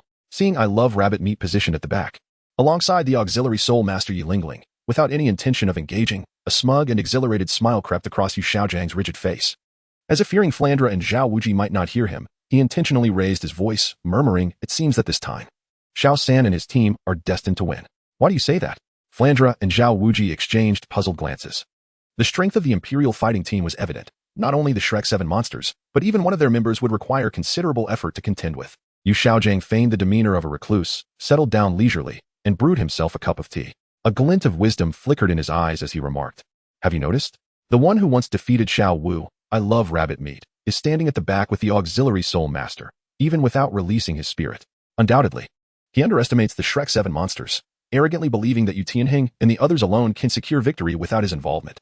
Just imagine if even I love rabbit meat, who ranks lowest in soul power within the Imperial fighting team, is so careless. How can Yu Tianheng and the others not be overconfident? Thus, how could the Imperial fighting team avoid defeat?" As the few conversed, the battle on the soul battle platform had already ignited. Empowered by Ning Rongrong's 7 treasures glazed tile buff, Daim Mubai, the captain of Shrek, was the first to strike, unleashing a formidable aura as he charged at the Imperial fighting team. However, his assault was forcefully countered by the Shijiao brothers' top-tier defensive beast spirit, failing to apply any pressure on the subsequent members of the Imperial team. Daim Mubai was taken aback, letting out a tiger's roar to the heavens as his first soul ring lit up. Activating his white tiger shield, he enveloped himself in a protective aura and lunged at the Shijiao brothers. With a powerful stomp of his left foot, he leaped into the air, his claws extended, glistening with brilliant silver light, as he struck fiercely at the Shijiao brothers. Unfazed by Daim Mubai's seemingly overwhelming strike, the Shijiao brothers remained composed. As Daim Mubai approached, they showed no fear, activating their first soul ring, which enveloped them in a circle of earthy yellow light. Combined with their thick and sturdy turtle shells, they effortlessly blocked Daim Mubai's attack. Daim Mubai's claws struck against the turtle shell, causing him a slight pain. He quickly redirected his assault with greater force towards the heads of the Shijiao brothers, only to find their heads retreating into their shells. The clash of Daim Mubai's claws against the brothers' shells sent sparks flying, and the immense recoil force propelled Daim Mubai backward. At that moment, Yu Tianheng sprang into action, surrounded by crackling lightning. As the Shijiao brothers defended against Daim Mubai, he swiftly drew out his enormous dragon claw hand, darting towards Daim Mubai. With his first soul ring illuminating, he unleashed a powerful strike with his lightning dragon claw. Facing this unavoidable blow from Yu Tianheng, Daim Mubai narrowly evaded, thanks to the blue-silver grass entangled around his waist that pulled him aside. Yu Tianheng's lightning, having lost its target, soared over 20 meters into the air before dissipating, leaving a trail of distorted air and crackling sounds behind. In the fleeting moment when Yu Tianheng's lightning dragon claw missed its mark, a smirk of triumph appeared on the lips of all the Shrek 7 monsters.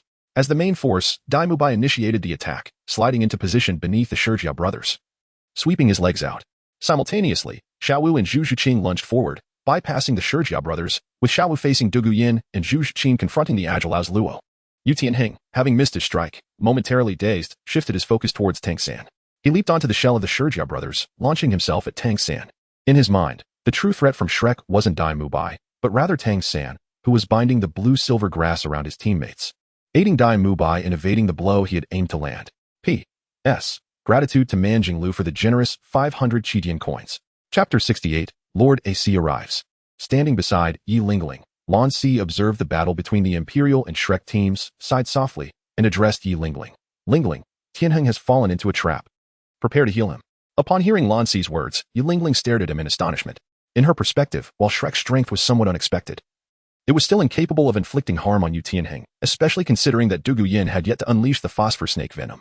Nevertheless, upholding her absolute trust in Lan Si, she summoned her martial spirit, prepared to initiate area healing at any moment.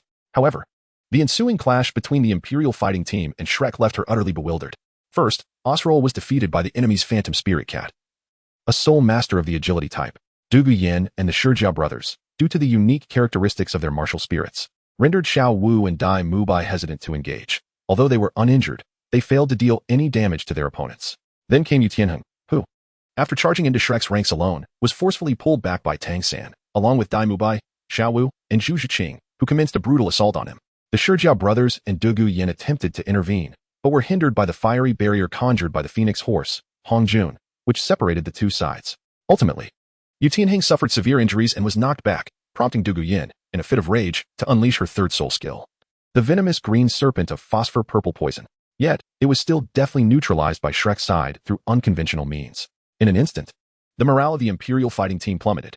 In the resting area of Shrek, Yu Xiaojing watched in shock as Yu Tianheng sustained grave injuries and Dugu Yin's venom was dispelled. The scales of victory had abruptly tilted in favor of Shrek, causing him to rise in excitement, his teacup clattering to the ground, spilling its contents, yet he remained oblivious to the chaos. Victory had come. His most promising disciple, Tang San, who bore dual martial spirits, possessed an external soul bone, and had absorbed a third soul ring beyond the usual limits, had vanquished Yu Tianheng, the most outstanding disciple of the Blue Lightning Tyrant Dragon Sect, who had once expelled him from the sect. At that moment, Yu Xiaojing was overwhelmed with emotion. Reflecting on the years since he had been ridiculed as a waste by his kin and ultimately cast out from his sect due to his martial spirit's mutation, memories stretching back 2 decades, long enough for him to nearly forget. Now, his disciple Tang San had finally redeemed him. From this day forth, Yu Xiaojing could stand tall and proud. Just as Yu Xiaojing reveled in his triumph, a sigh escaped from Flinder beside him. Puzzled, Yu Xiaojing inquired, "What troubles you, Flinder?" "The little monsters have defeated the captain of the Imperial fighting team, Yu Tianheng. We should be celebrating." Zhao Wujia, seated next to Flinder, stifled a laugh, saying, "It would be a miracle if he were happy." Flinder had wagered 100,000 gold soul coins on the Imperial fighting team's victory. 100,000? Yu Xiaojing gasped. Unable to restrain his curiosity, "Where did you acquire such a sum?" Zhao Wujia instinctively began to mention that it was given by Lan Si, but was silenced by Flinder's piercing glare. Redirecting his gaze back to the fighting arena, he noticed a sudden turn of events. In that moment, Flinder felt both joy and concern. He was elated that his gold soul coins might turn the tide, yet troubled that the little monsters appeared to be in grave trouble. Just as the morale of the Imperial fighting team was at an all-time low, Lan Si's voice resonated throughout the arena. "Is this minor setback enough to dampen your spirits? Is this all you are capable of?" As soon as the words fell, the pupils of the Shrek 7 narrowed, and the next moment, 6 flying daggers sliced through the blue-silver grass entwining their waists, freeing them from its grasp. The blades then returned to Lan Si, swirling around him in a deadly dance. Lan Si gracefully traversed past Yu Tianheng, the Zhu brothers, and Dugu Yin, slowly making his way towards Shrek. With each step he took, 2 yellow and 1 purple soul rings ascended from beneath his feet, swirling around him and radiating a dazzling brilliance. Tang San was taken aback, realizing that in his effort to severely injure Yu Tianheng, he had inadvertently overlooked the formidable adversary known as "I love eating rabbit meat." Had that flying dagger not sliced through the blue-silver grass but rather struck the waist of the 6 monsters, he could only imagine the consequences. A cold bead of sweat trickled down Tang San's forehead as he dared not ponder further. Taking a deep breath, He steadied his racing heart and engaged his mind in strategizing. At this moment, it was too late to ensnare the remaining 6 monsters with the blue-silver grass. Nevertheless, he felt no fear. Although I love eating rabbit meat had previously defeated Xiao Wu, at best, he was on par with Yu Tianheng. Since they had already overwhelmed Yu Tianheng, it was audacious for the opponent to approach single-handedly. Let us take action, Tang San commanded. Launching the first strike as countless tendrils of blue-silver grass surged forth towards Lan Si. With a slight upturn of his lips, Lan Si's figure flickered as he activated the sacred chi of the universe, reaching the formidable 4th level. In an instant, he vanished from his original position, reappearing behind Tang San, directly in front of Ning Rongrong and Oscar. The Shrek's 7 monsters, including Zhu Qing, were taken aback by Lan Si's astonishing speed. Particularly Ning Rongrong and Oscar, who, devoid of any offensive capabilities, found themselves paralyzed with fear upon his sudden arrival. Let us eliminate the 2 of them first, Lan Si murmured softly. With his left palm aimed at Ning Rongrong and his right fist directed at Oscar, he propelled Ning Rongrong, who was perilously close to the edge of the soul battle arena, off the platform with a gentle yet forceful push. Unbeknownst to Lan Si, he spared her from harm, unaware of the fragile friendship that had been shattered between Ning Rongrong and Zhu Qing. However, Oscar was not so fortunate. He was struck hard in the abdomen by Lan Si's powerful fist, causing him to violently expel a mouthful of acidic liquid, and he was sent flying like a cannonball, crashing heavily to the ground, unconscious. Little Oscar. Among the Shrek 7 monsters, the one most closely bonded with Oscar, the flamboyant phoenix, Ma Hongjun, witnessed the devastating blow to his friend, his eyes ablaze with fury. His body ignited with purplish-red flames as both his first and second soul rings illuminated simultaneously. Third brother. Get away. I shall vanquish him. With the enhancement of his second soul skill, Blazing Phoenix, Ma Hongjun's fiery prowess surged by 30%. A flame, as thick as a barrel, surged toward Lan Si, expanding as it approached him, intent on enveloping and annihilating him entirely. With a subtle lift at the corners of his mouth, Lan Si remained unperturbed, surrounded by 8 glistening blades that converged into a radiant octagonal fan within his palm. As the fan spun with remarkable speed, it returned the approaching phoenix flames in their entirety. In an instant, Ma Hongjun found himself scorched by his own flames. Resembling a pig with only a scrap of cloth shielding his modesty, this was Lan Si's consideration for Yi Lingling and Zhu Qing, who were present, as he wished to spare them the sight of something unsightly. Otherwise, not a single hair would have been left unburned. Chapter 69. Tang San, struck with existential doubt. Though the flames stemmed from himself, Ma Hongjun, despite his disarray, suffered no grave injuries. However, as his body lost the thrust of the phoenix flames, he began to plummet. Seizing the moment, Lan Si unleashed his formidable teleportation skill, positioning himself behind Ma Hongjun just as he descended, delivering a forceful kick that sent Ma Hongjun soaring out of the arena, following in Oscar's footsteps. Bastard! Tang San, Daim Mubai, and Xiao Wu roared in unison. At that moment, they could no longer deny the identity of the one before them, Lan Si. Enraged, they charged at him, seemingly losing all rationality. To their astonishment, Zhu Qing was the first to act, rushing toward Lan Si and launching an attack. Naturally, Lan Si would not harm the little cat, however. He would not be foolish enough to restrain himself either. Energized by the supreme heaven and earth technique, his third soul ring suddenly shone brightly, enveloping him in a brilliant purple light that eclipsed the glow of his other 2 rings. The azure lotus that had previously blown Ma Hongjun away now contracted, morphing into a purple energy sphere that Lan Si grasped in his hand before accurately hurling it toward Zhu Qing. This marked Zhu Qing's first encounter with Lan Si's third soul skill. Instinctively, she attempted to evade the energy sphere, but as it brushed past her, it suddenly expanded into a massive web with a diameter exceeding 10 meters, ensnaring her completely before lifting her off the ground, suspended from the ceiling. Zhu Qing felt her strength wane, her soul power cascading downward like a flood breaching a dam, and in no time, she was left nearly devoid of resistance. Fortunately, she sustained no injuries, her soul power merely depleted. This was Lan Si's third soul skill, the soul-devouring spider web, derived from the soul-devouring demon spider.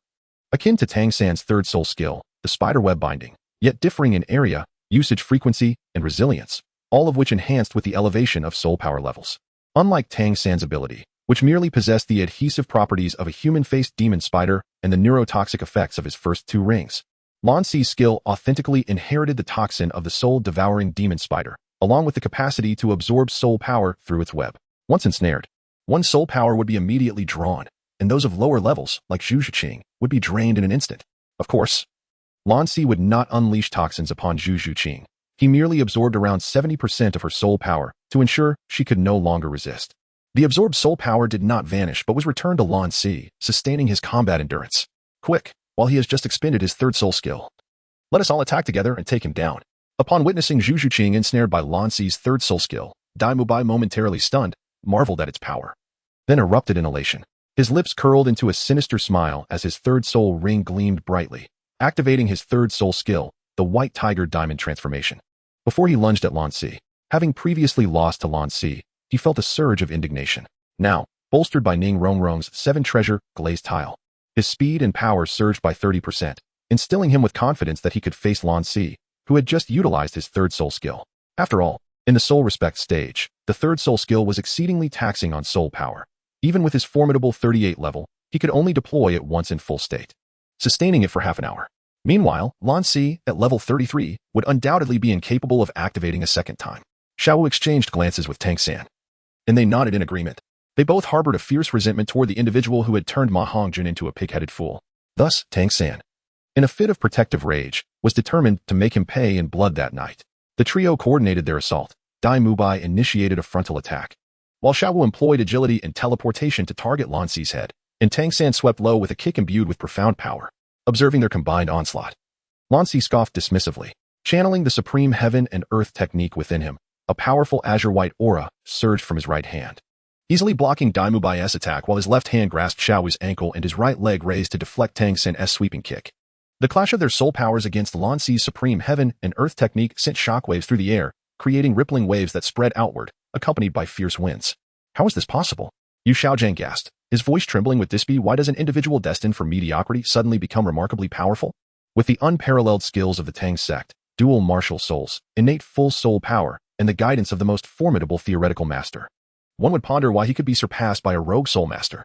In that moment, Tang San found himself engulfed in existential doubt. P.S. This is the first update. Well, since I have some drafts, I shall post them in advance. Yesterday, someone remarked that I had not added more content. So today, I shall provide an update. Chapter 70. Daim Mubai wept, and Tang San was enraged. With a sudden force from his left hand, Lan Si dislocated Xiao Wu's ankle, causing her to cry out in pain. In retaliation, she kicked fiercely at Lan Si, forcing him to release her and raise his arm in defense. Utilizing the reaction force, Xiao Wu propelled herself away from Lan Si's vicinity. Her anguish cries jolted Tang San from his moment of existential doubt. However, before he could fully comprehend the situation, Lan Si had already activated the holy Qian Kuan technique with all his might, enveloped in a powerful azure white aura. The overwhelming force sent both him and Daim Mubai flying. In an instant, Lan Si executed a formidable teleportation skill, appearing directly beneath Daim Mubai and delivering a swift kick that sent him soaring into the sky. Damn it! How can he be this strong? Daim Mubai thought as pain surged through his jaw from the impact. Before he could recover, a chilling voice echoed behind him. Reminiscent of a ghost. If I heard correctly, you intended to eliminate me in the soul arena. If that is the case, I shall show no mercy, young man. Have you ever heard of the spider lotus? As he spoke, Lan Si seized Daim Mubai from behind, and they began to spin violently, plummeting headfirst towards the ground. What do you want? Let me go. No. I don't want to die. Spare me. I will do anything you ask. As the ground loomed closer, a wave of cold dread enveloped him. It was the sin of death. In that moment, the once proud and formidable Daim Mubai began to weep uncontrollably. All his ambitions, becoming the prince of the Star Luo Empire, marrying his fiancée, avenging Lan Si, defeating Davis, and ascending to the throne faded away. All he desired was to survive. Truly worthless, Lan Si scoffed, scanning the arena below. He targeted a deep pit created earlier during Daim Mubai's battle with Yu Tianheng and unleashed his third soul skill, the soul-devouring spider web, which spread a massive web at the pit's opening, then released Daim Mubai to his wailing descent. He had no intention of actually killing Daim Mubai. If he were to do so, it would not be at this moment, as it would incite the wrath of the Star Luo Empire. He could not guarantee that Shian Renu would protect him, and he certainly did not wish to entrust his life to another. As Daim Mubai fell, Shrek Academy lacked a VIP box, and Flander was reluctant to open one. The soul arena was slightly elevated above where Flander and the others rested, resulting in Xiaowu death. Flander and Yu Xiaojang being unaware of Lan Si's web below. They gasped in alarm. Flander, in a fit of rage, unleashed his martial spirit, prepared to defy the rules and defend the entire Soto City Soul Arena to rescue Daim Mubai. Yet, he was ultimately too late, as Daim Mubai's descent was far too rapid. The anticipated crash did not occur. Instead, a sound akin to a web vibrating filled the air, followed by Daim Mubai's anguished cries. I swear I won't do it again. I don't want to die. Please let me go. Flander soared into the air, his four-eyed owl wings flapping, and upon looking down, he saw Daim Mubai ensnared in the spider web, weeping profusely, tears and snot pooling beneath him. The sight was so pitiful it made Flander feel embarrassed. With a flap of his wings, he descended slowly back to the ground. What is Daim Mubai's condition? Zhao Wujia inquired urgently as Flander landed. He's fine. The lad was merely frightened, Lan Si was restrained in his actions, Flander replied, shaking his head as he took a seat, feeling an unprecedented flush of embarrassment. To think he had been so terrified as to cry during a team battle, how humiliating. After dealing with Daim Mubai, Lan Si turned his gaze to Tang San. At this moment, Xiaowu's ankle had been treated by Tang San, who, despite Daim Mubai facing peril, had prioritized checking on Xiaowu's injuries. Brother San. Xiaowu's face was etched with concern. Lan Si was overwhelmingly powerful, almost monstrous, seemingly capable of single-handedly dismantling their entire Shrek team. Tang San raised a hand to silence Xiaowu. His expression grave as he addressed Lan Si. Before stepping onto the Soul Arena, I accounted for nearly every possible scenario, yet I completely overlooked you. Furthermore, I never expected that someone I encountered at Notting Academy would possess such extraordinary strength. I must admit, you have concealed your prowess remarkably well. Indeed, Lan Si responded, his voice tinged with bitterness. I never concealed anything. It is merely that you failed to pay attention to me. After all, in the eyes of that esteemed figure, you and this gentle bone rabbit are the true geniuses. While I am but a jester who was meant to become a support-type soul master, but strayed onto the path of a battle soul master. The mention of that esteemed figure was pronounced by Lan Si with careful emphasis, dripping with sarcasm. At this point, he saw no need to continue feigning camaraderie with this master and disciple pair. Below, Flander and Zhao Wujia exchanged bewildered glances, instinctively looking towards Yu Xiaojing. Master, do you know him? They asked, confused, as they had never encountered Lan Si's martial spirit nor had they seen him before. Upon hearing their question, Yu Xiaojing's expression darkened ominously, his previously stoic visage now a mix of green and purple. The air of confidence he had exuded after Tang San and the others had defeated Yu Tianheng was utterly absent, replaced by a palpable sense of despair. In that moment, the entire Soul Arena fell into an eerie silence, a stillness that was almost unbearable. Tang San glanced back at Xiaowu and then at the despondent Yu Xiaojing. Inhaling deeply before addressing Lan Si, "Ah Si, this is the last time I shall call you that. You have harmed Xiaowu, injured my comrades, and insulted my teacher. I should have killed you to avenge them, but you once aided me at the blacksmith shop. Henceforth, we shall consider our grievances settled. I will spare your life." In truth, he longed to eliminate Lan Si at that very moment, yet he recognized the substantial risks involved. Lan Si's companions were all individuals of considerable background, one even backed by a title Douluo. The fact that Lan Si could stand among them indicated that he had garnered the favor of some significant figure.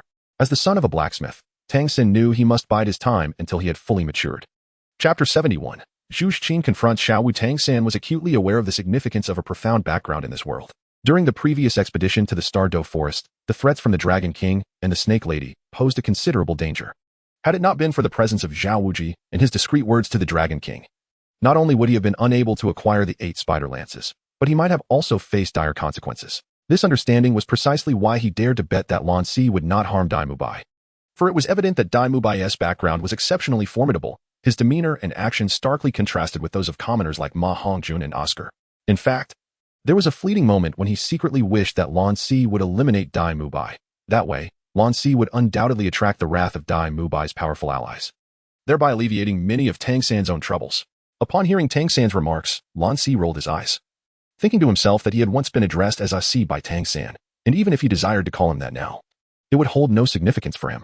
Before Lan Si could voice his thoughts, Osro, who had been healed by the 9 Hearts Sea Butterfly, could no longer contain himself. "Hey, aren't you being a bit too arrogant? You were just sent fleeing by Ah Si not long ago, and now you dare to speak so brazenly. He had merely defeated one of my companions. Was that truly a reflection of his genuine strength? How much of my true power have you witnessed?"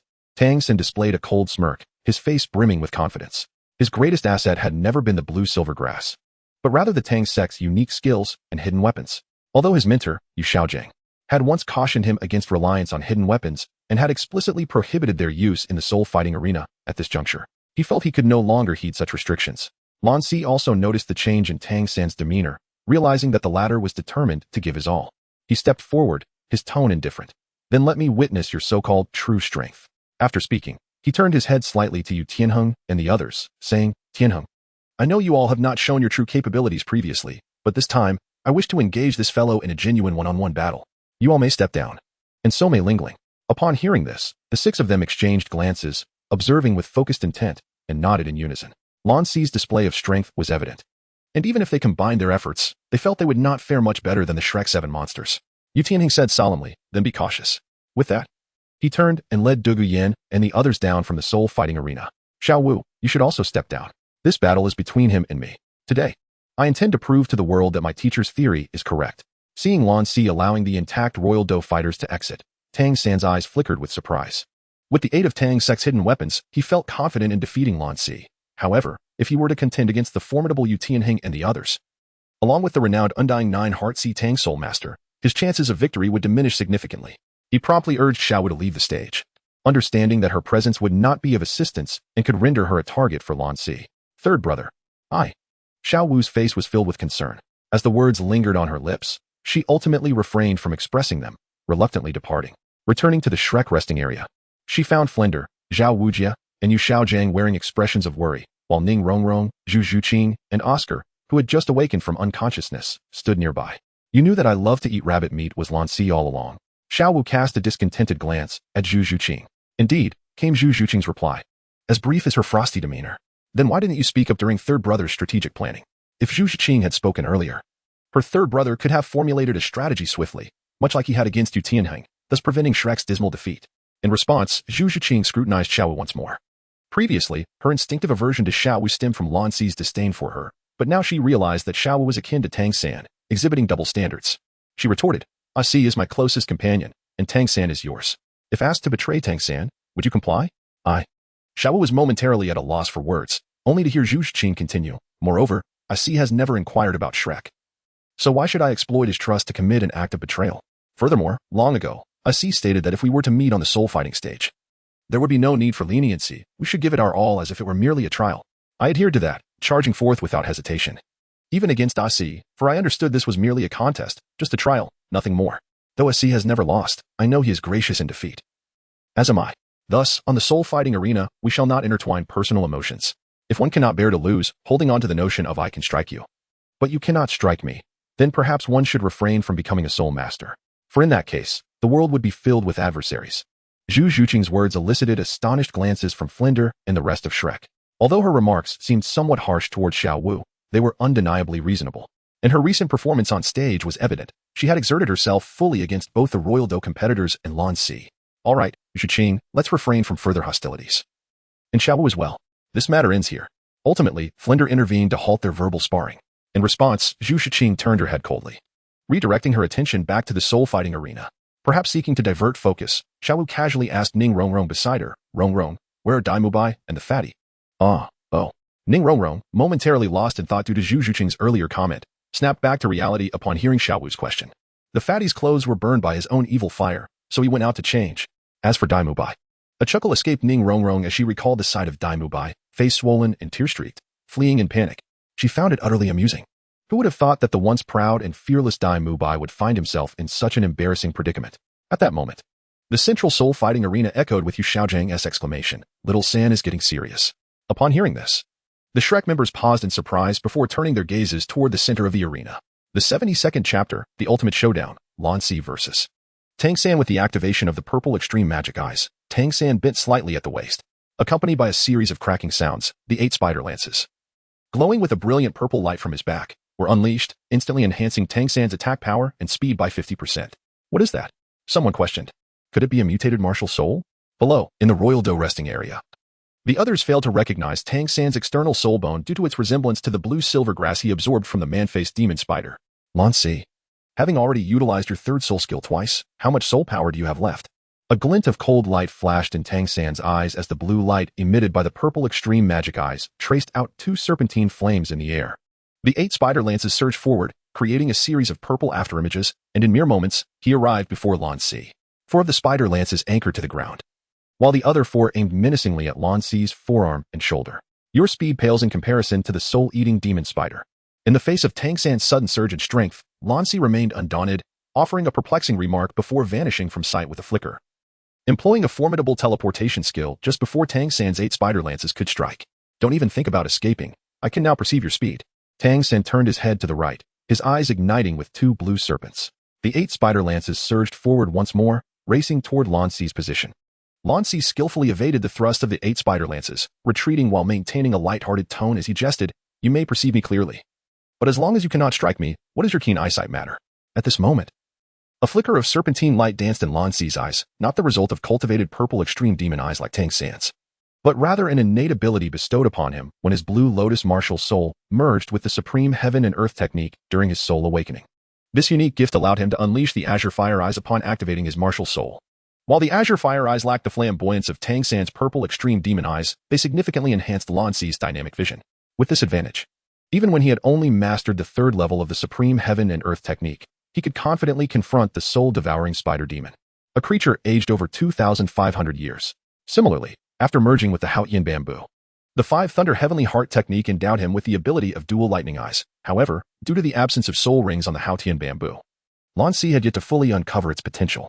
Below the soul fighting platform, Qin Ming had led Yufeng out of their private box. The Imperial Combat Team, led by Qin Ming, and the Shrek team, headed by Flinder, were both astounded as they observed the two figures moving at high speed on the platform. In midair, the host, holding a conical megaphone, exclaimed, "Is this still a battle between soul emperors?" In the main arena of the soul fighting center, aside from Flinder and Xiao Wu, as well as Qin Ming, who possessed cultivation levels several realms higher than the rest, most spectators were left in a daze, unable to fully comprehend the rapid movements of the two combatants. Even Yu Tianheng, with the highest soul power, could barely discern more than two indistinct afterimages racing across the stage. "Teacher Qin Ming, can you see the movements of a Si and Tang San?" questioned the Imperial Combat Deputy Leader, Dugu Yin, with an air of curiosity. To some extent, Qin Ming replied with a wry smile. He was aware that Lan Si was the most concealed member of the Imperial Combat Team but was taken aback by his formidable strength. He feared that even among the ranks of the Soul Sect, few could rival him. Moreover, Tang San's hidden external soul bone was another surprise. As he spoke, Qin Ming's gaze shifted towards the Shrek resting area, making eye contact with Flinder and Xiao Wu, nodding respectfully in acknowledgement. Flinder and Xiao Wu responded with smiles, prompting Yu Xiaojing to inquire, "Flinder, Xiao Wu, do you know that leader of the Imperial Combat Team?" Xiao Wu chuckled, saying, "Of course we know him quite well. That I love eating rabbit meat fellow may appear ruthless, but in reality, he has shown restraint, not striking with lethal intent. It seems there is more than just Zhu Qing's influence. He has our old acquaintance backing him as well. Master, you can rest assured that I love eating rabbit meat will not harm your disciple." Upon hearing Xiao Wu's words, Yu Xiaojing's expression stiffened, and he retorted coldly, Tang San is currently on the offensive. The outcome is far from certain, especially since he has yet to reveal all his trump cards." Xiao Wu was momentarily taken aback before rolling his eyes at Yu Xiaojing. He held little regard for him, considering him a mere 29th level weakling who constantly criticized him, a soul saint. Had it not been for Flinder's influence and the fact that Tang San was his pupil, Xiao Wu would have reacted with fury in the past. "Regardless, I won't concern myself with your affairs. You truly are someone who takes 3 points of kindness as an invitation to take over." Noticing Xiao Wu's displeasure, Flinder quickly intervened, patting his shoulder and saying, "Calm down. Old Xiao, Yu Xiaojing did not mean any harm." I suppose I will give you face this time, Flinder," Xiao Wu grunted, turning his attention back to the soul fighting platform. Controlling the 8 spider lances required a significant expenditure of soul power, especially since Tang San's body had yet to fully merge with the lances. On the arena, as Tang San wielded the 8 spider lances, the two engaged in a relentless chase, yet Tang San had not even brushed the hem of Lan Si's garment, while his own soul power was rapidly depleting. "What's the matter? Is fleeing all you know?" Tang San halted his pursuit, coldly fixing his gaze on Lan Si. "And what of you? Do you solely rely on this external object to engage me?" Lan Si replied with a tone of disdain, also coming to a stop. "I shall refrain from using the 8 spider lances to attack you. Will you dare to stand your ground and test your skills against me?" Tang San furrowed his brow, a subtle glint of cunning playing at the corners of his mouth. "Very well," Lan Si readily agreed. Aware that the essence of a hidden weapon lay in its element of surprise, should the opponent be prepared, the effectiveness of the ambush would be greatly diminished, unfortunately for him. Lan Si was now in that very position. Although Lan Si had only practiced the throwing technique of the Jin Xing Ci, it did not hinder his ability to perceive the trajectories of these hidden weapons. One must understand that the dynamic vision bestowed by his azure fire-like eyes was extraordinarily powerful. Upon hearing this, Tang San refrained from further conversation and instead reached for the 24 bridges on a moonlit night at his waist. His hands transformed into fleeting shadows, unleashing a myriad of steel needles, flying daggers, and an array of concealed weapons towards Lan Si. The surfaces of these weapons radiated a peculiar purple glow, indicating they were laced with poison. As per the customary practice, if there are drafts, they will be posted in advance. Gratitude is extended to the destined great antagonist for the generous donation of 1,500 starting coins. Thanks also to bookfriend 8443 for the contribution of 700 starting coins. In Chapter 73, inducing Tang San to refine the Haotian hammer, as Lan Si prepared for the onslaught of concealed weapons directed at him, he had already anticipated the attack, unleashing numerous Jin Xing Ci to counter it. The clash of metal rang out with a series of resounding strikes as the Jin Xing Ci met Tang San's hidden weapons, creating sparks of fierce friction at their center. With each exchange, Tang San's astonishment grew. Initially, Lan Si appeared to possess only a rudimentary technique for throwing concealed weapons. However, as the confrontation progressed, Tang San sensed something amiss.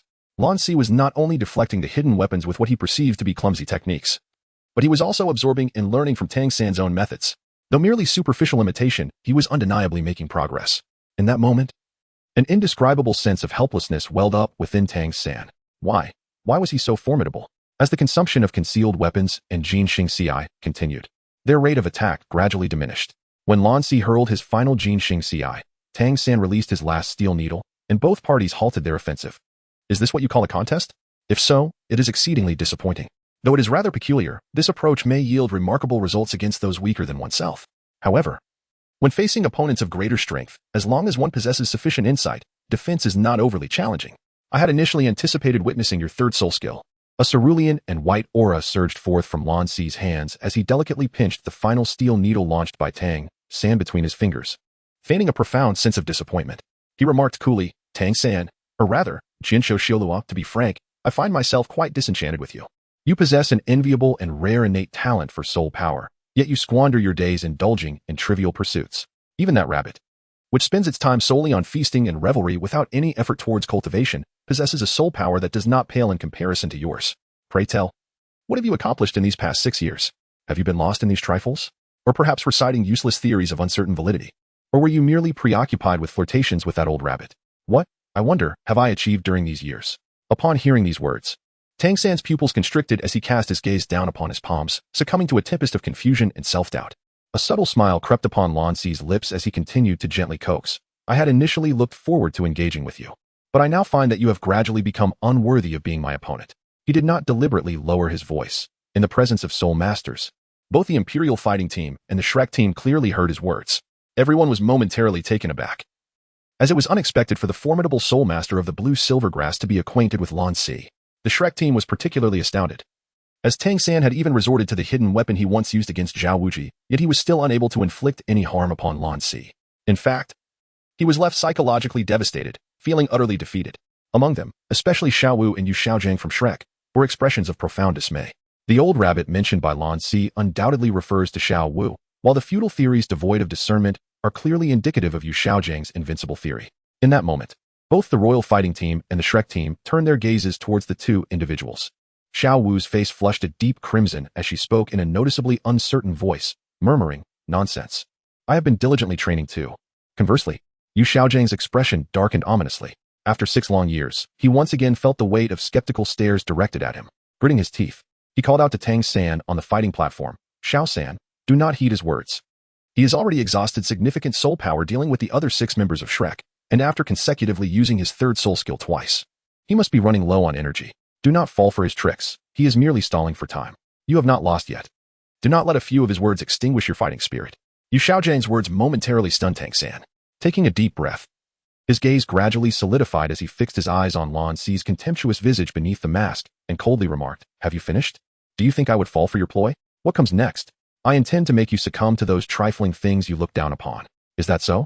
Then show me your abilities. Unleash whatever you have. Lan Si responded with a nonchalant shrug and a light laugh. To ruin a person, often the most effective means is to attack their spirit, whether it be due to Qian Renu or other factors. It is inevitable that he and Tang San will clash in the future. However, due to the watchful eye of Tang Retian behind him, he could not directly strike to eliminate Tang San. Thus, he contemplated undermining Tang San's talent. In the original story's Soul Master Tournament, Tang San was mentally shattered by Shui Binger, even contemplating a shift to the Haotian hammer. Perfect. This was the avenue to exploit, step by step, eroding Tang San's confidence and prompting him to prematurely cultivate the Haotian hammer, thus stunting his growth. Of course, this would be a prolonged endeavor. After all, Yu Xiaojiang and Tang Hao would never idly allow Tang San to change his cultivation path. As you wish. With that, Tang San's hands dove into his waist, and 2 Zhuge crossbows materialized in his grasp. Crossing his arms, he activated the mechanisms with a crisp crack, sending dozens of crossbow arrows raining towards Lan Si. Remarkably, the surface of the Zhuge crossbows erupted with an unusual radiance.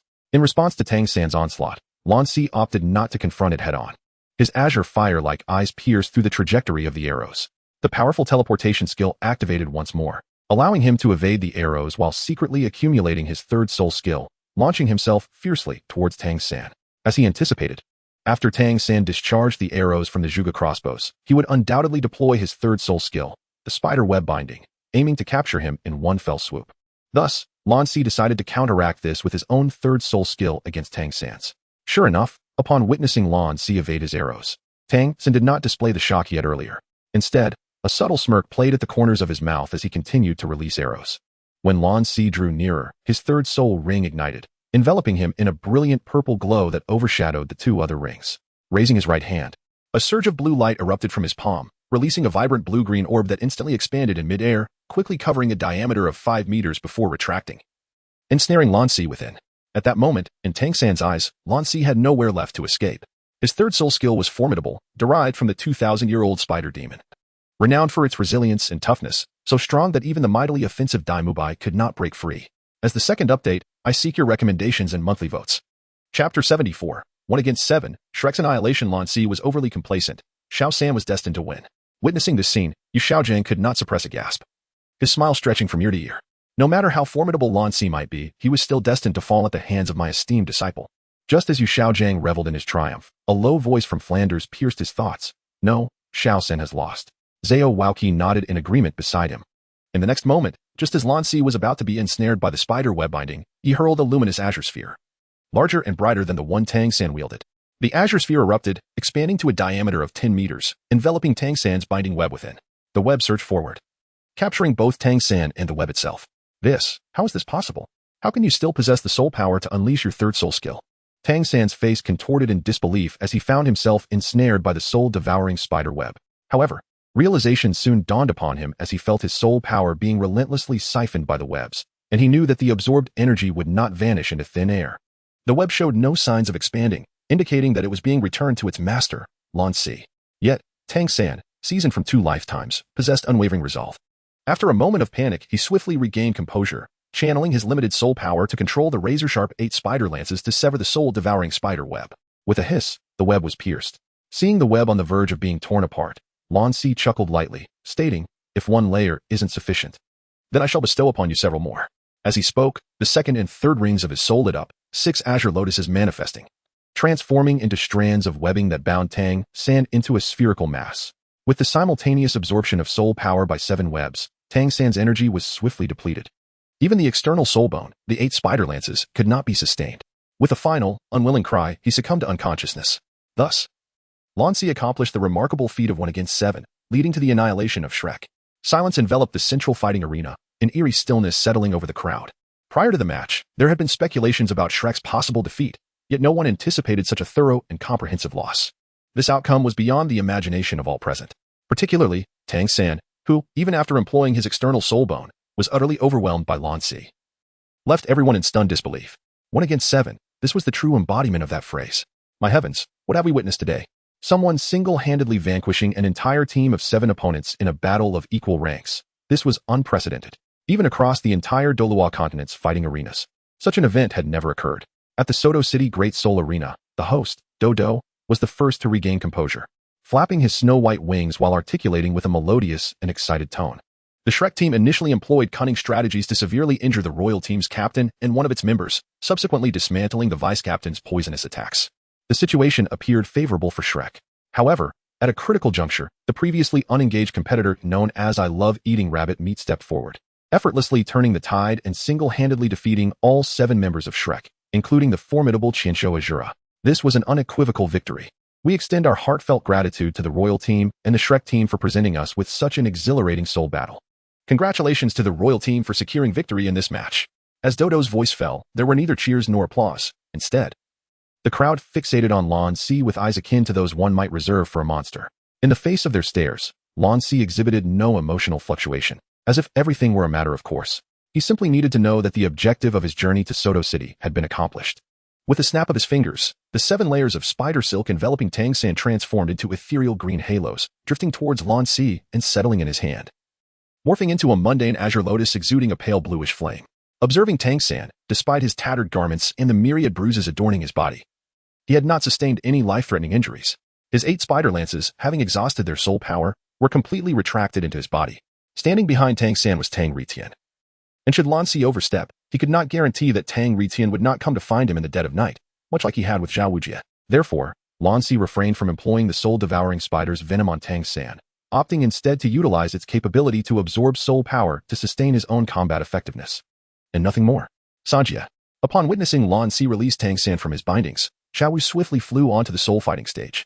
In the fleeting moment they brushed past one another, she shot him a venomous glare filled with animosity before hastily attending to Tang San's physical condition. Lan Si paid no heed to the ancient rabbit of 10,000 years as he descended upon the Soul Arena. Upon landing, a dark shadow darted towards him, and a gentle smile graced Lan Si's face as he opened his arms to embrace Zhu Qing. "Are you all right, a C?" Zhu Qing asked anxiously, her hands wrapped around his neck. The mere thought of Tang San wielding two Zhuge divine crossbows had sent waves of worry through her. After all, such weapons could easily annihilate a 2,000-year-old faceless spider. Feeling the astonishing sensation in his arms, Lan Si, enchanted, twirled Zhu Qing around before gently setting her down, responding softly. "It has always been your man doing the fighting. If there are matters at hand, it is undoubtedly your classmates who are in trouble. You little rascal. You certainly kept us all in the dark. You single-handedly took down all of my Shrek's 7 monsters," Flander chided with a laugh as he approached. Having just assessed the condition of the Shrek team, he noted that Lan Si had not been excessively ruthless, aside from Zhu Qing and Ning Rongrong. The others bore some injuries but were merely superficial. Yet, that was only one side of the coin. What truly delighted Flander was that the Royal Combat team had triumphed, ensuring the preservation of his 100,000 gold soul coins, and even netting an additional 100,000, totaling 200,000. In his lifetime, he had never encountered such a fortune. Henceforth, Shrek Academy would no longer suffer from poverty. "Just a stroke of luck," Lan Si replied nonchalantly, his expression devoid of joy or sorrow. "You scoundrel. Forget it. In the end, it is my little monster's lack of strength that led to their defeat at your hands, which is not shameful. However, I must ask, do you truly have no intention of joining our Shrek Academy?" Flander sighed, his tone turning serious. "Dean, no one digs their own grave quite like you." Qin Ming interjected as he led the Royal Combat team over. After respectfully greeting Flander and Xiao Wu, he turned to Yi Lingling, stating, "Lingling, please assist in treating them." Yi Lingling did not respond directly but instead looked to Lan Si for his approval, which caught the attention of the other Shrek members, who were surprised that this girl with the 9-heart sea butterfly valued Lan Si's opinion more than that of her own team leader. Qin Ming felt a bit awkward, but Lan Si nodded, alleviating the tension. Before long, under Yi Lingling's formidable healing abilities, the injuries of the Shrek team members were fully restored, leaving everyone in awe of her powers. "Dean, why is San's injury healed, yet he remains unconscious?" Xiao Wu asked, her eyes reddening as she shot a glare at Lan Si. Flander approached Tang San, inspected him, and replied, "Little San is not seriously injured. He merely exhausted his soul power. A brief rest will suffice." Upon hearing this, Xiao Wu sighed in relief, though her gaze towards Lan Si remained filled with resentment. "Dean, this is not the place for discussions. Would it be possible to wait until the soul points are settled and then gather with a few teachers and juniors at the Soto City Grand Hotel? I have matters to discuss with you," Qin Ming suggested, scanning the surroundings. Flander's eyes lit up. "What? Are you actually planning to treat us?" Qin Ming momentarily paused, recalling Flander's notorious frugality, and quickly added, "How could I let you pay, being my elder?" "Huh, now you're speaking sense." Flander chuckled heartily, patting Qin Ming on the shoulder. Although he had just earned a substantial sum, his penchant for seizing small advantages remained unchanged. The Soto City Grand Hotel was not far from the Soto City Soul Arena, so while Qin Ming, Flander, and Yu Xiaojiang settled the scores for both teams, Lan Si led the Shrek members, headed by Xiao Wu, to the hotel, where they ordered 2 tables of dishes, one for the students and another for the teachers. The younger generation, unlike Xiao Wu and his peers, found it easier to strike up conversations while waiting for the food to arrive. The members of the Royal Combat team began to get acquainted with the Shrek team, albeit with some tension lingering from their recent battle. In particular, Daim Mubai, Tang San, Xiao Wu, and Ma Hongjun, who had been scorched to a state resembling a hairless pig, chose to sit at Xiao Wu's table. Nonetheless, this did not prevent members like Dugu Yan from teasing Lan Si and Zhu Qing. "Lan Si, with so many girls in the academy, you show no interest in any of them. Even Lingling, it seems, you only approach because she is your cousin. Who would have thought you were hiding such a little beauty in Soto City?"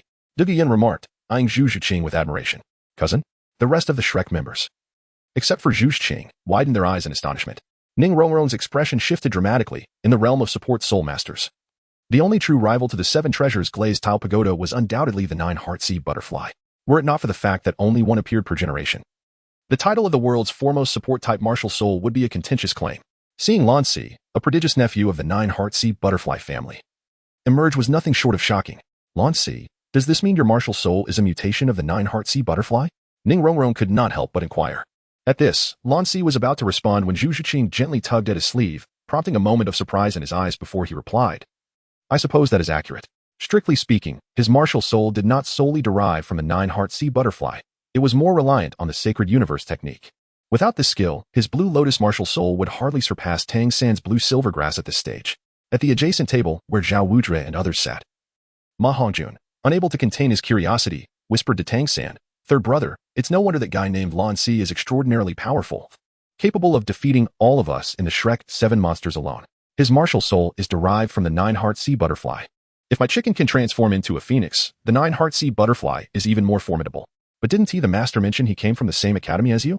If the 9-heart sea butterfly can rival the 7 treasures glazed tile pagoda, why would a genius like Lan Si join an ordinary junior soul master academy? At that moment, Tang San had yet to recover from the blow of defeat. He recalled Lan Si's words. What have you been doing for the past 6 years? His fists clenched tightly, turning pale from the pressure. He was filled with rage at his own powerlessness. He had sworn to protect Xiao Wu, to avenge her, yet when faced with their adversary, he not only allowed Xiao Wu to be harmed again, but also brought disgrace upon his mentor. Even his prized Tang Sect hidden weapons were utterly defeated. Had he truly strayed from his path as a soul master? No, I must believe that I have not strayed from my path. At the very least, the hidden weapons are far from the trinkets described by Lan Si. As a disciple of the Tang Sect, he is acutely aware of the formidable power of Tang Sect's secret weapons. His Xiantian skill has yet to reach its full potential. The further he ascends, the more advanced techniques he will be able to employ. That will mark the true commencement of unleashing the might of the Tang Sect's unparalleled skills. What of the path of martial soul cultivation? Surely, I have not erred there either. After all, the blue-silver grass is merely a wasteful martial soul. And to have advanced to this point, solely relying on such an inferior martial soul to defeat Daim Mubai, who possesses a top-tier assault-type beast martial soul, is indeed remarkable. Thus, there exists only one possibility. His defeat by Lan Si can ultimately be attributed to the inherent weakness of the blue-silver grass. Otherwise, during the decisive strike, both their third soul skills being of the web type, why did he succumb to Lan Si despite having a soul ring of greater age? Had his blue-silver grass martial soul been sufficiently powerful, the tables would have turned, and it would have been Lan Si who faced defeat. In the face of the third soul skill unleashed from the 2,000-year-old human-faced demon spider soul ring, Lan Si would have had no chance of a comeback. It would not be he who faltered. Rather, it would be Lan Si. Third brother. Noticing Tang San's prolonged silence, Ma Hongjun lightly nudged his arm, drawing him back from his reverie. Oh, fatty, do you need something? Third brother, are you all right? Ma Hongjun observed Tang San's rather disconcerted demeanor and, with a sigh, inquired with concern. Before encountering Lan Si, Tang San was arguably the most outstanding soul master of the younger generation he had ever seen. Now, faced with such a significant blow, especially with Xiaowu injured, it was difficult for either of them to process the situation. To think that the self-proclaimed monsters of Shrek would be so thoroughly outclassed in a team battle by a single opponent was indeed a heavy blow. Xiaowu shared similar concerns. Since the conclusion of the battle, her gaze had not left Tang San. She grasped his hand and anxiously suggested, Third brother, perhaps I should escort you to the inn to rest. Tang San initially shook his head at Ma Hongjun, then forced a smile for Xiao Wu, replying, Xiao Wu, I am fine, merely a bit weary. By the way, have my teacher and the dean arrived yet? As he spoke, Tang San scanned the surroundings. Upon noticing Daim Mubai, he realized that the latter was in a state no better than his own, appearing utterly despondent. The only reason he had come this far was due to the academy's need to arrange for the third phase of training. Otherwise, he might have sought a place to hide from the world. Both were failures in their own right, with Daim Mubai's loss being far more catastrophic. While Tang San had lost a match and was unable to avenge his beloved, Daim Mubai had lost everything, including his dignity, publicly humiliated by Lan Si. Anyone would find such a disgrace unbearable, let alone a man of Daim Mubai's proud disposition. The dean and the master have gone to tally our points for this month. They should be here shortly, Xiaowu replied. No sooner had she spoken than Flinder's voice echoed from downstairs. Ha! No wonder that little rascal Lan Si neither joined Shrek Academy nor went to Blue Tyrant Academy. It seems he has caught the eye of the crown prince of the Heavendo Empire, Shui Qing. Indeed, the Royal Academy only admits nobles. And Lan Si is truly an exception. The familiar figures of Flinder, Yu Xiaojiang, and Qin Ming entered the room as their voices drew near. Dean, Master, Teacher Qin Ming. Upon seeing the three, the soul masters from both the Royal Do and Shrek Academies, with the exception of Zhao Wuji, stood and respectfully bowed to their respective mentors. Zhao Wuji chuckled, addressing Flinder. Ha! Flinder, Qin Ming, I was waiting for you all. Please, have a seat. The dishes are nearly complete. Don't say I, old Zhao, have never seen the world. This feast is a rarity in Shrek Academy. In response, Flinder rolled his eyes. As Qin Ming nodded in a gesture for the Royal Do members to sit, he also motioned for the Shrek members to take their seats, cheerfully proclaiming, Little monsters. Allow me to introduce you to your senior, Qin Ming, 34 years old, a former student of Shrek Academy. Now the head instructor of the Royal Do Academy's Royal Do team, a rank 62 assault soul master with the martial soul, Fiery Songwolf. Additionally, according to records from the Spirit Hall, he is currently the second youngest among all existing soul emperors. 34 years old, rank 62? Among those present. Aside from the Royal Do members who were already aware of Qin Ming's soul power, the remaining Shrek members were taken aback, while the Royal Do team members also displayed expressions of surprise. They too had not anticipated that Qin Ming, often regarded as their target to surpass, would be a graduate of Shrek Academy. Flinder observed their reactions with a hint of pride, subtly promoting Shrek Academy once more. At that moment, Lan Si's ill-timed voice suddenly chimed in, raising his hand and inquiring with feigned enthusiasm, "Dean Flinder, I had no idea that such an outstanding soul master as teacher Qin Ming was also a student of Shrek. It is truly surprising. In my youth, I had heard of Shrek Academy, but a lingering doubt prevented me from enrolling, leading me to choose the Heaven Do City instead. May I pose a question to you?"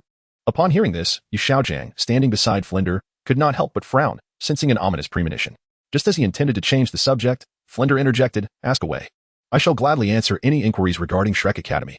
In high spirits, Flinder welcomed Lan Si's praise of Qin Ming, failing to perceive any underlying motives, and readily took the conversation into his own hands. "I must clarify that I harbor no doubts about Shrek Academy, after all. It is the alma mater of teacher Qin Ming." A sly smile crept upon Lan Si's lips. "During my time at Notting Academy, I once heard the great master speak of Shrek Academy, stating that its most outstanding student has now become the youngest elder of the Spirit Hall, second only to the Pope. To my knowledge, anyone who can ascend to the rank of elder must at least possess the strength of a title Douluo. The only exception is the head of the 7 Treasure Glazed Tile School, Ning Fingxi, a rank 79 support-type soul sage, who became an honorary elder of the Spirit Hall as the world's foremost support soul master. Since its establishment, Shrek Academy has been operational for over 20 years, accepting students under the age of 13.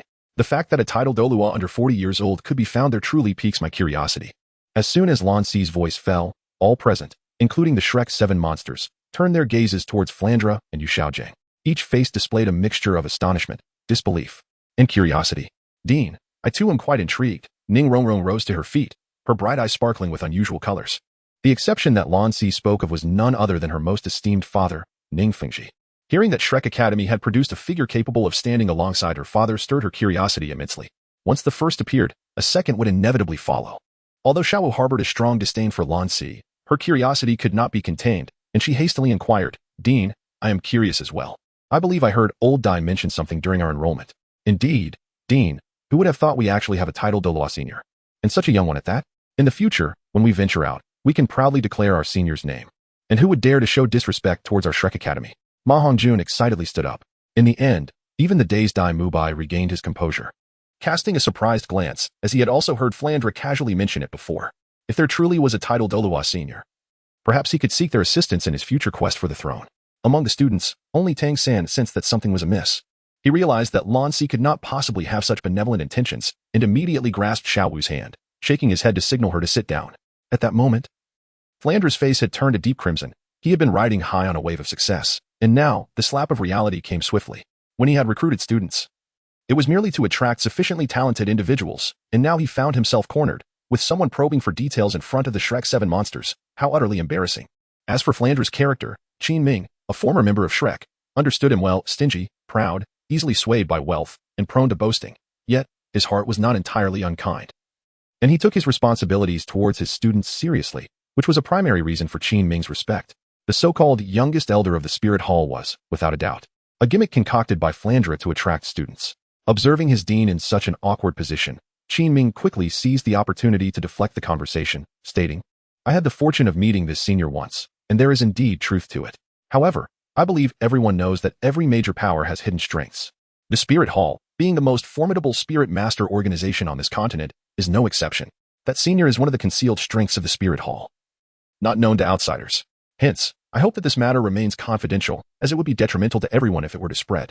Upon hearing this, Flandra cast a grateful glance at Qin Ming, then echoed, Yes, what Qin Ming said is indeed correct. This is also why I have not revealed his name to the public." As he spoke, Flandra discreetly exchanged glances with Xiao Wu and Yu Xiaojiang. Xiao Wu understood, chuckling awkwardly as he concurred, while Yu Xiaojiang's expression was less than pleasant.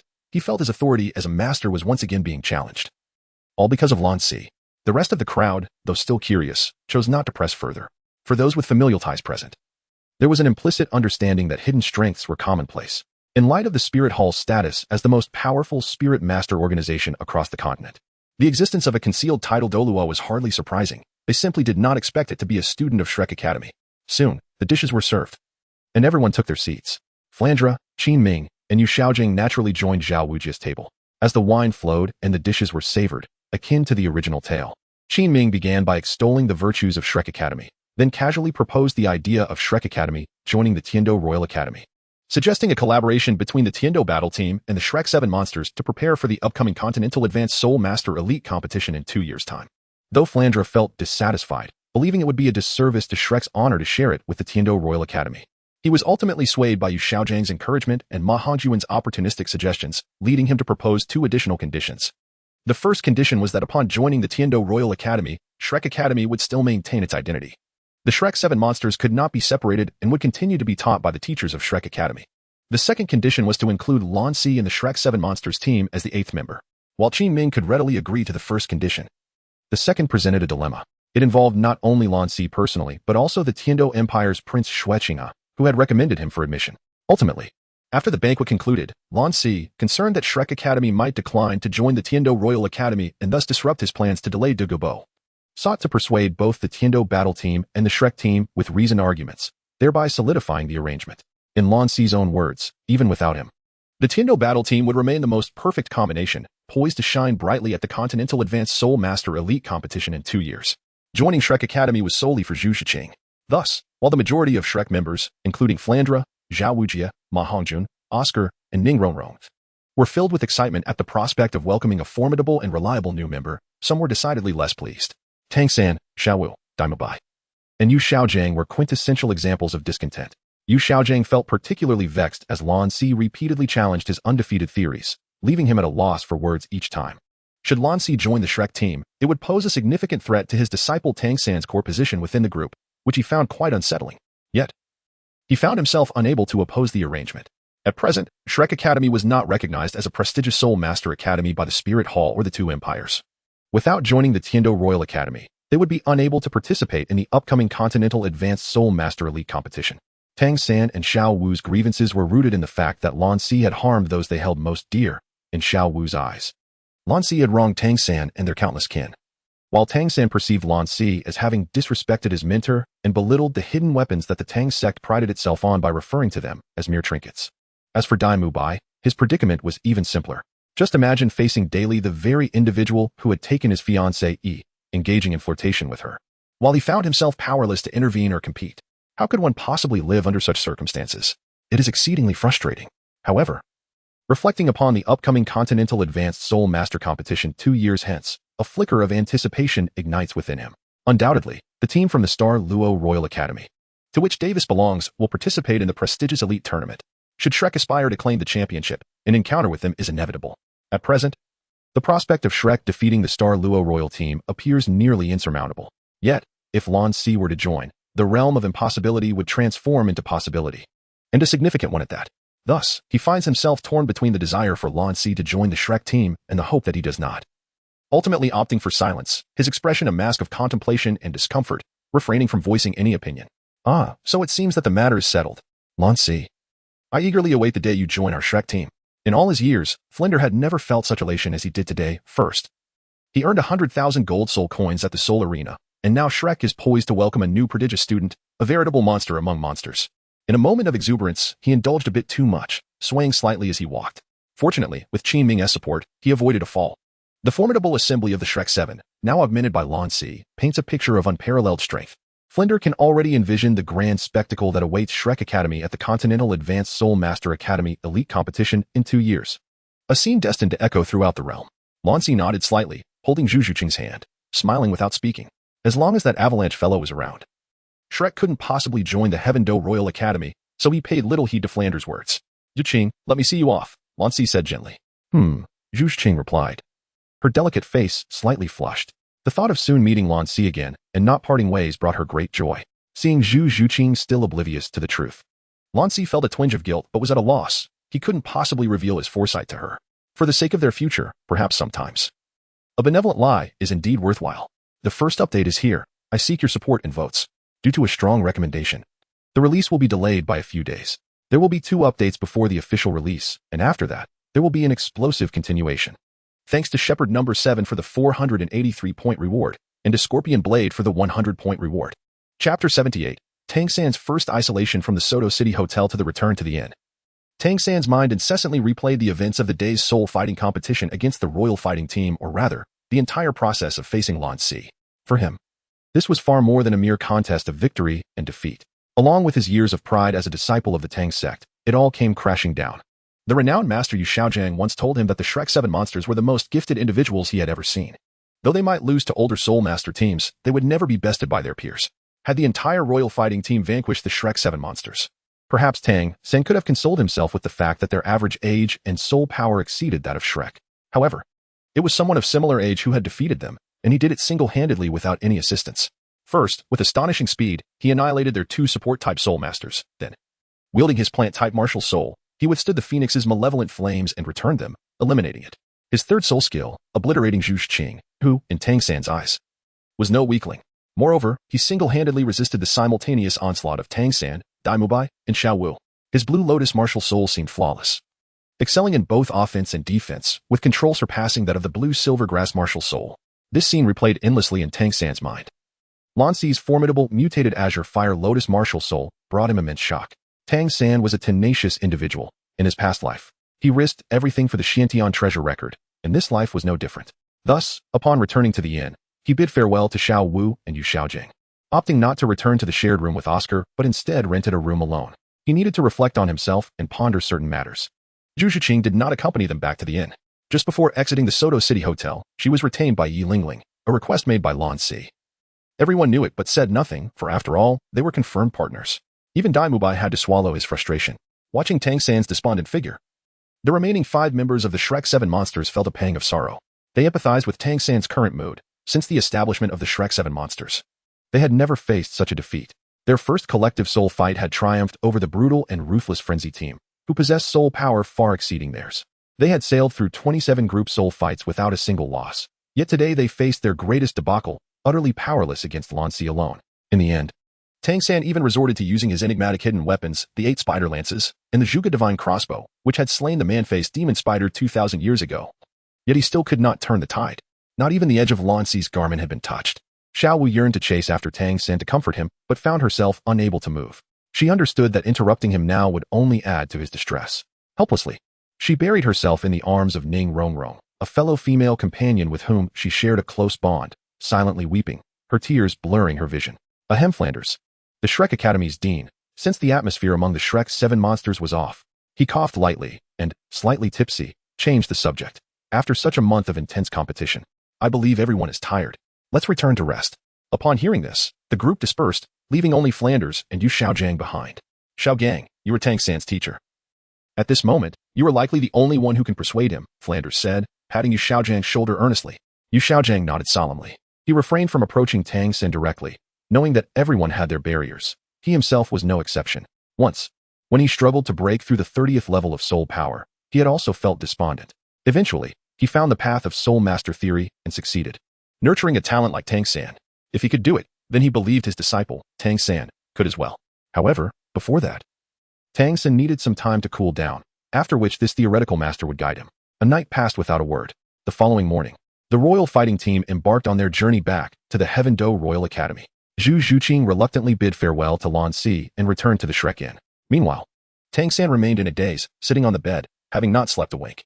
He did not practice or partake in breakfast, simply remaining there in a stupor. If left undisturbed, this state might last for several days. At that moment, a knock sounded at the door, and Yu Xiaojiang's voice called out, Tang San, open the door. I wish to discuss something with you. Had it been anyone else, Tang San would have certainly ignored them, but he held great respect for Yu Xiaojiang. Hearing his voice, he groggily rose and opened the door, forcing a smile. Teacher, please come in. Yu Xiaojiang entered, carrying breakfast. Upon seeing Tang San's haggard appearance, bloodshot eyes, and lackluster demeanor, he couldn't help but frown and stepped into the room. It seems you haven't slept all night. First, eat something, and we can talk as you do, he said, placing the breakfast on the bedside table and pulling up a chair to sit down. Teacher, Tang San wished to express his lack of appetite. But upon noticing Yu Xiaojiang's serious gaze, he ultimately swallowed his words and took a few bites instead. The room fell into a brief silence. After a while, Yu Xiaojiang sighed and suddenly asked, What have you been thinking about all night? Tang San replied, I was contemplating where I fall short compared to Lan Si. Yu Xiaojiang continued, And in what areas do you believe you are inferior to him? Tang San hesitated and said, In many aspects, speed, strength, reaction, I seem to be lacking in nearly every regard. Moreover, the most critical factor is our martial souls. My blue silver grass martial soul pales in comparison to Lan Si's Azure Fire Lotus. Had my blue silver grass been stronger during our final confrontation, perhaps the outcome would have been different. Yu Xiaojiang sighed, acknowledging, Indeed, I must admit that I misjudged the situation. Lan Si is a cousin of the young girl possessing the 9 hearts Si Tang, which is undoubtedly a formidable auxiliary spirit, on par with the 7 treasures glazed tower. This implies that Lan Si's Azure Fire Lotus is a mutation derived from the 9 hearts Si Tang. The higher the quality of a martial soul, the less likely it is to mutate. Even if it does, the mutation might take a misguided direction. However, it appears that Lan Si's mutation is beneficial, endowing him with extraordinary combat prowess. As for the second update, I kindly request votes and monthly support. Regarding Tang San's forced transition to the Haoyan hammer, this requires a process, as one cannot simply diminish intelligence. I ask everyone to be patient and take it slowly. In the 79th chapter of the Soul Master Realm, an immutable law persists. Tang San resolutely stated, "Teacher, this cannot be blamed on you. The 9 hearts Si Tang is inherently an auxiliary martial soul, and Lan Si's martial soul is a mutation of it. You were correct to determine that Lan Si should pursue the auxiliary path despite lacking any prior information. You indeed have a way of comforting others." Yu Xiaojiang's stiff face revealed a smile of gratification, albeit one that appeared more grotesque than joyous. Tang San sighed, "Ultimately, my blue-silver grass martial soul is simply too weak. Teacher, after 6 years of exploration, I feel that my second martial soul is extraordinary. Do you think that if I were to transition to my second martial soul, it would?" "No, absolutely not," Yu Xiaojiang interrupted Tang San. "Indeed.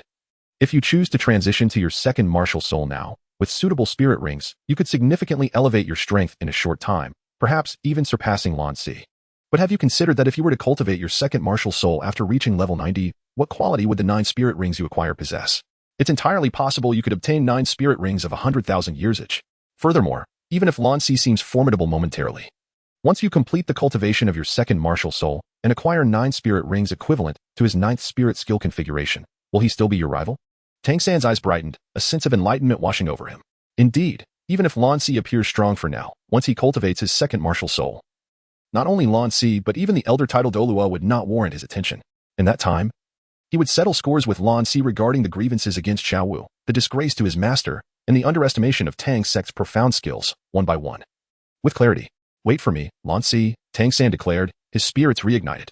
Yu Xiaojiang smiled and added, "Have you not noticed that Lan Si is not invincible? Compared to you, he possesses a fatal flaw and 2 irremediable weaknesses. These attributes will be thoroughly exposed in the elite soul master competition across the continent. If you seize the opportunity, Lan Si will not be able to stir up any turmoil." "Is that so, teacher?" Tang San asked with excitement. Yu Xiaojiang's eyes sparkled with wisdom as he replied, "Indeed. First, let me elaborate on his weaknesses. Unlike you, he possesses only 1 martial soul, which is self-evident. The second point concerns external soul bones. Unlike the 6 fixed soul bones, external soul bones can evolve with the host's prowess. Once your external soul bone undergoes its true transformation, the assistance it provides will be boundless. You must have already begun to grasp this concept." Tang San nodded emphatically, a wry smile crossing his face. "Indeed, before utilizing the 8 spider lances, I could hardly discern Lan Si's speed. However, after employing the 8 spider lances, while I still could not keep pace, I was at least able to see clearly. Otherwise, had I faced Lan Si, the outcome would have been no better than that of Mubai and the others. He took pride in possessing an external soul bone, dismissing Lan Si's remarks about relying on external objects to compete. After all, Yu Xiaojiang had once stated that luck is sometimes a part of strength. Moreover, if external soul bones are considered external objects, what of his Tang Sect hidden weapons? Would they not also fall under that category? Thus, such arguments were utterly nonsensical. Seeing Tang San so eagerly absorb his analysis, Yu Xiaojiang continued, "Next, I shall discuss Lan Si's flaws. Every soul master has shortcomings. Even you, with your twin martial souls, are no exception. It is only through teamwork and mutual compensation that a soul master's strength can be maximized. This is an immutable law in the world of soul masters, which is why the elite soul master competition across the continent emphasizes team battles. However, Lan Si blatantly contradicts this principle. In team combat, when points are calculated, I specifically inquired with the staff at the Soto City Arena about Lan Si's team combat performance. I concluded that he has never considered relying on his companions, arrogantly believing he could dominate alone. Thus, before encountering the Shrek 7 monsters, he rarely engaged in team battles, deeming it unnecessary, even looking down upon the idea. The only time he did act was after your team had severely injured Yu Tianheng, and even then, he faced you 7 alone, relying on his extraordinary speed to catch you off guard and narrowly secure victory. But such arrogance will not suffice in the elite soul master competition. This hubris may prevent Lan Si's team from reaching the finals. This is not merely a team battle. All elite soul master academies across the continent will send formidable teams to compete. Their age may surpass yours, but their strength is undeniably formidable, with several teams even stronger than the current Shrek Academy. Relying solely on oneself will not yield longevity." Tang San nodded thoughtfully but remained perplexed, prompting him to ask, But what if he possesses the ability to break this law? Yu Xiaojing shook his head, stating, impossible. What if he could? Tang San pressed, furrowing his brow. For some reason, he recalled Lan Si's words to Xiao Wu. Enemies who have fallen to my hand are never regarded as true opponents. I grant you the time to catch up until you can no longer see me. This belief in invincibility made even Tang San, a traverser with the Tang Sect's ultimate skills and dual martial souls, feel a twinge of embarrassment. Yu Xiaojing responded, let me put it this way. Up until now, no one has ever managed to single-handedly defeat 7 opponents of equal rank, let alone an entire team. To my knowledge, even at the title Douluo level, the strongest has only managed to defeat 3, and that was under the condition that the Soul Master possessed the world's foremost weapon martial soul. With the battle lasting 3 days and nights before the victor emerged. If it were 4, the outcome would be even more unpredictable. The world's foremost weapon martial soul? Which one do you speak of, teacher? Tang San asked, his face bearing a look of curiosity. Thus far, he had only heard of the world's foremost beast martial soul, the Blue Lightning Tyrant Dragon, but had never heard of the foremost weapon martial soul. I shall reveal it to you at the appropriate time. Yu Xiaojing replied with a mysterious smile. As the conversation shifted, Tang San, though still curious, adhered to his principles of respecting his teacher and refrained from pressing further. He changed the subject. By the way, teacher, once we join the Tiando Royal Academy, Lan Si will also join the Shrek team. Does this mean we? Rest assured, I will train you into a perfect ensemble. As for him, Yu Xiaojing's expression darkened as he continued, in the Elite Soul Master competition. Aside from team battles, there are also one-on-one matches. A person who does not understand respect for teachers and the way of learning is unnecessary for the Shrek 7 monsters. Let him partake in the one-on-one matches. It will serve to keep him at bay while concealing your strengths. After all, only team battles are the mainstream. Meanwhile, within the prince's residence in Tiando City, Xian Renu had removed her disguise and was reclining comfortably on her spacious and luxurious throne. Her delicate hand propped her chin as her beautiful eyes closed gently, leaning against the armrest of the throne, while her other hand held a crystal goblet, gently swirling it, savoring the rare moments of leisure. Recalling Lan Si's previous visit to the prince's residence, where he had lightly pressed on her fragrant shoulder to make a request, a smile involuntarily crept onto Xian Renu's lips. Just then, a knock at the door interrupted her reverie, and a deep yet respectful voice called from outside, "Young mistress." Xian Renu lifted her eyelids, furrowing her brow as her ethereal voice rang out. Did I not specify that during this hour, I wish to be undisturbed? You specifically instructed me to monitor Lan Si's situation. I have just received word from the Soto City Arena that Lan Si's Imperial Fighting Team is en route back to the Tiando Royal Academy. This reflects his battle performance this month. The Spirit Hall also has its own interests at stake. Few are aware that the true backing behind the Grand Fighting Arena is the Spirit Hall, unlike the 2 Empire's nobility, who engage in the despicable trade of human trafficking through auctions to reap enormous profits. The Spirit Hall, through the Grand Fighting Arena, not only garners substantial funds annually, but also attracts numerous exceptionally talented soul masters. Oh, Xian Renu's interest was piqued as her anger began to dissipate, her voice languid. Bring it in. Yes. The Serpent Spear Douluo respectfully acknowledged and entered the room. Individual combat, 30 wins, 0 losses. Dual combat, 30 wins, 0 losses, without utilizing martial souls. In the Soul Master level team battle, he single-handedly defeated a 7-member Silver Fighting Team. The Silver Fighting Team is known as the Shrek 7 monsters, with the following details. Among them, the vice-captain, Qian Xiaoluo, possesses the martial soul blue silvergrass and is suspected of having an external soul bone from a spider-type soul beast. As she gazed at the documents handed to her by the Serpent Spear Douluo, a faint smile graced the exquisite features of Qian Renu. She murmured softly, how intriguing. It seems that a C surpasses my expectations. To achieve such a level while solely utilizing his first martial soul is quite remarkable. I fear that few at the Soul Sect level can rival him. If he were to employ his external spirit bone and second martial soul, he might even contend with the Soul King. This is the result of the young master's discerning eye for talent. Lan Si is undeniably a prodigy. The Serpent Spear Douluo quickly concurred. Enough of the flattery, Uncle Shi. How long until a C returns? Xian Renu inquired casually, a subtle smile still playing on her lips. They are traveling by carriage. Given their speed, it will take approximately 7 days to journey from Sitoa City to Tiando City, replied the Serpent Spear Douluo. 7 days. Is it? Xian Renu mused softly, the corners of her mouth lifting ever so slightly, forming a barely perceptible curve. When a C returns, have someone summon him directly to see me. Additionally, we should keep an eye on the vice-captain of the Shrek 7 monsters whom a C defeated. Possessing an external spirit bone akin to a C's spider-type spirit beast is surely no simple matter. Understood, young master, the Serpent Spear Douluo replied respectfully. After a brief hesitation, he continued, young master, there is something I am uncertain whether I should mention. Go ahead, Uncle Shi. When did you start being so cryptic?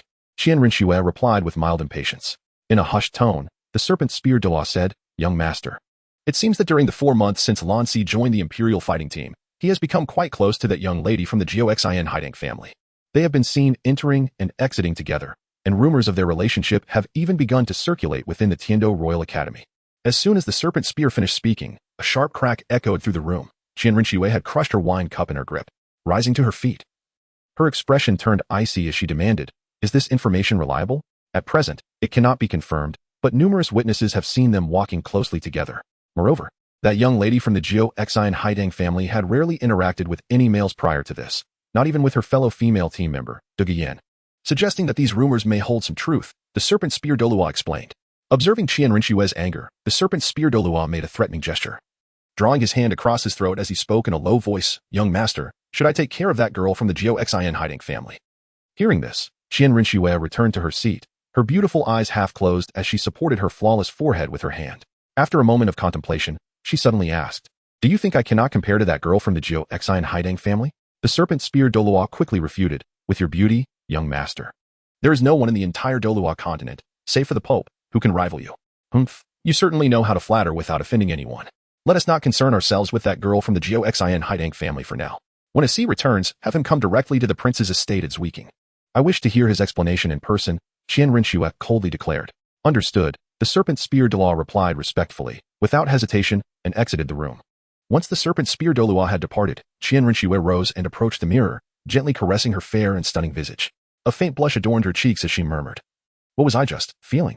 Why did I become upset over a trivial matter concerning a young lad and a woman?" Meanwhile, in the carriage where Yu Lingling and Lan Si were traveling, Lan Si sneezed repeatedly, tears involuntarily spilling from his eyes. "Si, what is wrong with you?"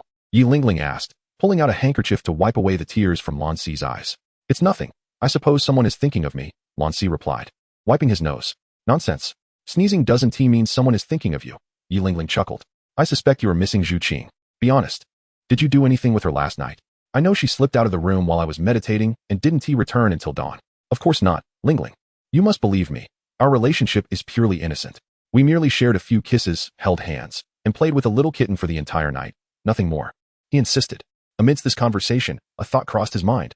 Would Xian Renu's character be perceived as overly domineering if she were to discover the existence of the little kitten? It seemed likely that the protagonist might encounter a tragic fate. Chapter 81. A Blade from Xian Renu. 7 days later, the Imperial fighting team arrived at the gates of the Tiando Royal Academy. "I have great news.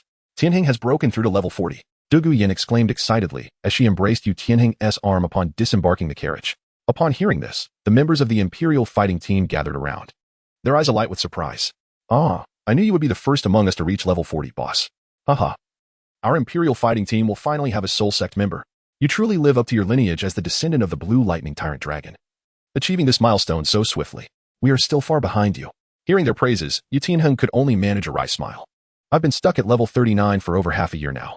If I don't break through soon, I'll be too ashamed to show my face. If we're talking about talent, it must be a Si. You might not know, but he has also made progress during our week-long journey in the carriage. His soul power has risen to level 34. 34? The group turned to Lan Si, their expressions a mix of astonishment and disbelief. Lan Si had joined the Imperial fighting team just 4 months prior at level 32, and within a month had reached level 33. Now, merely 3 months later, he had broken through again. It was utterly demoralizing. "A Si, are you trying to make us feel inadequate? Not only are you powerful, but your training speed is astonishing. At this rate, you will undoubtedly be a Soul Sect by the time of the elite competition for advanced Soul Masters in 2 years. You are not yet 13. And by then you will only be 14. A Soul Sect at such a young age is simply unheard of." Dugu Yin, who had just been elated about her boyfriend's breakthrough to level 40, suddenly stiffened at the news of Lan Si's achievement, echoing the sentiments of the others. "It's merely luck," Lan Si replied with a faint smile, shrugging his shoulders. To be honest, he hadn't expected to break through so quickly. He thought it would take at least another month. However, after the battle with Shrek, he felt an inexplicable surge of vitality, and before he knew it, he had reached level 34. Upon hearing this, Dugu Yin rolled her eyes, thinking to herself that if Lan Si considered this luck, then there might be no true prodigies left in the world. She then turned her gaze to Yu Tianheng, curiosity evident in her voice. "Tianheng, how did you know a Si reached level 34? Yu Tianheng sighed. "Just the other night while we were camping, I woke up in the middle of the night, and on a cliff, I sensed a powerful wave of soul power. A blue-white flame, similar to a C's martial soul, shot into the sky. At first, I thought it was a soul beast, but it turned out to be a Si. The commotion he caused was impossible to overlook." Upon saying this, Yu Tianheng suddenly paused, a look of confusion appearing on his face as he hesitantly inquired, "Oh, by the way, Si, I seem to have witnessed a surge of lightning arcs when you broke through. Could it be that your martial soul possesses a latent thunder attribute? Lan Si shook his head lightly and chuckled. The secrets of the heavens cannot be divulged. In due time, you shall come to know. You still delight in tantalizing others. Yu Tianhing curled his lip, while the others from the royal fight team rolled their eyes, clearly accustomed to this behavior. Over the past 4 months spent with Lan Si, they had amassed countless questions, yet at every critical moment, Lan Si would dismiss them with the same refrain about the secrecy of the heavens, which was exceedingly frustrating. Qin Ming laughed heartily. Well, everyone possesses their own mysteries. We cannot compel Ah Si to disclose his, and since Tianhing has already broken through to the 40th level, let us venture to the Sunset Forest to procure his 4th spirit ring. You have just endured 4 months of intense competition, and upon our return, I shall grant you a 7-day respite. As soon as Qin Ming's words fell, a courtly attendant clad in regal robes approached, respectfully bowing to Lan Si. Lord Lan Si.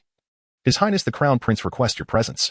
The prince's residence is situated in the heart of Tiando City, adjacent to the Tiando Royal Palace and merely 20 miles from the Tiando Royal Academy.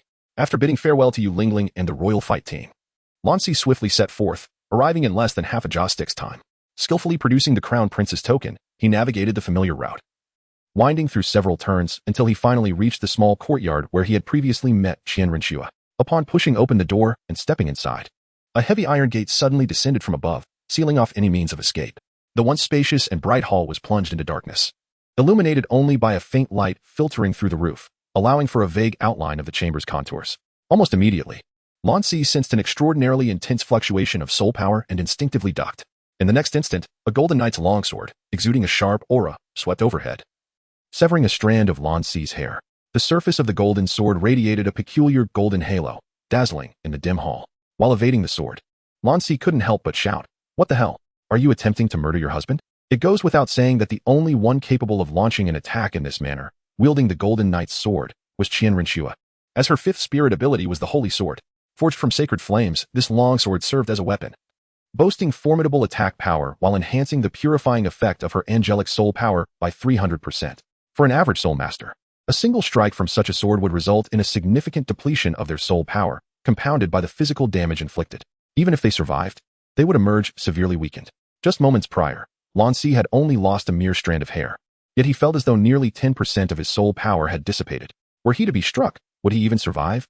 In the shadows, Xian Renu paused, her delicate brows furrowing slightly. She did not respond. Instead, her striking blue-golden eyes ignited with intensity, and the golden longsword in her hand erupted with brilliance as she lunged towards Lan Si, seemingly determined to cut him down without fail. Good heavens! Here she comes again! Lan Si cursed inwardly. Faced with Xian Renu, a soul emperor possessing the formidable 6-winged angel martial soul, he dared not hold back.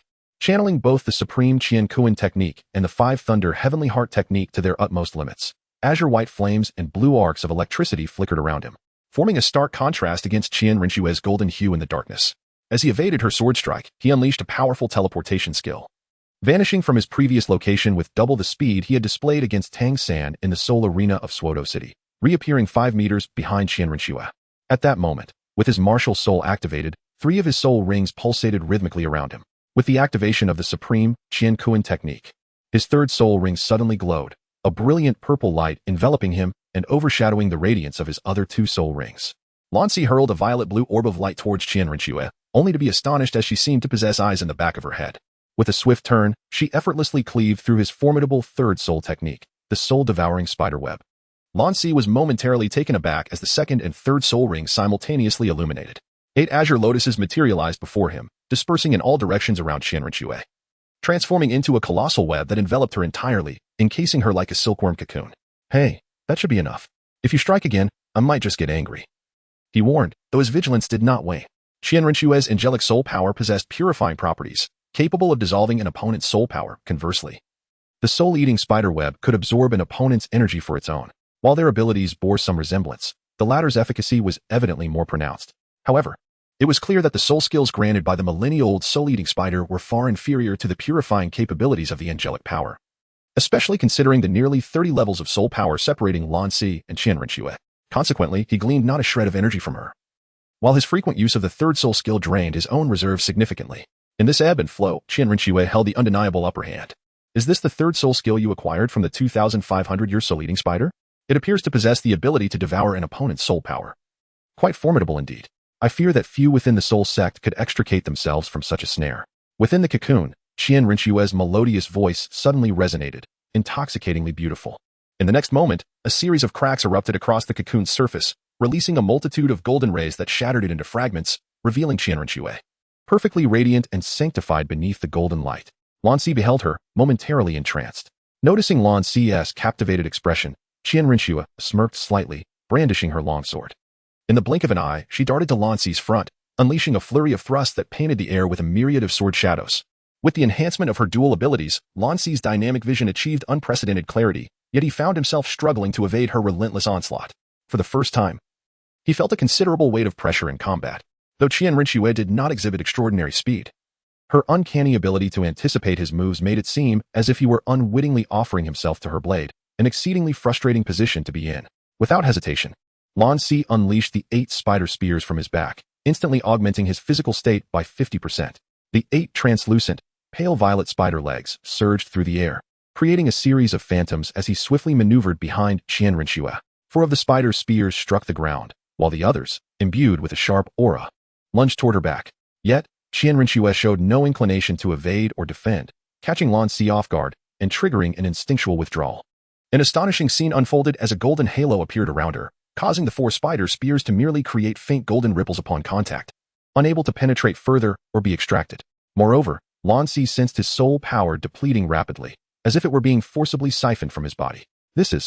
Lan Si's pupils constricted as realization dawned upon him. Xian Renu had unleashed her angelic domain. It finally clarified why she had consistently evaded his attacks with such ease. Aware that his remaining soul power was nearly exhausted, he acted without hesitation. Channeling the 5 Thunder Heavenly Heart technique, he concentrated all his dwindling energy into his left hand. A blue light erupted, manifesting a cone-shaped hammer over half a meter long. Gripping it with both hands, he directed all his remaining strength downward, slamming it toward the golden halo. With a resounding thud, the hammer flew from his grasp, and Lan Si was propelled backward by the immense recoil from the halo, crashing against the hall's wall. Fortunately, the soul-eating 8 spider spears cushioned his fall, otherwise, he might have fractured several ribs. Nonetheless, he was left powerless. His soul power completely expended, and his physical strength nearly depleted. Even the soul-eating 8 spider spears withdrew into his body due to the absence of soul power. Turning calmly, Xian Renu gazed upon Lan Si, who was slumped against the wall, panting heavily. A sense of pride ignited within her, curling her lips into a smug smile. Just as she prepared to retract her angelic domain and approach him, a cracking sound echoed as the golden halo surrounding her shattered like glass. How could this be? Xian Renu's expression turned incredulous. Her angelic domain had been breached. Although she remained unharmed, Lan Si had not even grazed her clothing. Her domain had been compromised. And by someone at the soul sovereign level, no less. Despite the true awakening of the angelic domain requiring the 7th soul skill and the martial soul's true form, which limited its effectiveness, it should not have been susceptible to a mere soul sovereign's attack. Coupled with her soul emperor level angelic soul power, the resultant protective barrier should have been impenetrable, yet it had crumbled nonetheless. In that instant, a fragment of her pride shattered, and she regarded Lan Si anew, her gaze filled with astonishment. How did you manage that? She inquired, stepping closer. What do you mean? How did I manage that? Lan Si massaged his sore shoulder and grumbled. Come on, we've been through so much together in the Stardow Forest. Even if I offended you last time, was it really necessary to go this hard on me? Xian Renu did not indulge in banter. Her blue-golden eyes locked onto his with a serious demeanor as she insisted. Answer me immediately. How did you break through my domain? At her words, Lan Si's expression grew grave. What? If I refuse to answer, do you intend to kill me right here? Xian Renu's heart trembled at his reply, finally realizing that her impulsiveness had harmed him. Extending her delicate hand, she instinctively sought to assess his injuries, but was brushed aside. Struggling to rise, he placed his hands on her snow-white shoulders and declared earnestly, Shui. Domestic violence is unacceptable. With that, Lan Si collapsed into unconsciousness, his face nestled against her, and before losing consciousness, he faintly perceived a softness and fragrance distinctly different from that of a kitten. Chapter 83. Xian Renu temporarily shelves the cleaver this little rascal. As Xian Renu's cheek brushed against Lan Si's, her face flushed crimson. She knelt and cradled his head in her lap, probing with her soul power. Upon confirming he was merely exhausted, having fainted without serious injuries, she let out a sigh of relief. Clapping her hands, the iron door swung open, and 2 titled Douluo, the serpent spear and the spiked porcupine, entered. Upon witnessing the hall's disarray and Lan Si resting on Xian Renu's lap, they gasped, Young master, what happened here? Xian Renu replied with utmost seriousness, Uncle Xi, Uncle Shi, you two must treat us immediately. A soul master's soul power can aid in recovery, especially a titled Douluo whose abundant energy surpasses that of many healing-type soul masters, albeit somewhat misplaced. Understood. The serpent spear Douluo and the porcupine Douluo exchanged glances, nodding subtly to one another. In former times, even if commanded by Qian Renu, they would have complied, yet there would have lingered a hint of discontent within their hearts. However, Lan Si commanded their respect, not solely due to Qian Renu's esteem, but also because of the profound impact his innate talent had on both of them. During his unconscious state, Lan Si vaguely sensed two formidable soul powers working to heal him. Upon opening his eyes, he found the dilapidated, dim hall had vanished, replaced by an unfamiliar chamber. This room could be aptly described as resplendent, representing the pinnacle of luxury he had encountered in both of his lives. Yet, it also emanated a unique warmth, with a faint fragrance of camellia wafting through the air, as if this were a lady's boudoir. "You are awake." A melodious, ethereal voice suddenly reverberated within the room. Following the sound, Lan Si turned to see Qian Renu, clad in a simple white gown, tending to her cascading golden locks at a dressing table. Bai Si lowered his head to examine the unfamiliar garments adorning his body, then glanced at Qian Renu, who was preening herself at the vanity. An overwhelming sense of deja vu washed over him, and his mind began to replay vivid scenes. He had been knocked unconscious by Qian Renu, and then, good heavens, how could he have been so oblivious to such an extraordinary occurrence? "Are you contemplating something unpleasant?" Qian Renu paused her grooming, casting a cold glare at Bai Si, a glint of frost flickering in her golden blue eyes. "How could that be?" Bai Si swallowed hard, forcing a sheepish smile. He sprang from the bed, padding barefoot to Qian Renu's side, taking the jade comb from her hands and beginning to untangle her hair. Qian Renu's delicate brows furrowed slightly, and she recalled Bai Si's words from the previous day before he lost consciousness. "Swear, domestic violence is wrong." Her cheeks flushed crimson, and instead of stopping him, she remarked casually, "You seem quite adept at this. It appears you've attended to more than one girl's hair before." "Why do you ask?" Bai Si was momentarily taken aback, an unsettling premonition creeping into his thoughts. Could it be that she had discovered his affair with the little kitten and was now jealous, thus taking action against him? It was certainly a possibility, and the notion that Qian Renu could feel jealousy brought him a peculiar joy. However, their relationship was still tenuous. They had hardly progressed beyond mere acquaintances, since they had met only thrice, and adding his recent awakening, it was merely 4 encounters. How could Qian Renu have developed feelings for him? Was his charm truly so compelling that it could captivate someone as proud and self-serving as she? Need I even ask why? The entire Tiando Royal Academy is abuzz with rumors of your involvement with the young lady from the Jiuxin Haidang family, Qian Renu remarked, closing the vanity and stowing it away in her storage soul guide, a hint of jealousy lacing her tone.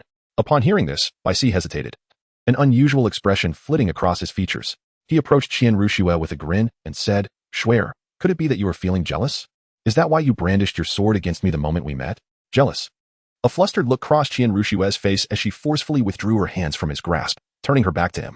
She pressed her delicate hand against her chest, inhaling deeply, and then retrieved a white silk pouch from her soul guide, tossing it to Bai Si with a playful pout. "If you are unwilling to speak, so be it. This is the soul guide you asked me to find, capable of storing living beings. It's called the Qian Kuan Back. You can figure out how to use it on your own. Return it to me from whence it came. I do not wish to see you right now." Observing Qian Renu's reaction, Bai Si accepted the pouch with a calm smile. At this juncture, if he still failed to grasp the situation, he would be lacking in emotional intelligence. He casually attached the pouch to his waist and slowly approached Qian Renu from behind, enveloping her in an embrace. Inhaling the sweet fragrance emanating from her fair neck, and softly murmured, "Swear, what would you do if I were to seek another woman as my wife?" "Someone other than you?" Qian Renu's body trembled, a wave of suffocating anger surging within her. She was a proud woman, fiercely possessive, and Bai Si was the first and only man to earn her inner approval. Thus, she could not tolerate anyone else encroaching upon what she deemed hers. Just as Qian Renu was about to unleash her fury, Bai Si's voice pierced the air once more. "Yi Lingling is not my girlfriend. She is my cousin. My mother is her aunt." "Cousin?" Qian Renu turned in surprise and hurriedly inquired. "But you are an orphan, are you not? When did you acquire a cousin? Especially one from the Jiuxin Haidang family?" With a serene smile, Lan Si took Qian Renu's hand and walked to the bedside, where they both sat down. Qian Renu offered no resistance, and as they settled together, Lan Si began to recount his lineage. Upon hearing that Lan Si's father hailed from the Haoyan sect and his mother from the Nine-Heart Begonia, Qian Renu fell into a contemplative silence. She had not anticipated that the demise of Lan Si's parents would intertwine with her father's death and the Spirit Hall. If given the choice, she would prefer not to see Lan Si at odds with the Spirit Hall. With a heart full of trepidation, Qian Renu inquired of Lan Si, "Do you harbor hatred for the Spirit Hall now? And do you believe I should feel the same?" Lan Si smiled gently in response, posing a question of his own. Qian Renu slowly shook her head. Lan Si shrugged lightly, concluding that there was no issue at hand. After all, the Spirit Hall had never pursued my parents, nor were they slain by it. Moreover, without the Spirit Hall, I would not have been able to awaken my martial spirit, let alone harbor any hatred. I wouldn't even be a soul master. Were I in the Heavenly Doe sect, perhaps resentment would be warranted, but I am merely a commoner. and it is the spirit hall that has granted me my martial spirit awakening and the support to become a soul master. I am quite aware of the distinctions between gratitude and grievance. If there must be hatred, it should be directed at the scoundrels of the Heavenly Dou sect who abandoned my grandmother and father, as well as the one who killed the Pope of the Spirit Hall, Qin Xuanji, the title Dou Tang Ri. Oh no, it should be Tang Hao, the title Douluo of the Heavenly Dou sect. Were it not for them, my parents would not be forced to hide in fear. There is also one other person I have yet to mention, the root of all evil, Qin Xuanji. However, since he is already deceased, I could simply marry his daughter and inherit his fortune. That would suffice for revenge. You seem to have a rather open mind. Xian Renu felt a secret sigh of relief and then inquired, one more question. Shouldn't all this be considered confidential? Why are you revealing it to me? You wish to know? Lan Si inquired with a mysterious smile. Xian Renu nodded slightly. Close your eyes, and I shall reveal it to you, Lan Si said with a smile. Though he spoke in a teasing manner, Xian Renu complied and closed her phoenix-like eyes. Unexpectedly, the next moment, a sensation of smooth softness enveloped her lips, followed by an electrifying thrill that coursed through her body. Xian Renu's eyes widened in astonishment as she beheld Lan Si kissing her. Her mind went blank, and she attempted to resist, only to find herself utterly powerless. As the kiss deepened, Xian Renu found herself stirred by unexpected emotions. In that moment, she realized that she did not resist the kiss with Lan Si, but rather found it delightful. Her dominant nature transformed from passive to active as she pushed Lan Si onto the bed, returning the kiss. After a moment, their lips parted, both panting slightly. Their gazes locked, filled with a fiery intensity. Now do you understand why? Lan Si gently brushed a few disheveled strands of Xian Renu's hair. When did you begin to harbor feelings for me? Xian Renu asked, a hint of pride gracing her lips as she realized she seemed to have conquered this man while falling for him. I would say it began in a past life, where I fell for you at first sight. Do you believe that? Lan Si smiled. I do. Xian Renu nestled into Lan Si's embrace. Her long-standing anxiety from years of being an undercover agent in the Heavenly Dou Empire seemingly calming in that moment. Lan Si's embrace was warm, and his scent was comforting, bringing her a sense of peace that she cherished. Swear, what about you? Lan Si gently countered. What about me? Xian Renu raised her head, puzzled by the question. A peculiar glint flickered in Lan Si's eyes. When did you develop feelings for me? Otherwise, you would not have reacted so fiercely upon hearing rumors of my relationship with Lingling. Displaying an almost murderous demeanor, though spoken in jest, there lingers a sense of trepidation. Qian Rengshu, merely upon hearing the gossip regarding her connection with Yi Lingling, resorted to violence. What would she do if she were to discover the existence of the little kitten? Both are the girls Lan Si cherishes most, and given the choice, he would be loath to abandon either, especially the little kitten who has entrusted her life and fortune to him, willingly risking everything to escape the Star Luo Empire and the Zhu family. To betray such a girl would be akin to seeking death by crashing against a wall. I want to tell you. Qian Rengshu's face flushed crimson. It is often said that a girl in love possesses a diminished intellect, and the once astute Qian Rengshu failed to perceive the unusual glimmer in Lan Si's eyes. She turned away, presenting a bashful demeanor reminiscent of a young girl. Lan Si embraced Qian Renshu from behind, closing his eyes and sinking into contemplation, pondering the optimal resolution for the relationship between the kitten and Qian Renshu. The atmosphere fell silent, and it felt as though the sound of crickets filled the air.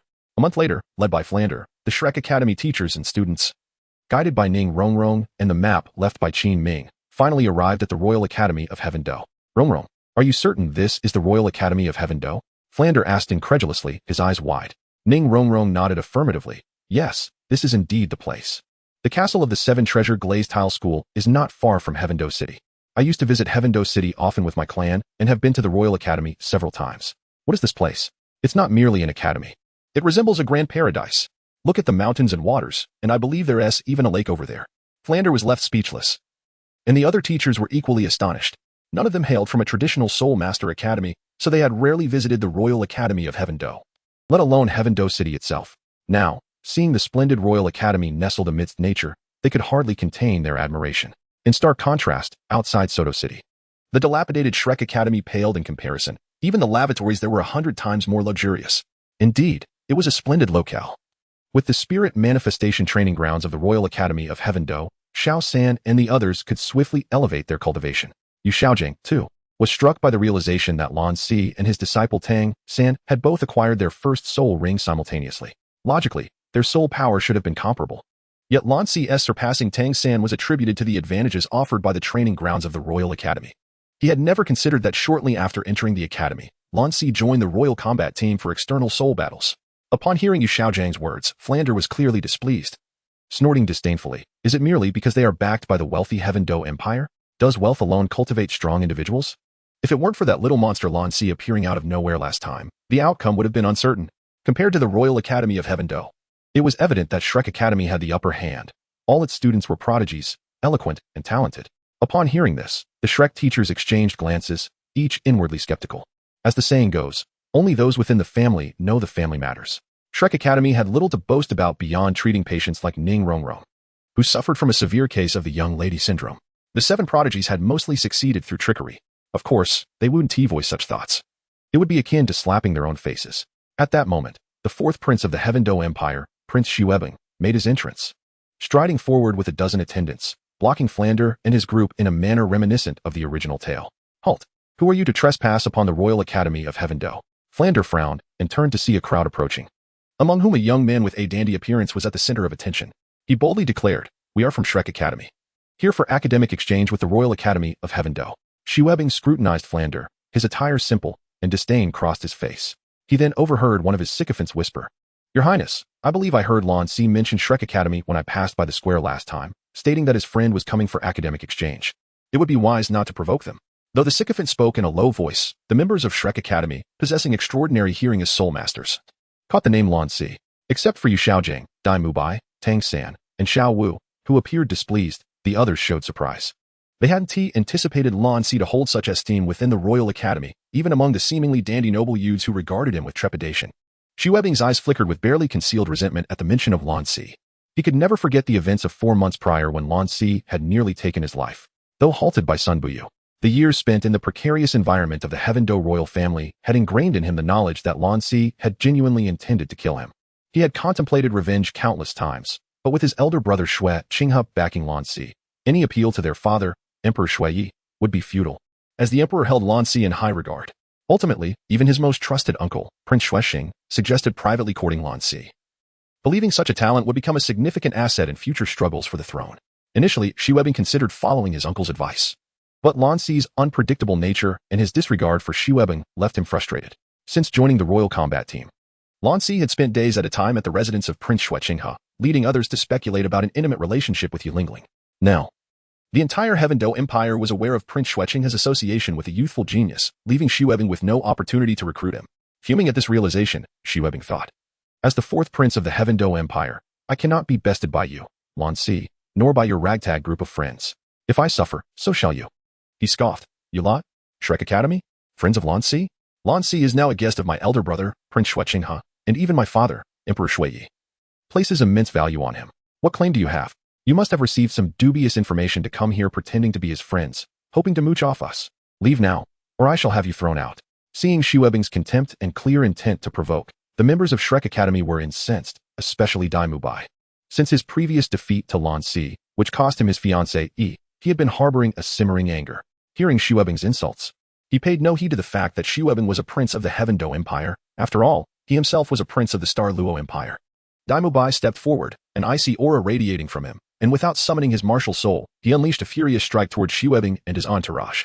Throughout his life, aside from Lan Si and his elder brother Davis, no one had dared to speak to him in such a derisive manner. He was not known for his patience. In fact, his temper was more volatile than anyone else's. With Xiaowu presenting himself as an opportunity for release, he was eager to vent his frustrations. With a resounding thud, Daim Mubai struck Avalanche squarely on the cheek, sending his front teeth flying. Immediately afterward, he summoned his martial spirit, the White Tiger, and charged into the throng surrounding Avalanche, unleashing a flurry of punches and kicks to vent the pent-up fury he had harbored for nearly 2 months due to the actions of Lan Si. Meanwhile, as Daim Mubai was delivering a thorough thrashing to Avalanche, Lan Si and Xian Renu were indulging in a moment of blissful intimacy. In the courtyard, Xian Renu grasped the holy sword, while Lan Si stood closely behind her, hand in hand, practicing their sword techniques. After a session of swordplay, Xian Renu had quickly mastered the fundamentals. "That's enough for today," Xian Renu declared, sheathing the holy sword. She turned and gently wiped the non-existent sweat from Lan Si's forehead, smiling as she remarked, "I truly wonder what goes on in that little head of yours. I never imagined a sword could be wielded in such a manner. I once witnessed the sword Douluo, renowned for his unparalleled offensive prowess, wielding his sword.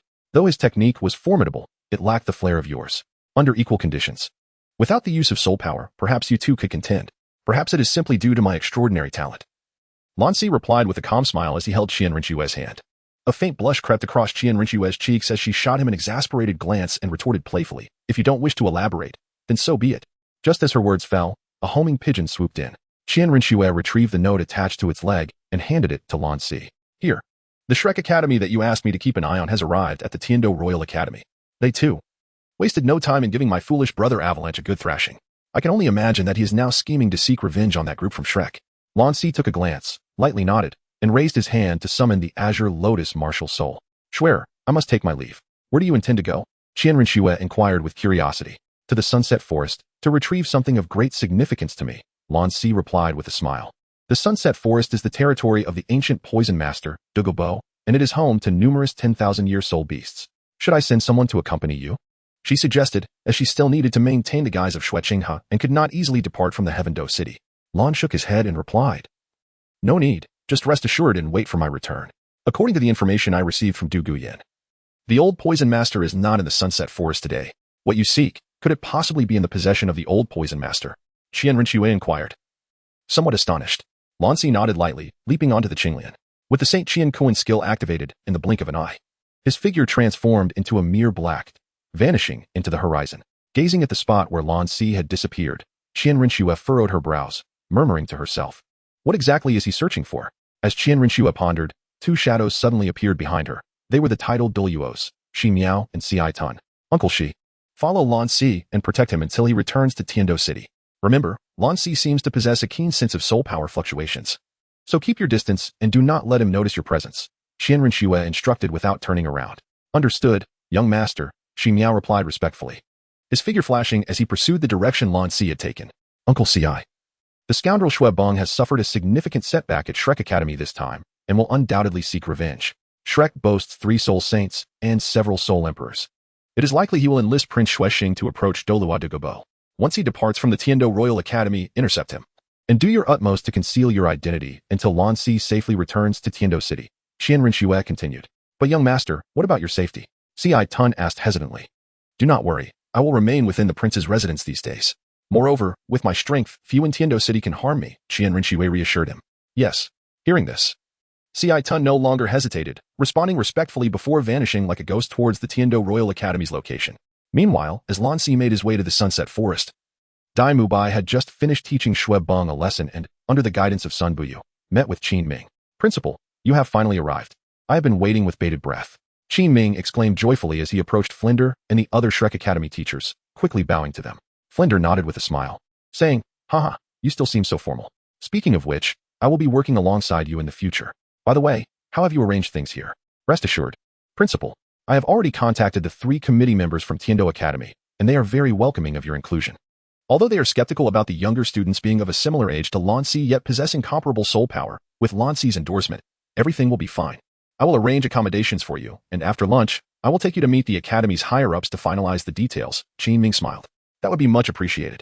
Flinder expressed his satisfaction with Qin Ming's arrangements and followed him to their lodgings. Strolling along the shaded paths of the Academy, Qin Ming led the way, while Zhu Qing, typically quiet, unexpectedly caught up with them. Teacher Qin, do you know where Lan Si is now? Qin Ming paused, slightly taken aback, and then said, Oh, you must be Lan Si's girlfriend. He should be in Tiando City. Why hasn't that little guy come? Even if he didn't come to greet us, he should at least welcome his girlfriend, Flinder remarked with some dissatisfaction. Qin Ming sighed, shaking his head. Principal, you misunderstand him. Lan Si rarely stays at the Academy. He often spends his time either at the Tiando Great Soul Arena or in the nearby Sunset Forest, honing his practical skills through battles with soul beasts.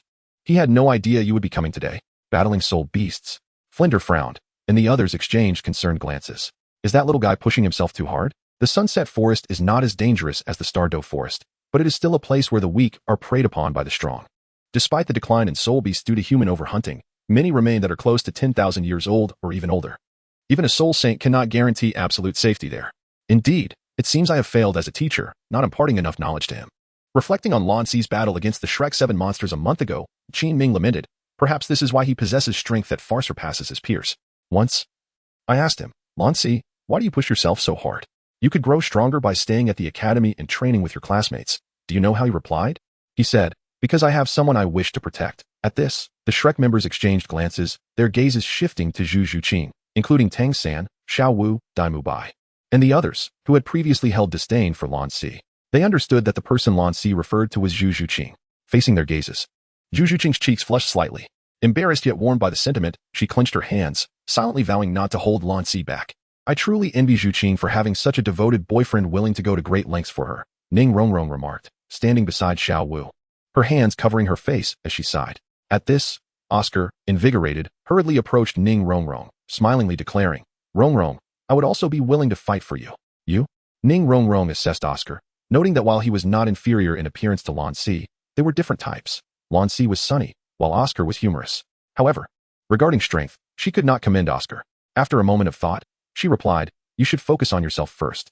Oscar's forehead broke into a sweat at her retort. Rongrong, I'm serious. Really? Ning Rongrong's lips curled into a subtle, cunning smile. Oscar nodded earnestly. More genuine than gold. Then prove it to me. I don't even need you to compare to Lan Si. As a support-type soul master, if you can defeat either Sangu or Daihu, demonstrating your capability to protect me, I will immediately agree to be your girlfriend. As she spoke, Ning Rongrong pointed at Tang San and Daim Mubai. Hearing this, both Tang San and Daim Mubai frowned, feeling displeased at Ning Rongrong's implication that they were inferior to Lan Si. Yet, they found themselves at a loss for words. Having recently been defeated by Lan Si, thus, they suppressed their discontent and glared at Oscar. Oscar felt the pressure from their gazes and raised his hands, weakly asking, Rongrong. That seems a bit challenging. Can I switch to Fatty instead? Fatty? Ning Rongrong turned her gaze to Ma Hongjun, who was round and plump, resembling a meatball. After a moment of contemplation, she replied, that works too. In her mind, Oscar was merely a support-type soul master, and among support types, the food system was the most challenging to cultivate. While Ma Hongjun was not particularly outstanding among the Shrek 7 monsters, he possessed a powerful fire attribute, Beast Martial Soul. For Oscar to defeat Ma Hongjun would indeed be a tall order.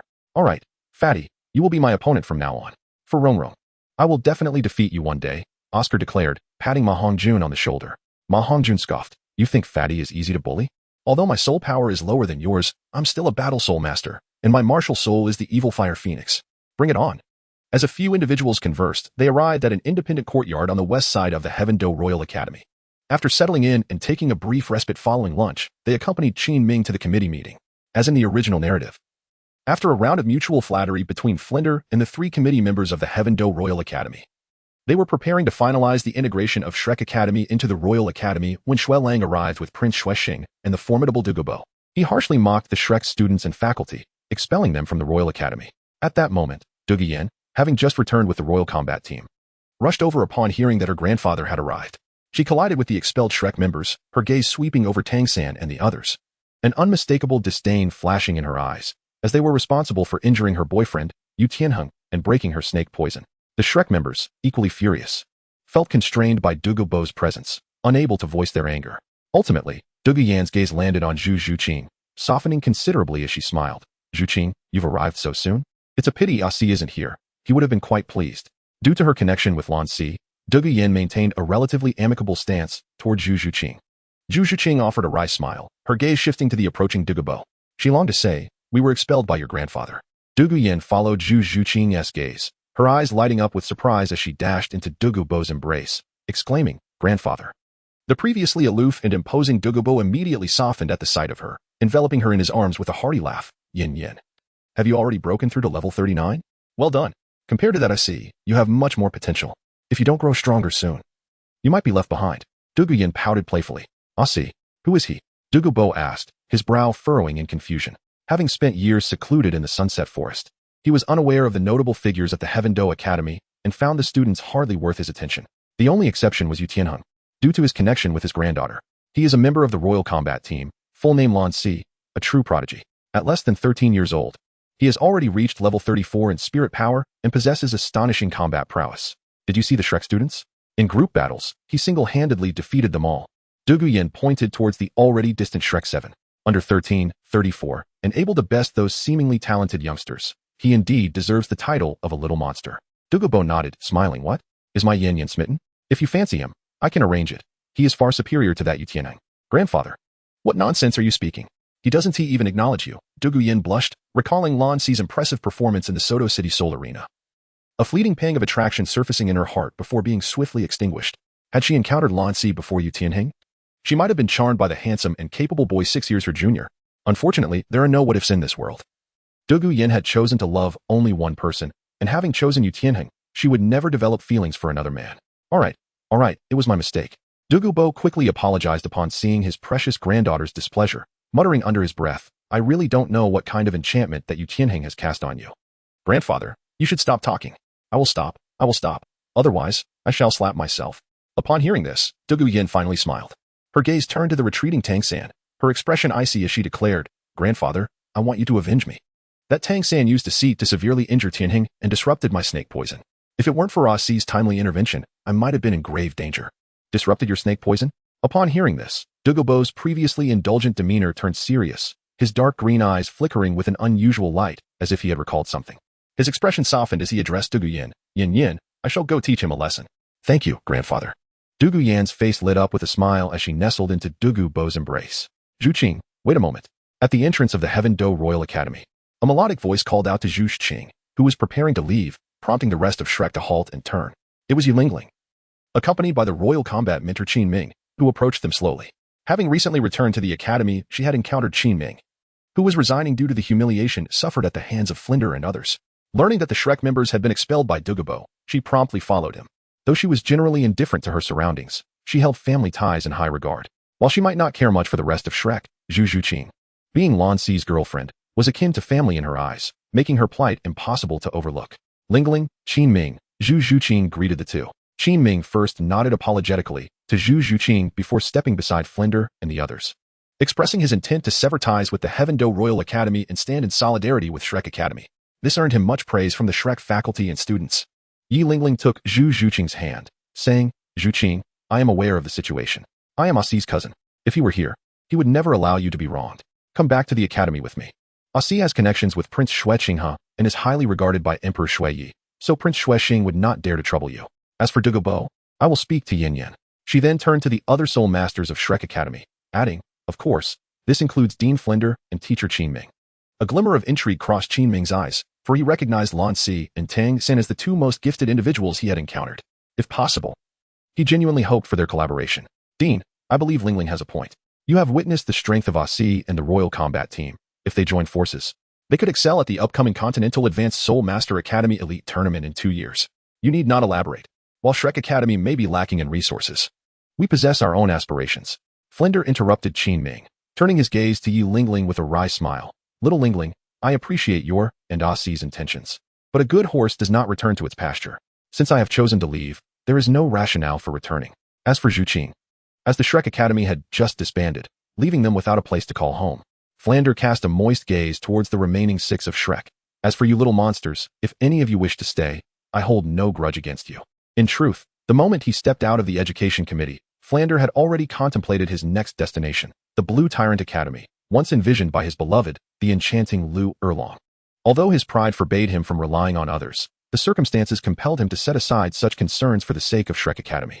Flander's words to Zhu Qing and the others were, in essence, a ploy to evoke sympathy, hoping to leverage the bond among the Shrek Seven to retain Zhu Qing and deny her the opportunity to refuse. Meanwhile, upon learning that his beloved had been expelled from the Heaven Do Royal Academy, Lan Si would undoubtedly erupt in fury, perhaps even leaving the academy in a fit of rage to join Zhu Qing at Shrek Academy. This strategy, akin to killing 2 birds with 1 stone, was executed with great finesse. As predicted, upon his declaration, Tang San was the first to speak. Director, we vow to stand with Shrek Academy through thick and thin.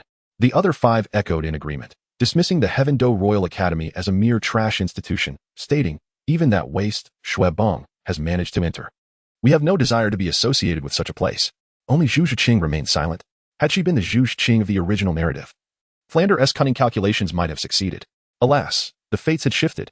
Zhu Qing was no longer the same person. For her feelings for Lan Si had prevented her from forming any bonds with the others at Shrek. Throughout, she regarded Shrek Academy merely as an ordinary institution, positioning herself as an ordinary student within its walls. Even her previously amicable relationship with Ning Rongrong had soured due to past grievances, leaving no room for notions of solidarity. At this moment, her heart belonged solely to Lan Si. Wherever he went, she would follow. Instead of responding directly to Flander, she turned to Yi Lingling and inquired, Sister Lingling, do you know where Si has gone? Yi Lingling pondered for a moment before replying. A Si rarely stays at the academy. He often ventures out to hone his skills. I cannot pinpoint his exact location, as he never remains in one place for too long. However, he typically returns every 7 days, and it has already been 4 days. He should be back within 3. Zhu Qing nodded lightly, inhaling deeply. In the astonished gaze of Flander and the teachers of Shrek Academy, she bowed respectfully, saying, I apologize, Director, and to all the teachers. I am immensely grateful for your guidance over the past 6 months. Should our paths cross again, I assure you that both the sea and I will extend a warm welcome. Flanders' eyes widened in disbelief, suddenly feeling a sense of thwarted ambition. He had failed to entice the strongest, Lan Si, and instead lost Zhu Qing, whose prowess was second only to Tang San and Daim Mubai within Shrek Academy. The look on his face was one of sheer astonishment. The others in Shrek also bore expressions of indignation, feeling that Zhu Qing had betrayed their nurturing efforts. Daim Mubai, in particular, simmered with rage, wishing he could strike her down with a single blow. Yet, bound by Flanders' earlier words, they found themselves unable to voice their grievances. Zhu Qing, Flanders thought, I have already chosen my destination. I was merely testing your resolve. I admire your unwavering loyalty to love. Reluctantly, he pressed on. Would you reconsider? I assure you, by my honor, that this place will not fall short of the Heaven Do Royal Academy, and we would no longer endure such indignities. We could summon Lan Si to join us, and you could still be together. Upon grasping Flanders' intentions, Zhu Qing furrowed her brows. The fleeting sensation of gratitude dissipating instantly. She shook her head, her tone markedly colder. Director, I have made my decision. Wherever Si goes, I will follow. When he returns, I shall inform him of today's events, and should he wish to join Shrek Academy, I will accompany him. It is impossible for Lan Si to join Shrek Academy. From the moment Zhu Qing became acquainted with him, she understood this well. Very well. A profound disappointment flickered in Flanders' eyes as he sighed helplessly, yet he remained undeterred, leaving behind a final remark. When you see Lan Si again, tell him it is not that we do not wish to stay at the Heaven Do Royal Academy, but rather that we were expelled. Should you also decide to depart, you are more than welcome to join Shrek Academy. Simply mention my name, Flanders, upon your arrival at the Blue Tyrant Academy in Heaven Do City. Meanwhile, at this juncture, Dugu Bo was en route to Heaven Do City. The sensitivity of a tidal Daluo's hearing is remarkable. Even from a distance of several kilometers, he could perceive sounds distinctly. Upon learning that Shrek Academy intended to travel to Heaven Do City, Dugu Bo refrained from acting precipitously. Although he regarded the Shrek teachers, including 3 spirit saints and several spirit emperors, with disdain, he was aware that a confrontation would undoubtedly attract attention. Moreover, his true objective was not to teach Shrek a lesson, but rather to extract the antidote for the phosphor snake venom from Tang San. His own venom had permeated his very bones, and even a minuscule chance was worth pursuing, not only for himself, but more so for his only granddaughter, Dugu Yan. Thus, Dugu Bo chose not to alert the snake, but instead decided to proceed directly to Heaven Do City and await the opportune moment. Old Poison Master, you truly have made me wait. Tidal Daluos possessed the ability to fly. As Dugu Bo traversed a certain canyon, a robust and imposing shadow obstructed his path. In the midst of their conversation, an intense crimson light suddenly erupted from his being, followed by a series of rings cascading upward from beneath his feet. Remarkably, his own form exhibited no alteration whatsoever. The rings, yellow, purple, black, and more, swirled upward, their glaring brilliance transforming the sky into a vibrant spectacle. Tidal Daluo. Dugu Bo's pupils constricted as his expression shifted to one of grave seriousness. From this unfamiliar powerhouse, he sensed a long-lost suppression of spirit power, clearly indicating that the opponent's strength surpassed his own. This meant that the newcomer was at least a Tidal Daluo of level 92 or above. As an aside, this is the second update. Chapter 89. Ruthless plundering. Dugu Bo was intercepted by a Tidal Daluo sent by Xian Renu, unbeknownst to Lan Si. Had he known, he would likely be overjoyed. At this moment, he had already arrived at the Sunset Forest, within the poisonous array set by Dugu Bo. Finally, the awaited moment had arrived. Standing outside the toxic formation, Lan Si felt a surge of excitement. He had explored this area months prior but had hesitated to enter, fearing Dugu Bo's presence. Now, his desires could finally be fulfilled. Releasing the translucent, pale purple soul-eating 8 spider lance, he soared into the toxic array. Stepping on the blue lotus. Thanks to the toxin-absorbing capabilities of the lance, whenever the pale purple mist within the formation attempted to invade Lan Si's body, the poison would be absorbed, causing him no harm whatsoever. Upon entering the toxic array, Lan Si discovered an extraordinary world within. A dense forest sprawled before him, with a hill towering approximately 500 meters high standing out prominently. He knew that the eye of ice and fire lay beyond that very hill. Without a moment's hesitation, he harnessed the flying ability of the Blue Lotus martial soul and swiftly navigated the mountainous path to the summit. Upon reaching the peak and gazing down, he beheld a conical depression. From the base of the hollow, thick, warm vapors wafted upward, humid and infused with a hint of medicinal fragrance. Lan Si focused his mind, refraining from recklessly entering, while maximizing his sensory awareness. Upon discerning the absence of any soul force fluctuations emanating from the valley below, a look of delight graced his features, and he soared directly into the depths. Upon reaching the valley floor, Lan Si finally beheld the complete visage of the ice and fire duality eye. The hot spring, though modest in size, was distinctly divided into 2 sections. Within the oval-shaped pool, milky white and crimson waters were sharply delineated, each maintaining its own territory, never encroaching upon the other. Surrounding the pool, through the thick mist of red and white, Lan Si could faintly discern a plethora of exotic flowers and peculiar herbs. Among them were the blazing fire apricot, the eight-pointed frost grass, the heartbroken red, the autumn water-glance dew, the celestial fungus chrysanthemum, the water fairy's jade skin, the eight-petal golden orchid, the rooster comb phoenix flower, the elegant silk tulip, the fragrant silk immortal, the 10,000-year ginseng king, the snowy swan's kiss, and the 9-rank purple mushroom, along with the cinnabar lotus and the snow silkworm.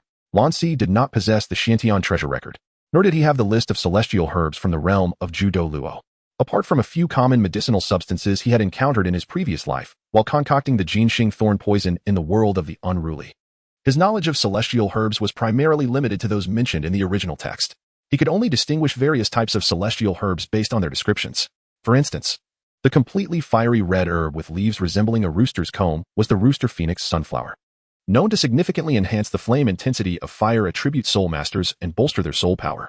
The herb interspersed with red and white, resembling a peony and growing atop the Wuju's stone, was the heartbroken red, and many others besides. As for the two celestial herbs he valued most, the flame apricot and the octagonal ice grass, which could refine his physique and ensure the absorption of a 10,000-year soul ring for his fourth soul ring, they were even easier to identify.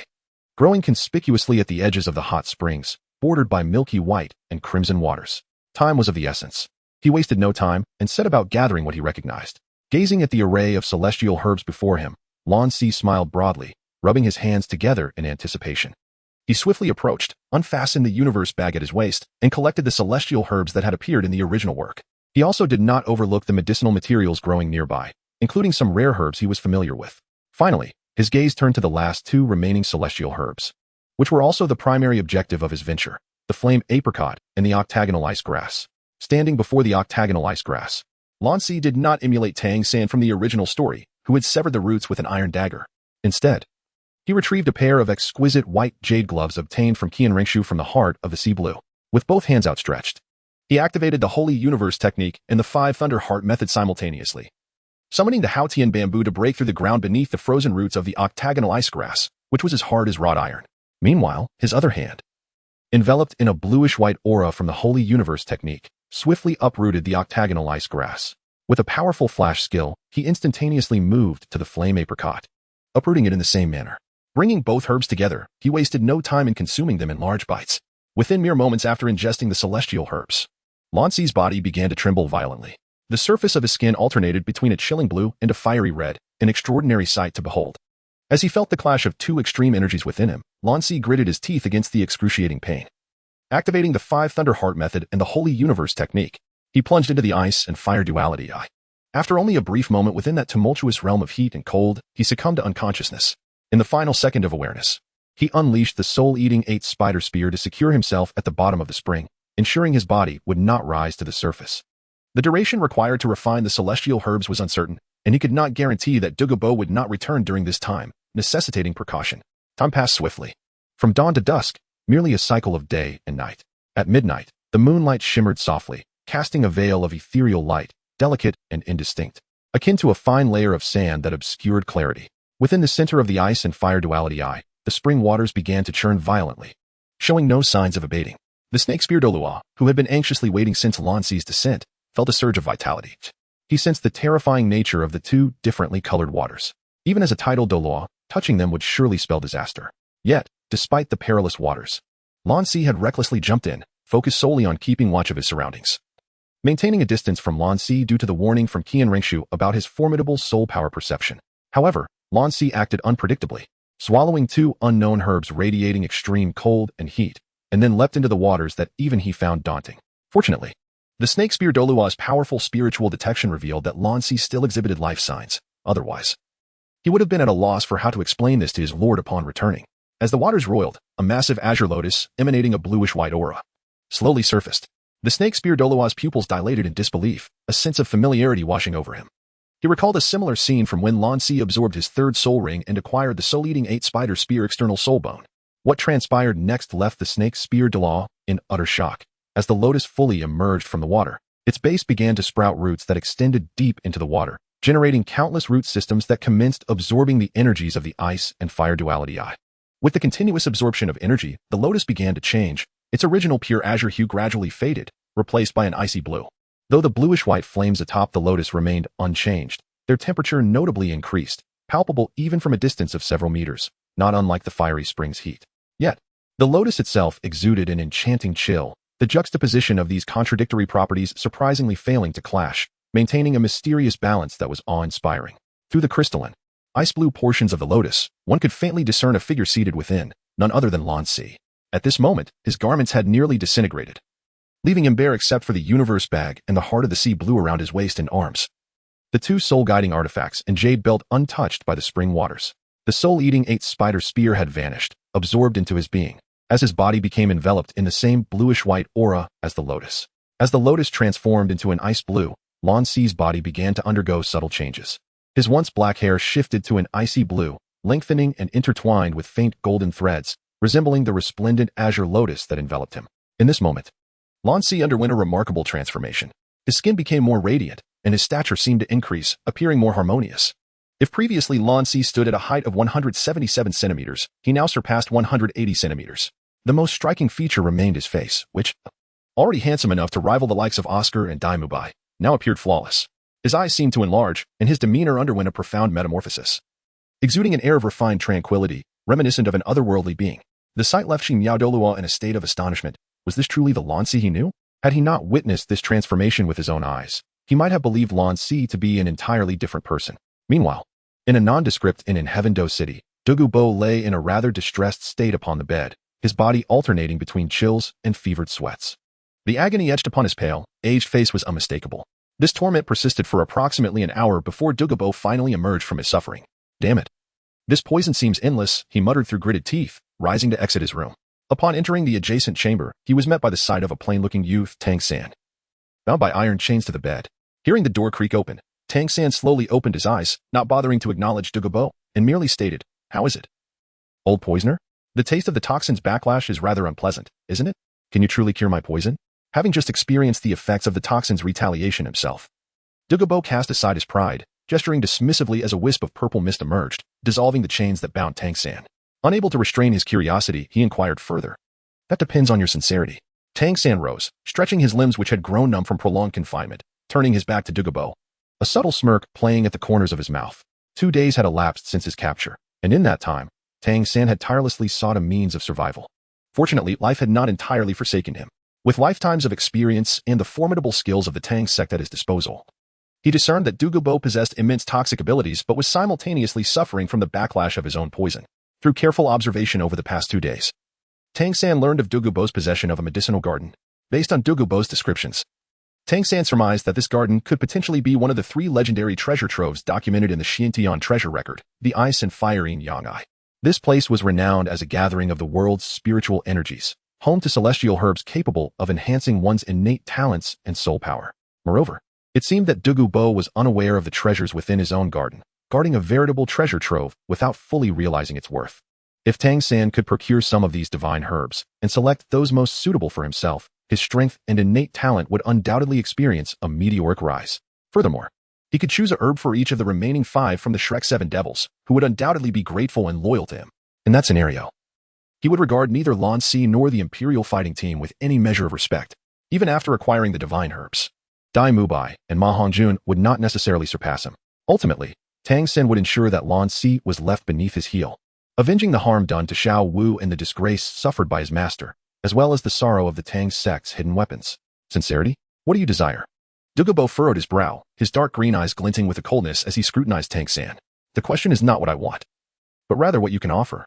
Even as a powerful title Douluo, should I ask you for a head or torso soul bone exceeding 50,000 years in age? Could you provide it? Tang San shrugged, knowing he had ensnared Dugu Bo within his verbal trap. You certainly have lofty aspirations, not to mention a 50,000-year head or torso soul bone. Some title Douluo may never acquire a single soul bone in their lifetime. The chill in Dugu Bo's expression gradually faded, and he slowly clasped his hands behind his back, his tone softening slightly. Very well. While I possess no soul bones of that age, I can offer you a medicinal garden, rich with numerous rare and exotic herbs. So many that even I cannot identify them all. As a fellow poison user, I believe you will find them of great interest. I am willing to part with some for you. Additionally, if you can cure my poison, I am prepared to grant you 3 conditions that do not contravene my principles as a human being, 3 conditions befitting a title Douluo, along with those rare herbs. This compensation is certainly not inferior to a soul bone, is it? However, all of this hinges on your ability to cure me. Should you fail, not only will I withhold any reward, but you will also experience the most excruciating pain known to humanity. far worse than death. Upon hearing Dugu Bo's words, Tang San maintained an outward calm, while internally, he was elated. Suppressing his eagerness, he slowly replied, "It is settled then. Very well, begin the process of curing me." Dugu Bo said with growing impatience, "A skilled cook cannot prepare a meal without ingredients. To cure your poison, I require medicinal herbs, yet I currently possess nothing. How can I assist you?" Tang San rolled his eyes, a cunning smile creeping onto his lips as he suggested, "Why not visit the medicinal garden you mentioned?" "That may not be feasible at the moment," Dugu Bo replied, a hint of embarrassment crossing his face. If he could go there, he would have returned long ago. Rather than languishing in this humble inn, suffering from the toxin-s backlash. If only he had access to that miraculous spring in the garden, his condition might have improved. "Why?" Tang San frowned, seemingly concerned that Dugu Bo might harbor suspicions, and added, "The poison has penetrated to your very marrow. Ordinary remedies are utterly ineffective. Without the herbs from your garden, even I would have less than a 30% chance of curing you." Dugu Bo sighed, conceding at this point, "I shall not withhold the truth from you. In reality, I am being hunted." "Hunted?" Tang San's expression turned to one of astonishment, his calm demeanor shattered as he pressed. "You are a titled Douluo. Who would dare pursue you? Could it be that they are also a titled Douluo?" Dugu Bo nodded gravely. "This individual is exceedingly powerful, possessing greater soul power than myself, at least a 92-rank titled Douluo, and he is not afraid of my poison. Were it not for my escape to Heaven Do City, he would not dare to act openly here. I would likely have fallen into his clutches. As it stands, he is most likely lurking just outside Heaven Do City. Should I leave the city and encounter him again, evasion will prove exceedingly difficult, especially with you to consider. Do you have a personal grievance with him?" Tang San continued to inquire. Dugu Bo responded, "I have no acquaintance with him, nor any enmity. At first, I believed it was the person behind you little ones. Yet it was only when I captured you that he failed to appear." Upon hearing this, Tang San fell into silence, astonished that the celestial herb, so close at hand, would be obstructed by yet another formidable titled Douluo. If what Dugu Bo said were true, entangled with him, and if fortune were to further frown upon him, should that titled Douluo be acquainted with the celestial herbs, he would find himself in a dire predicament. After a moment of contemplation, Tang San suddenly remarked, "I do have a method to shake him off, that you may have to endure some humiliation." "What method?" Dugu Bo's eyes brightened. Tang San rose and appraised Dugu Bo. Clad in his conspicuous green attire, then smiled warmly, "Your garb is far too eye-catching. If you were to don farmer's clothing, paired with a straw hat and drive a cart, pretending to be a humble deliverer man, even the mightiest of foes would fail to discern your true identity. You clever lad. To have me, a titled Douluo, masquerade as a cart driver. How could you even conceive such a notion?" Dugu Bo chuckled self-deprecatingly, sighing, "Very well. A man of stature must be adaptable. If you can cure my poison, what does it matter if I play the part of a cart driver? Then it is settled. We shall depart at dawn," Tang San replied with a triumphant smile. The night passed without incident. As dawn broke, Tang San and Dugu Bo disguised themselves as farmers and drove a cart out of Heaven Do City. Meanwhile, as Tang San reveled in the anticipation of acquiring the ice and fire yin-yang well celestial herb, the azure lotus enveloping Lan Si had entirely transformed into a striking ice blue, reminiscent of the Buddha's wrath lotus he had witnessed in the anime Do Qiang. Born from the fusion of bone spirit cold fire and the earth heart fire of the azure lotus, resplendent in color. Yet, in this moment, he remained in slumber. His consciousness adrift in a pitch-black void, his form floating atop a massive azure lotus rooted in a verdant bronze-green expanse. "You have awakened." A commanding and serene ethereal voice echoed in Lan Si's ear. He abruptly opened his eyes, revealing clear dark blue irises, scanning his surroundings but finding no one present. His body had surfaced, seated cross-legged upon a colossal ice-blue lotus flower. Through the smooth interior of the lotus leaves, Lan Si glimpsed a figure that was both strange and familiar. "What has happened to me?" he murmured, touching his cheek and then his ice-blue hair, faintly tinged with golden light. Unable to suppress his exclamation, "Could it be that I have undergone a transformation akin to Tang San's second awakening of his martial soul, becoming the Blue-Silver Emperor?" As he gasped, Lan Si closed his eyes once more, channeling his energy to perceive his physical state. He discovered that under the influence of the medicinal effects of the fire apricot and the octagonal ice grass, his soul power had ascended to the 39th level, a remarkable enhancement of 5 levels. Not only that, but his physical condition had undergone a dramatic transformation, which could only be described as truly terrifying. He was certain that if he were to face off against Xian Renu, even if he remained at a disadvantage, his formidable physique, coupled with the sacred Qian technique and the 5 Thunder Heart technique, would afford him a fighting chance.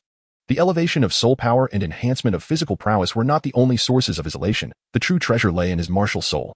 The Haotian bamboo remained unchanged, yet the azure lotus martial soul had achieved a genuine metamorphosis.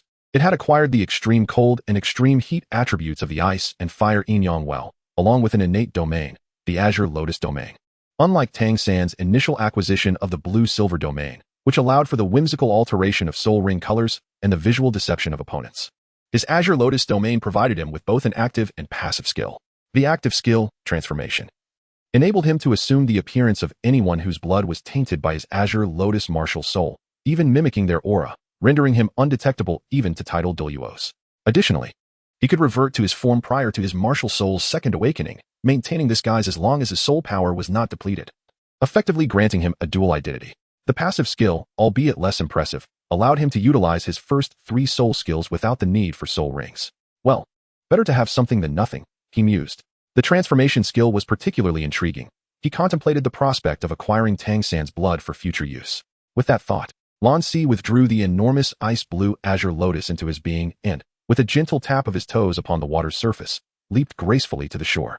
A light breeze swept by, causing a slight chill to run down his spine, and only then did he realize he was completely unclothed. His face flushed crimson as he hastily retrieved a fresh set of garments from the sea blue heart and donned them. Surveying the devastated medicinal garden surrounding the ice and fire yin-yang well that he had plundered, he sighed internally, ultimately deciding against collecting everything. The celestial herbs and rare medicinal materials he had encountered from the original text were entirely harvested, leaving behind mere remnants that held little value for him. Moreover, many were unfamiliar to him. Had he attempted to gather each one, he would have needed half a day to complete the task. By that time, should Dugu Bo arrive, escape would no longer be an option. Wealth means little if one lacks the means to enjoy it.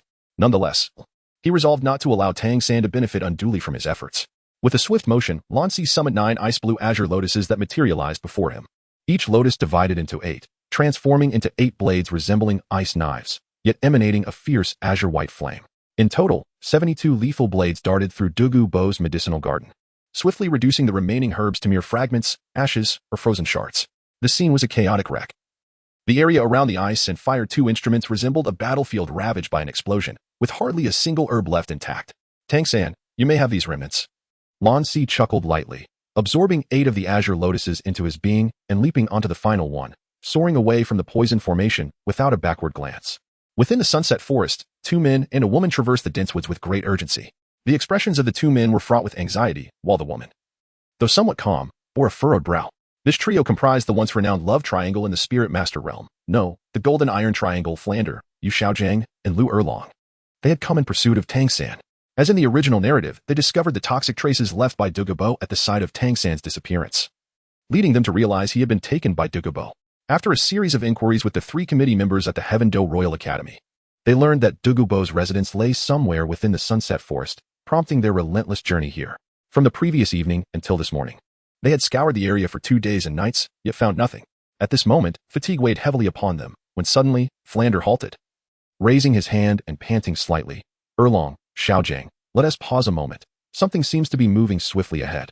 Flander's martial spirit was the four-eyed owl, a bird spirit known for its keen eyesight, allowing him to see farther than most spirit masters, coupled with a superior soul power compared to Lu Erlong. He was the first to detect the commotion ahead. It appears to be a young man. He moves with remarkable speed, Lu Erlong remarked, leaping onto a large tree to get a better view, where he spotted a blue figure darting through the underbrush. A young man? Could it be Little San? Yu Xiaojang's eyes sparkled with hope. Having never married and with no children, he had endured scorn and ridicule since awakening his mutated martial spirit at the age of 6. It was only after meeting Tang San, whom he took as his disciple, that he glimpsed the light of hope. The teachers at Nodding Academy ceased to underestimate him after witnessing Tang San's rapid progress, and the students and faculty of Shrek Academy held him in high esteem, sincerely addressing him as master. Deep within Yu Xiaojang's heart, he could bear the loss of Flander, the entire Shrek faculty, or even Lu Erlong, whom he cherished dearly. But he could not allow anything to happen to Tang San. Tang San was his hope, the embodiment of his theory of invincibility, recognized by the world. He was his dream, and he could not bear to witness its shattering. No, that cannot be. I am all too familiar with Little San's appearance. That person seems a bit taller, not resembling him. Flander shook his head. Perhaps we should approach and inquire? That young man might know the whereabouts of Dugu Bo. At that moment, Flander entertained another thought, despite the distance preventing him from discerning the newcomer's features clearly. He estimated that the individual was likely of a similar age to Shrek's 7 monsters, perhaps even slightly older. Yet, this person's agility and speed momentarily reminded him of Lan Si, who had once defeated the Shrek 7 monsters single-handedly, with Zhu Qing having left the group and Tang San's fate uncertain. The originally promising Shrek 7 monsters had lost 2 members. If they could recruit this individual, it would at least fill the void left by Zhu Qing, enhancing their prospects for the Continental Advanced Soul Master Elite competition in a year and a half. Upon hearing this, Yu Xiaojang and Lu Erlong exchanged knowing glances. Nodding in agreement, it was always wise to ask for directions rather than flounder aimlessly like headless flies. The young man seemed to have noticed them as well, showing no intention of retreating, but rather remaining still, attentively awaiting their approach. As they drew near, they finally discerned his appearance. He was a strikingly dressed youth, appearing to be around 13 or 14 years old, standing over 6 feet tall, clad in a blue ensemble. His physique was well-proportioned and tall, with clear dark blue eyes, fair skin, and a cascade of ice blue hair that fell casually over his shoulders without appearing out of place. He embodied the grace and elegance of an otherworldly being, combining handsomeness, nobility, and poise. This was none other than Lan Si, who had just finished ravaging the ice and fired 2 instruments. The golden iron triangle was taken aback by his celestial presence. The perfection of his features and demeanor was so striking that they found it impossible to discern any flaws, evoking no sense of aversion whatsoever. Having lived for decades, they prided themselves on having encountered many handsome individuals, among whom Oscar, Daim Mubai, and Lan Si stood out. Yet, in comparison, they felt overshadowed. Whether in appearance or charisma, Lan Si left them far behind. Even Lu Erlong, who had harbored steadfast affection for Yu Xiaojiang for 2 decades, felt her heart flutter at the sight of the youth, covering her lips with her hand, her cheeks tinged with a hint of crimson. I am Tang Retian. I did not expect esteemed seniors to visit. What brings you here? Lan Si's gaze subtly swept over the trio, revealing a hint of vigilance as he clasped his hands in a customary greeting, presenting a false identity. His appearance had undergone a significant transformation. Not even Flander or Yu Xiaojiang would recognize him, let alone the likes of Xiao Wu, Yi Lingling, or Qian Renu. Upon hearing this, Flander was the first to regain his composure, clearing his throat and responding, "You need not worry, we mean you no harm. We simply noticed you wandering alone in the Sunset Forest and wish to inquire about a location. I am Flander, the newly appointed principal of Shrek Academy in Heavendoe City, with the martial spirit of the Four-Eyed Owl, a level 78 agility system battle soul saint. This is Lu Erlong, the vice principal of Shrek Academy." As he spoke, Flander began to introduce the 3 of them, and then, as was his habit, he launched into a grandiose description of Shrek Academy, extolling its virtues. This prompted eye-rolling from Yu Xiaojiang and Lu Erlong, who knew that Flander was likely trying to recruit the young man into Shrek Academy. Under normal circumstances, they would have welcomed such an opportunity, especially given Lan Si's demonstrated agility, which far surpassed that of ordinary individuals and could effectively fill the gap left by Zhu Qing. However, with Tang San's fate uncertain, they were not in the mood for such considerations. "Flander, we should get to the point," Yu Xiaojiang interjected, somewhat displeased as he nudged Flander. Flander then asked Lan Si, "Young brother Retian, may I inquire what brings you to the Sunset Forest? Do you know the whereabouts of the poison Douluo? Does the poison Douluo reside in the Sunset Forest?" Lan Si feigned surprise. "I merely came for a casual visit." "Oh no. I mean I came to seek a breakthrough opportunity and am unaware of the poison Douluo's location. Have you seen an old man and a young man in the forest?" "The elder wears green and has green hair and green eyes, while the youth has black hair and a blue outfit, roughly your age," Yu Xiaojiang asked, his tone carrying a hint of authority despite its interrogative form. Lan Si shook his head, a subtle disdain flickering in his eyes. "I have seen no one but you. Have you encountered any peculiar places? Perhaps vast areas shrouded in toxic mist?" Lu Erlong interjected, explaining to Flander and Yu Xiaojiang, "Dugu Bo is renowned for his poison, and his residence lies within the Sunset Forest. To deter soul beasts from invading, he would undoubtedly have set up poison formations around his abode." "Toxic mist?" Lan Si feigned contemplation for a moment, then pointed towards the direction from which he had arrived. "You mean that way?" "Indeed. There is an area where soul beasts are scarce, and the air is infused with a faint purple mist. I feared for my safety and did not dare venture there. I cannot ascertain if it is the place you speak of." "It must be," Flander declared. "Erlong, Xiaojiang, let us proceed." Hearing this, Yu Xiaojiang hastened towards the direction Lan Si indicated, followed closely by Lu Erlong, leaving only Flander behind. Flander turned to Lan Si and said urgently, "Thank you, young brother. Your courage to venture alone into the Sunset Forest speaks volumes of your strength. If you wish to join Shrek Academy, you may mention my name, Flander." As he spoke, Flander hurried after Yu Xiaojiang and Lu Erlong, watching Flander and the others gradually recede into the distance. A dangerous smile crept upon Lan Si's lips as he murmured to himself, "I hope you achieve your desires." He certainly would not disclose Dugu Bo's whereabouts to Yu Xiaojiang and the others without reason. At present, Dugu Bo was not at the Eye of Ice and Fire. Should he return to find the place in disarray and discover that Yu Xiaojiang, Flander, and Lu Erlong were hovering near the poison formation, it would be quite the spectacle. He estimated it would provide them ample trouble. In order to avoid a confrontation with Dugu Bo akin to their previous encounter with the Golden Iron Triangle, Lan Si made a deliberate detour towards Heavendoe City. After 3 hours, he finally emerged from the Sunset Forest and onto the official road leading to Heavendoe City. At that moment, a cart laden with goods passed by, and Lan Si caught sight of a familiar figure atop it, Tang San, clad in tattered garments. He resembled a child from a destitute family. Beside him sat an elderly man dressed as a farmer, his conical hat revealing a strikingly rare, dark green mane of hair. As their gazes met in the fleeting moment, Tang San appeared momentarily taken aback. Unbeknownst to him, A sense of unease settled within his chest, accompanied by a vague premonition. Observing Tang San's reaction, Dugu Bo inquired with curiosity, "What is it? Do you know that person?" Tang San shook his head. "I've never seen him before. He merely seems vaguely familiar. Perhaps I mistook him for someone else." He added, "We are far enough from Heaven-Do City now. Even if that lurking individual wishes to pursue us, he would not succeed." Dugu Bo halted the cart, lifted his hat, and tore away the ragged farmer's attire, revealing a striking green outfit beneath. Tang San nodded in understanding, changing back into his own clothing under Dugu Bo's guidance as they swiftly made their way to the Eye of Ice and Fire, which he had long yearned to see. Meanwhile, within the prince's estate in Heaven-Do City, the stabbing porcupine Doa knelt before Xian Renu, expressing his regret. "I have failed, allowing Dugu Bo to slip away right under our noses. I humbly accept your punishment, young master." "Enough, Uncle Stabbing Blood. This cannot be attributed to you." Who could have anticipated that the old poison master would willingly shed his title as a titled Douluo and masquerade as a cart driver? Xian Renu remained facing away from him, tossing him a note casually. "Take a look. This contains a message from Uncle Shi, sent 3 hours ago via Soul Pigeon." Stabbing Porcupine rose to take the note, and upon reading it, his expression turned incredulous. The note bore 2 lines, "Lan Si, suspected second awakening of martial soul. Significant changes in appearance, soul power has surged to rank 39, likely awakened to talent domain." What is happening? Stabbing Porcupine could hardly believe it. He now understood why Xian Renu, who abhorred failure, had not chastised him. It was because her beloved had obtained unprecedented benefits. "Lan Si is on his way back now. We shall simply inquire upon his return," Xian Renu replied with a faint smile, her mood evidently buoyant. Not long ago, the Shi Spear Douluo had also sent a note detailing that Lan Si had encountered the Golden Iron Triangle, Flander, Yu Xiaojiang, and Lu Erlong while also running into the disguised Dugu Bo. The note was filled with praises for Lan Si, culminating in the assertion that if there existed a man worthy of matching the young master's beauty, it could only be Lan Si. Everyone is inherently drawn to beauty. The more striking one's appearance, the more one is inclined to value it. Xian Renu was no exception.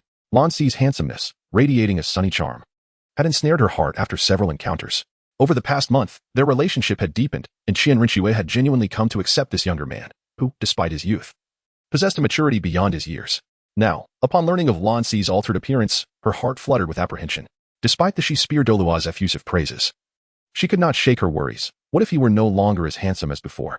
The wait felt interminable. Eager to reunite with Lan Si, Xian Renu repeatedly suppressed her urge to spread her angelic wings and soar to him, urging Stabbing Porcupine to gather news instead. After 2 hours of anticipation, Stabbing Porcupine returned from his final errand, bringing with him both good and bad news. After winding through various paths, Lan Si finally approached Heaven-Do City as evening fell, returning after several days.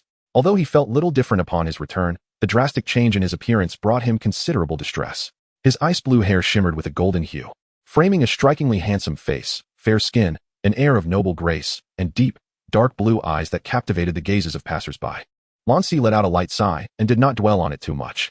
The elixir known as Xian Chao was certainly best consumed as early as possible. The immediate priority was to visit the prince's residence to procure a suitable herb for Xian Renu, and then seek out the little cat at Shrek Academy, bringing her to the Tiando Royal Academy to refine the herb together with his cousin, Yi Lingling. However, the relationship between the little cat and Xian Renu needed careful handling. It was akin to a ticking time bomb that would inevitably explode. The sooner it occurred, the lesser the damage would be. Both women were his most cherished, and he was unwilling to relinquish either. The prince's residence, adjacent to the Tiando Palace, resembled a subsidiary structure of the palace itself, situated in the heart of the bustling Tiando city. Besides the palace and the prince's residence, there were numerous other edifices in this vibrant area, including the renowned Tiando City Soul Arena, one of which was Yuxian. On his way to the prince's residence, Lan Si encountered 2 familiar figures before the entrance of the Tiando City Soul Arena. One of the enchanting young ladies appeared to be around 12 or 13 years old, possessing an exquisite visage and an icy demeanor, complemented by a physique that belied her age. Her limbs were long and proportionate, exuding an allure that could not be concealed, even when clothed modestly. The other lady was slightly older, around 15 or 16, equally beautiful, with a more frigid expression. Her long, sky-blue hair cascaded down to her waist, evoking a sense of melancholy. These 2 were none other than Lan Si's cousin and girlfriend, Yi Lingling and Zhu Qing. At that moment, it had been 8 days since Lan Si had ventured out for his training reconnaissance, surpassing his usual duration of absence. The 2 women could not help but feel a twinge of worry, leading them to decide to investigate Lan Si's whereabouts in Tiando City, hoping to find him at the Soul Arena. Their hearts sank as they learned that Lan Si had not been seen participating in the Soul Arena's activities for nearly a month. Both ladies were of a cool and reserved nature, disinclined towards socializing. However, through their connection with Lan Si, they gradually revealed their true selves to one another. forging an increasingly close bond. Hand in hand, their expressions remained icy, yet there was no sense of disharmony between them. As Lan Si spotted them, the two ladies naturally noticed him as well. Zhu Qing was momentarily taken aback by Lan Si's handsome appearance but quickly dismissed it. For she already held him in her heart. No matter how attractive another man might be, her gaze would not linger. Conversely, Yi Lingling paused, casting a curious glance in Lan Si's direction. Sister Lingling, do you know him? Zhu Qing asked in surprise. To her knowledge, Yi Lingling had no friends, merely acquaintances among the royal fighting team. Lan Si was her closest companion. Yi Lingling first shook her head, then nodded. Taking a deep breath, her azure eyes met Lan Si's, and after a moment of hesitation, she inquired with uncertainty, Are you Si? Zhu Qing was taken aback, covering her mouth in disbelief as she looked between Yi Lingling and Lan Si, her expression one of incredulity. Yet she understood that Yi Lingling was not prone to whimsical declarations. If she claimed this person was Lan Si, there must be a solid basis for it. They waited silently for Lan Si's response. Lingling, how did you recognize me? Lan Si smiled gently, stepping closer to Zhu Qing and Yi Lingling. His handsome visage and noble aura momentarily captivated even the two composed ladies. Upon receiving confirmation, Yi Lingling's cold features softened into a sweet smile as she stepped closer to Lan Si, instinctively adjusting his slightly disheveled attire. With a teasing tone, she remarked, You resemble my aunt quite a bit when she was young. Also, your gaze often drifts towards our chests. No one else would dare to do that. Lan Si's cheeks twitched slightly. The first part of her statement was acceptable, but the latter was an error any man might make. Clearing his throat awkwardly, he turned his attention to Zhu Qing, smiling as he attempted to divert the topic. So, Qing, you don't recognize me anymore? How can you prove you are him? Zhu Qing asked, her face filled with suspicion. Is this sufficient? Lan Si raised his hand, a pale blue aura gradually materializing, revealing a palm-sized ice blue Qinglian that floated in his palm. 2 yellow and 1 purple soul rings ascended from his feet, enveloping him in a dazzling glow. Although their martial souls bore a resemblance, it was not enough to convince her. Zhu Qing shook her head, her vigilance unwavering. This is quite awkward, Lan Si thought, retracting his martial soul and rings, rubbing his forehead in frustration. Suddenly, he turned to Zhu Qing and said, Qing, proving it isn't difficult, but are you certain you want me to disclose it? After a moment of hesitation, Zhu Qing slowly nodded. Very well.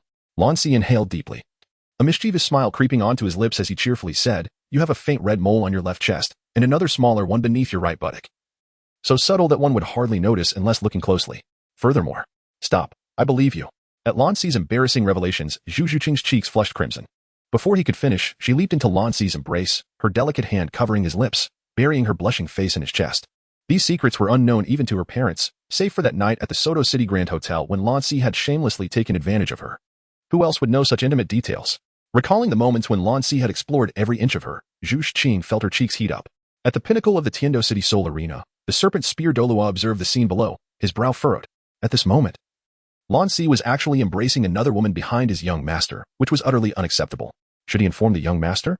The young master would surely explode with rage upon learning this. After all, he nearly killed Lan Si due to mere rumors of his relationship with Yi Lingling. If he discovered Lan Si was now with another woman, the urge to kill could very well arise. This was indeed problematic. Such an extraordinary genius, a rare twin martial soul, would be a tragic loss if something were to happen to him. Alternatively, should he refrain from telling the young master and secretly advise Lan Si to steer clear of any women besides the young master? That too seemed unwise. Lan Si appeared to be someone who responded better to gentle persuasion than forceful admonitions. The more one pressed, the more he might rebel, leading to an even graver situation. Thus, the dilemma of whether to speak or remain silent became the greatest challenge for the Serpent Spear Douluo. Serpent Spear, what are you staring at? A coarse voice interrupted his thoughts. A heavy hand landed on his shoulder. By the heavens, Cuttlefish, why do you walk so silently? You nearly gave me a heart attack. The Serpent Spear Douluo exclaimed, startled. You were too careless. You are a titled Douluo. How could you fail to notice my presence? Cuttlefish Douluo scoffed, glancing at the direction where the Serpent Spear had been looking. Oh, I thought you were watching something significant. But it's just a little girl from the Nine-Heart Sea Tang family and a pair of lovebirds. What is so fascinating? Do you know who that blue-haired youth holding the little girl is? The Serpent Spear Douluo retorted, rolling his eyes in response. Who could it be? The porcupine Douluo's pupils suddenly constricted, as if a realization struck him, and he asked in astonishment, could it be that he is the young master's beloved, Lan Si? What else could it be? The Serpent Spear Douluo shot him another disapproving glance. So what do you suggest we do? Given the young lady's temperament, Lan Si is likely to face calamity. Moreover, the Grand Priest is already aware of the situation on our side. He holds high hopes for that lad with dual martial souls and an external soul bone, who has absorbed a spirit ring beyond its age limit. If anything happens to Lan Si, we may find it difficult to report back. A troubled expression crossed the porcupine Douluo's face. You ask me. But I wish to inquire the same of you. The serpent spear Douluo replied irritably. Then how about this? We take decisive action and eliminate the little girl in Lan Si's arms? A permanent solution, the porcupine Douluo suggested, a fierce glint flashing in his eyes. The serpent spear Douluo regarded him as if he were a fool. Are you sure this won't backfire? If things go awry. That youth could very well harbor resentment against the spirit hall. In such a case, the young master might throw us under the bus to pacify Lan Si's fury. Ultimately, we would be the ones to suffer. Upon hearing this, the fierce glint in the serpent spear Douluo's eyes vanished, replaced by apprehension. Given their young master's profit-driven nature, especially when it concerns his beloved, it was plausible that she might take such drastic measures. What do you propose we do, then? The girl threw herself into Lan Si's embrace willingly. We can only pray this is a misunderstanding. Let's be honest, sighed the serpent spear Douluo. When we get there, let us synchronize our words, and please refrain from saying anything inappropriate. The porcupine Douluo nodded solemnly as the two figures vanished from their location. Hurrying towards the prince's residence while deliberating their course of action, Lan Si gently ruffled Zhu Qing's hair, shifting the topic. By the way, Ling Ling, Zhu Qing. What brings you two here? What else could it be? We're looking for you. Have you even considered how long you've been missing? Ling Ling puffed up her cheeks, revealing a youthful expression that only appeared when she was with Lan Si. Have I really been gone for that long? Lan Si pondered, stroking his chin. It's been 8 days. After tonight, it will be 9, Zhu Qing remarked, lifting her head, her blush fading slightly to reveal a look of melancholy. It does seem to have been longer than usual, Lan Si admitted, feeling a bit awkward. Well, as long as you're okay, he added. Ling Ling surveyed their surroundings. The trio's extraordinary beauty had drawn quite a crowd of onlookers. She turned to Lan Si and suggested, there are too many people here. Let us find somewhere else to talk. Upon hearing this, Lan Si and Zhu Qing exchanged glances and nodded in agreement. Soon, they discovered a pleasant restaurant, ordered several dishes, and settled down. After some conversation, Lan Si learned from the two ladies about how Shrek Academy had been expelled from the Royal Academy of Tiandou by Dugu Bo. The situation was not significantly different from the original narrative, except that Zhu Qing had been retained by Ling Ling, which earned Lan Si's admiration for his beautiful cousin. Bamboo Qing, rest assured that one day, I will avenge you against Xuexing, and that old venomous creature, Lan Si vowed. Gripping Zhu Qing's hand beneath the table, Zhu Qing, touched by his words, quickly shook her head. I see, please don't. They are not to be trifled with. And I don't want you to get hurt. Do not worry, I know my limits, Lan Si replied with a reassuring smile. Ling Ling, understanding Lan Si's temperament and his ability to handle matters prudently, recognized that he was serious since he had voiced his intentions to Zhu Qing. Thus, she refrained from dissuading him, lightly laughing as she changed the subject. I see. How is it that your appearance has undergone such a remarkable transformation? In the Sunset Forest, I encountered some fortuitous events. My martial soul underwent a second awakening, or perhaps it would be more appropriate to call it an evolution. Consequently, my appearance changed as well. Lan Si explained with a light chuckle. The two ladies realized, with a sense of clarity, why Lan Si's Qinglian martial soul appeared so different from before. While they felt happy for him, they couldn't help but feel a twinge of envy. Lan Si's already exceptional strength had surely increased with this evolution of his martial soul. They silently vowed to themselves that they would not fall behind. Noticing the determination in their eyes, Lan Si smiled and said, I have something to give you both later. The two ladies were momentarily taken aback, about to inquire further, when a melodious voice rang out nearby. Zhu Qing, is that really you? The three of them turned their gaze towards the source of the sound, and soon spotted a young girl with flowing brown hair approaching gracefully. She appeared to be around the same age as Zhu Qing, clad in a simple tea-green long dress that exuded an air of cleanliness.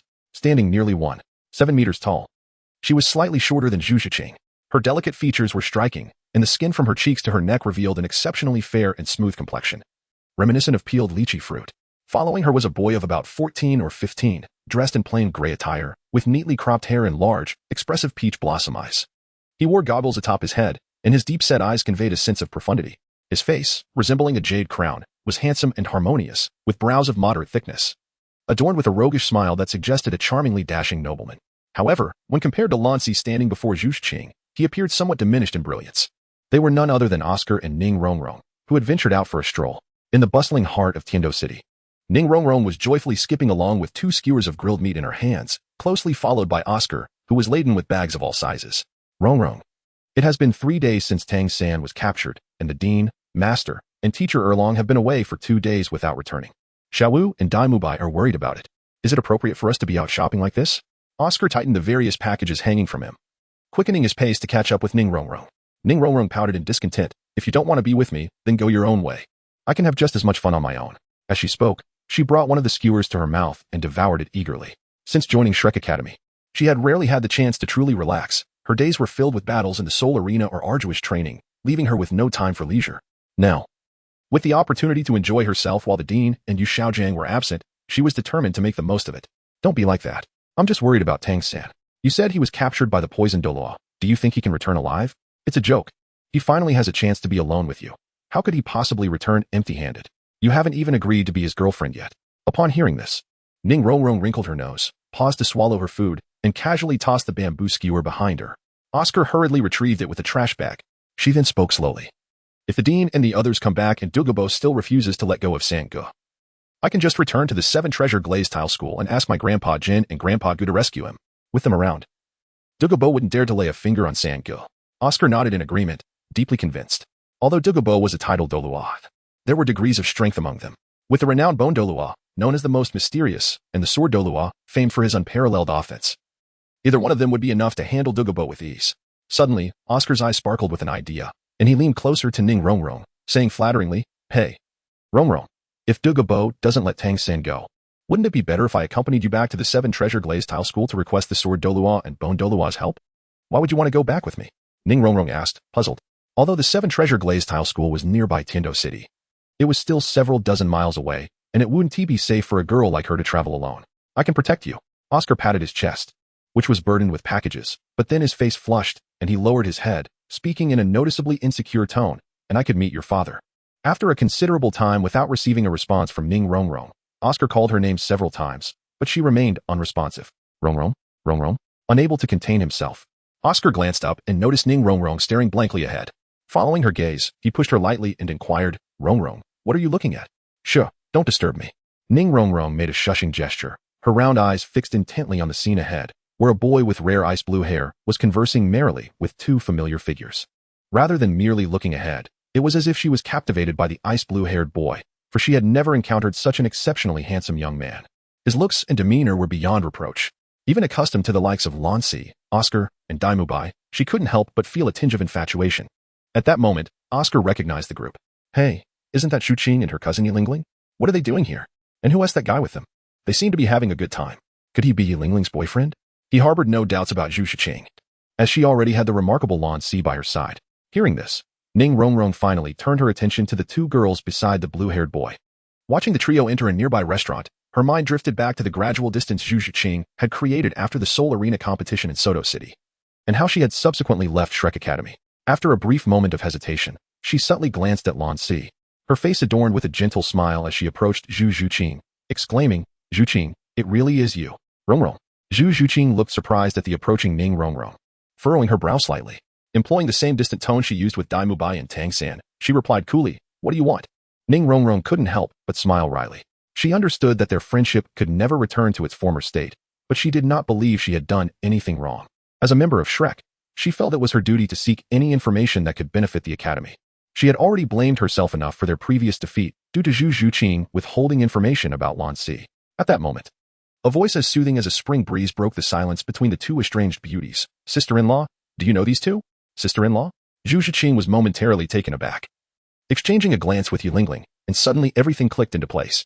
Rolling her eyes at Lan Si, she thought to herself, "This rascal must be up to no good again." She then replied nonchalantly, "They are 2 of my former classmates." Lan Si rose and addressed Ning Rongrong and Oscar, saying, "Ah, so you are classmates of Zhu Qing. We are all friends here, and I see you have come to dine as well. If it's not too much trouble, please join us." He then called out to a waiter in the distance, "Hey, could you bring me 2 more sets of utensils?"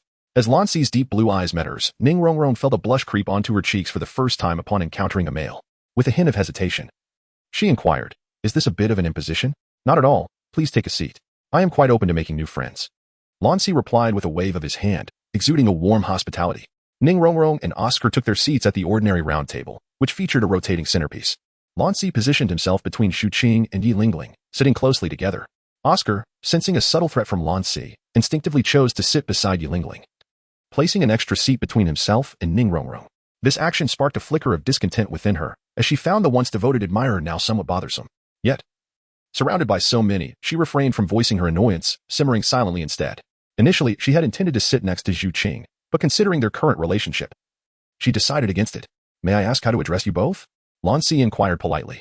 "Oh, I am Ning Rongrong, a spirit master of the 7 Treasure Glazed Tile, at level 28, and I will be turning 13 in 2 months." She introduced herself shyly, her face slightly flushed.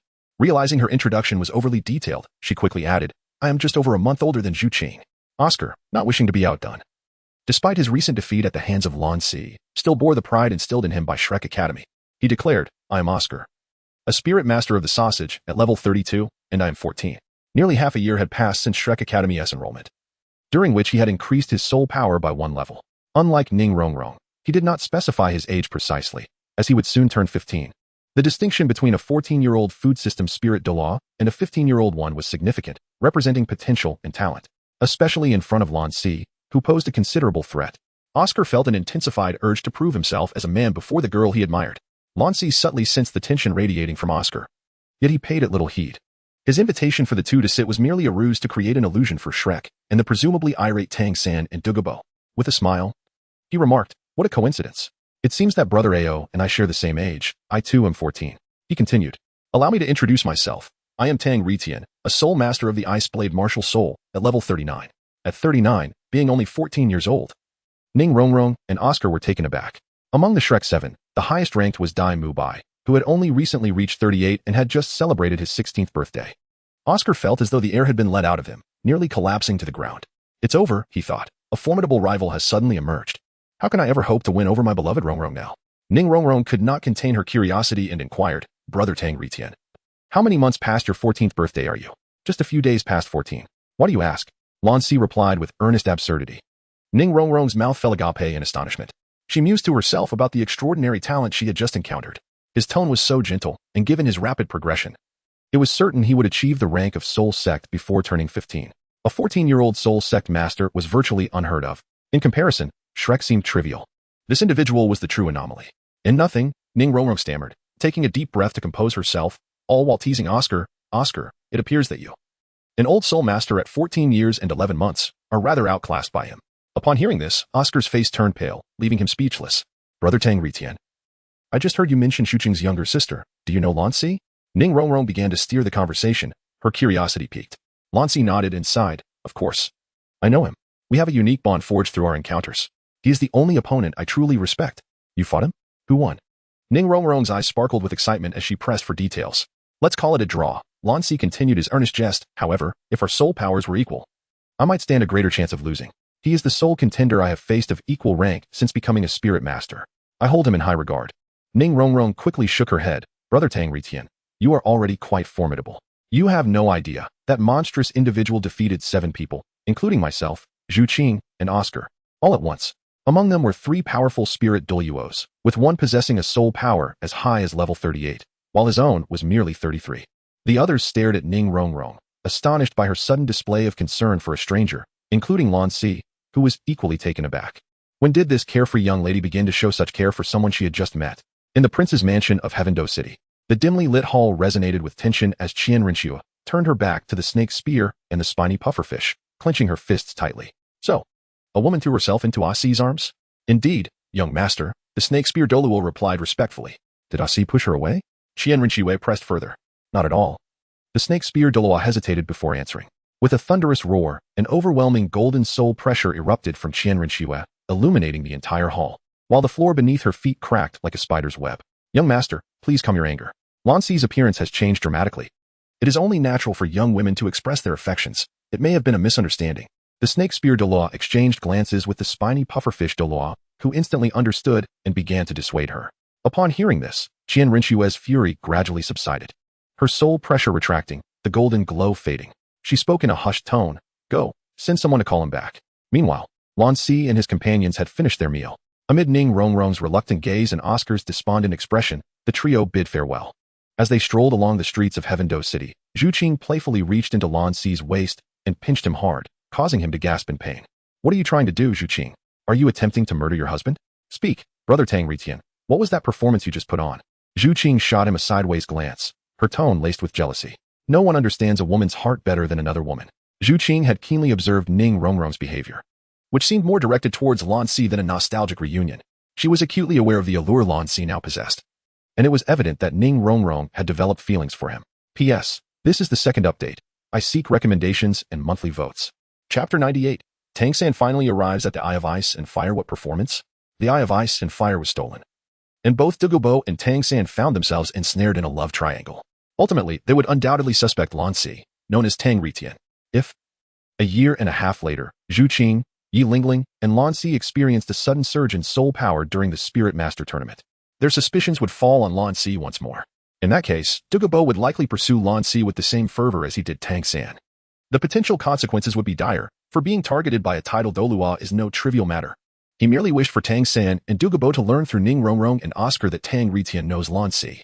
Thus, even if they noticed the trio's inexplicable increase in soul power, they would only suspect it was due to Tang Retian providing them with miraculous herbs, diverting their attention to the non-existent Tang Retian. As long as he reverted to his pre-evolution appearance in the Spirit Master Tournament, Dugu Bo would search the entire continent for Tang Retian in vain.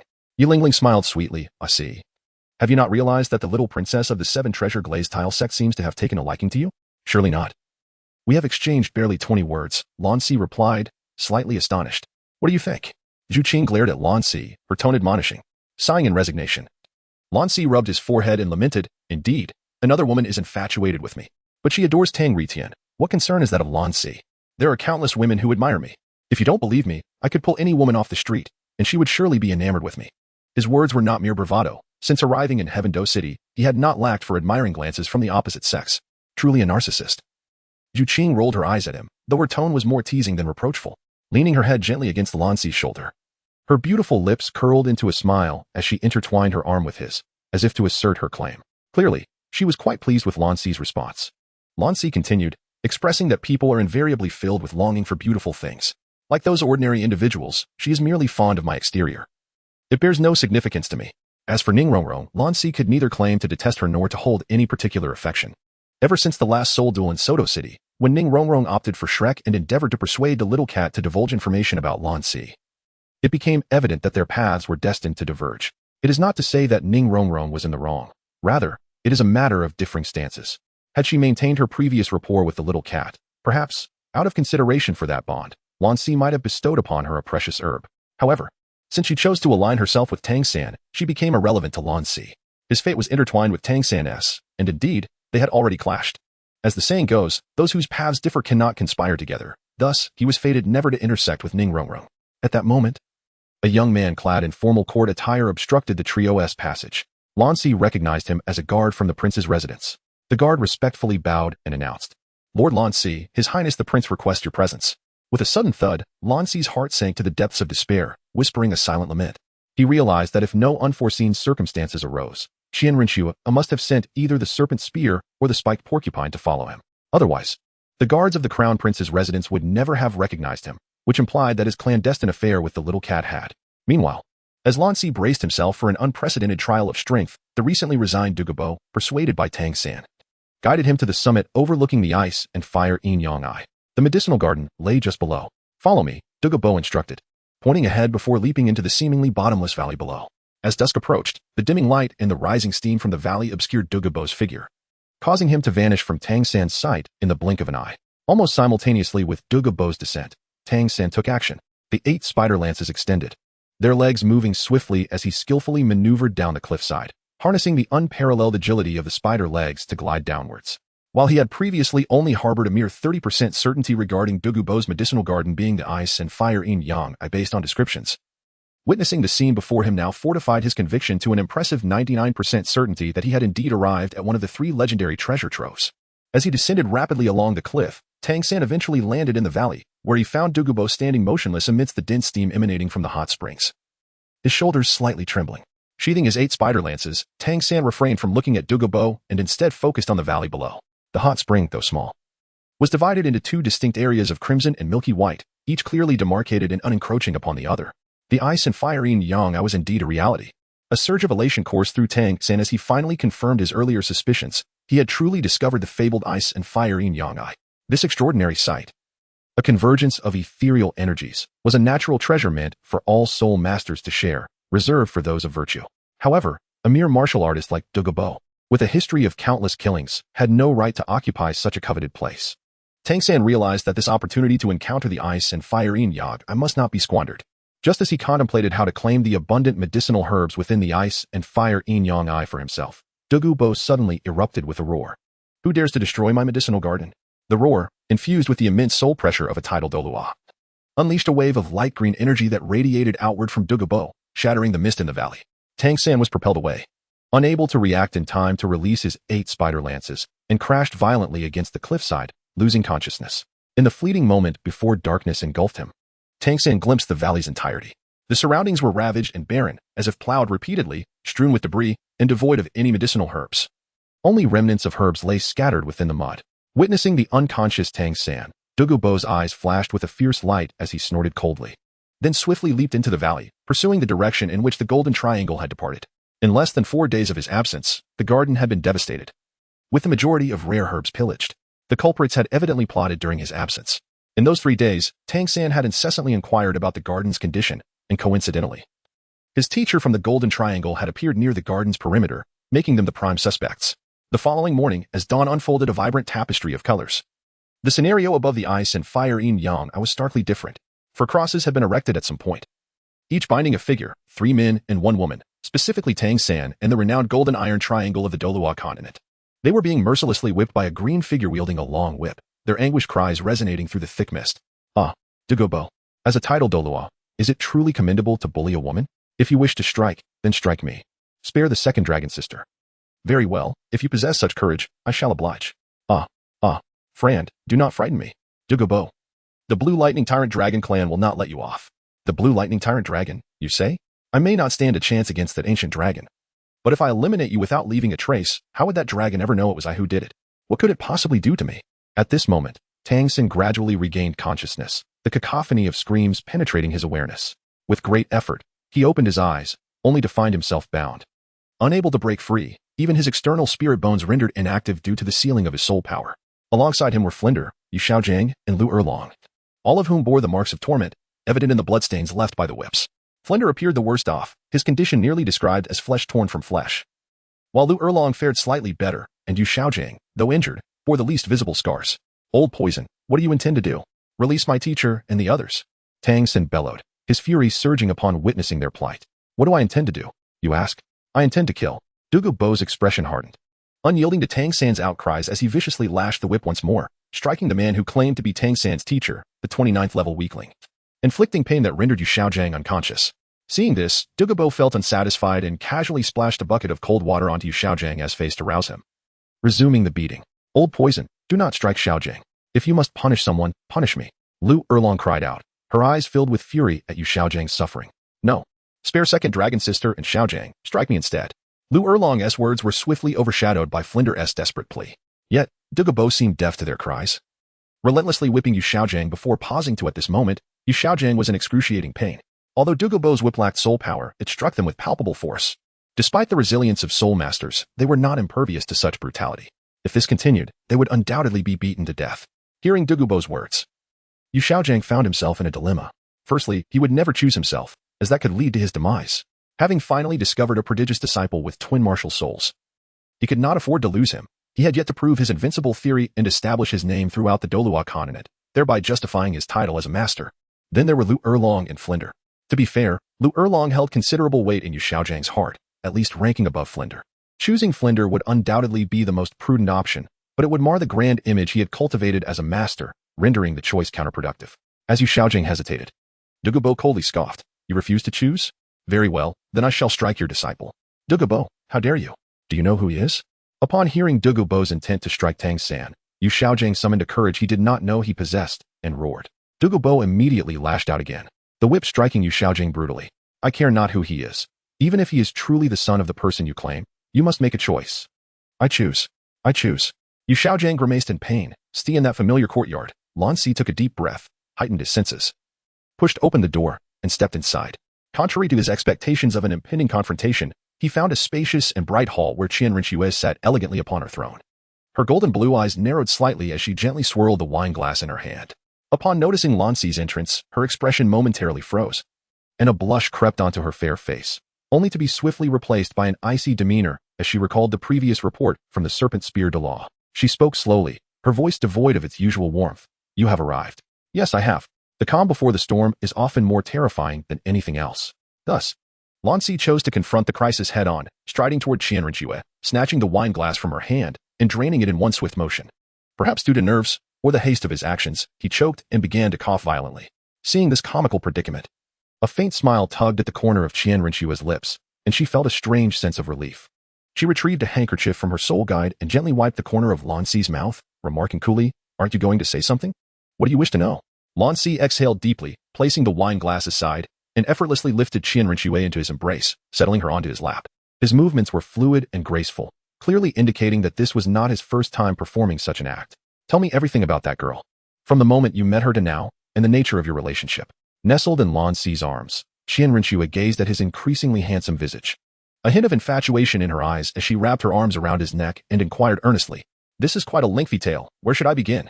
Lan Si inhaled the fragrant scent of Xian Renchue's hair, pondering for a moment before softly stating, "Let me start from the time I graduated from the Nodding Junior Soul Master Academy." As he spoke, Lan Si recounted his experiences over the past 6 months since leaving Nodding Academy, rescuing Zhu Qing, developing mutual feelings, entering the Star Do Great Forest, slaying the soul-eating spider, and encountering Xian Renchue. He shared how he learned of his lineage at the Heaven Do Royal Academy and recognized Yilingling, joining the royal fighting team for soul battles, where he reunited with Zhu Qing, who willingly severed ties with the Star Luo Empire and her family for his sake, solidifying their relationship. Xian Renchue's expression shifted continuously as she listened. She had not anticipated that before meeting her, Lan Si had encountered another girl and experienced such tumultuous events, even confirming his relationship with her before he did with Xian Renchue. Yet, she could not deny that Lan Si had exquisite taste. Zhu Qing was brave and resilient, willing to defy fate for the one she loved, steadfastly standing by Lan Si's side. If she were in Lan Si's position, perhaps she too would be captivated by such a girl. However, acknowledging this did not diminish the selfish nature of love, especially for a proud woman like Xian Renchue, who would never tolerate her beloved being touched by another. Rising from Lan Si's embrace, her golden blue eyes glinted with cold fire as she took a few steps back, summoning the sacred sword into her grasp and holding it against Lan Si's neck. She stated coolly, "Is that all?" "Yes, that is all." Lan Si nodded with a smile. "Although I hold a favorable impression of that girl named Zhu Qing, you should understand that I cannot tolerate my beloved having a second woman besides me." A flicker of pain crossed Xian Renchue's eyes as she paused before continuing. "I offer you 3 choices. First, leave her. Second, leave me, though I would kill you instantly for that, as I will not allow anyone else to have what I cannot possess. Third, I will go and kill her, ensuring you abandon any hope." Lan Si's expression momentarily froze as he inquired of Xian Renchue, "Is it absolutely necessary to choose?" Xian Renchue replied, "It is imperative to make a selection." Lan Si continued to inquire, "What if I choose not to decide?" Xian Renchue replied, "Then I shall assume you opt for the third choice. Go forth and eliminate her. Should you dare to harm her, we shall henceforth be adversaries." Lan Si rose to confront Xian Renchue directly. You would actually consider me an enemy for her?" Xian Renchue's hand, gripping the sacred sword, trembled slightly. "Shuao, do not force my hand." Lan Si's demeanor was uncharacteristically resolute. The atmosphere became tense, a standoff ensued. After a lengthy pause, Lan Si exhaled deeply and suddenly declared, "I refuse to choose any of the first 3 options. Instead, I wish to propose a fourth." "A fourth option?" A flicker of surprise crossed Xian Renchue's eyes. "Indeed. A fourth option." Lan Si stood tall, allowing the blade of Xian Renchue's sword to rest against his neck. She, seemingly apprehensive of causing him harm, instinctively took a step back. He solemnly stated, "Shuer, this world is vast, beyond your wildest imaginings. Have you ever heard the legend that in the boundless starry sky, each star symbolizes a continent? Though the stars that harbor life are few, they are not entirely absent. The star that encompasses Douluo Continent is merely one of the most insignificant. This implies that there exist countless beings more formidable than the tidal Douluo of our Douluo Continent. Given our talents and potential, it is inconceivable that our futures should be confined to this diminutive Douluo Continent. If today I yield to you, what shall I do in the future when I encounter someone stronger, more exceptional, who threatens my existence with your life? Should I then relinquish you as I did with Qing?" Xian Renchue furrowed her brow, vehemently denying, "No, that cannot happen. I would never allow such a thing to occur." Lan said earnestly, "Shuer, the ways of the world are unpredictable. Today, in my fear of death, I abandoned Zhu Qing. In the future, can you be certain that there won't come a day when I might forsake you as well? Are you truly at ease being with someone like me?" Upon hearing these words, Xian Renchue lowered her head, her splendid golden hair cascading freely, casting shadows over her eyes, as she fell into a momentary silence. Lan Si remained silent, gazing intently at Xian Renchue, awaiting her response. After a prolonged moment, Xian Renchue still kept her head bowed, but suddenly spoke, her voice imbued with a sense of resolve. "So, what you refer to as the fourth option is to establish a harem. To be unfaithful?" Lan shook his head, saying, "Such words are unfair, both to you and to Zhu Qing." "What do you mean by that?" Xian Renchue asked, a hint of surprise evident as she lifted her head. Lan Si solemnly stated, "Shuer, let us abide by the customs of the Douluo Continent and determine our fate through a battle of souls. Should I emerge victorious, I shall require you to accept Su Qing and treat her as if she were your own sister. P.S. This is the 5th update. Alas, delivering 5 updates daily is truly exhausting. Under these circumstances, the cliché plot of the protagonist, a soul master, triumphing over the soul emperor, Xian Renu, will not manifest. I shall refrain from divulging further details. Let us eagerly anticipate tomorrow's update. Chapter 101, Xian Renu's conditions upon hearing this. Xian Renu could not suppress a chuckle, her enchanting visage adorned with an unmistakable air of triumph. Ah, see, you could have simply conveyed your preference for the first option. I am well aware of your formidable strength, coupled with the evolution of your martial soul and your soul master rank, which renders you nearly unmatched. Even a soul king would find it challenging to contend with you. However, I am a soul emperor, and not just any ordinary one. I do not even regard a soul sage with the optimal spirit ring configuration as a worthy opponent. Let alone you. Even if you were accompanied by 10 others, you would still fall short against me. I never claimed we should fight now. That would be blatantly unfair. A soul master challenging a soul emperor? How absurd. Lan Si retorted, making a gesture with his hand. Give me 7.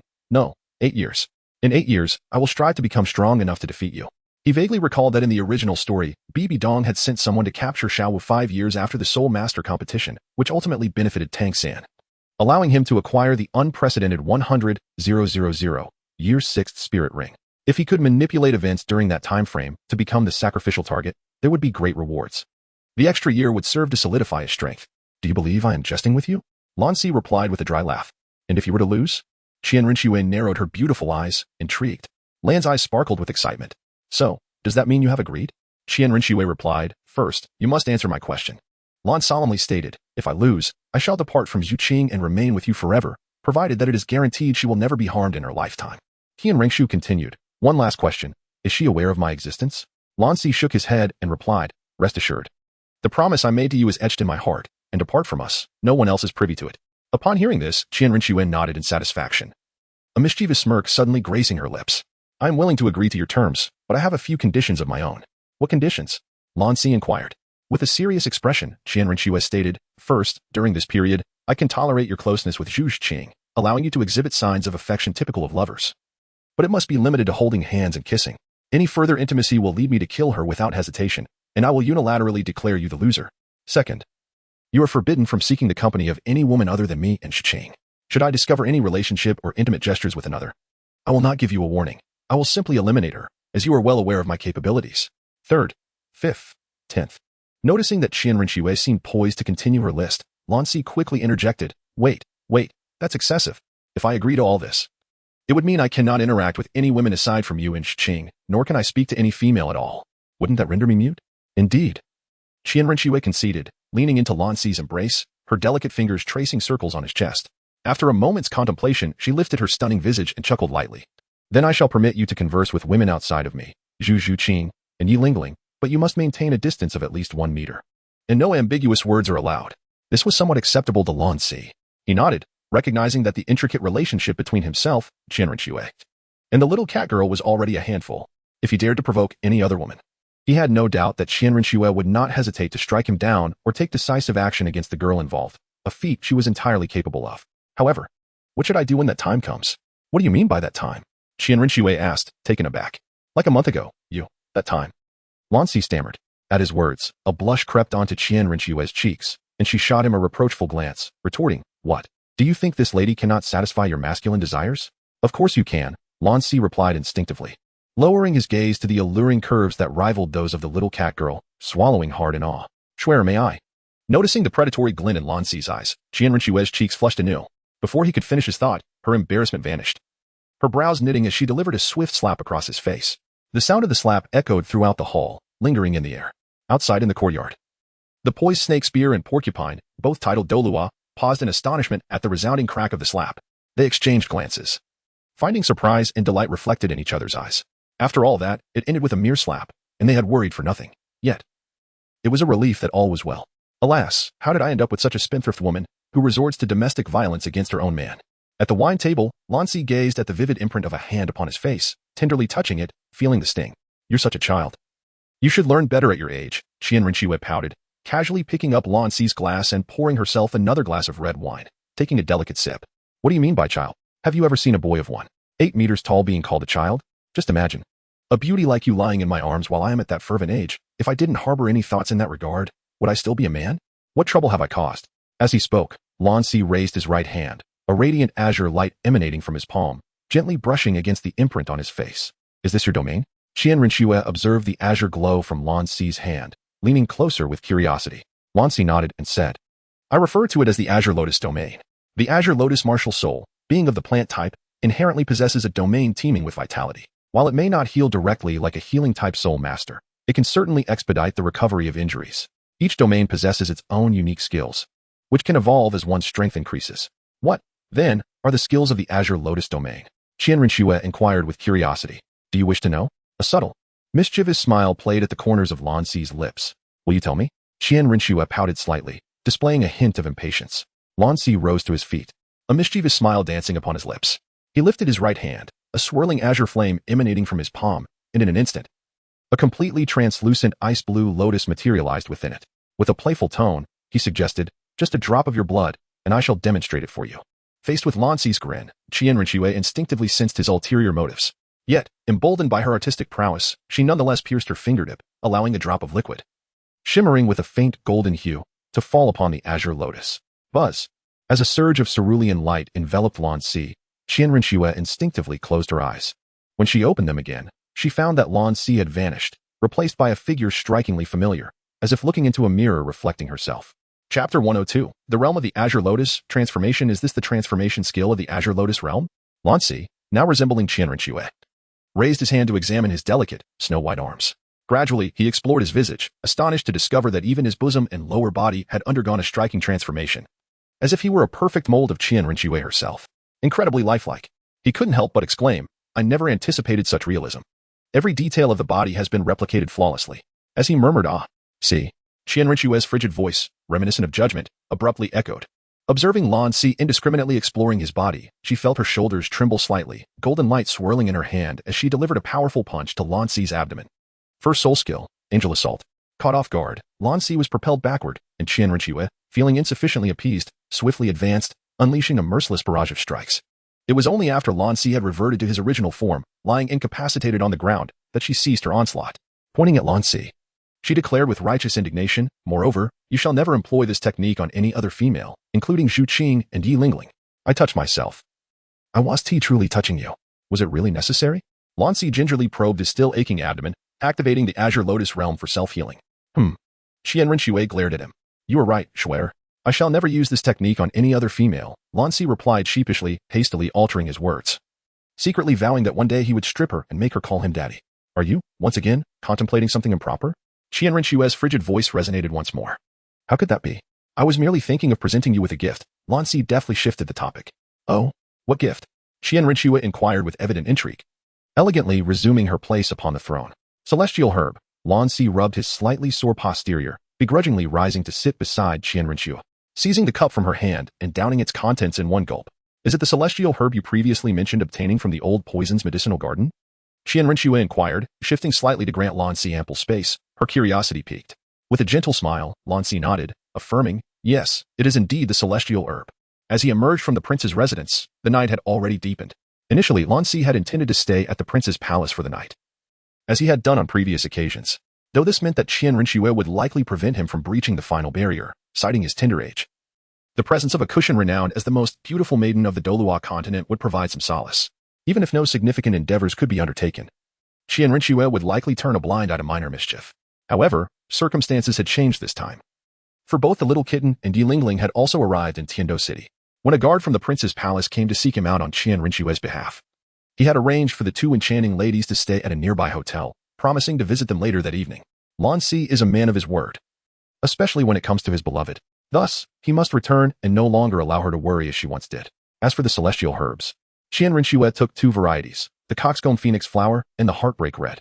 Her six-winged angel martial spirit embodies the sacred, the luminous, and the fiery attributes.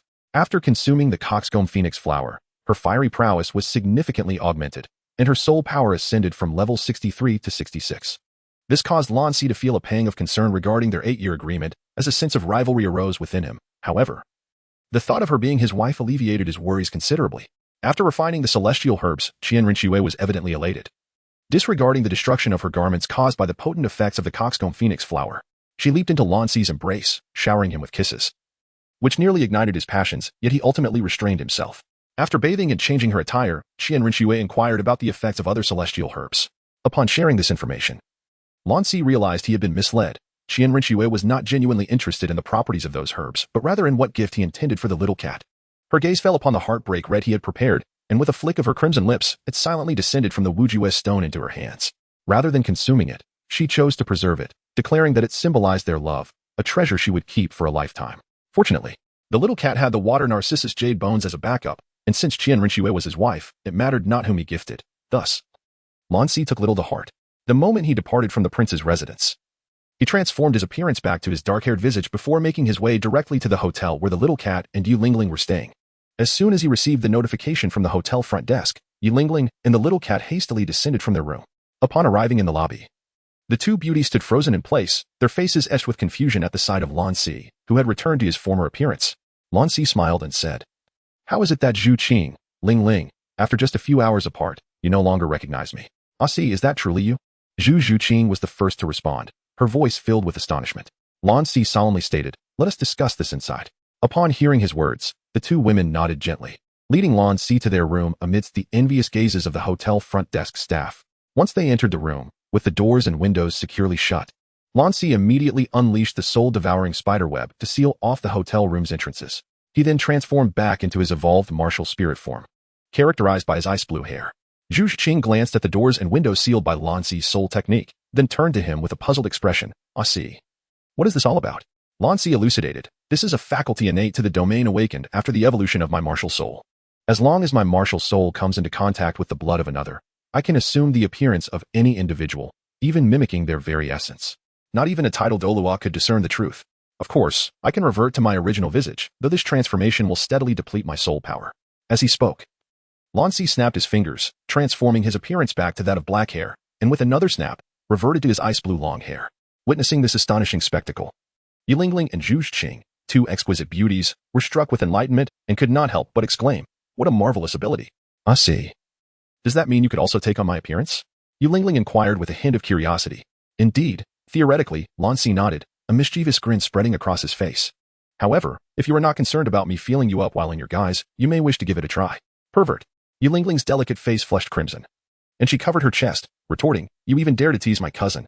I shall inform my father." Upon hearing Yu Lingling's intention to seek out Yu Renqin, Lan Si quickly pleaded for mercy, not wishing to encounter that dubious uncle of his, an obvious hypocrite, akin to Ning Fengji of the Seven Treasure Glazed Tile School, prioritizing familial and sect interests above all. If the price were right, even his own daughter could be sacrificed. Even if he were decent, it would hardly be exceptional, otherwise. He would not have harbored the desire for his father, Lan Zong, to take him away when they contemplated leaving the Goxin Haidang family. Being his own uncle, he could not scheme against him, thus it was better to remain oblivious. Noticing Lan Si's supplication, a sweet smile blossomed on Yu Lingling's enchanting face. And with a hint of pride, she remarked to Zhu Qing, "Qing, do you see? I told you Ah Si fears my father. If he dares to bully you in the future, just tell me, and I shall report it to my father." "Understood, Sister Lingling," Zhu Qing giggled, covering her lips with her delicate hand. In response, Lan Si could not help but roll his eyes. It was not fear of that uncle, but rather a distaste for dealing with hypocrites. He shifted the topic. "Do you recall that I mentioned I had something to present to you earlier today?" Zhu Qing nodded. "Yes, but it was interrupted by Rong Rong. Ah Si, what gift do you have?" Yu Lingling's eyes sparkled with interest, seizing the conversation. "Patience. Allow me to build some suspense first. Can you guess what level my soul power has reached now?" Lan Si wore a mysterious smile, his expression cheerful. 34? Yu Lingling ventured, recalling that Lan Si had advanced to level 34 a month prior. Surely, no prodigy could elevate to level 35 in such a brief span. Lan shook his head, indicating disapproval. Zhu Qing then took over the conversation, inquiring about the 35th level. Lan Si continued to shake her head, still not satisfied. 36, 37, 38. The two beauties guessed several times in succession, and finally exchanged glances, exclaiming in unison, "It couldn't possibly be as you claimed earlier, a level 39, could it?" "Congratulations, you were correct." Lan Si smiled as she approached the two ladies, gently pinching their cheeks. "How could this be?" "Ah Si, you only broke through to level 34 a month ago. Could it possibly be due to a second awakening of your martial soul? While cases of such awakenings are rare, they are not unheard of. However, I have never heard of anyone achieving such a drastic increase in soul power.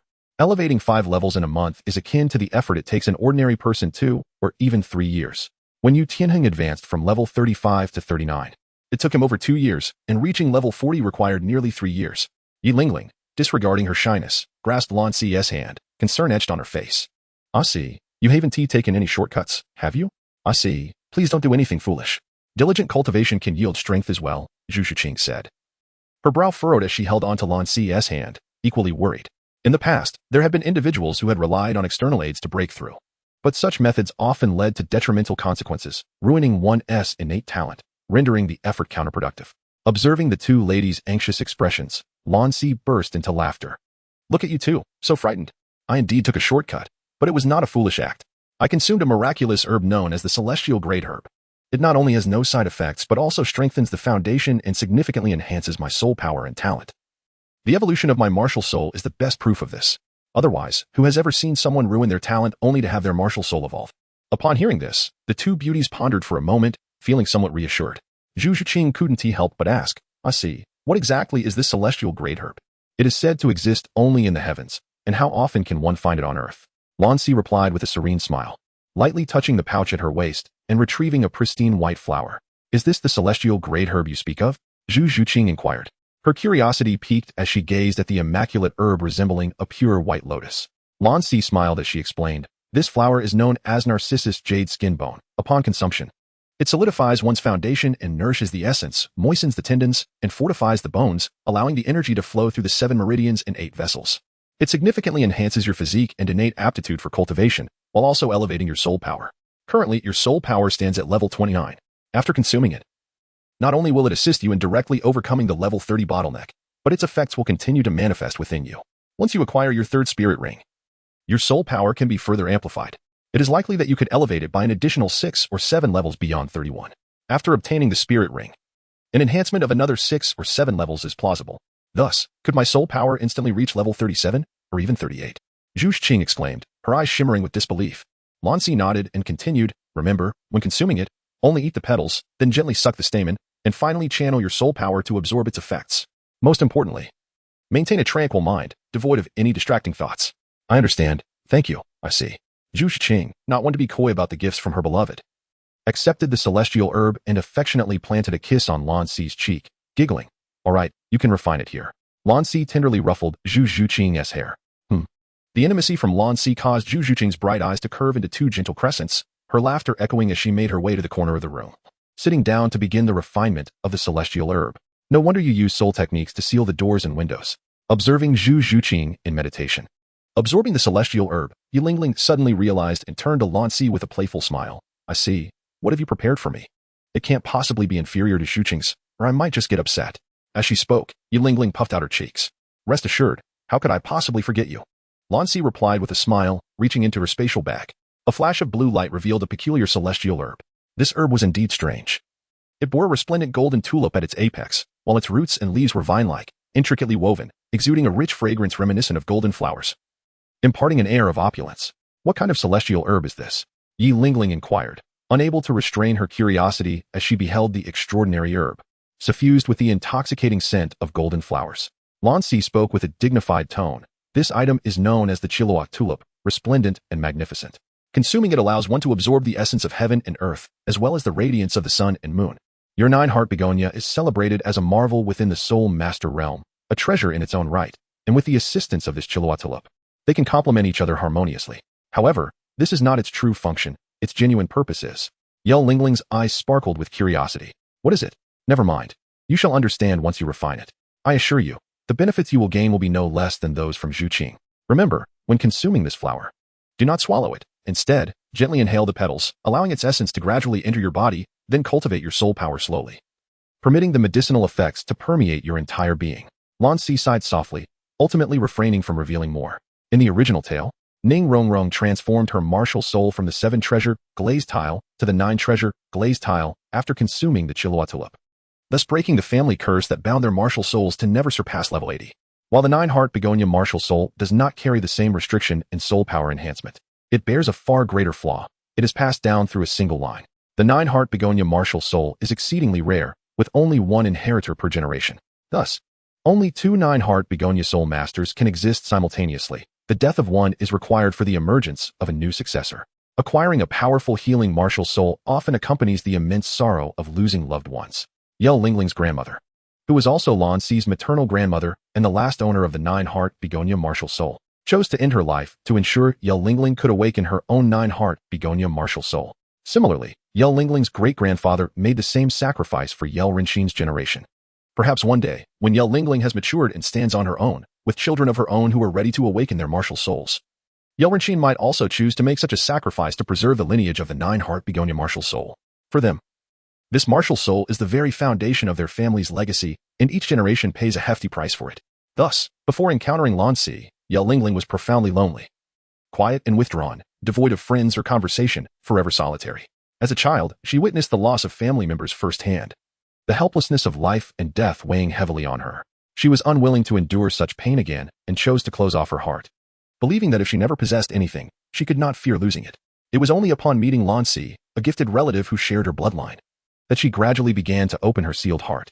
Thank you, Si. Observing Lan Si's hesitance, Yao Lingling seemed to sense something, her beautiful eyes shimmering with tears. She took the Qilua tulip, gazing intently at Lan Si, and in a moment of surprise, rose onto her toes and kissed him softly on the lips. Blushing, she turned away and seated herself in a corner of the room, facing away from him, beginning to refine the celestial herb. As Lan Si gazed at Yao Lingling's graceful silhouette turned away from him, he momentarily lost his train of thought, touching his slightly damp lips. A look of astonishment on his face. Had Yao Lingling just kissed him? And without any prior indication? Most importantly, it was on the lips. This was undeniably exhilarating, a delightful surprise. Yet, it would be wise to maintain a day of indifference. Otherwise, if Qian Renu had found out, Yao Lingling would be in grave danger.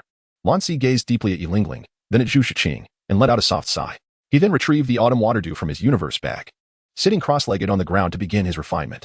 Time seemed to stretch indefinitely until Lan Si slowly opened his eyes, discovering that he had once again entered the pitch-black space reminiscent of when he refined the octagonal profound ice grass and the fiery apricot blossom. Surrounding him was darkness, and beneath him lay a 10-meter-tall azure lotus growing on a bronze-green leaf. What is this place? Lan Si instinctively tried to rise, only to find himself overwhelmingly weak, struggling even to stand. At that moment, a familiar ethereal voice echoed in the void. Your soul is still feeble. I advise against moving recklessly. Who are you? And where am I? Why have you brought me here? Lan Si exclaimed, taken aback. As soon as he finished speaking, countless luminous screens emerged beneath the azure lotus, swirling around him like a revolving lantern. This is... Lan Si's pupils constricted in shock as he recognized the scene displayed on one of the screens, his past life, being pursued by a nefarious figure. Following this was the moment he was forced to leap off a cliff, and as death loomed, a lotus sprouted from his body, carrying his soul into the void. The scene shifted to a newlywed couple on their wedding night. At the moment they completed a grand creation, the azure lotus sent Lan Si's soul into the bride's womb, merging with the embryo to form a new life, which thrived within her until birth. The azure lotus, however, was left in the dark space of the infant's body, losing its original brilliance. The image transformed again, revealing a magnificent hall shrouded in clouds, where a towering figure clad in crimson armor stood before a luminous screen. Within the screen, a young man, naked and unafraid, jumped off a cliff. With a wave of the armored figure's hand, the young man's soul, like Lan Si's, was pulled out before he met his demise, vanishing into the void. When he reappeared, it was on a battlefield, where a man with blood-red eyes cradled an infant in one arm while wielding a large hammer in the other. He radiated 9 dazzling rings of light, engaging in a fierce battle with 3 shadowy figures adorned with similar rings. The conflict raged from day to night, and back to dawn, continuing for 3 days and nights before concluding. Ultimately, the hammer-wielding man emerged victorious, kneeling before a blue silver grass with the nearly lifeless infant in his arms, tears streaming down his face. Sister, at that moment, as the man cried out these words, the soul of the earlier young man, under the control of the towering figure, transformed into a streak of light and entered the infant's brow. The infant's face contorted in pain, wishing to cry out, but unable to do so due to weakness. Moments later, the pain faded, and the child regained his health, opening his eyes, now distinctly different, curiously observing the weeping man before slowly drifting into sleep. The scene froze in place, transitioning to another image. The familiar newlywed couple appeared once more, alongside a refined middle-aged man, Lan Si's uncle, Yi Renxin. In the subsequent chapter, the husband first consulted Yi Renxin, after which his wife, who had been eavesdropping with their child, confronted him angrily. The couple ultimately left, embarking on a nomadic life. Despite their hardships, Lan Si perceived their happiness and love for their child, providing him with a joyful childhood. They spent many heartwarming moments together. Observing this tender scene, Lan Si, who had never truly experienced parental love in 2 lifetimes, couldn't help but shed tears. The couple's last appearance was when their child turned 2. They lingered at a blacksmith shop for a month, becoming familiar with the owner before bidding farewell, never to return. The image shifted again, for years later.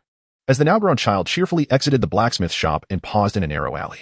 At that moment, the once dim azure lotus within his dark space suddenly ignited with brilliance. I see. Just as Lan Si wished to see more, he was startled by two familiar, melodious voices. Numerous luminous screens erupted with blinding light, prompting him to instinctively shut his eyes. When he reopened them, the screens had vanished.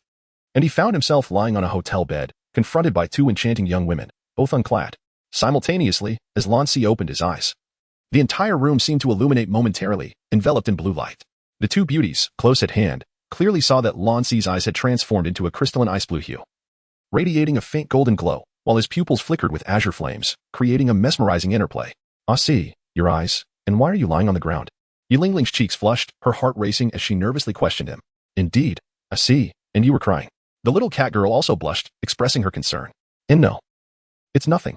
I merely refined a celestial herb, the autumn water dew, which enhances mental strength, Lan Si replied, scanning the two beauties.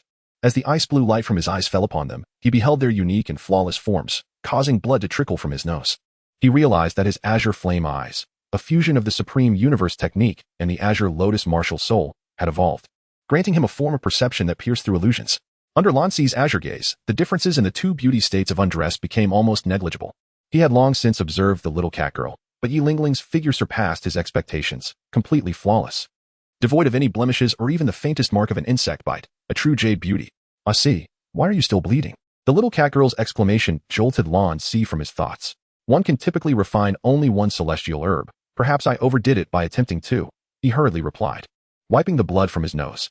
As the azure flame eyes closed, the blue light faded, alleviating the unsettling sensation of being scrutinized from the two beauties. Yilingling then lifted her lovely face, earnestly asking Lan Si, I see, after Zhu Qing and I refined the celestial herb, we found you unconscious on the floor. And upon placing you on the bed, we noticed you were crying. Did you recall something? Lan Si slowly nodded, the earlier frivolity in his eyes vanishing in an instant, replaced by desolation and an overwhelming sorrow. He recalled the moment of parting from his parents. The sudden change in Lan Si took both women by surprise, plunging the scene into silence. Yilingling sensed something amiss and lay down, enveloping Lan Si in her embrace, as one would suit a child. Gently stroking his back, she murmured, It's all right, I see. You still have me and Zhu Qing. No matter what happens in the future, we are your family. As she spoke, Yilingling exchanged a knowing glance with Zhu Qing, who, as Lan Si's girlfriend, was well aware of his background. She understood that this was the moment when Lan Si most needed the comfort of family. Without a second thought for her own shyness, she too lay down, wrapping her arms around him from the other side. Lan Si was enveloped in the embrace of two companions, and they maintained this position in silence. The world around them enveloped in an exquisite tranquility. There were no disputes, no need for cultivation, and no machinations. After a considerable passage of time, the sorrow in Lan Si's heart began to dissipate. He suddenly broke the silence, asking, Zhu Qing, what time is it now? How long have I been unconscious? Zhu Qing remained nestled in Lan Si's arms, responding softly, It is already the second night. You have been in a state of unconsciousness for a full day and night. Lan Si continued to inquire, How do you feel after refining the celestial herb? Zhu Qing smiled in response, As you anticipated, my soul power has surpassed level 30. And I can sense an abundant surge of energy within me. I believe that once I acquire my third spirit ring, my soul power will experience a significant enhancement. That is splendid, Lan Si chuckled softly, tilting his head to gently ask Yilingling, What about you? In a manner similar to Zhu Qing, my soul power has also ascended, transitioning from level 36 to level 40. I expect that after obtaining my fourth spirit ring, I should be able to elevate it by another level or two. Moreover, it seems. Yilingling pondered briefly, then rose to lean into Lan Si's embrace, her excitement evident as she exclaimed, My martial soul appears to have undergone an evolution, much like yours. The specifics remain unclear to me. I must inquire with my father upon my return. Allow me to summon it for you to see. As she spoke, Yilingling raised her right hand, preparing to manifest her martial soul. Lan Si grasped her delicate hand, halting her. Let us postpone this for today. We shall attend to it tomorrow. Additionally, I will take you all to acquire soul rings. Upon hearing this, Yilingling nodded slightly in agreement and nestled back into Lan Si's embrace, and the three of them drifted into a peaceful slumber. The following morning, Lan Si transformed back into his form prior to the evolution of his martial soul, settled the accommodation fees, and, under the admiring and envious gaze of the front desk staff, exited the hotel with Yilingling. The staff member, watching the trio depart, could not help but exclaim, Are young people nowadays truly this formidable? In my years working at this hotel, I have never witnessed a man accompanied by two beautiful women, residing for 2 days without departing. 3 days later, at the residence of Dugu Bo in the Sunset Forest, he exclaimed, Ha, my dear boy, I had not anticipated you would devise a method to force the toxin into the soul bone and concoct an antidote for my poison. You truly are extraordinary. Dugu Bo clapped Tang San on the shoulder and laughed heartily. Thanks to your efforts, the toxins within me have diminished significantly. And I sense a faint stir in my soul power, hinting at a potential breakthrough. I believe that within half a year, I shall ascend to level 92. Tang San, accustomed to the capricious nature of Dugu Bo, remained unfazed. If not for his relentless efforts over 3 days and nights, painstakingly experimenting with the ruined herbs to formulate a suitable antidote, he might have already fallen victim to Dugu Bo's deadly intentions. Nevertheless, he had not emerged empty-handed.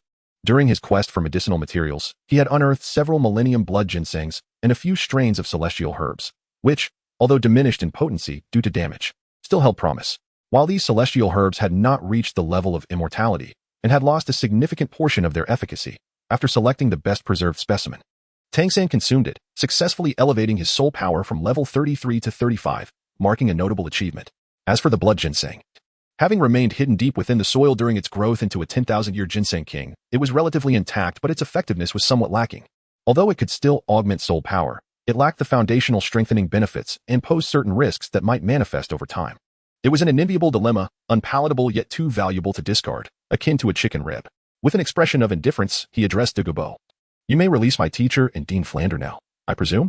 Of course, Dugu Bo nodded. In light of your efforts to antidote my poison, I shall overlook their destruction of my herb garden. How did you ascertain that my teachers were responsible for the destruction of your garden? Tang San furrowed his brow. If anyone had a motive, it was undoubtedly him, and no one could surpass him in that regard, not even Dugu Bo. Those herbs were capable of foundational reinforcement, devoid of side effects, and could significantly enhance a soul master's talents and potential, even granting rebirth to a martial soul. Should he have obtained them, he would have had a substantial chance of surpassing Lan Si before transitioning to his second martial soul. If the entire garden had merely been destroyed, it would have been somewhat bearable, especially since he had consumed a fragment of a celestial herb. However, the primary celestial herbs recorded in the Xian treasure record, such as the Heartbreak Red and the Phoenix Coxcomb, had not been found. The absence of any remnants, roots, or seeds suggested that the culprits had come prepared. Even though a few celestial herbs had been overlooked and destroyed, those that were taken were likely known to the perpetrators, especially the octagonal icegrass and the blazing fire apricot. If these herbs had been refined by the right individuals, they could yield talents comparable to or even surpassing the Shrek 7 monsters, presenting Tang San with formidable rivals, far beyond just Lan Si. What was even more daunting was the possibility that Lan Si had also refined one of those celestial herbs, which would be a catastrophic blow to him. He dared not entertain further thoughts on the matter. In response, Dugu Bo scoffed. What further evidence is needed? Is it necessary to ascertain such matters? During the days you were in my captivity, those three surely discovered my whereabouts through some special means. My poison array can deter most below the rank of soul sage. Yet for those capable of martial soul fusion techniques that can contend with the title Douluo, entering was not a significant challenge. Once inside, finding my herb garden in disarray would lead them to vent their frustrations accordingly. Moreover, after the destruction of my garden, I searched the entire Sunset Forest and found only those 3 individuals who conveniently appeared near my poison array. Tell me, could it be anyone else? Surely not the soul beasts, as they would not have the capability to obliterate every single herb without leaving a trace, and typically, soul beasts cannot approach that area. Hearing Dugu Bo's words, even Tang San had to concede that his 3 teachers were the prime suspects. However, given Dugu Bo's attachment to his herb garden, he knew that they would never dare provoke the limits of a title Douluo. Tang San then inquired, have you questioned them about the destruction of your garden?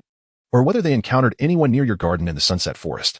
This caught Dugu Bo off guard, and an embarrassed expression washed over his face as he turned away, clearly indicating he had not asked but had simply bound them and subjected them to punishment. Tang San's countenance darkened as he coldly remarked, so, you apprehended them without inquiring. Is that correct? Dugu Bo replied, and what of it? They dared to provoke a title Douluo. I have shown them great mercy by not eliminating them on the spot. Especially that so-called teacher of yours, a level 29 weakling. He is undoubtedly a coward. When I ordered him to choose one among the 3 to take the lashes, he chose his companion. It was merely a few whips. In my 78 years of life, I have never encountered someone so terrified of death. In contrast to that coward, Dugu Bo found himself somewhat impressed by Flander and the young lass from the Blue Lightning Tyrant Dragon clan. Despite being in the wrong, Dugu Bo, with the pride of a title Douluo, would never acknowledge his mistakes. My teacher is not a coward. He acted out of necessity for my sake. Tang San shouted in anger. At this moment, Dugu Bo's potent toxins had yet to be entirely purged, and as he continued to prepare the antidote, his voice grew louder with newfound confidence. He firmly believed that his teacher, Yu Xiaojing, had committed no wrongdoing. As the saying goes, one acts in self-interest during critical moments.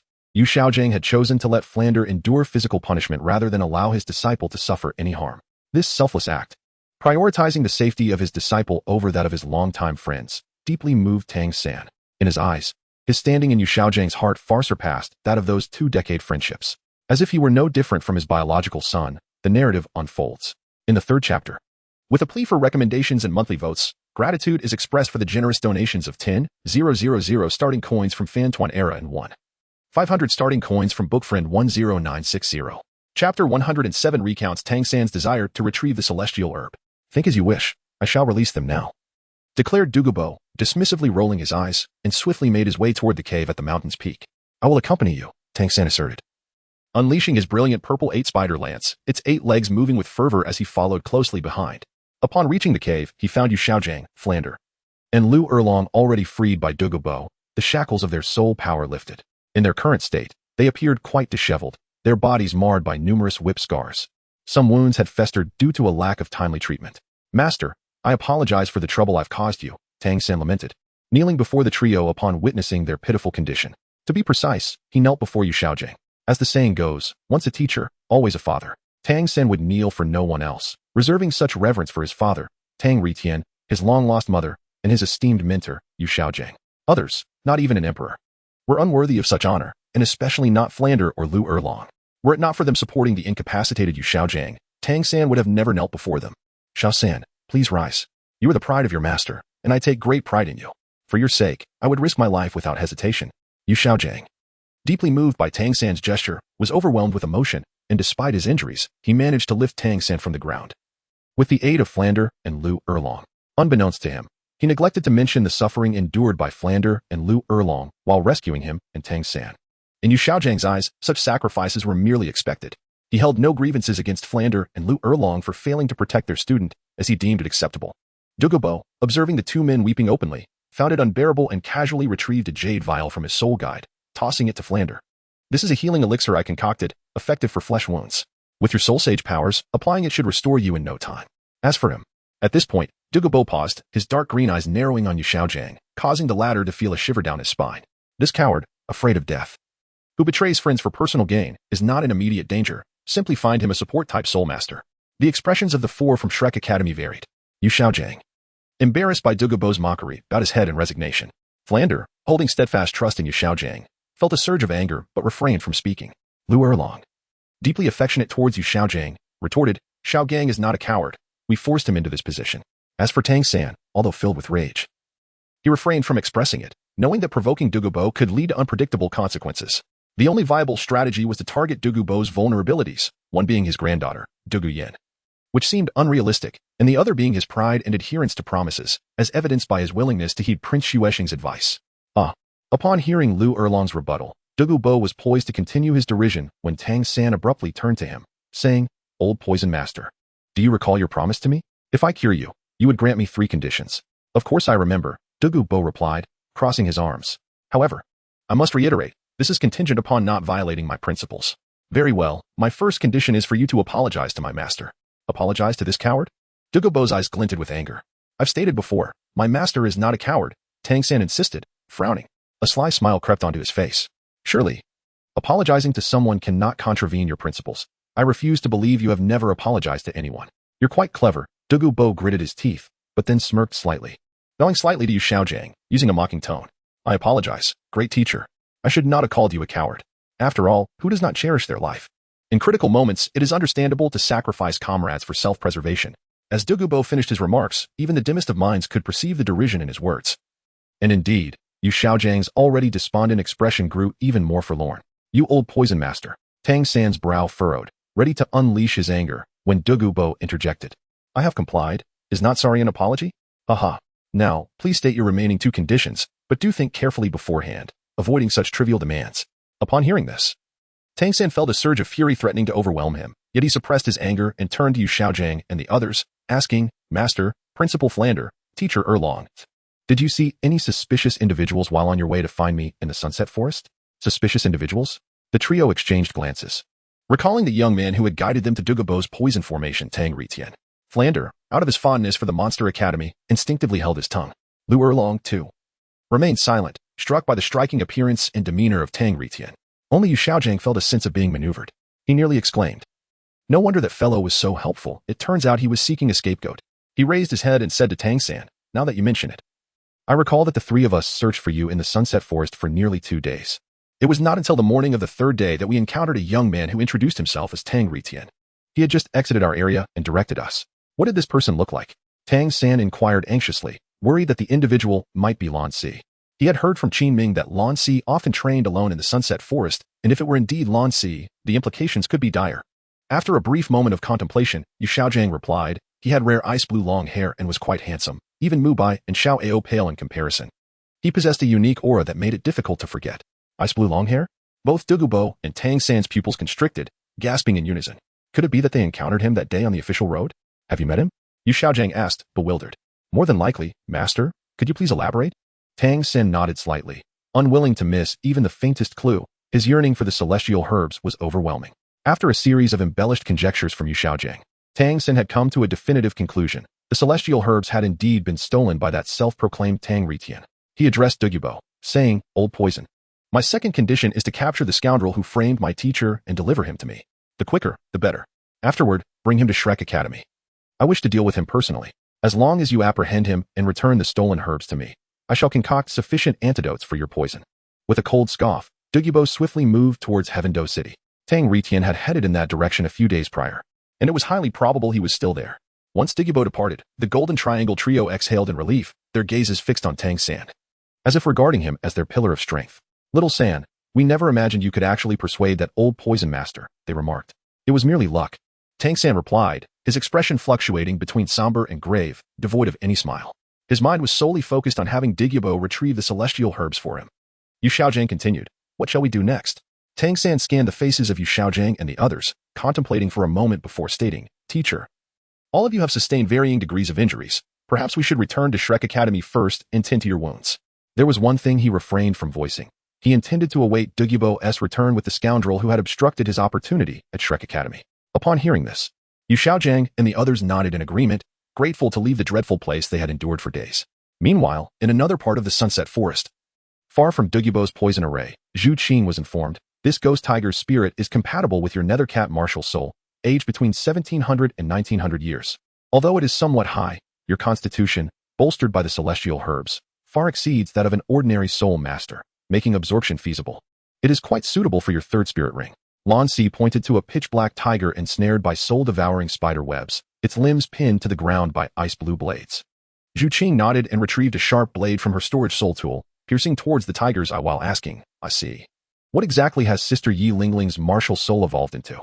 Her father seemed so eager to take her back to the family. Indeed, shortly after the three exited the hotel, they encountered Yi Renqin, who was passing through Heavendo City on business. They had no intention of concealing the changes in Yi Lingling's martial soul, nor was there any need to, and upon witnessing the transformation, Yi Renqin was overwhelmed with emotion, nearly brought to tears, and immediately declared his intent to take Yi Lingling back to the family for confirmation from the clan elders. Lan Si did not obstruct this. Although Yi Renqin had initially wished to invite Lan Si along, he was politely declined under the pretext of needing to assist Zhu Qing in acquiring her spirit ring. He had no desire to meet the so-called distant relatives. "Lan Sadeo, during our last encounter at the Soul Arena in Soto City, the illustrious Ning Rongrong of the 7-treasure glazed tile school must have informed you about the 9-hearts Si Tang martial soul, correct?" Zhu Qing nodded, casting a glance at the ghostly leopard's corpse, from which the soul rings were gradually emerging. She settled down and spoke. "It is hailed as a miracle in the realm of support-type spirits, possessing exceptional healing capabilities. This lineage is passed down singularly, with only one inheritor permitted per generation. Simultaneously, there can only be 2 living 9-heart Si Tang spirit masters at any given time. Only upon the demise of one can a successor potentially emerge from the next generation." Lan Si smiled and said, "Perhaps Ling Ling has already broken this curse." "What do you mean?" Zhu Qing exclaimed in astonishment. Lan Si nodded slowly, when suddenly, an overwhelming aura surged from the distance. The soul beast in the Sunset Forest stirred restlessly, startled by this presence. With azure flames igniting in his eyes, Lan Si swiftly unleashed his Qinglian martial soul, simultaneously commanding dozens of ice-blue blades to drive away the fleeing soul beasts, agitated by the disturbance. "What was that just now?" Zhu Qing exclaimed in shock. This was an aura distinctly belonging to a titled Dauluo. It must be Dugu Bo, the grandfather of Dugwian. However, there is no need for concern, as Dugu Bo's presence is gradually receding, moving towards Heavendo City. Lan Si's expression grew slightly grave.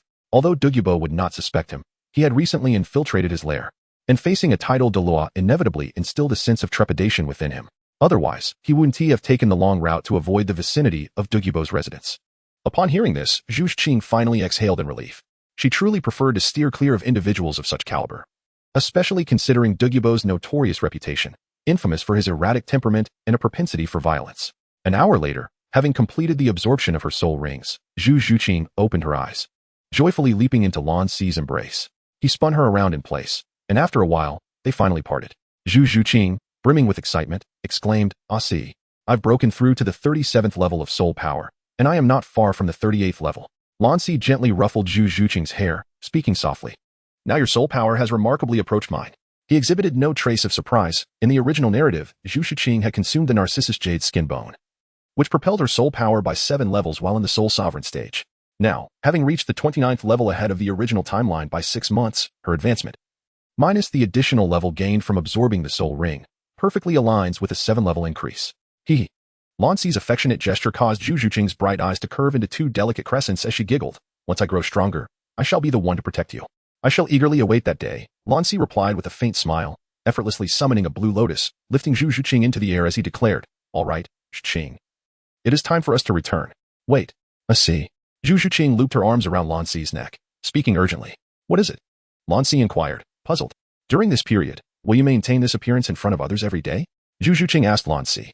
Lan nodded, a hint of resignation in his demeanor, and remarked, "Yes, at least this holds true until the conclusion of the Grand Soul Master Tournament across the continent." "You have no idea where this miraculous herb originates." Zhu Qing, her delicate face flushed with embarrassment, lowered her gaze and said, "I understand. It's just that, at this moment, there seems to be no one around, so I wish to speak with you." A mischievous smile unexpectedly crept onto Lan Si's lips. "What? Is my appearance not handsome enough?" "No. Zhu Qing's words were cut short as a flash of blue light illuminated before her. In an instant, Lan Si transformed back into his ice blue-haired form following his martial soul evolution, and then he pressed his lips against hers. She widened her eyes in surprise, only to slowly close them again, gradually losing herself in the kiss. That night, the moon hung like a silver platter amidst a sky filled with stars. In the city of Tiando, at the Shrek Academy for Advanced Soul Masters, Tang San had just comforted Xiao Wu and lulled her to sleep. Upon returning to his room, he sat cross-legged on the bed, preparing to enter a meditative state with Shintian Gong. Suddenly, with a creak, the window swung open, and a chilling wind rushed in. Tang San instinctively leaped from his bed, shouting, "Who is it?" "It is I," an ancient voice echoed, followed by an icy, bone-chilling hand resting on his shoulder. Tang San shuddered and turned around, nearly startled out of his wits. "Old poison, it's you. Have you found that Tang Retian?" Dugu Bo did not respond directly but settled onto the bed, stating, "Would you prefer to hear the good news or the bad news first? Just get to the point." Tang San sighed, rolling his eyes as he approached the bedside table to pour a cup of water for Dugu Bo. Dugu Bo, with a hint of resignation, began. "The good news is that 3 days ago, that blue-haired pretty boy did indeed appear in Tiando City, causing quite a stir and attracting the attention of countless young ladies. Some noble girls even organized a Retian social in hopes of finding him. And the bad news?" Tang San furrowed his brow. "The bad news is that since then, the pretty boy has vanished without a trace, as if he had evaporated from the world. I even inquired with Prince Xuexing about the gate guards, but they claim they have never seen a boy with ice blue hair leave Tiando City. Perhaps he disguised himself and slipped out, much like we did last time," Dugu Bo remarked, taking the teacup with a hint of self-mockery. "How infuriating." Tang San slammed his fist against the wall, causing cracks to form and his hand to swell painfully. "Are you truly that concerned about those unknown herbs?" Dugu Bo's gaze flickered with suspicion as he glanced at Tang San's swollen fist. "No. It's simply because I despise him for framing my teacher," Tang San thought to himself, knowing he could not reveal his true intentions to Dugu Bo. Otherwise, even if he found the celestial herb, it would not be his to claim. "Surprisingly, you do seem to value friendship quite a bit. I must say, I view you in a new light," Dugu Bo sighed, continuing, "Upon reflection, perhaps he was merely passing through. After all, according to Flander, that boy is only 13 or 14 years old. No matter how talented, he would only be at the Soul Master level at best. My poison formation would not be easily breached, even by a Soul Sage. Therefore, your teacher's speculation lacks credibility. And there's another matter. To be frank, I suspect you might have chosen the wrong teacher. I can't vouch for his capabilities, but his character, well, let us just say it leaves much to be desired. Do not speak ill of my teacher." Tang San's brow furrowed, a cold glint flashing in his eyes. In his heart, his teacher was great, deserving of trust, and worthy of the title of master. After all, how else could he have transformed his useless martial soul, the blue silvergrass, into a formidable control-type martial soul? "Suit yourself," Dugu Bo replied, setting down his teacup. "Have you thought carefully about my last condition? If you haven't tea, take your time. I must take my leave now. Also, when do you plan to give me the remaining herbs?" After a brief moment of contemplation, Tang San responded, The environment of your herb garden is quite suitable for the cultivation of plant-type martial souls. I intend to train there for a while before returning. There's enough herb material for half a month, and before I exhaust it, I will go to the Sunset Forest to find you. I shall await you in the Sunset Forest then. Without further hesitation, Dugu Bo leaped out of the window. Tang San approached the window, watching Dugu Bo disappear from sight. His eyes filled with a murderous intent. In his life, apart from Lan Si, he had never felt such a desire to kill another. Dugu Bo not only failed to retrieve the celestial herb that belonged to him, but also dared to insult his teacher and had beaten him so severely. According to the principles of the Xian treasure record, he had already set himself on the path to death. He must be killed. However, as soon as this thought emerged, Tang San's reason suppressed the urge to kill. After all, this was a world governed by the law of the jungle. For a mere soul master like him to kill a title Dauluo would be exceedingly difficult, unless he were to forge the top-ranking mechanized hidden weapon, the Buddha's Fury Tang Lotus, right now. Besides, Dugu Bo still held immense value for him at this stage. At least, until Dugu Bo lost his usefulness, he needed to exercise restraint. The following morning, the sun shone brightly. Yu Xiaojiang led Tang San to gather everyone except Zhu Qing. The remaining 6 members of Shrek were reunited. Tang San recounted his experiences over the past few days, downplaying the dangers he faced. Third brother, what did you say? That Dugu Bo came to see you last night? Xiaowu gasped in shock, her face paling as fear gripped her heart. At that moment, Tang San was still unaware of Xiaowu's true identity and assumed her fear stemmed from Dugu Bo's power and poison. He hurried to reassure her, don't worry. That old poison master wouldn't dare harm us now. Heh, Xiao-san, I'm truly starting to admire you more and more. You managed to handle that old poison master and even rescue the dean and the second dragon teacher. I, Oscar, am in awe of you. Oscar chuckled, stepping forward to embrace Tang San's shoulders. Tang San smiled without elaborating, his gaze sweeping over the Shrek 5, pondering for a moment before saying, the old Poison Master's herb garden is perfect for cultivating plant-type martial souls. Originally, I planned to train there for half a year before returning, but this time, I have a gift for you all. He can assist you in breaking through your current bottlenecks. A gift? The Shrek 5 displayed expressions of curiosity, especially Daim Mubai, whose soul power had reached level 38 and was on the verge of a bottleneck at level 40. Excitement sparkled in his eyes. On the way back to Tiando City, Tang San had already informed Yu Xiaojiang about his consumption of the celestial herb. So Yu Xiaojiang did not share the same concerns as in the original story regarding any side effects from the herbs Tang San brought. Tang San nodded at everyone, reaching into his waist and retrieving a jade box, handing it to Daim Mubai. Mubai, this is for you. What is this? Curious about the object that Tang San claimed could assist him in breaking through his limitations, Daim Mubai took the jade box with a slightly hurried breath, opening it to reveal an extraordinary herb. It was a flower, pure white as jade, with leaves shaped like the wings of a parrot. However, what struck him as peculiar were the countless fissures that marred its surface, with some sections even missing, as if it had been sliced into myriad pieces and hastily reassembled, giving it an unsettling appearance. Tang San glanced at the peculiar flower and furrowed his brow, explaining, this is known as the diamond jade parrot. While it may not be classified as an immortal herb, it can certainly be regarded as a type of celestial flora, subordinate to the wondrous Qirong Tongtian chrysanthemum. Consuming it can enhance one's physique, fortify one's foundation, and invigorate the meridians. He hesitated before adding, however, this is under the condition that the herb is intact.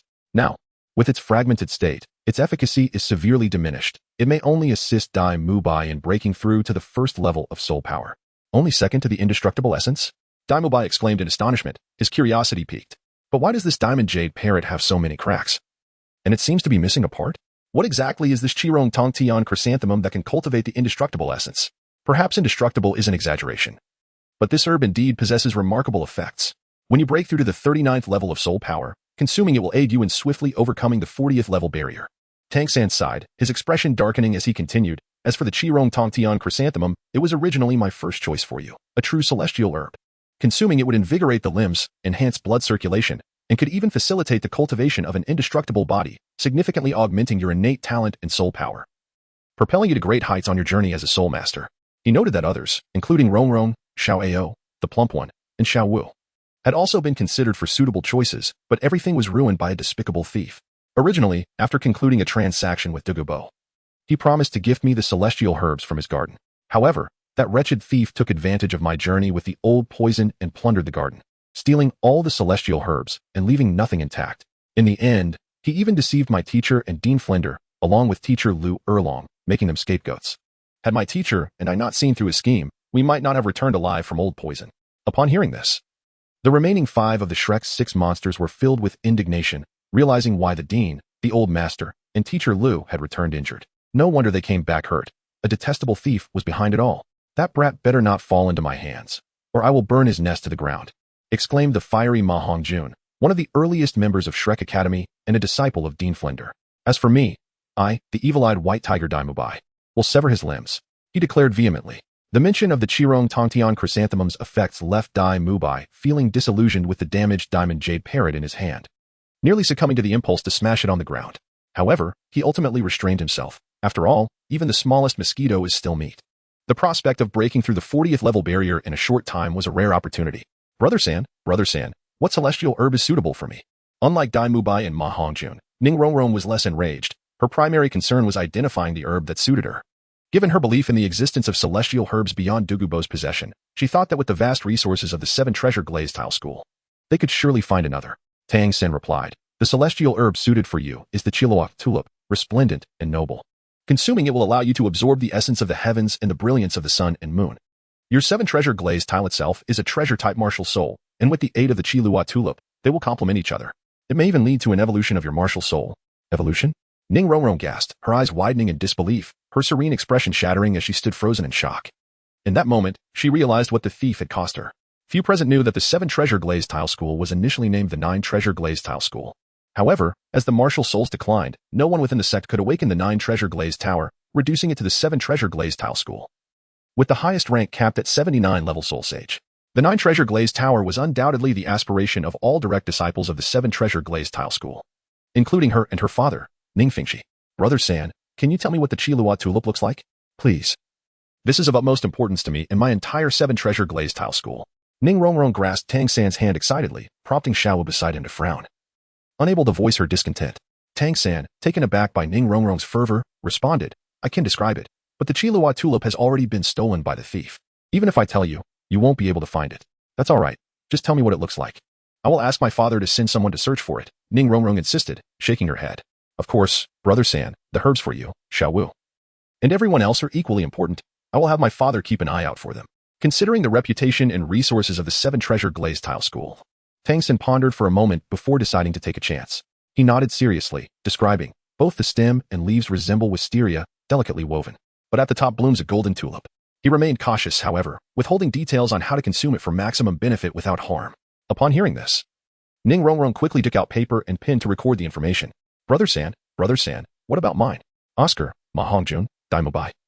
And even Xiaowu eagerly interjected as Ning Rongrong expressed her intent to help the Shrek 6 monsters find their celestial herbs. Don't rush, one at a time. Tang San instructed. Daim Mubai's is the Qirong Tongtian chrysanthemum, and I need not elaborate on its effects. It appears as a large purple chrysanthemum, with fuzzy petals devoid of any fragrance, the center rising half a foot above the petals, creating a harmonious and natural appearance. For Xiaowu, he continued, the suitable celestial herb is the 8-petal immortal orchid, which appears as an 8-petaled white orchid, exuding an ethereal elegance. Its function is to fortify the foundation and expel impurities from the body, with a mild and gentle potency sufficient to compensate for your slow cultivation speed as a food-type soul master, and its effects can last until you reach the 70th level. Lastly, the herb suitable for the plump one is the coxcomb phoenix sunflower, which is entirely fiery red, with golden veins, and the tips of the leaves resembling a coxcomb. It can eliminate impurities within your phoenix flame, preventing your malevolent fire from flaring up. As for Xiaowu, there exist 2 types of celestial herbs that are particularly suitable for you, the water fairy jade skinbone and the heartbreak red. Their effects are as follows. After Ning Rongrong recorded the names and appearances of the celestial herbs, Tang San distributed 2 damaged celestial herbs, which had not yet attained celestial status, to both Ning Rongrong and Xiaowu. Regarding Ma Hongjun and Oscar, Tang San felt a hint of hesitation due to his knowledge of the side effects of the 1000-year blood ginseng. While it could indeed aid a soul master in enhancing their soul power and training speed before reaching level 60, the difficulty of advancement beyond that would escalate to tenfold or even more, making progress exceedingly arduous, a gamble of today against tomorrow.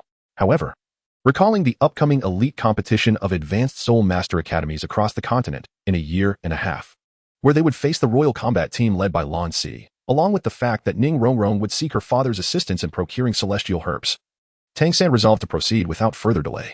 3 hours later, the first to awaken from their cultivation was Ma Hongjun, who, bearing the flames of the phoenix, absorbed the medicinal effects of the blood ginseng more swiftly than others. Stretching widely, he leapt exuberantly into Tang San's arms, who had already refined the damaged celestial herb to protect everyone. Third brother, I've broken through to the 30th level, he exclaimed joyously. Tang San felt a wave of disdain but restrained his disgust, gently pushing Ma Hongjun away. Your soul power was already at 29. And the blood ginseng I provided has been aged for no less than 4,000 years. Its effects will extend beyond this. You should gain another 1 or 2 levels upon acquiring your 3rd spirit ring. Thank you, third brother, Ma Hongjun replied, tears of gratitude brimming in his eyes. Oblivious to the fact that he was gambling with his future. Third brother, I too have broken through to the 30th level, came the voice of Ning Rongrong, who, taking small steps, suddenly flung herself at Tang San, wrapping her arms around his neck. She had intended to kiss him as depicted in the original story. But the memory of Tang Retian from that day lingered in her mind, causing her to hesitate. This scene was witnessed by Xiao Wu, who had just refined her damaged celestial herb.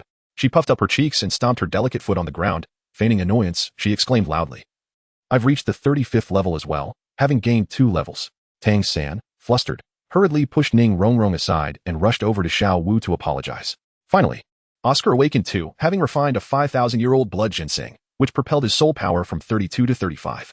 Observing the enhancements in the soul powers of Ma Hongjun, Oscar, Xiao Wu, and Ning Rongrong, Daim Mubai felt a pang of envy and remarked, I truly envy you all. It makes me want to refine this celestial herb immediately. Daim Mubai, while you envy us, once you break past 39, consuming it will allow you to directly surpass 40. At that time, we shall envy you instead. You are merely 16. Within 6 months, you will surely break through 39, and then 40, a 16-year-old soul master. How impressive.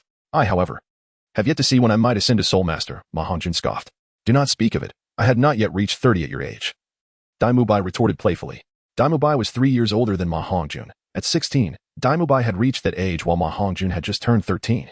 Having surpassed 30 a few months earlier. As the Shrek's 6 monsters consolidated their newfound powers, Yu Xiaojing felt a surge of joy. For this would serve as the foundation for his recognition in the Soul Master realm a year and a half hence, leading them as their mentor in the elite competition. Reflecting on this, he sighed. If only Zhu Qing were still here, Yu Shrek's 7 monsters would be complete. The moment Yu Xiaojing's words fell, the previously joyful atmosphere dissipated, laughter ceasing abruptly. Ning Rongrong, Oscar, Ma Hongjun, Xiao Wu, and even Tang San exchanged glances, their eyes shifting toward the sullen expression of Daim Mubai.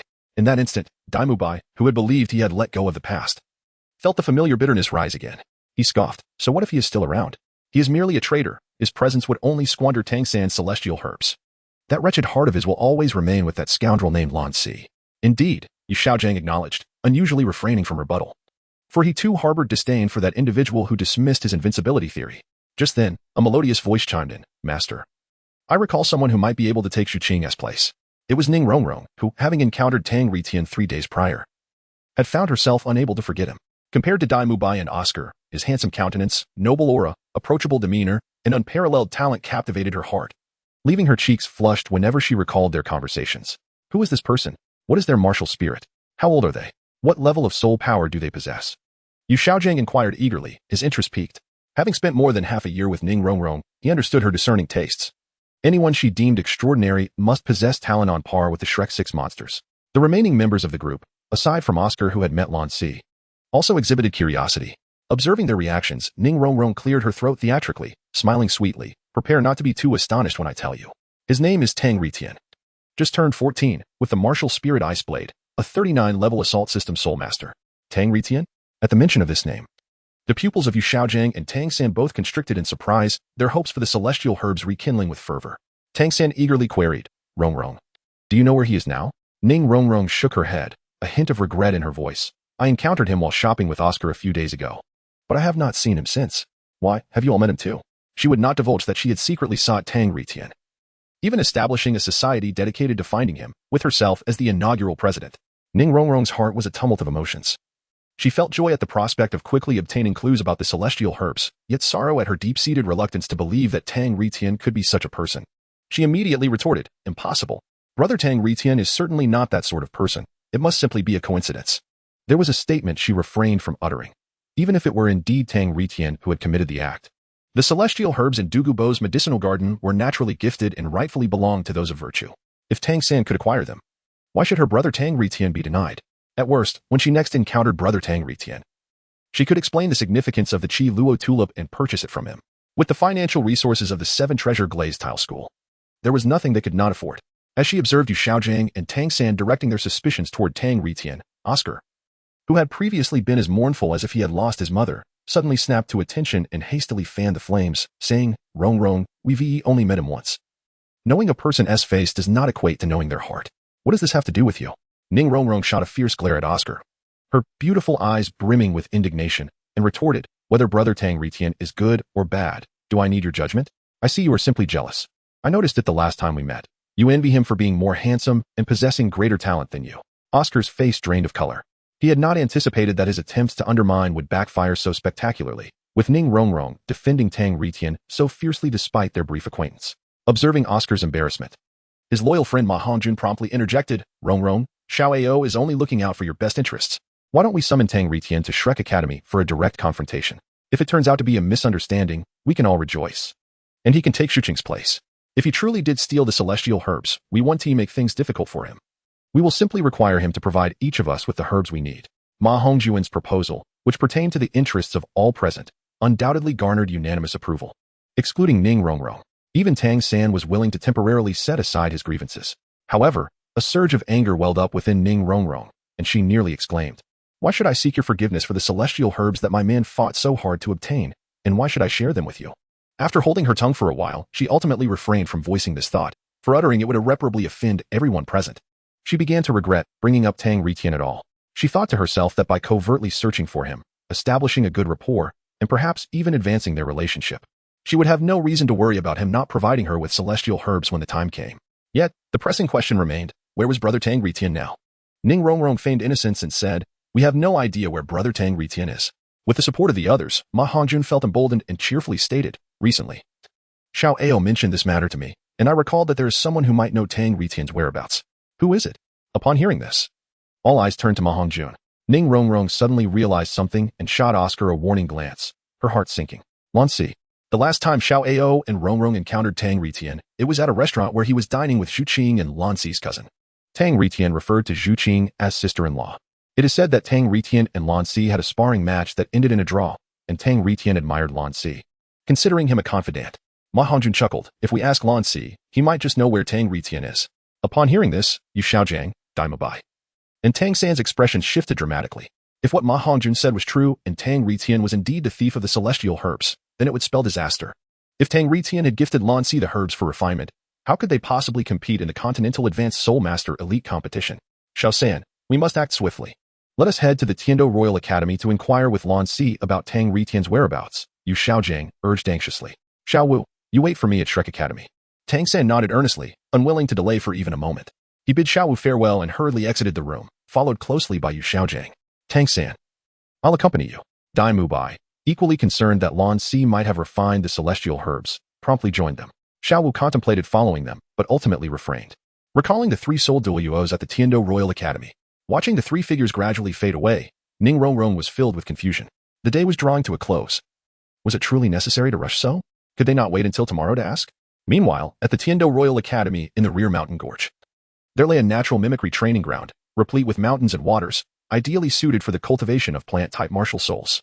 Since Lan Si returned from Su Yuntao City, he had acquired the rights to this training ground from Xian Renu.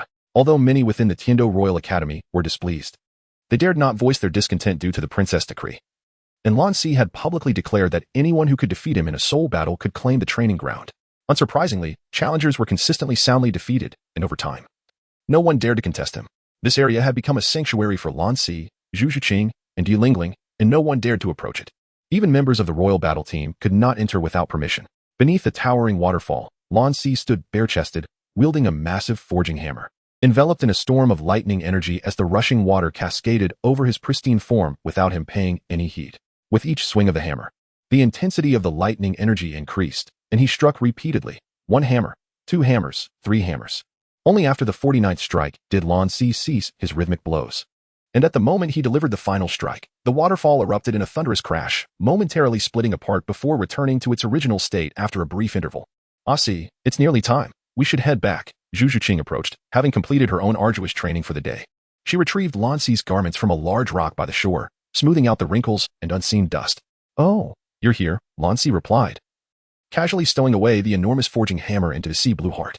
He then turned, leaping gracefully onto the shore with a flick of his toes on the water's surface.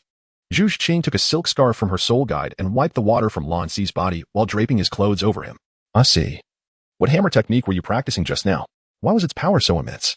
That last strike of yours would be too much for anyone at the soul ancestor level to withstand. It's called the chaotic wind hammer technique." Lan Si replied with a smile. "The chaotic wind hammer technique? Zhu Qing's face displayed confusion. She had never heard of such a technique. It is a form of continuous striking technique that allows the force to accumulate through uninterrupted hammer strikes. The maximum is 81 strikes. I learned it by stealthily observing Tang San in the blacksmith shop back in Notting City, Lan Si explained. No wonder I always sensed a certain resemblance between you and Tang San during our time at Shrek Academy. It's not just that he possesses numerous self-created soul skills.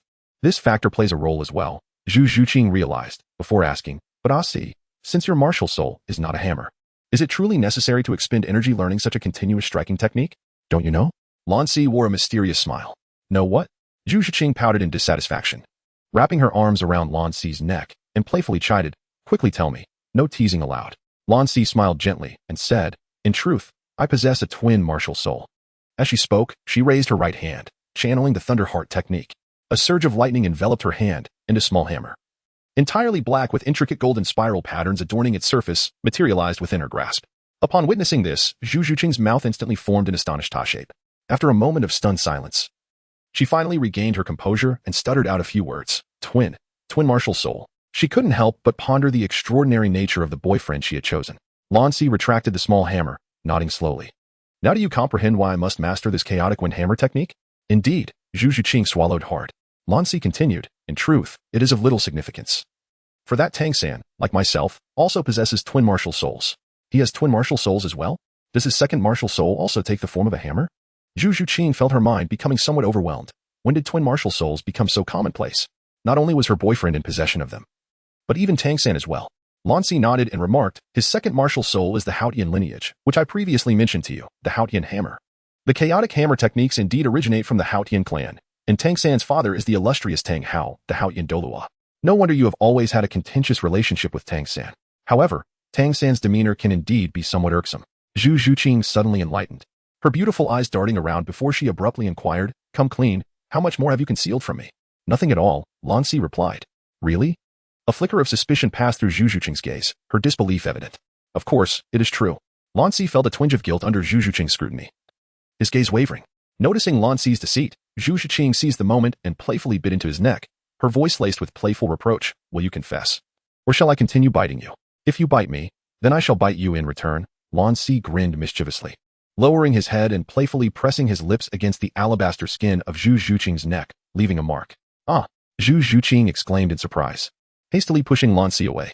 She took out a small mirror she always carried, only to discover a strawberry-shaped mark on her neck, her face flushing crimson. She playfully pouted and struck Lan Si's chest with her delicate fists, exclaiming, you rascal, how will I face others now? Fear not. You can simply cover it with your hair.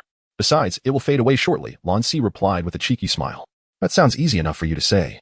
Zhu Qing rolled her eyes, turning her back to him and choosing to ignore him. The last time Lan Si had departed from Soto City, he had left numerous marks on her body, and it had taken her quite a while to erase them. Fortunately, they were in inconspicuous places. Otherwise, she would have been utterly mortified. Not to worry, you can wait for Ling Ling to return and have her assist you with it, Lan Si comforted her, embracing the little cat from behind. Ling Ling doesn't even know when she'll be back. And how could I possibly bring myself to ask for her help in such matters? Zhu Qing retorted. The moment Lan Si spoke, her face grew even redder, prompting her to break free from his embrace and dash out of the valley. Lan Si shook his head in resignation and followed closely behind. Meanwhile, he silently resolved that next time, he would plant strawberries in a location hidden from prying eyes. Lan Si and Zhu Qing engaged in a playful chase, their banter echoing through the hills as they departed from the rear mountain. Just before dusk, at the intersection of the tree-lined path near the dormitory, Lan Si finally caught up with the little cat, embracing her from behind. Their bodies leaned slightly, creating an atmosphere of undeniable intimacy. Zhu Qing, I've caught you, he declared. Let me go? She retorted. I won't release you unless you allow me a kiss. If you let me go, I'll grant you that kiss. You must kiss me first, and then I shall release you. As they entangled themselves in their playful exchange, a sudden, inappropriate cough broke the moment. Ahem. As Lan Si and Zhu Qing turned their heads, they noticed that Sun Bu had appeared not far away. Behind him followed Flinder, Yu Xiaojiang, Tang San, and the visibly exasperated Daim Mubai. Ah, teacher's son, why do you walk so quietly? Lan Si discreetly scanned the 4 members of Shrek Academy trailing behind him before releasing Zhu Qing's hand, although they still remained intertwined. You two were simply too engrossed. From quite a distance, I could hear your playful banter, Sun Bu remarked with a serious tone. Lan Si, we understand your affection, but do be mindful of your surroundings. Understood, Teacher Sunday. Is there a particular reason you brought these 4 with you? Lan Si inquired, glancing past Sun Bu at Flinder and the others. Oh, you must be acquainted with Dean Flinder. He is now the head of the newly established Shrek Academy in Tiando City. He has come with the Sure and 2 Shrek students, claiming they have matters to discuss with you. Since I had the time, I decided to accompany them. Sun Buyu explained. In truth, it was unnecessary for a soul sage like Sun Buyu to lead the way. Any student could suffice. His presence was merely a precaution against Flinder potentially enticing Zhu Qing and Lan Si away. Should the 3 committee members and the Crown Prince take offense, he would find himself in a precarious position. Lan Si nodded and turned his gaze towards Flander. My residence is nearby. If Dean Flander does not mind, please join me for a cup of tea. Teacher Sun is welcome as well, as I happen to have a considerable amount of cloud mist tea left. Zhu Qing and I do not usually indulge in tea, so it would be perfect for entertaining guests. He chuckled. Since you have extended the invitation, I shall not hold back.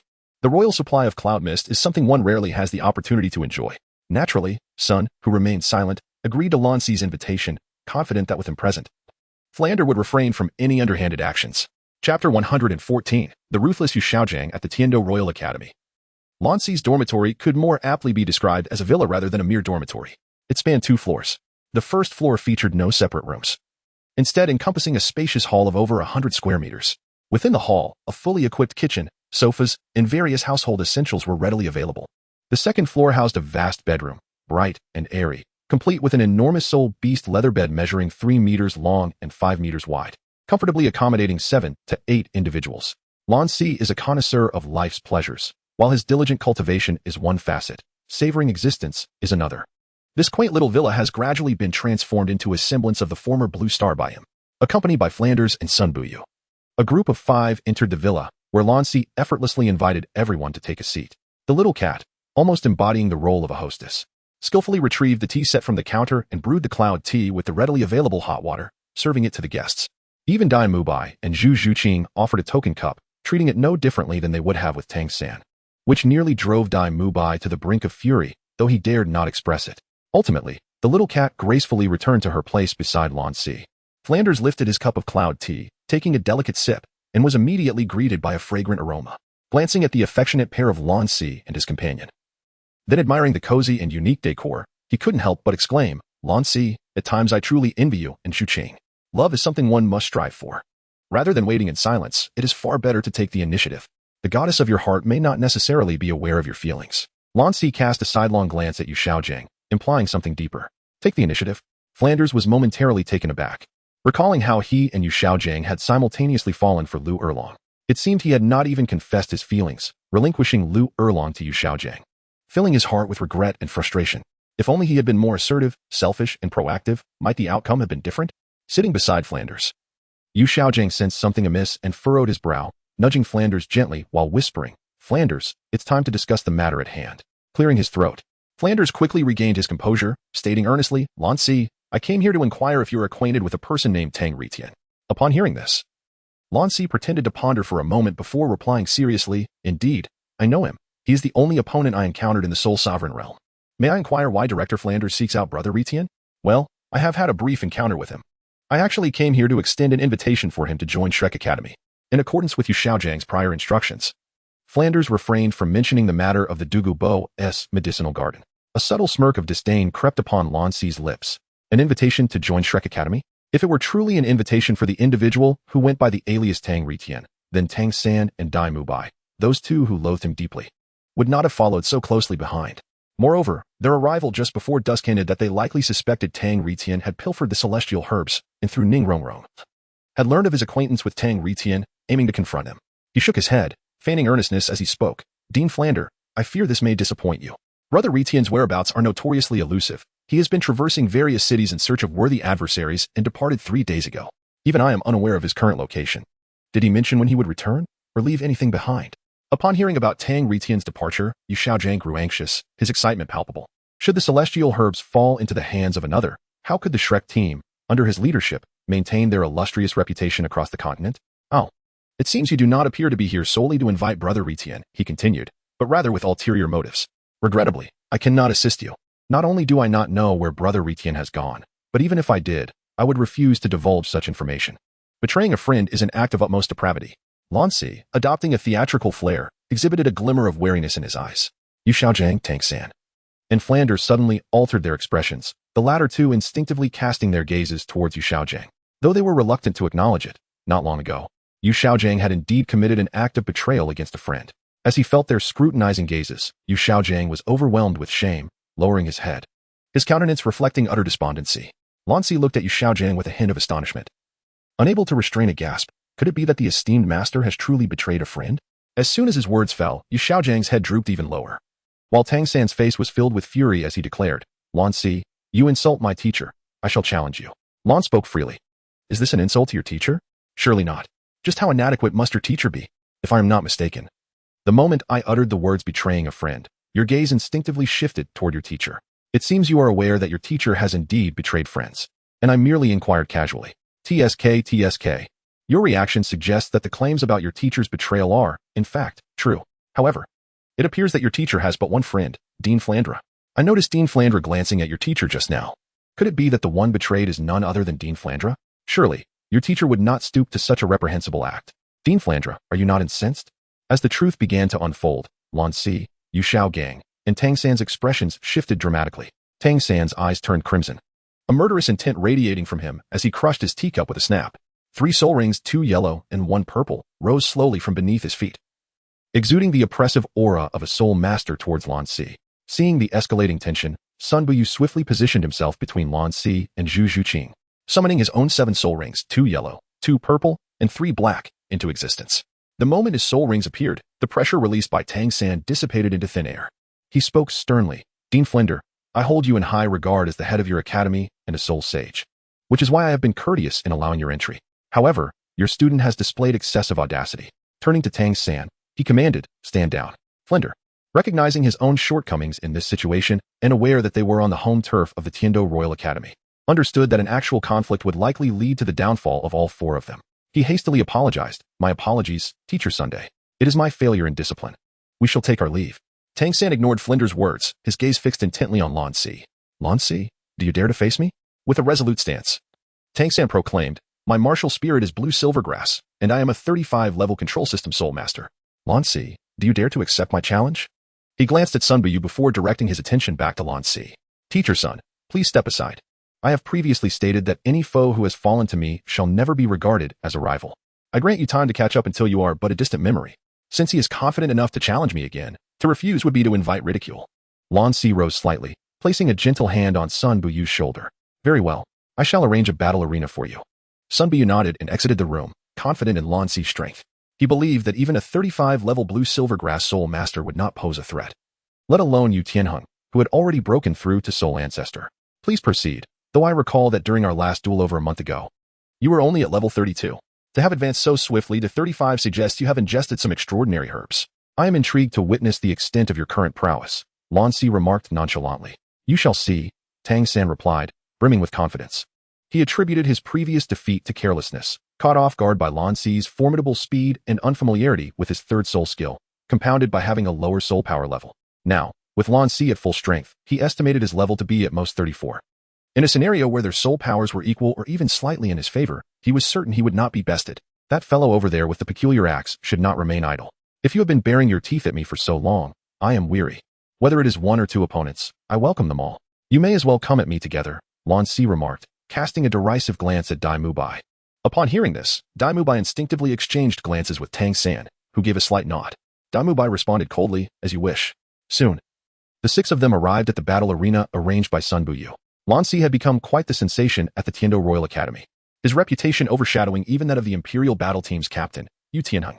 News of Lan Si's challenge to an outsider spread, drawing a crowd eager to witness his prowess. Ultimately, even the members of the Imperial Battle Team, led by Yu Tianheng except for Yi Lingling, arrived to observe. Ah Si, do not hold back. Just like last time in Soto City, give that Tang San a thorough beating, Dugu Yin encouraged, having learned of her grandfather Dugu Bo's destroyed medicinal garden. She believed that the name Tang Ritien was merely an excuse, a grotesque name that masked the truth that Shrek had caused the destruction. Little did she know that Lan Si was the true architect of the chaos. Then watch closely, Lan Si replied with a faint smile. Ah Si, be cautious. That Tang San is quite devious, Zhu Qing warned with concern. Lan Si gently patted the little cat's head, returning a reassuring smile, before making his way towards the arena. Meanwhile, Tang San was strategizing with Daim Mubai. Mubai, during the fight, do not hold back or conserve your strength. Although Lan Si is despicable, he is undoubtedly the most formidable opponent we have ever faced. I will first implant the blue silver grass second spirit ability, Parasite, onto you. Once you engage him, I will activate the seeds within you to bind Lan Si. If I can restrain him for even a moment, my third spirit ability will secure him. At that point, you can unleash your second spirit ability, White Tiger's Radiant Wave, Tang San instructed Daim Mubai. Leave it to me, Daim Mubai replied, a fierce glint in his eyes. The two approached the center of the arena, standing 30 paces away from Lan Si. Sun Buyu, acting as the referee, stood between the two sides. First offering a friendly smile to Lan Si, then turning to Tang San and Daim Mubai, his demeanor now cold and stern. This is a sparring match. It should be kept within limits. You have 1 minute to summon your spirits. The match will officially begin after 1 minute. As he spoke, Sun Buyu stepped outside the arena, signaling the surrounding students to retreat, granting ample space for the battle. Come on, you two. Don't take turns. I hope you can force out my spirit, Lan Si taunted, a smirk curling at the corners of his mouth. He was eager to draw blood from Tang San, to acquire a new identity that would play a crucial role, based on what he had witnessed in the darkness. It was evident that Tang San's soul had been sent to Douluo Continent by the Shurigod to be groomed as the next Shurigod. Thus, he was no longer in a hurry to kill Tang San, even if he disregarded the hidden figure of Tang Retian. As long as the Shurigod had not abandoned him, Tang San would still have the chance for reincarnation. At that point, finding him would be like searching for a needle in a haystack. Rather than ending his life swiftly, it would be more satisfying to lead Tang San down a misguided path, to destroy his potential and diminish his limits. He believed that the Shurigod would not choose a failure. First, he would begin by undermining Tang San's confidence, stripping him of the motivation to cultivate the blue silvergrass spirit. You will pay a heavy price for your arrogance. Having learned from the painful lesson of the past, Tang San was unfazed by Lan Si's provocations. He exchanged a glance with Daim Mubai, and together they summoned their spirits. A pale light erupted from Daim Mubai, who stood tall, extending his arms to the sides as his muscles swelled and his bones crackled. The white tiger spirit swiftly enveloped him. A gentle blue light surged from Tang San, and the slender, dark blue silvergrass, having absorbed the spirit ring of the human-faced demon spider, quietly extended from beneath his feet. 2 yellow and 1 purple spirit rings rose from the ground, confirming that both had the optimal spirit ring configurations. Do you think Mubai and Tang San can defeat Lan Si? Flander asked Yu Xiaojiang with evident concern. I don't believe it will be a problem. Compared to last time, while Mubai's spirit power remains unchanged, his hard work over the past 2 months is evident, and his strength has undoubtedly improved. As for Tang San, he has directly ascended 3 spirit power levels, surpassing Lan Si. Moreover, having learned from their previous painful lesson, they have discerned Lan Si's spirit abilities.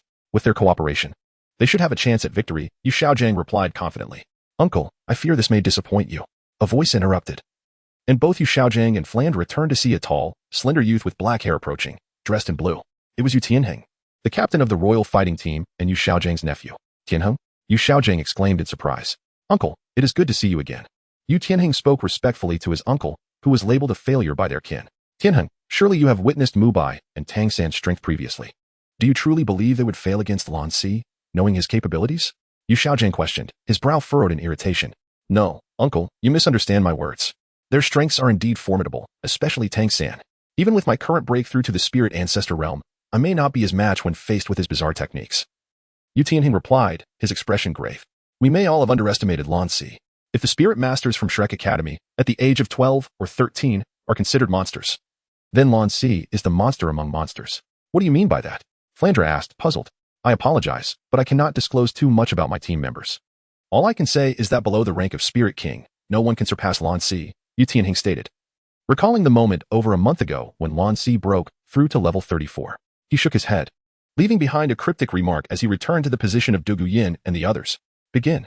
As the conversation concluded, the referee, Sun Buyu, announced the start of the match. Daim Mubai, momentarily startled, combined his focus and immediately recognized Lan Si's strength. Without hesitation, his third spirit ring gleamed brightly. Activating his third spirit ability, White Tiger's Diamond Transformation, his muscles bulged once more, and black stripes appeared across his skin, completing his second transformation after his spirit manifestation. Tang San was equally proactive, symbolically extending a strand of blue silver grass to encircle Daim Mubai's waist, while 8 bright purple spider spears erupted from his back, activating his purple extreme demon eye. The atmosphere in the arena shifted dramatically as the 8 spider spears emerged, raising the tension among the royal fighting team, including Zhu Qing, who wore serious expressions. In terms of spirit power, they assessed that none stood a chance against Tang San's 8 spider spears, save for Yu Tianheng, who had already surpassed the spirit ancestor level. Mubai, attack! Tang San shouted. As soon as he spoke, Daim Mubai, who had been suppressing his fury since encountering Lan Si, could no longer contain himself. His muscles tensed, and 10 gleaming silver blades shot forth from his tiger claws, charging towards Lan Si with the ferocity of a descending tiger. With a mighty roar, Daim Mubai closed the distance in the blink of an eye. Same old tricks, Lan Si smirked, activating his powerful teleportation skill. In an instant, he appeared behind Daim Mubai, striking down the blue-silver grass that bound him while delivering a kick that sent him soaring through the air. The teleportation skill was executed repeatedly, filling the arena with Lan Si's afterimages. With each apparition, Daim Mubai suffered a heavy blow, howling in agony. The chorus of anguished cries echoed throughout the arena, leaving a sense of despair among the spectators. Aside from Flandra, who wore a worried expression, the others reveled in the spectacle, many of whom had previously experienced Lan Si's strength, describing him as a being that was neither human nor ghost. A student from a different school, believing himself to possess some skill, dared to challenge Lan Si, utterly unaware of the peril he was courting. In contrast to the tense atmosphere surrounding the members of the Flanders and the Royal Academy of Heaven Do, Yu Xiaojing and Tang San appeared remarkably composed. This was due to their premeditated strategy. Fully aware that Daim Mubai could not possibly rival Lan Si, they had no expectations of Daim Mubai posing any significant threat. He was merely a bait in their scheme. Prior to the confrontation, Tang San had utilized his second soul skill, Parasite, to implant blue-silver grass seeds within Daim Mubai. The plan was to wait for Daim Mubai's defeat, and, as Lan Si let down his guard, Tang San would unleash the parasitic skill to ensnare Lan Si momentarily, followed by the deployment of his third soul skill, Spider Web Binding. For added security, after the web bindings, Tang San would also activate the 8 spider lances to ensure Lan Si was rendered defenseless, thus avenging past grievances. Simultaneously, while neutralizing the poison affecting Lan Si, Tang San could covertly absorb his life force under the guise of detoxification, thereby slowing Lan Si's cultivation progress. Everything unfolded as they had anticipated, proceeding methodically. Poor Daim Mubai, oblivious to his role as a mere pawn, was left to face his fate. After a while, Daim Mubai's cries grew faint. Lan Si delivered a powerful kick to Daim Mubai's abdomen, causing him to double over, expelling a copious amount of blood, crashing to the ground like a cannonball. The resounding thud echoed, debris scattered, and dust billowed. As the haze settled, a half-concave crater was revealed, with the ground around it cracked like a spider's web. Inside the pit, Daim Mubai lay in a state of disarray, having lost consciousness. The white tiger form, devoid of soul power, was forcibly retracted, revealing his original appearance. Lan Si, with one foot planted on Daim Mubai's chest, sensed the presence of unfamiliar soul power within him but chose not to expose it. Instead, he cast a slightly mocking glance at Tang San, intent on shattering Tang San's faith in the blue-silver grass, proving its futility. In the face of Lan Si's derision, Tang San's lips curled into a triumphant smile. His second and third soul rings illuminated simultaneously, activating the parasite and spider web binding skills in succession. The blue-silver grass seeds buried within Daim Mubai rapidly consumed the residual soul power within him and flourished, extending numerous slender black tendrils to ensnare Lan Si. Following this, Tang San hurled a blue orb infused with spider web binding towards Lan Si. The latter had little choice but to brace for impact. The reversal came too swiftly. The onlookers were momentarily stunned by this astonishing turn of events. Even Zhu Qing gasped in alarm, calling out for Lan Si. Lan Si, accept your fate. Your arrogance guarantees your downfall, Tang San proclaimed, his voice resonating with conviction as the spider web binding enveloped Lan Si. With a slight bow of his upper body, he launched the 8 spider lances, which soared through the air, aimed sharply at Lan Si. In that moment, he longed to strike at Lan Si's vital points. Yet he restrained himself, cognizant that this was the Heaven Do Royal Academy. He realized that should Lan Si perish here, it would spell doom for him, his master. And the others, none would leave the academy alive. Just as everyone anticipated Lan Si's inevitable defeat, a brilliant white flame erupted skyward, enveloping him entirely, causing the surrounding air temperature to surge dramatically. Since the evolution of his Qinglian martial soul, which had acquired the dual properties of extreme heat and cold, the temperature of the aura it emitted had skyrocketed, now matching that of the boiling waters of the ice and fire duality eye. The blue-silver grass and spider web binding that ensnared Lan Si were incinerated almost instantaneously upon contact with the searing aura. The intense heat forced Tang San to create distance between them, watching in disbelief as Lan Si emerged unscathed, as if he had triumphed over an affliction. Tang San's third soul skill had been so easily countered, and all this occurred without Lan Si even summoning his martial soul. Using Daim Mubai as bait had been a clever ruse to lower his guard, allowing the seeds of blue-silver grass implanted within Daim Mubai to bind him. Buying time for the spider web binding, ultimately culminating in an external soulbone poison to conclude the battle. It must be said, Tang San's scheme was indeed audaciously orchestrated. Lan Si stepped forward, slowly emerging from the pit, leaving behind a trail of azure white fiery footprints, exuding a dense heat. He spoke with a calm demeanor, yet his words carried an undeniable weight. However, it appears you have overlooked something significant. My Azure Lotus martial soul harbors a fire attribute. Yes, the very one your teacher once deemed devoid of any warmth, merely serving as a supportive type. With this fire attribute embedded in my soul power, it naturally possesses the same essence. Fire counters plant. Surely your mentor has not failed to impart this fundamental truth to you? Therefore, your blue-silver grass martial soul is of no consequence to me. At most, you can rely on external spirit bones to engage with me. Accept your fate, Tang San. In this life and the next, you are destined to be no match for me. As he spoke, Lan Si raised his right hand, flames converging into the palm. Then, with a sudden burst, he lunged toward Tang San, vanishing from sight before closing in within mere meters. Stung by Lan Si's taunts, Tang San's gaze became hollow. His mental state shattered in an instant. In a moment of distraction, his purple extreme demon eye failed to capture Lan Si's figure, causing a surge of alarm within him. With his azure eyes flickering, he pushed the limits of his purple extreme demon eye, scanning for Lan Si's presence. While his mind raced to recall Lan Si's previous combat style, which relied on extraordinary speed for ambushes from behind, a fleeting thought crossed his mind. Could he be behind me? In the next heartbeat, a sharp pain pierced his abdomen, a searing heat enveloping him entirely. As he glanced forward, he found that Lan Si had already positioned himself before him, delivering a powerful strike to his lower abdomen. A spurt of blood erupted from Tang San's mouth, and he was sent flying, skidding several meters before finally halting his retreat. Bowing his head in self-doubt, Tang San realized that the psychological trauma inflicted upon him was far more severe than the physical damage caused by Lan Si's earlier strike. Observing Tang San's fading resolve, Lan Si felt a sense of boredom wash over him. The battle had lost its significance. He had achieved his objective. And the blood he had collected during the fight intrigued him far more than merely defeating Tang San in this moment. Such an easy target, how dull, he remarked. Shifting his gaze toward Flender. Director Flender, that fool over there, unaware that he is merely bait, is still alive. You may handle him as you see fit. As he gestured toward Zhu Qing, he added, let us return. Upon seeing Lan Si unharmed, Zhu Qing's anxious heart finally found solace, and she hurriedly followed him. Watching Lan Si and Zhu Qing depart, Flender let out a resigned sigh and walked slowly toward the unconscious Daim Mubai. At that moment, he comprehended the truth in what Yu Tianheng had said not long ago. To effortlessly defeat both Daim Mubai and Tang San without employing his martial soul, while intentionally falling for their strategies only to crush them afterward, such power and mastery were beyond the reach of anyone at the spirit master level. This was a genuine monster. Meanwhile, Yu Xiaojiang approached Tang San with a worried expression, cautiously assisting him to his feet. Little San, are you all right? Teacher, I'm fine, Tang San replied. His face pale as he shook his head, stowing away the 8 spider lances. His mind replayed Lan Si's words. The blue-silver grass martial soul is utterly useless. Accept your fate, Tang San. In this life and the next, you are destined to be no match for me. A profound self-doubt engulfed him, and his response emerged weak and feeble. Lan Si's strike, while not overly forceful, had clearly been restrained at a critical moment, stopping just short of inflicting fatal damage. Otherwise, Tang San was certain that Lan Si could have shattered his heart's core, ending his life. Despite harboring murderous intent towards him, Lan Si had chosen to hold back, perhaps deeming him unworthy of death. Did he believe the blue-silver grass martial soul posed no threat?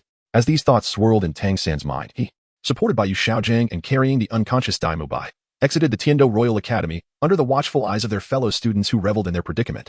On the other side, Lan Si hastened back to their residence with Zhu Qing, promptly securing the doors and windows.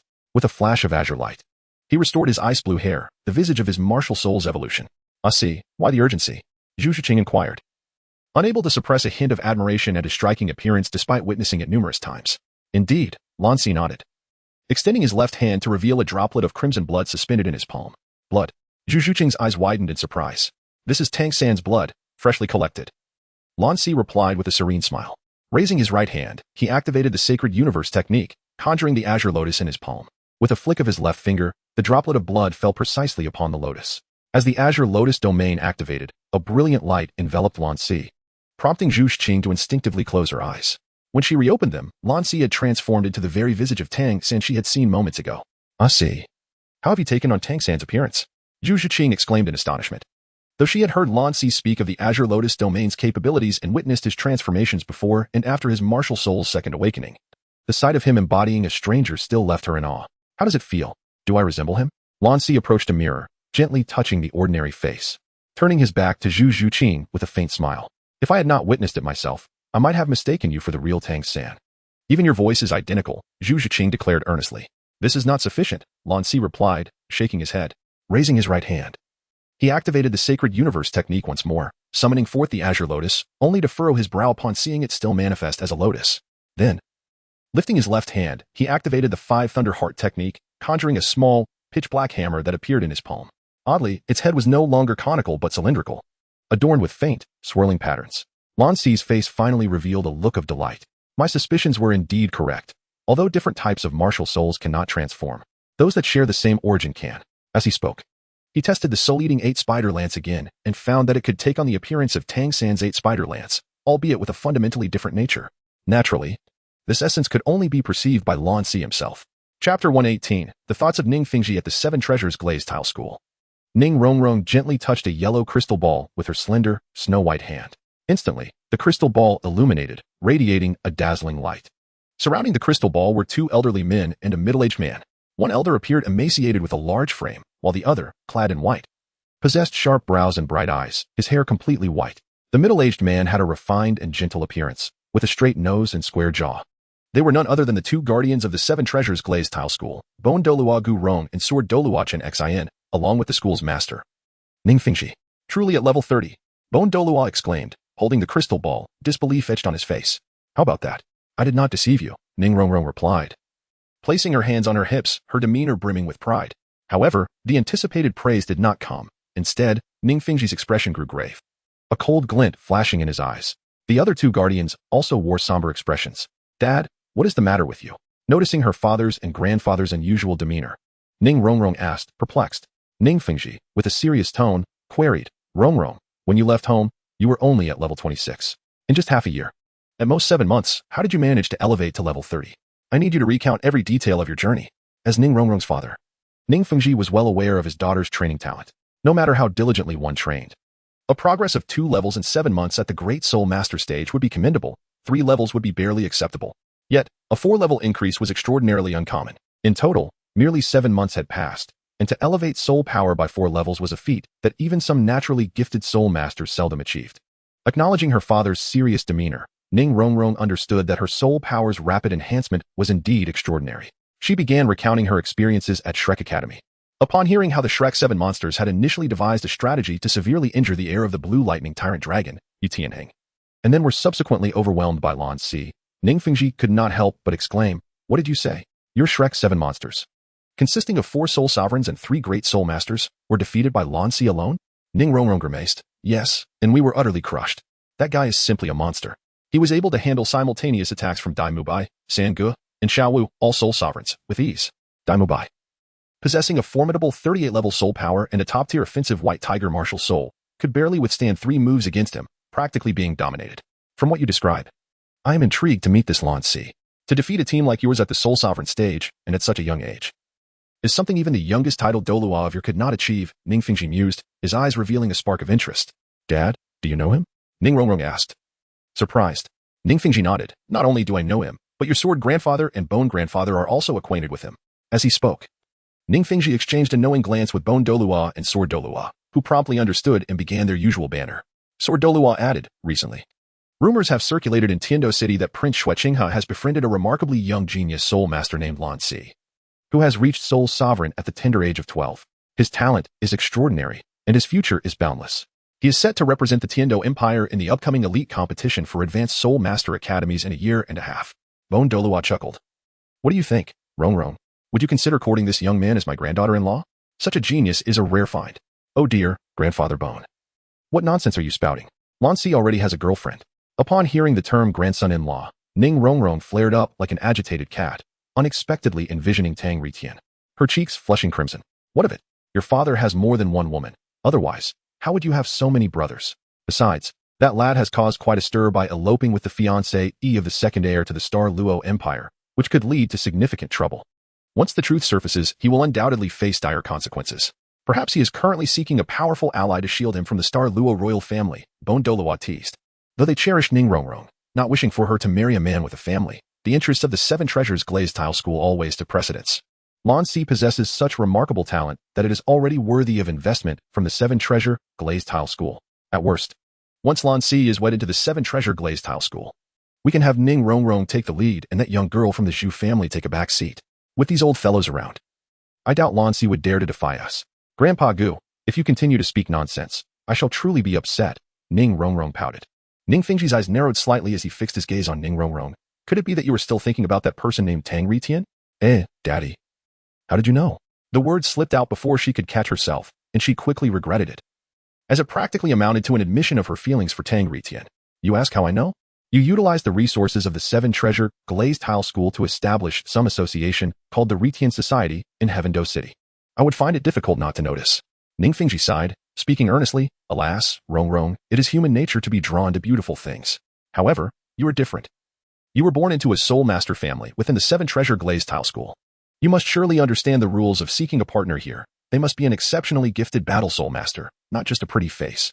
Upon hearing this, Ning Rongrong, fueled by an unknown courage, retorted loudly, Nonsense. Brother Tang Retian is not just a pretty face. He is the only one at the Soul Emperor level who could fight Lan Si to a standstill, and at just 14 years old. He has reached the 39th level of soul power. He is far from being a pretty boy. Oh, Ning Fengji's interest was evidently piqued. A peculiar light flickering in his eyes. He had merely intended to tease Ning Rongrong, but he was surprised by how quickly she divulged her feelings. If that is truly the case, does he have feelings for you? Ning Rongrong fell silent, stammering, We have only met once. Upon hearing this, Ning Fengji felt a wave of fatigue wash over him. He pressed on, Then please recount the details of your meeting. After Ning Rongrong's lengthy recounting, Ning Fengji felt even more exhausted, as he could glean no indication that Tang Retian was interested in his daughter. Rather, it seemed to be a one-sided affection from her. He sighed, changing the subject, Please continue with your experiences at Shrek Academy. Ning Rongrong responded with an O and began, after that. We went to the Royal Academy of Heaven Do, the Blue Tyrant Academy. My third brother was captured by the old poison, the immortal herb. After a lengthy narration from Ning Rongrong that lasted nearly the duration of an incense stick, Ning Fengji finally grasped the crux of the matter. Excitement illuminating his eyes. Rongrong, are you truly saying that the Qilua tulip can cause the Seven Treasure Glazed Tower to evolve? Ning Rongrong affirmed. That is what my third brother said. Moreover, I have also consumed the immortal herb, and it indeed provides immense benefits to soul masters. I can feel that during my meditation, the speed of my soul power circulation has improved slightly. Hearing this, Sword Douluo grasped Ning Rongrong's hand, and after a moment, his previously gloomy expression softened considerably as he exclaimed, Fengji, Rongrong is correct. Her soul power shows no signs of instability. It seems that the so-called immortal herb is indeed effective. Upon hearing this, Ning Fengji felt a wave of relief wash over him. Rongrong, please provide me with the characteristics of the immortal herb you recorded. I will activate the entire intelligence network of the Seven Treasure Glazed Tile School to search for it. And regarding that Tang Retian as well, if the immortal herbs from Dugu Bo's herb garden were indeed stolen by him. Daddy, please do not make things difficult for him, Ning Rongrong said anxiously. Ning Fengji smiled gently. Do not worry. I could never bear to see my precious daughter saddened. At the Royal Academy of Heaven Do, after nearly half a month, Yulingling returned to campus once more. She did not seek out the members of the Imperial fighting team, but rather made her way to Lan Si's residence. Skillfully retrieving a spare key from her soul guide, she unlocked the door, tread lightly, and carefully ascended the stairs. Today, she planned to surprise Si. Meanwhile, on the second floor, having just completed a day of training, Lan Si and Zhu Qing were engaged in a playful water fight in the bathroom, enjoying a romantic bath together. In the large bathtub, Zhu Qing was blushing profusely. Her cheeks flushed red from the playful antics of Lan Si. Si, don't touch me indiscriminately. I just finished washing. It's all right. I'll help you wash later. No, I don't believe you. Otherwise, you'll just play tricks again. As she spoke, Zhu Qing wriggled free from Lan Si's embrace, stood up, wrapped herself in a towel, and dashed out of the bathroom. How could Lan Si possibly let her go? The towel was no longer wrapped around her as he dashed outside, tearing away the cloth that clung to her. Just as Lan Si was about to embrace Zhu Qing and perform a passionate display on the bed, the door creaked open, revealing the familiar silhouette of Yulingling. Lan Si, Zhu Qing, and Yulingling exchanged glances, their gazes drifting from one another to the ground, an awkward atmosphere enveloping them. Zhu Qing and Yulingling could not contain their shock, letting out startled exclamations. After a brief moment, Lan Si, now fully dressed, descended the stairs, while Zhu Qing, feeling bashful, chose to remain upstairs. Meanwhile, in the hall on the first floor, Yulingling had brewed tea, delicately sipping it, feigning nonchalance as if the earlier embarrassment were of no consequence. Yet, from her flustered gaze, Lan Si discerned that her inner turmoil was far from the calm she attempted to portray. Lan Si took a seat opposite Yulingling, pouring himself a cup of fragrant tea, and skillfully shifted the conversation. Lingling, you're back. Have you discerned the condition of your martial soul? Yes, Yulingling replied softly, placing her teacup down. Just as the Seven Treasures Glazed Pagoda of the Seven Treasures Glazed Sect can evolve into the Nine Treasures Glazed Pagoda, the Nine Heart Begonia also possesses its own superior martial soul, known as the Holy Heart Begonia. It is said that a millennium ago, an ancestor experienced a serendipitous event that led to the second awakening of their martial soul. During that period, the limitation of the Nine Heart Begonia, which traditionally allowed only one successor per generation, was alleviated. Both of his children simultaneously awakened the Nine Heart Begonia martial soul. Unfortunately, they were born before his martial soul underwent its second awakening, thus failing to inherit his gift. After the passing of that ancestor, the original limitation reemerged. Lan Si nodded and articulated her hypothesis. Perhaps it is due to the unique nature of this martial soul. Much like the sovereign of the blue-silver grass that I previously mentioned, the blue-silver emperor, which can only emerge after the demise of the preceding generation. Conversely, your sacred heart begonia martial soul operates under an entirely different principle. It is only when the bearer of the sacred heart begonia exists that the shortcomings of the 9 heart begonia can be alleviated. It must be so. My father has expressed a similar sentiment. Yi Lingling gently nodded, signifying her agreement. A silence enveloped the scene once more, and the two found themselves ensnared in an awkward atmosphere. See, just now. Yi Lingling's cheeks flushed crimson, her gaze somewhat evasive. Lan interrupted her words and remarked, by the way, I am still unaware of your sacred heart begonia's abilities. Yi Lingling promptly replied, my healing capabilities have doubled. And I possess the ability to dispel all negative states afflicting soul masters, including poisoning, burning, paralysis, dizziness, and weakness, among others. Additionally, I have awakened a unique domain, akin to yours, which I have named the Sacred Heart Domain. The effects of this domain enhance our soul master's attack power by 10% while simultaneously diminishing the attack power of enemy soul masters by the same margin. The scope of this domain will expand in accordance with my growing strength. At present, I have just acquired my 4th soul ring, with my soul power reaching level 42. Thus, the domain can encompass a radius of 20 meters. If directed towards a specified location, it could extend to 50 meters. However, such a maneuver would significantly reduce the area of effect to less than 100 square meters. Lan Si nodded and remarked, you are already quite formidable. Within a decade, the title of the foremost support-type soul master in the world shall surely be relinquished to another. However, before we have fully matured, you must not disclose the secrets of your martial soul to anyone beyond myself and Zhu Qing. Otherwise, we cannot guarantee that Ning Fengji might not engage in covert actions against you. Yi Lingling expressed her surprise, saying, I have encountered Master Ning. He does not seem to be that kind of person, does he? Lan Si shook his head, for one can know a person's appearance, but not their heart. Those who have long resided in positions of power are far from simple. They may present themselves with warmth, leaving a favorable impression, but only when one poses no threat to them. Believe it or not, had he known of your martial soul's capabilities, he would have dispatched assassins without hesitation. Perceiving you as a threat to the esteemed status of the 7 treasures glaze tile school among support-type soul masters. The title of the so-called foremost support-type soul master is of paramount importance to individuals like Ning Fengji. I imagine your father has imparted similar warnings to you. Yi Lingling suddenly understood. Her father had indeed advised her not to disclose the evolution of her martial soul to anyone aside from him. At that moment, she glanced at Lan Si again, her astonishment growing. She realized that the more she observed her handsome, exceptionally gifted, and somewhat lecherous cousin, the more enigmatic he became. Despite never having met Ning Fengji, he was capable of such profound analysis of human nature.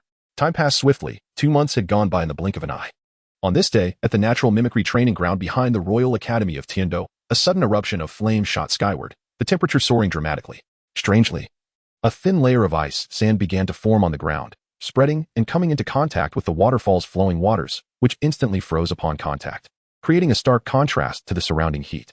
After a while, the temperature in the valley gradually returned to normal, the ice vanishing as Lan Si emerged from within. The little kitten and Yi Lingling hurried forward, inquiring anxiously, how is it? I see? With a smile, Lan Si nodded, affirming, indeed, I have successfully advanced to level 40. Upon hearing this, Zhu Qing excitedly leaped into Lan Si's embrace, exclaiming, I see, you are truly remarkable. You have shattered the record of the entire Soul Master realm, attaining the rank of Soul Sect before the age of 13. Zhu Qing, whose age is akin to Lan Si's, is merely half a month younger. And in just a few days, Lan Si will celebrate his 13th birthday. I see, why don't we go to Heavendo City today to celebrate your achievement? And then tomorrow venture into the Sunset Forest to procure your 4th spirit ring? Yi Lingling, equally elated, suggested with a smile. Were it not for Zhu Qing nestled in Lan Si's arms, she would have rushed forward herself. Lan Si's lips twitched, he indeed yearned for such an outing. Yet prior to departing from the prince's residence last time, he had promised Xian Renu to accompany her in the hunt for spirit rings. He then gently declined, saying, not this time, perhaps another. The 4th spirit ring I am to obtain is rather unique and requires a journey to the Stardo Forest, which is quite distant and inconvenient for bringing you along. I see, the Sunset Forest is home to numerous 1,000-year spirit beasts, and even several 10,000-year ones. Why seek the far-off Stardo Forest? That place is perilous, Zhu Qing expressed her concerns. Since the last harrowing experience with the Titan giant ape in the Stardo Forest, she had developed a psychological aversion to that location. Lan Si Dao, as you are all aware, my 3rd spirit ring is the soul-eating demon spider, which boasts an astonishing age of 2,500 years, far exceeding the limits of what you may comprehend for a 3rd spirit ring. Subsequently, I have refined 2 exquisite celestial herbs, the fire apricot and the octagonal ice grass. My physique has now reached a level comparable to that of a soul king, or even a soul emperor. Hence, I intend to seek out a 10,000-year spirit beast. Specifically the soul-eating gold mouse, which can only be found in the Stardew Forest. This creature will grant me a weapon-type soul skill. My first 3 soul skills predominantly focus on control and the enhancement of my martial soul abilities, lacking in absolute lethality. The soul-eating gold mouse perfectly addresses this deficiency. In fact, this spirit beast was recommended to me by Xian Renu. Upon learning of my desire for a weapon-type soul skill akin to the holy sword for my 4th spirit ring, she immediately suggested the soul-eating gold mouse. However, such spirit beasts are exceedingly rare, with only a significant probability of generating weapon-type soul skills after reaching an age of 10,000 years. For this reason, over 2 months ago, Shian Renu arranged for someone to embark on a search, though it remains uncertain whether they have succeeded. Yet, see, venturing alone is perilous. I have heard tales of the soul-eating gold mouse, with its sharp fangs capable of shattering anything, as it consumes rare metals to enhance its cultivation. In terms of danger, it is on par with the human-faced demon spider of the same rank. Yi Lingling expressed her concerns. Lan Si, I am acutely aware of my own capabilities. Such a millennium soul beast is still somewhat premature for me. Prince Su Yuntao had previously promised that if I represented the Tiando Royal Academy in the upcoming elite competition of the Continental Advanced Soul Master Academy, he would fulfill all my conditions. I broached this matter with him over 2 months ago, and he expressed his intention to send 2 soul saints to accompany me. Upon hearing this, the 2 beautiful women finally felt a sense of reassurance. With 2 soul saints in attendance, the journey would indeed be safeguarded. Meanwhile, at the gates of Tiando City's Princess Mansion, 2 esteemed guests arrived. Ning Fengji, the leader of the 7 Treasure Glazed Tile School, and the prince's mentor. And Jian Dao Chengsen, the Douluo protecting the 7 Treasure Glazed Tile School. Your Highness, I hope we are not intruding. Ning Fengji remarked with a gentle smile as he and Jian Douluo descended from their carriage, greeting the waiting Zhu Qing. Not at all, master. Simply call me Qinghe, Zhu Qing replied. Exuding a poised and dignified demeanor that was both respectful and regal, Ning Fengji was quite pleased with his disciple, appreciating her humility and noble bearing. Should she inherit the throne one day, his position as the prince's teacher would undoubtedly elevate the status of the 7 Treasure Glazed Tile School within the Tiando Empire. Shortly, under Zhu Qing's guidance, Ning Fengji and Jian Douluo entered the serene pavilion of the princess mansion. They sat across from each other while attendants poured tea and then discreetly withdrew. Jian Douluo remained outside the pavilion, vigilant against eavesdroppers. The royal cloud mist tea was indeed exquisite, its fragrant aroma and superb taste evoking admiration from Ning Fengji as he took a symbolic sip and set his cup down. Zhu Qing, equally impressed, replied, Master, you flatter me. It pales in comparison to the tizot of the 7 Treasure Glazed Tile School. Ning Fengji chuckled softly, acknowledging her formality. Well, since we are master and disciple, I shall dispense with pleasantries. I have come to inquire about something.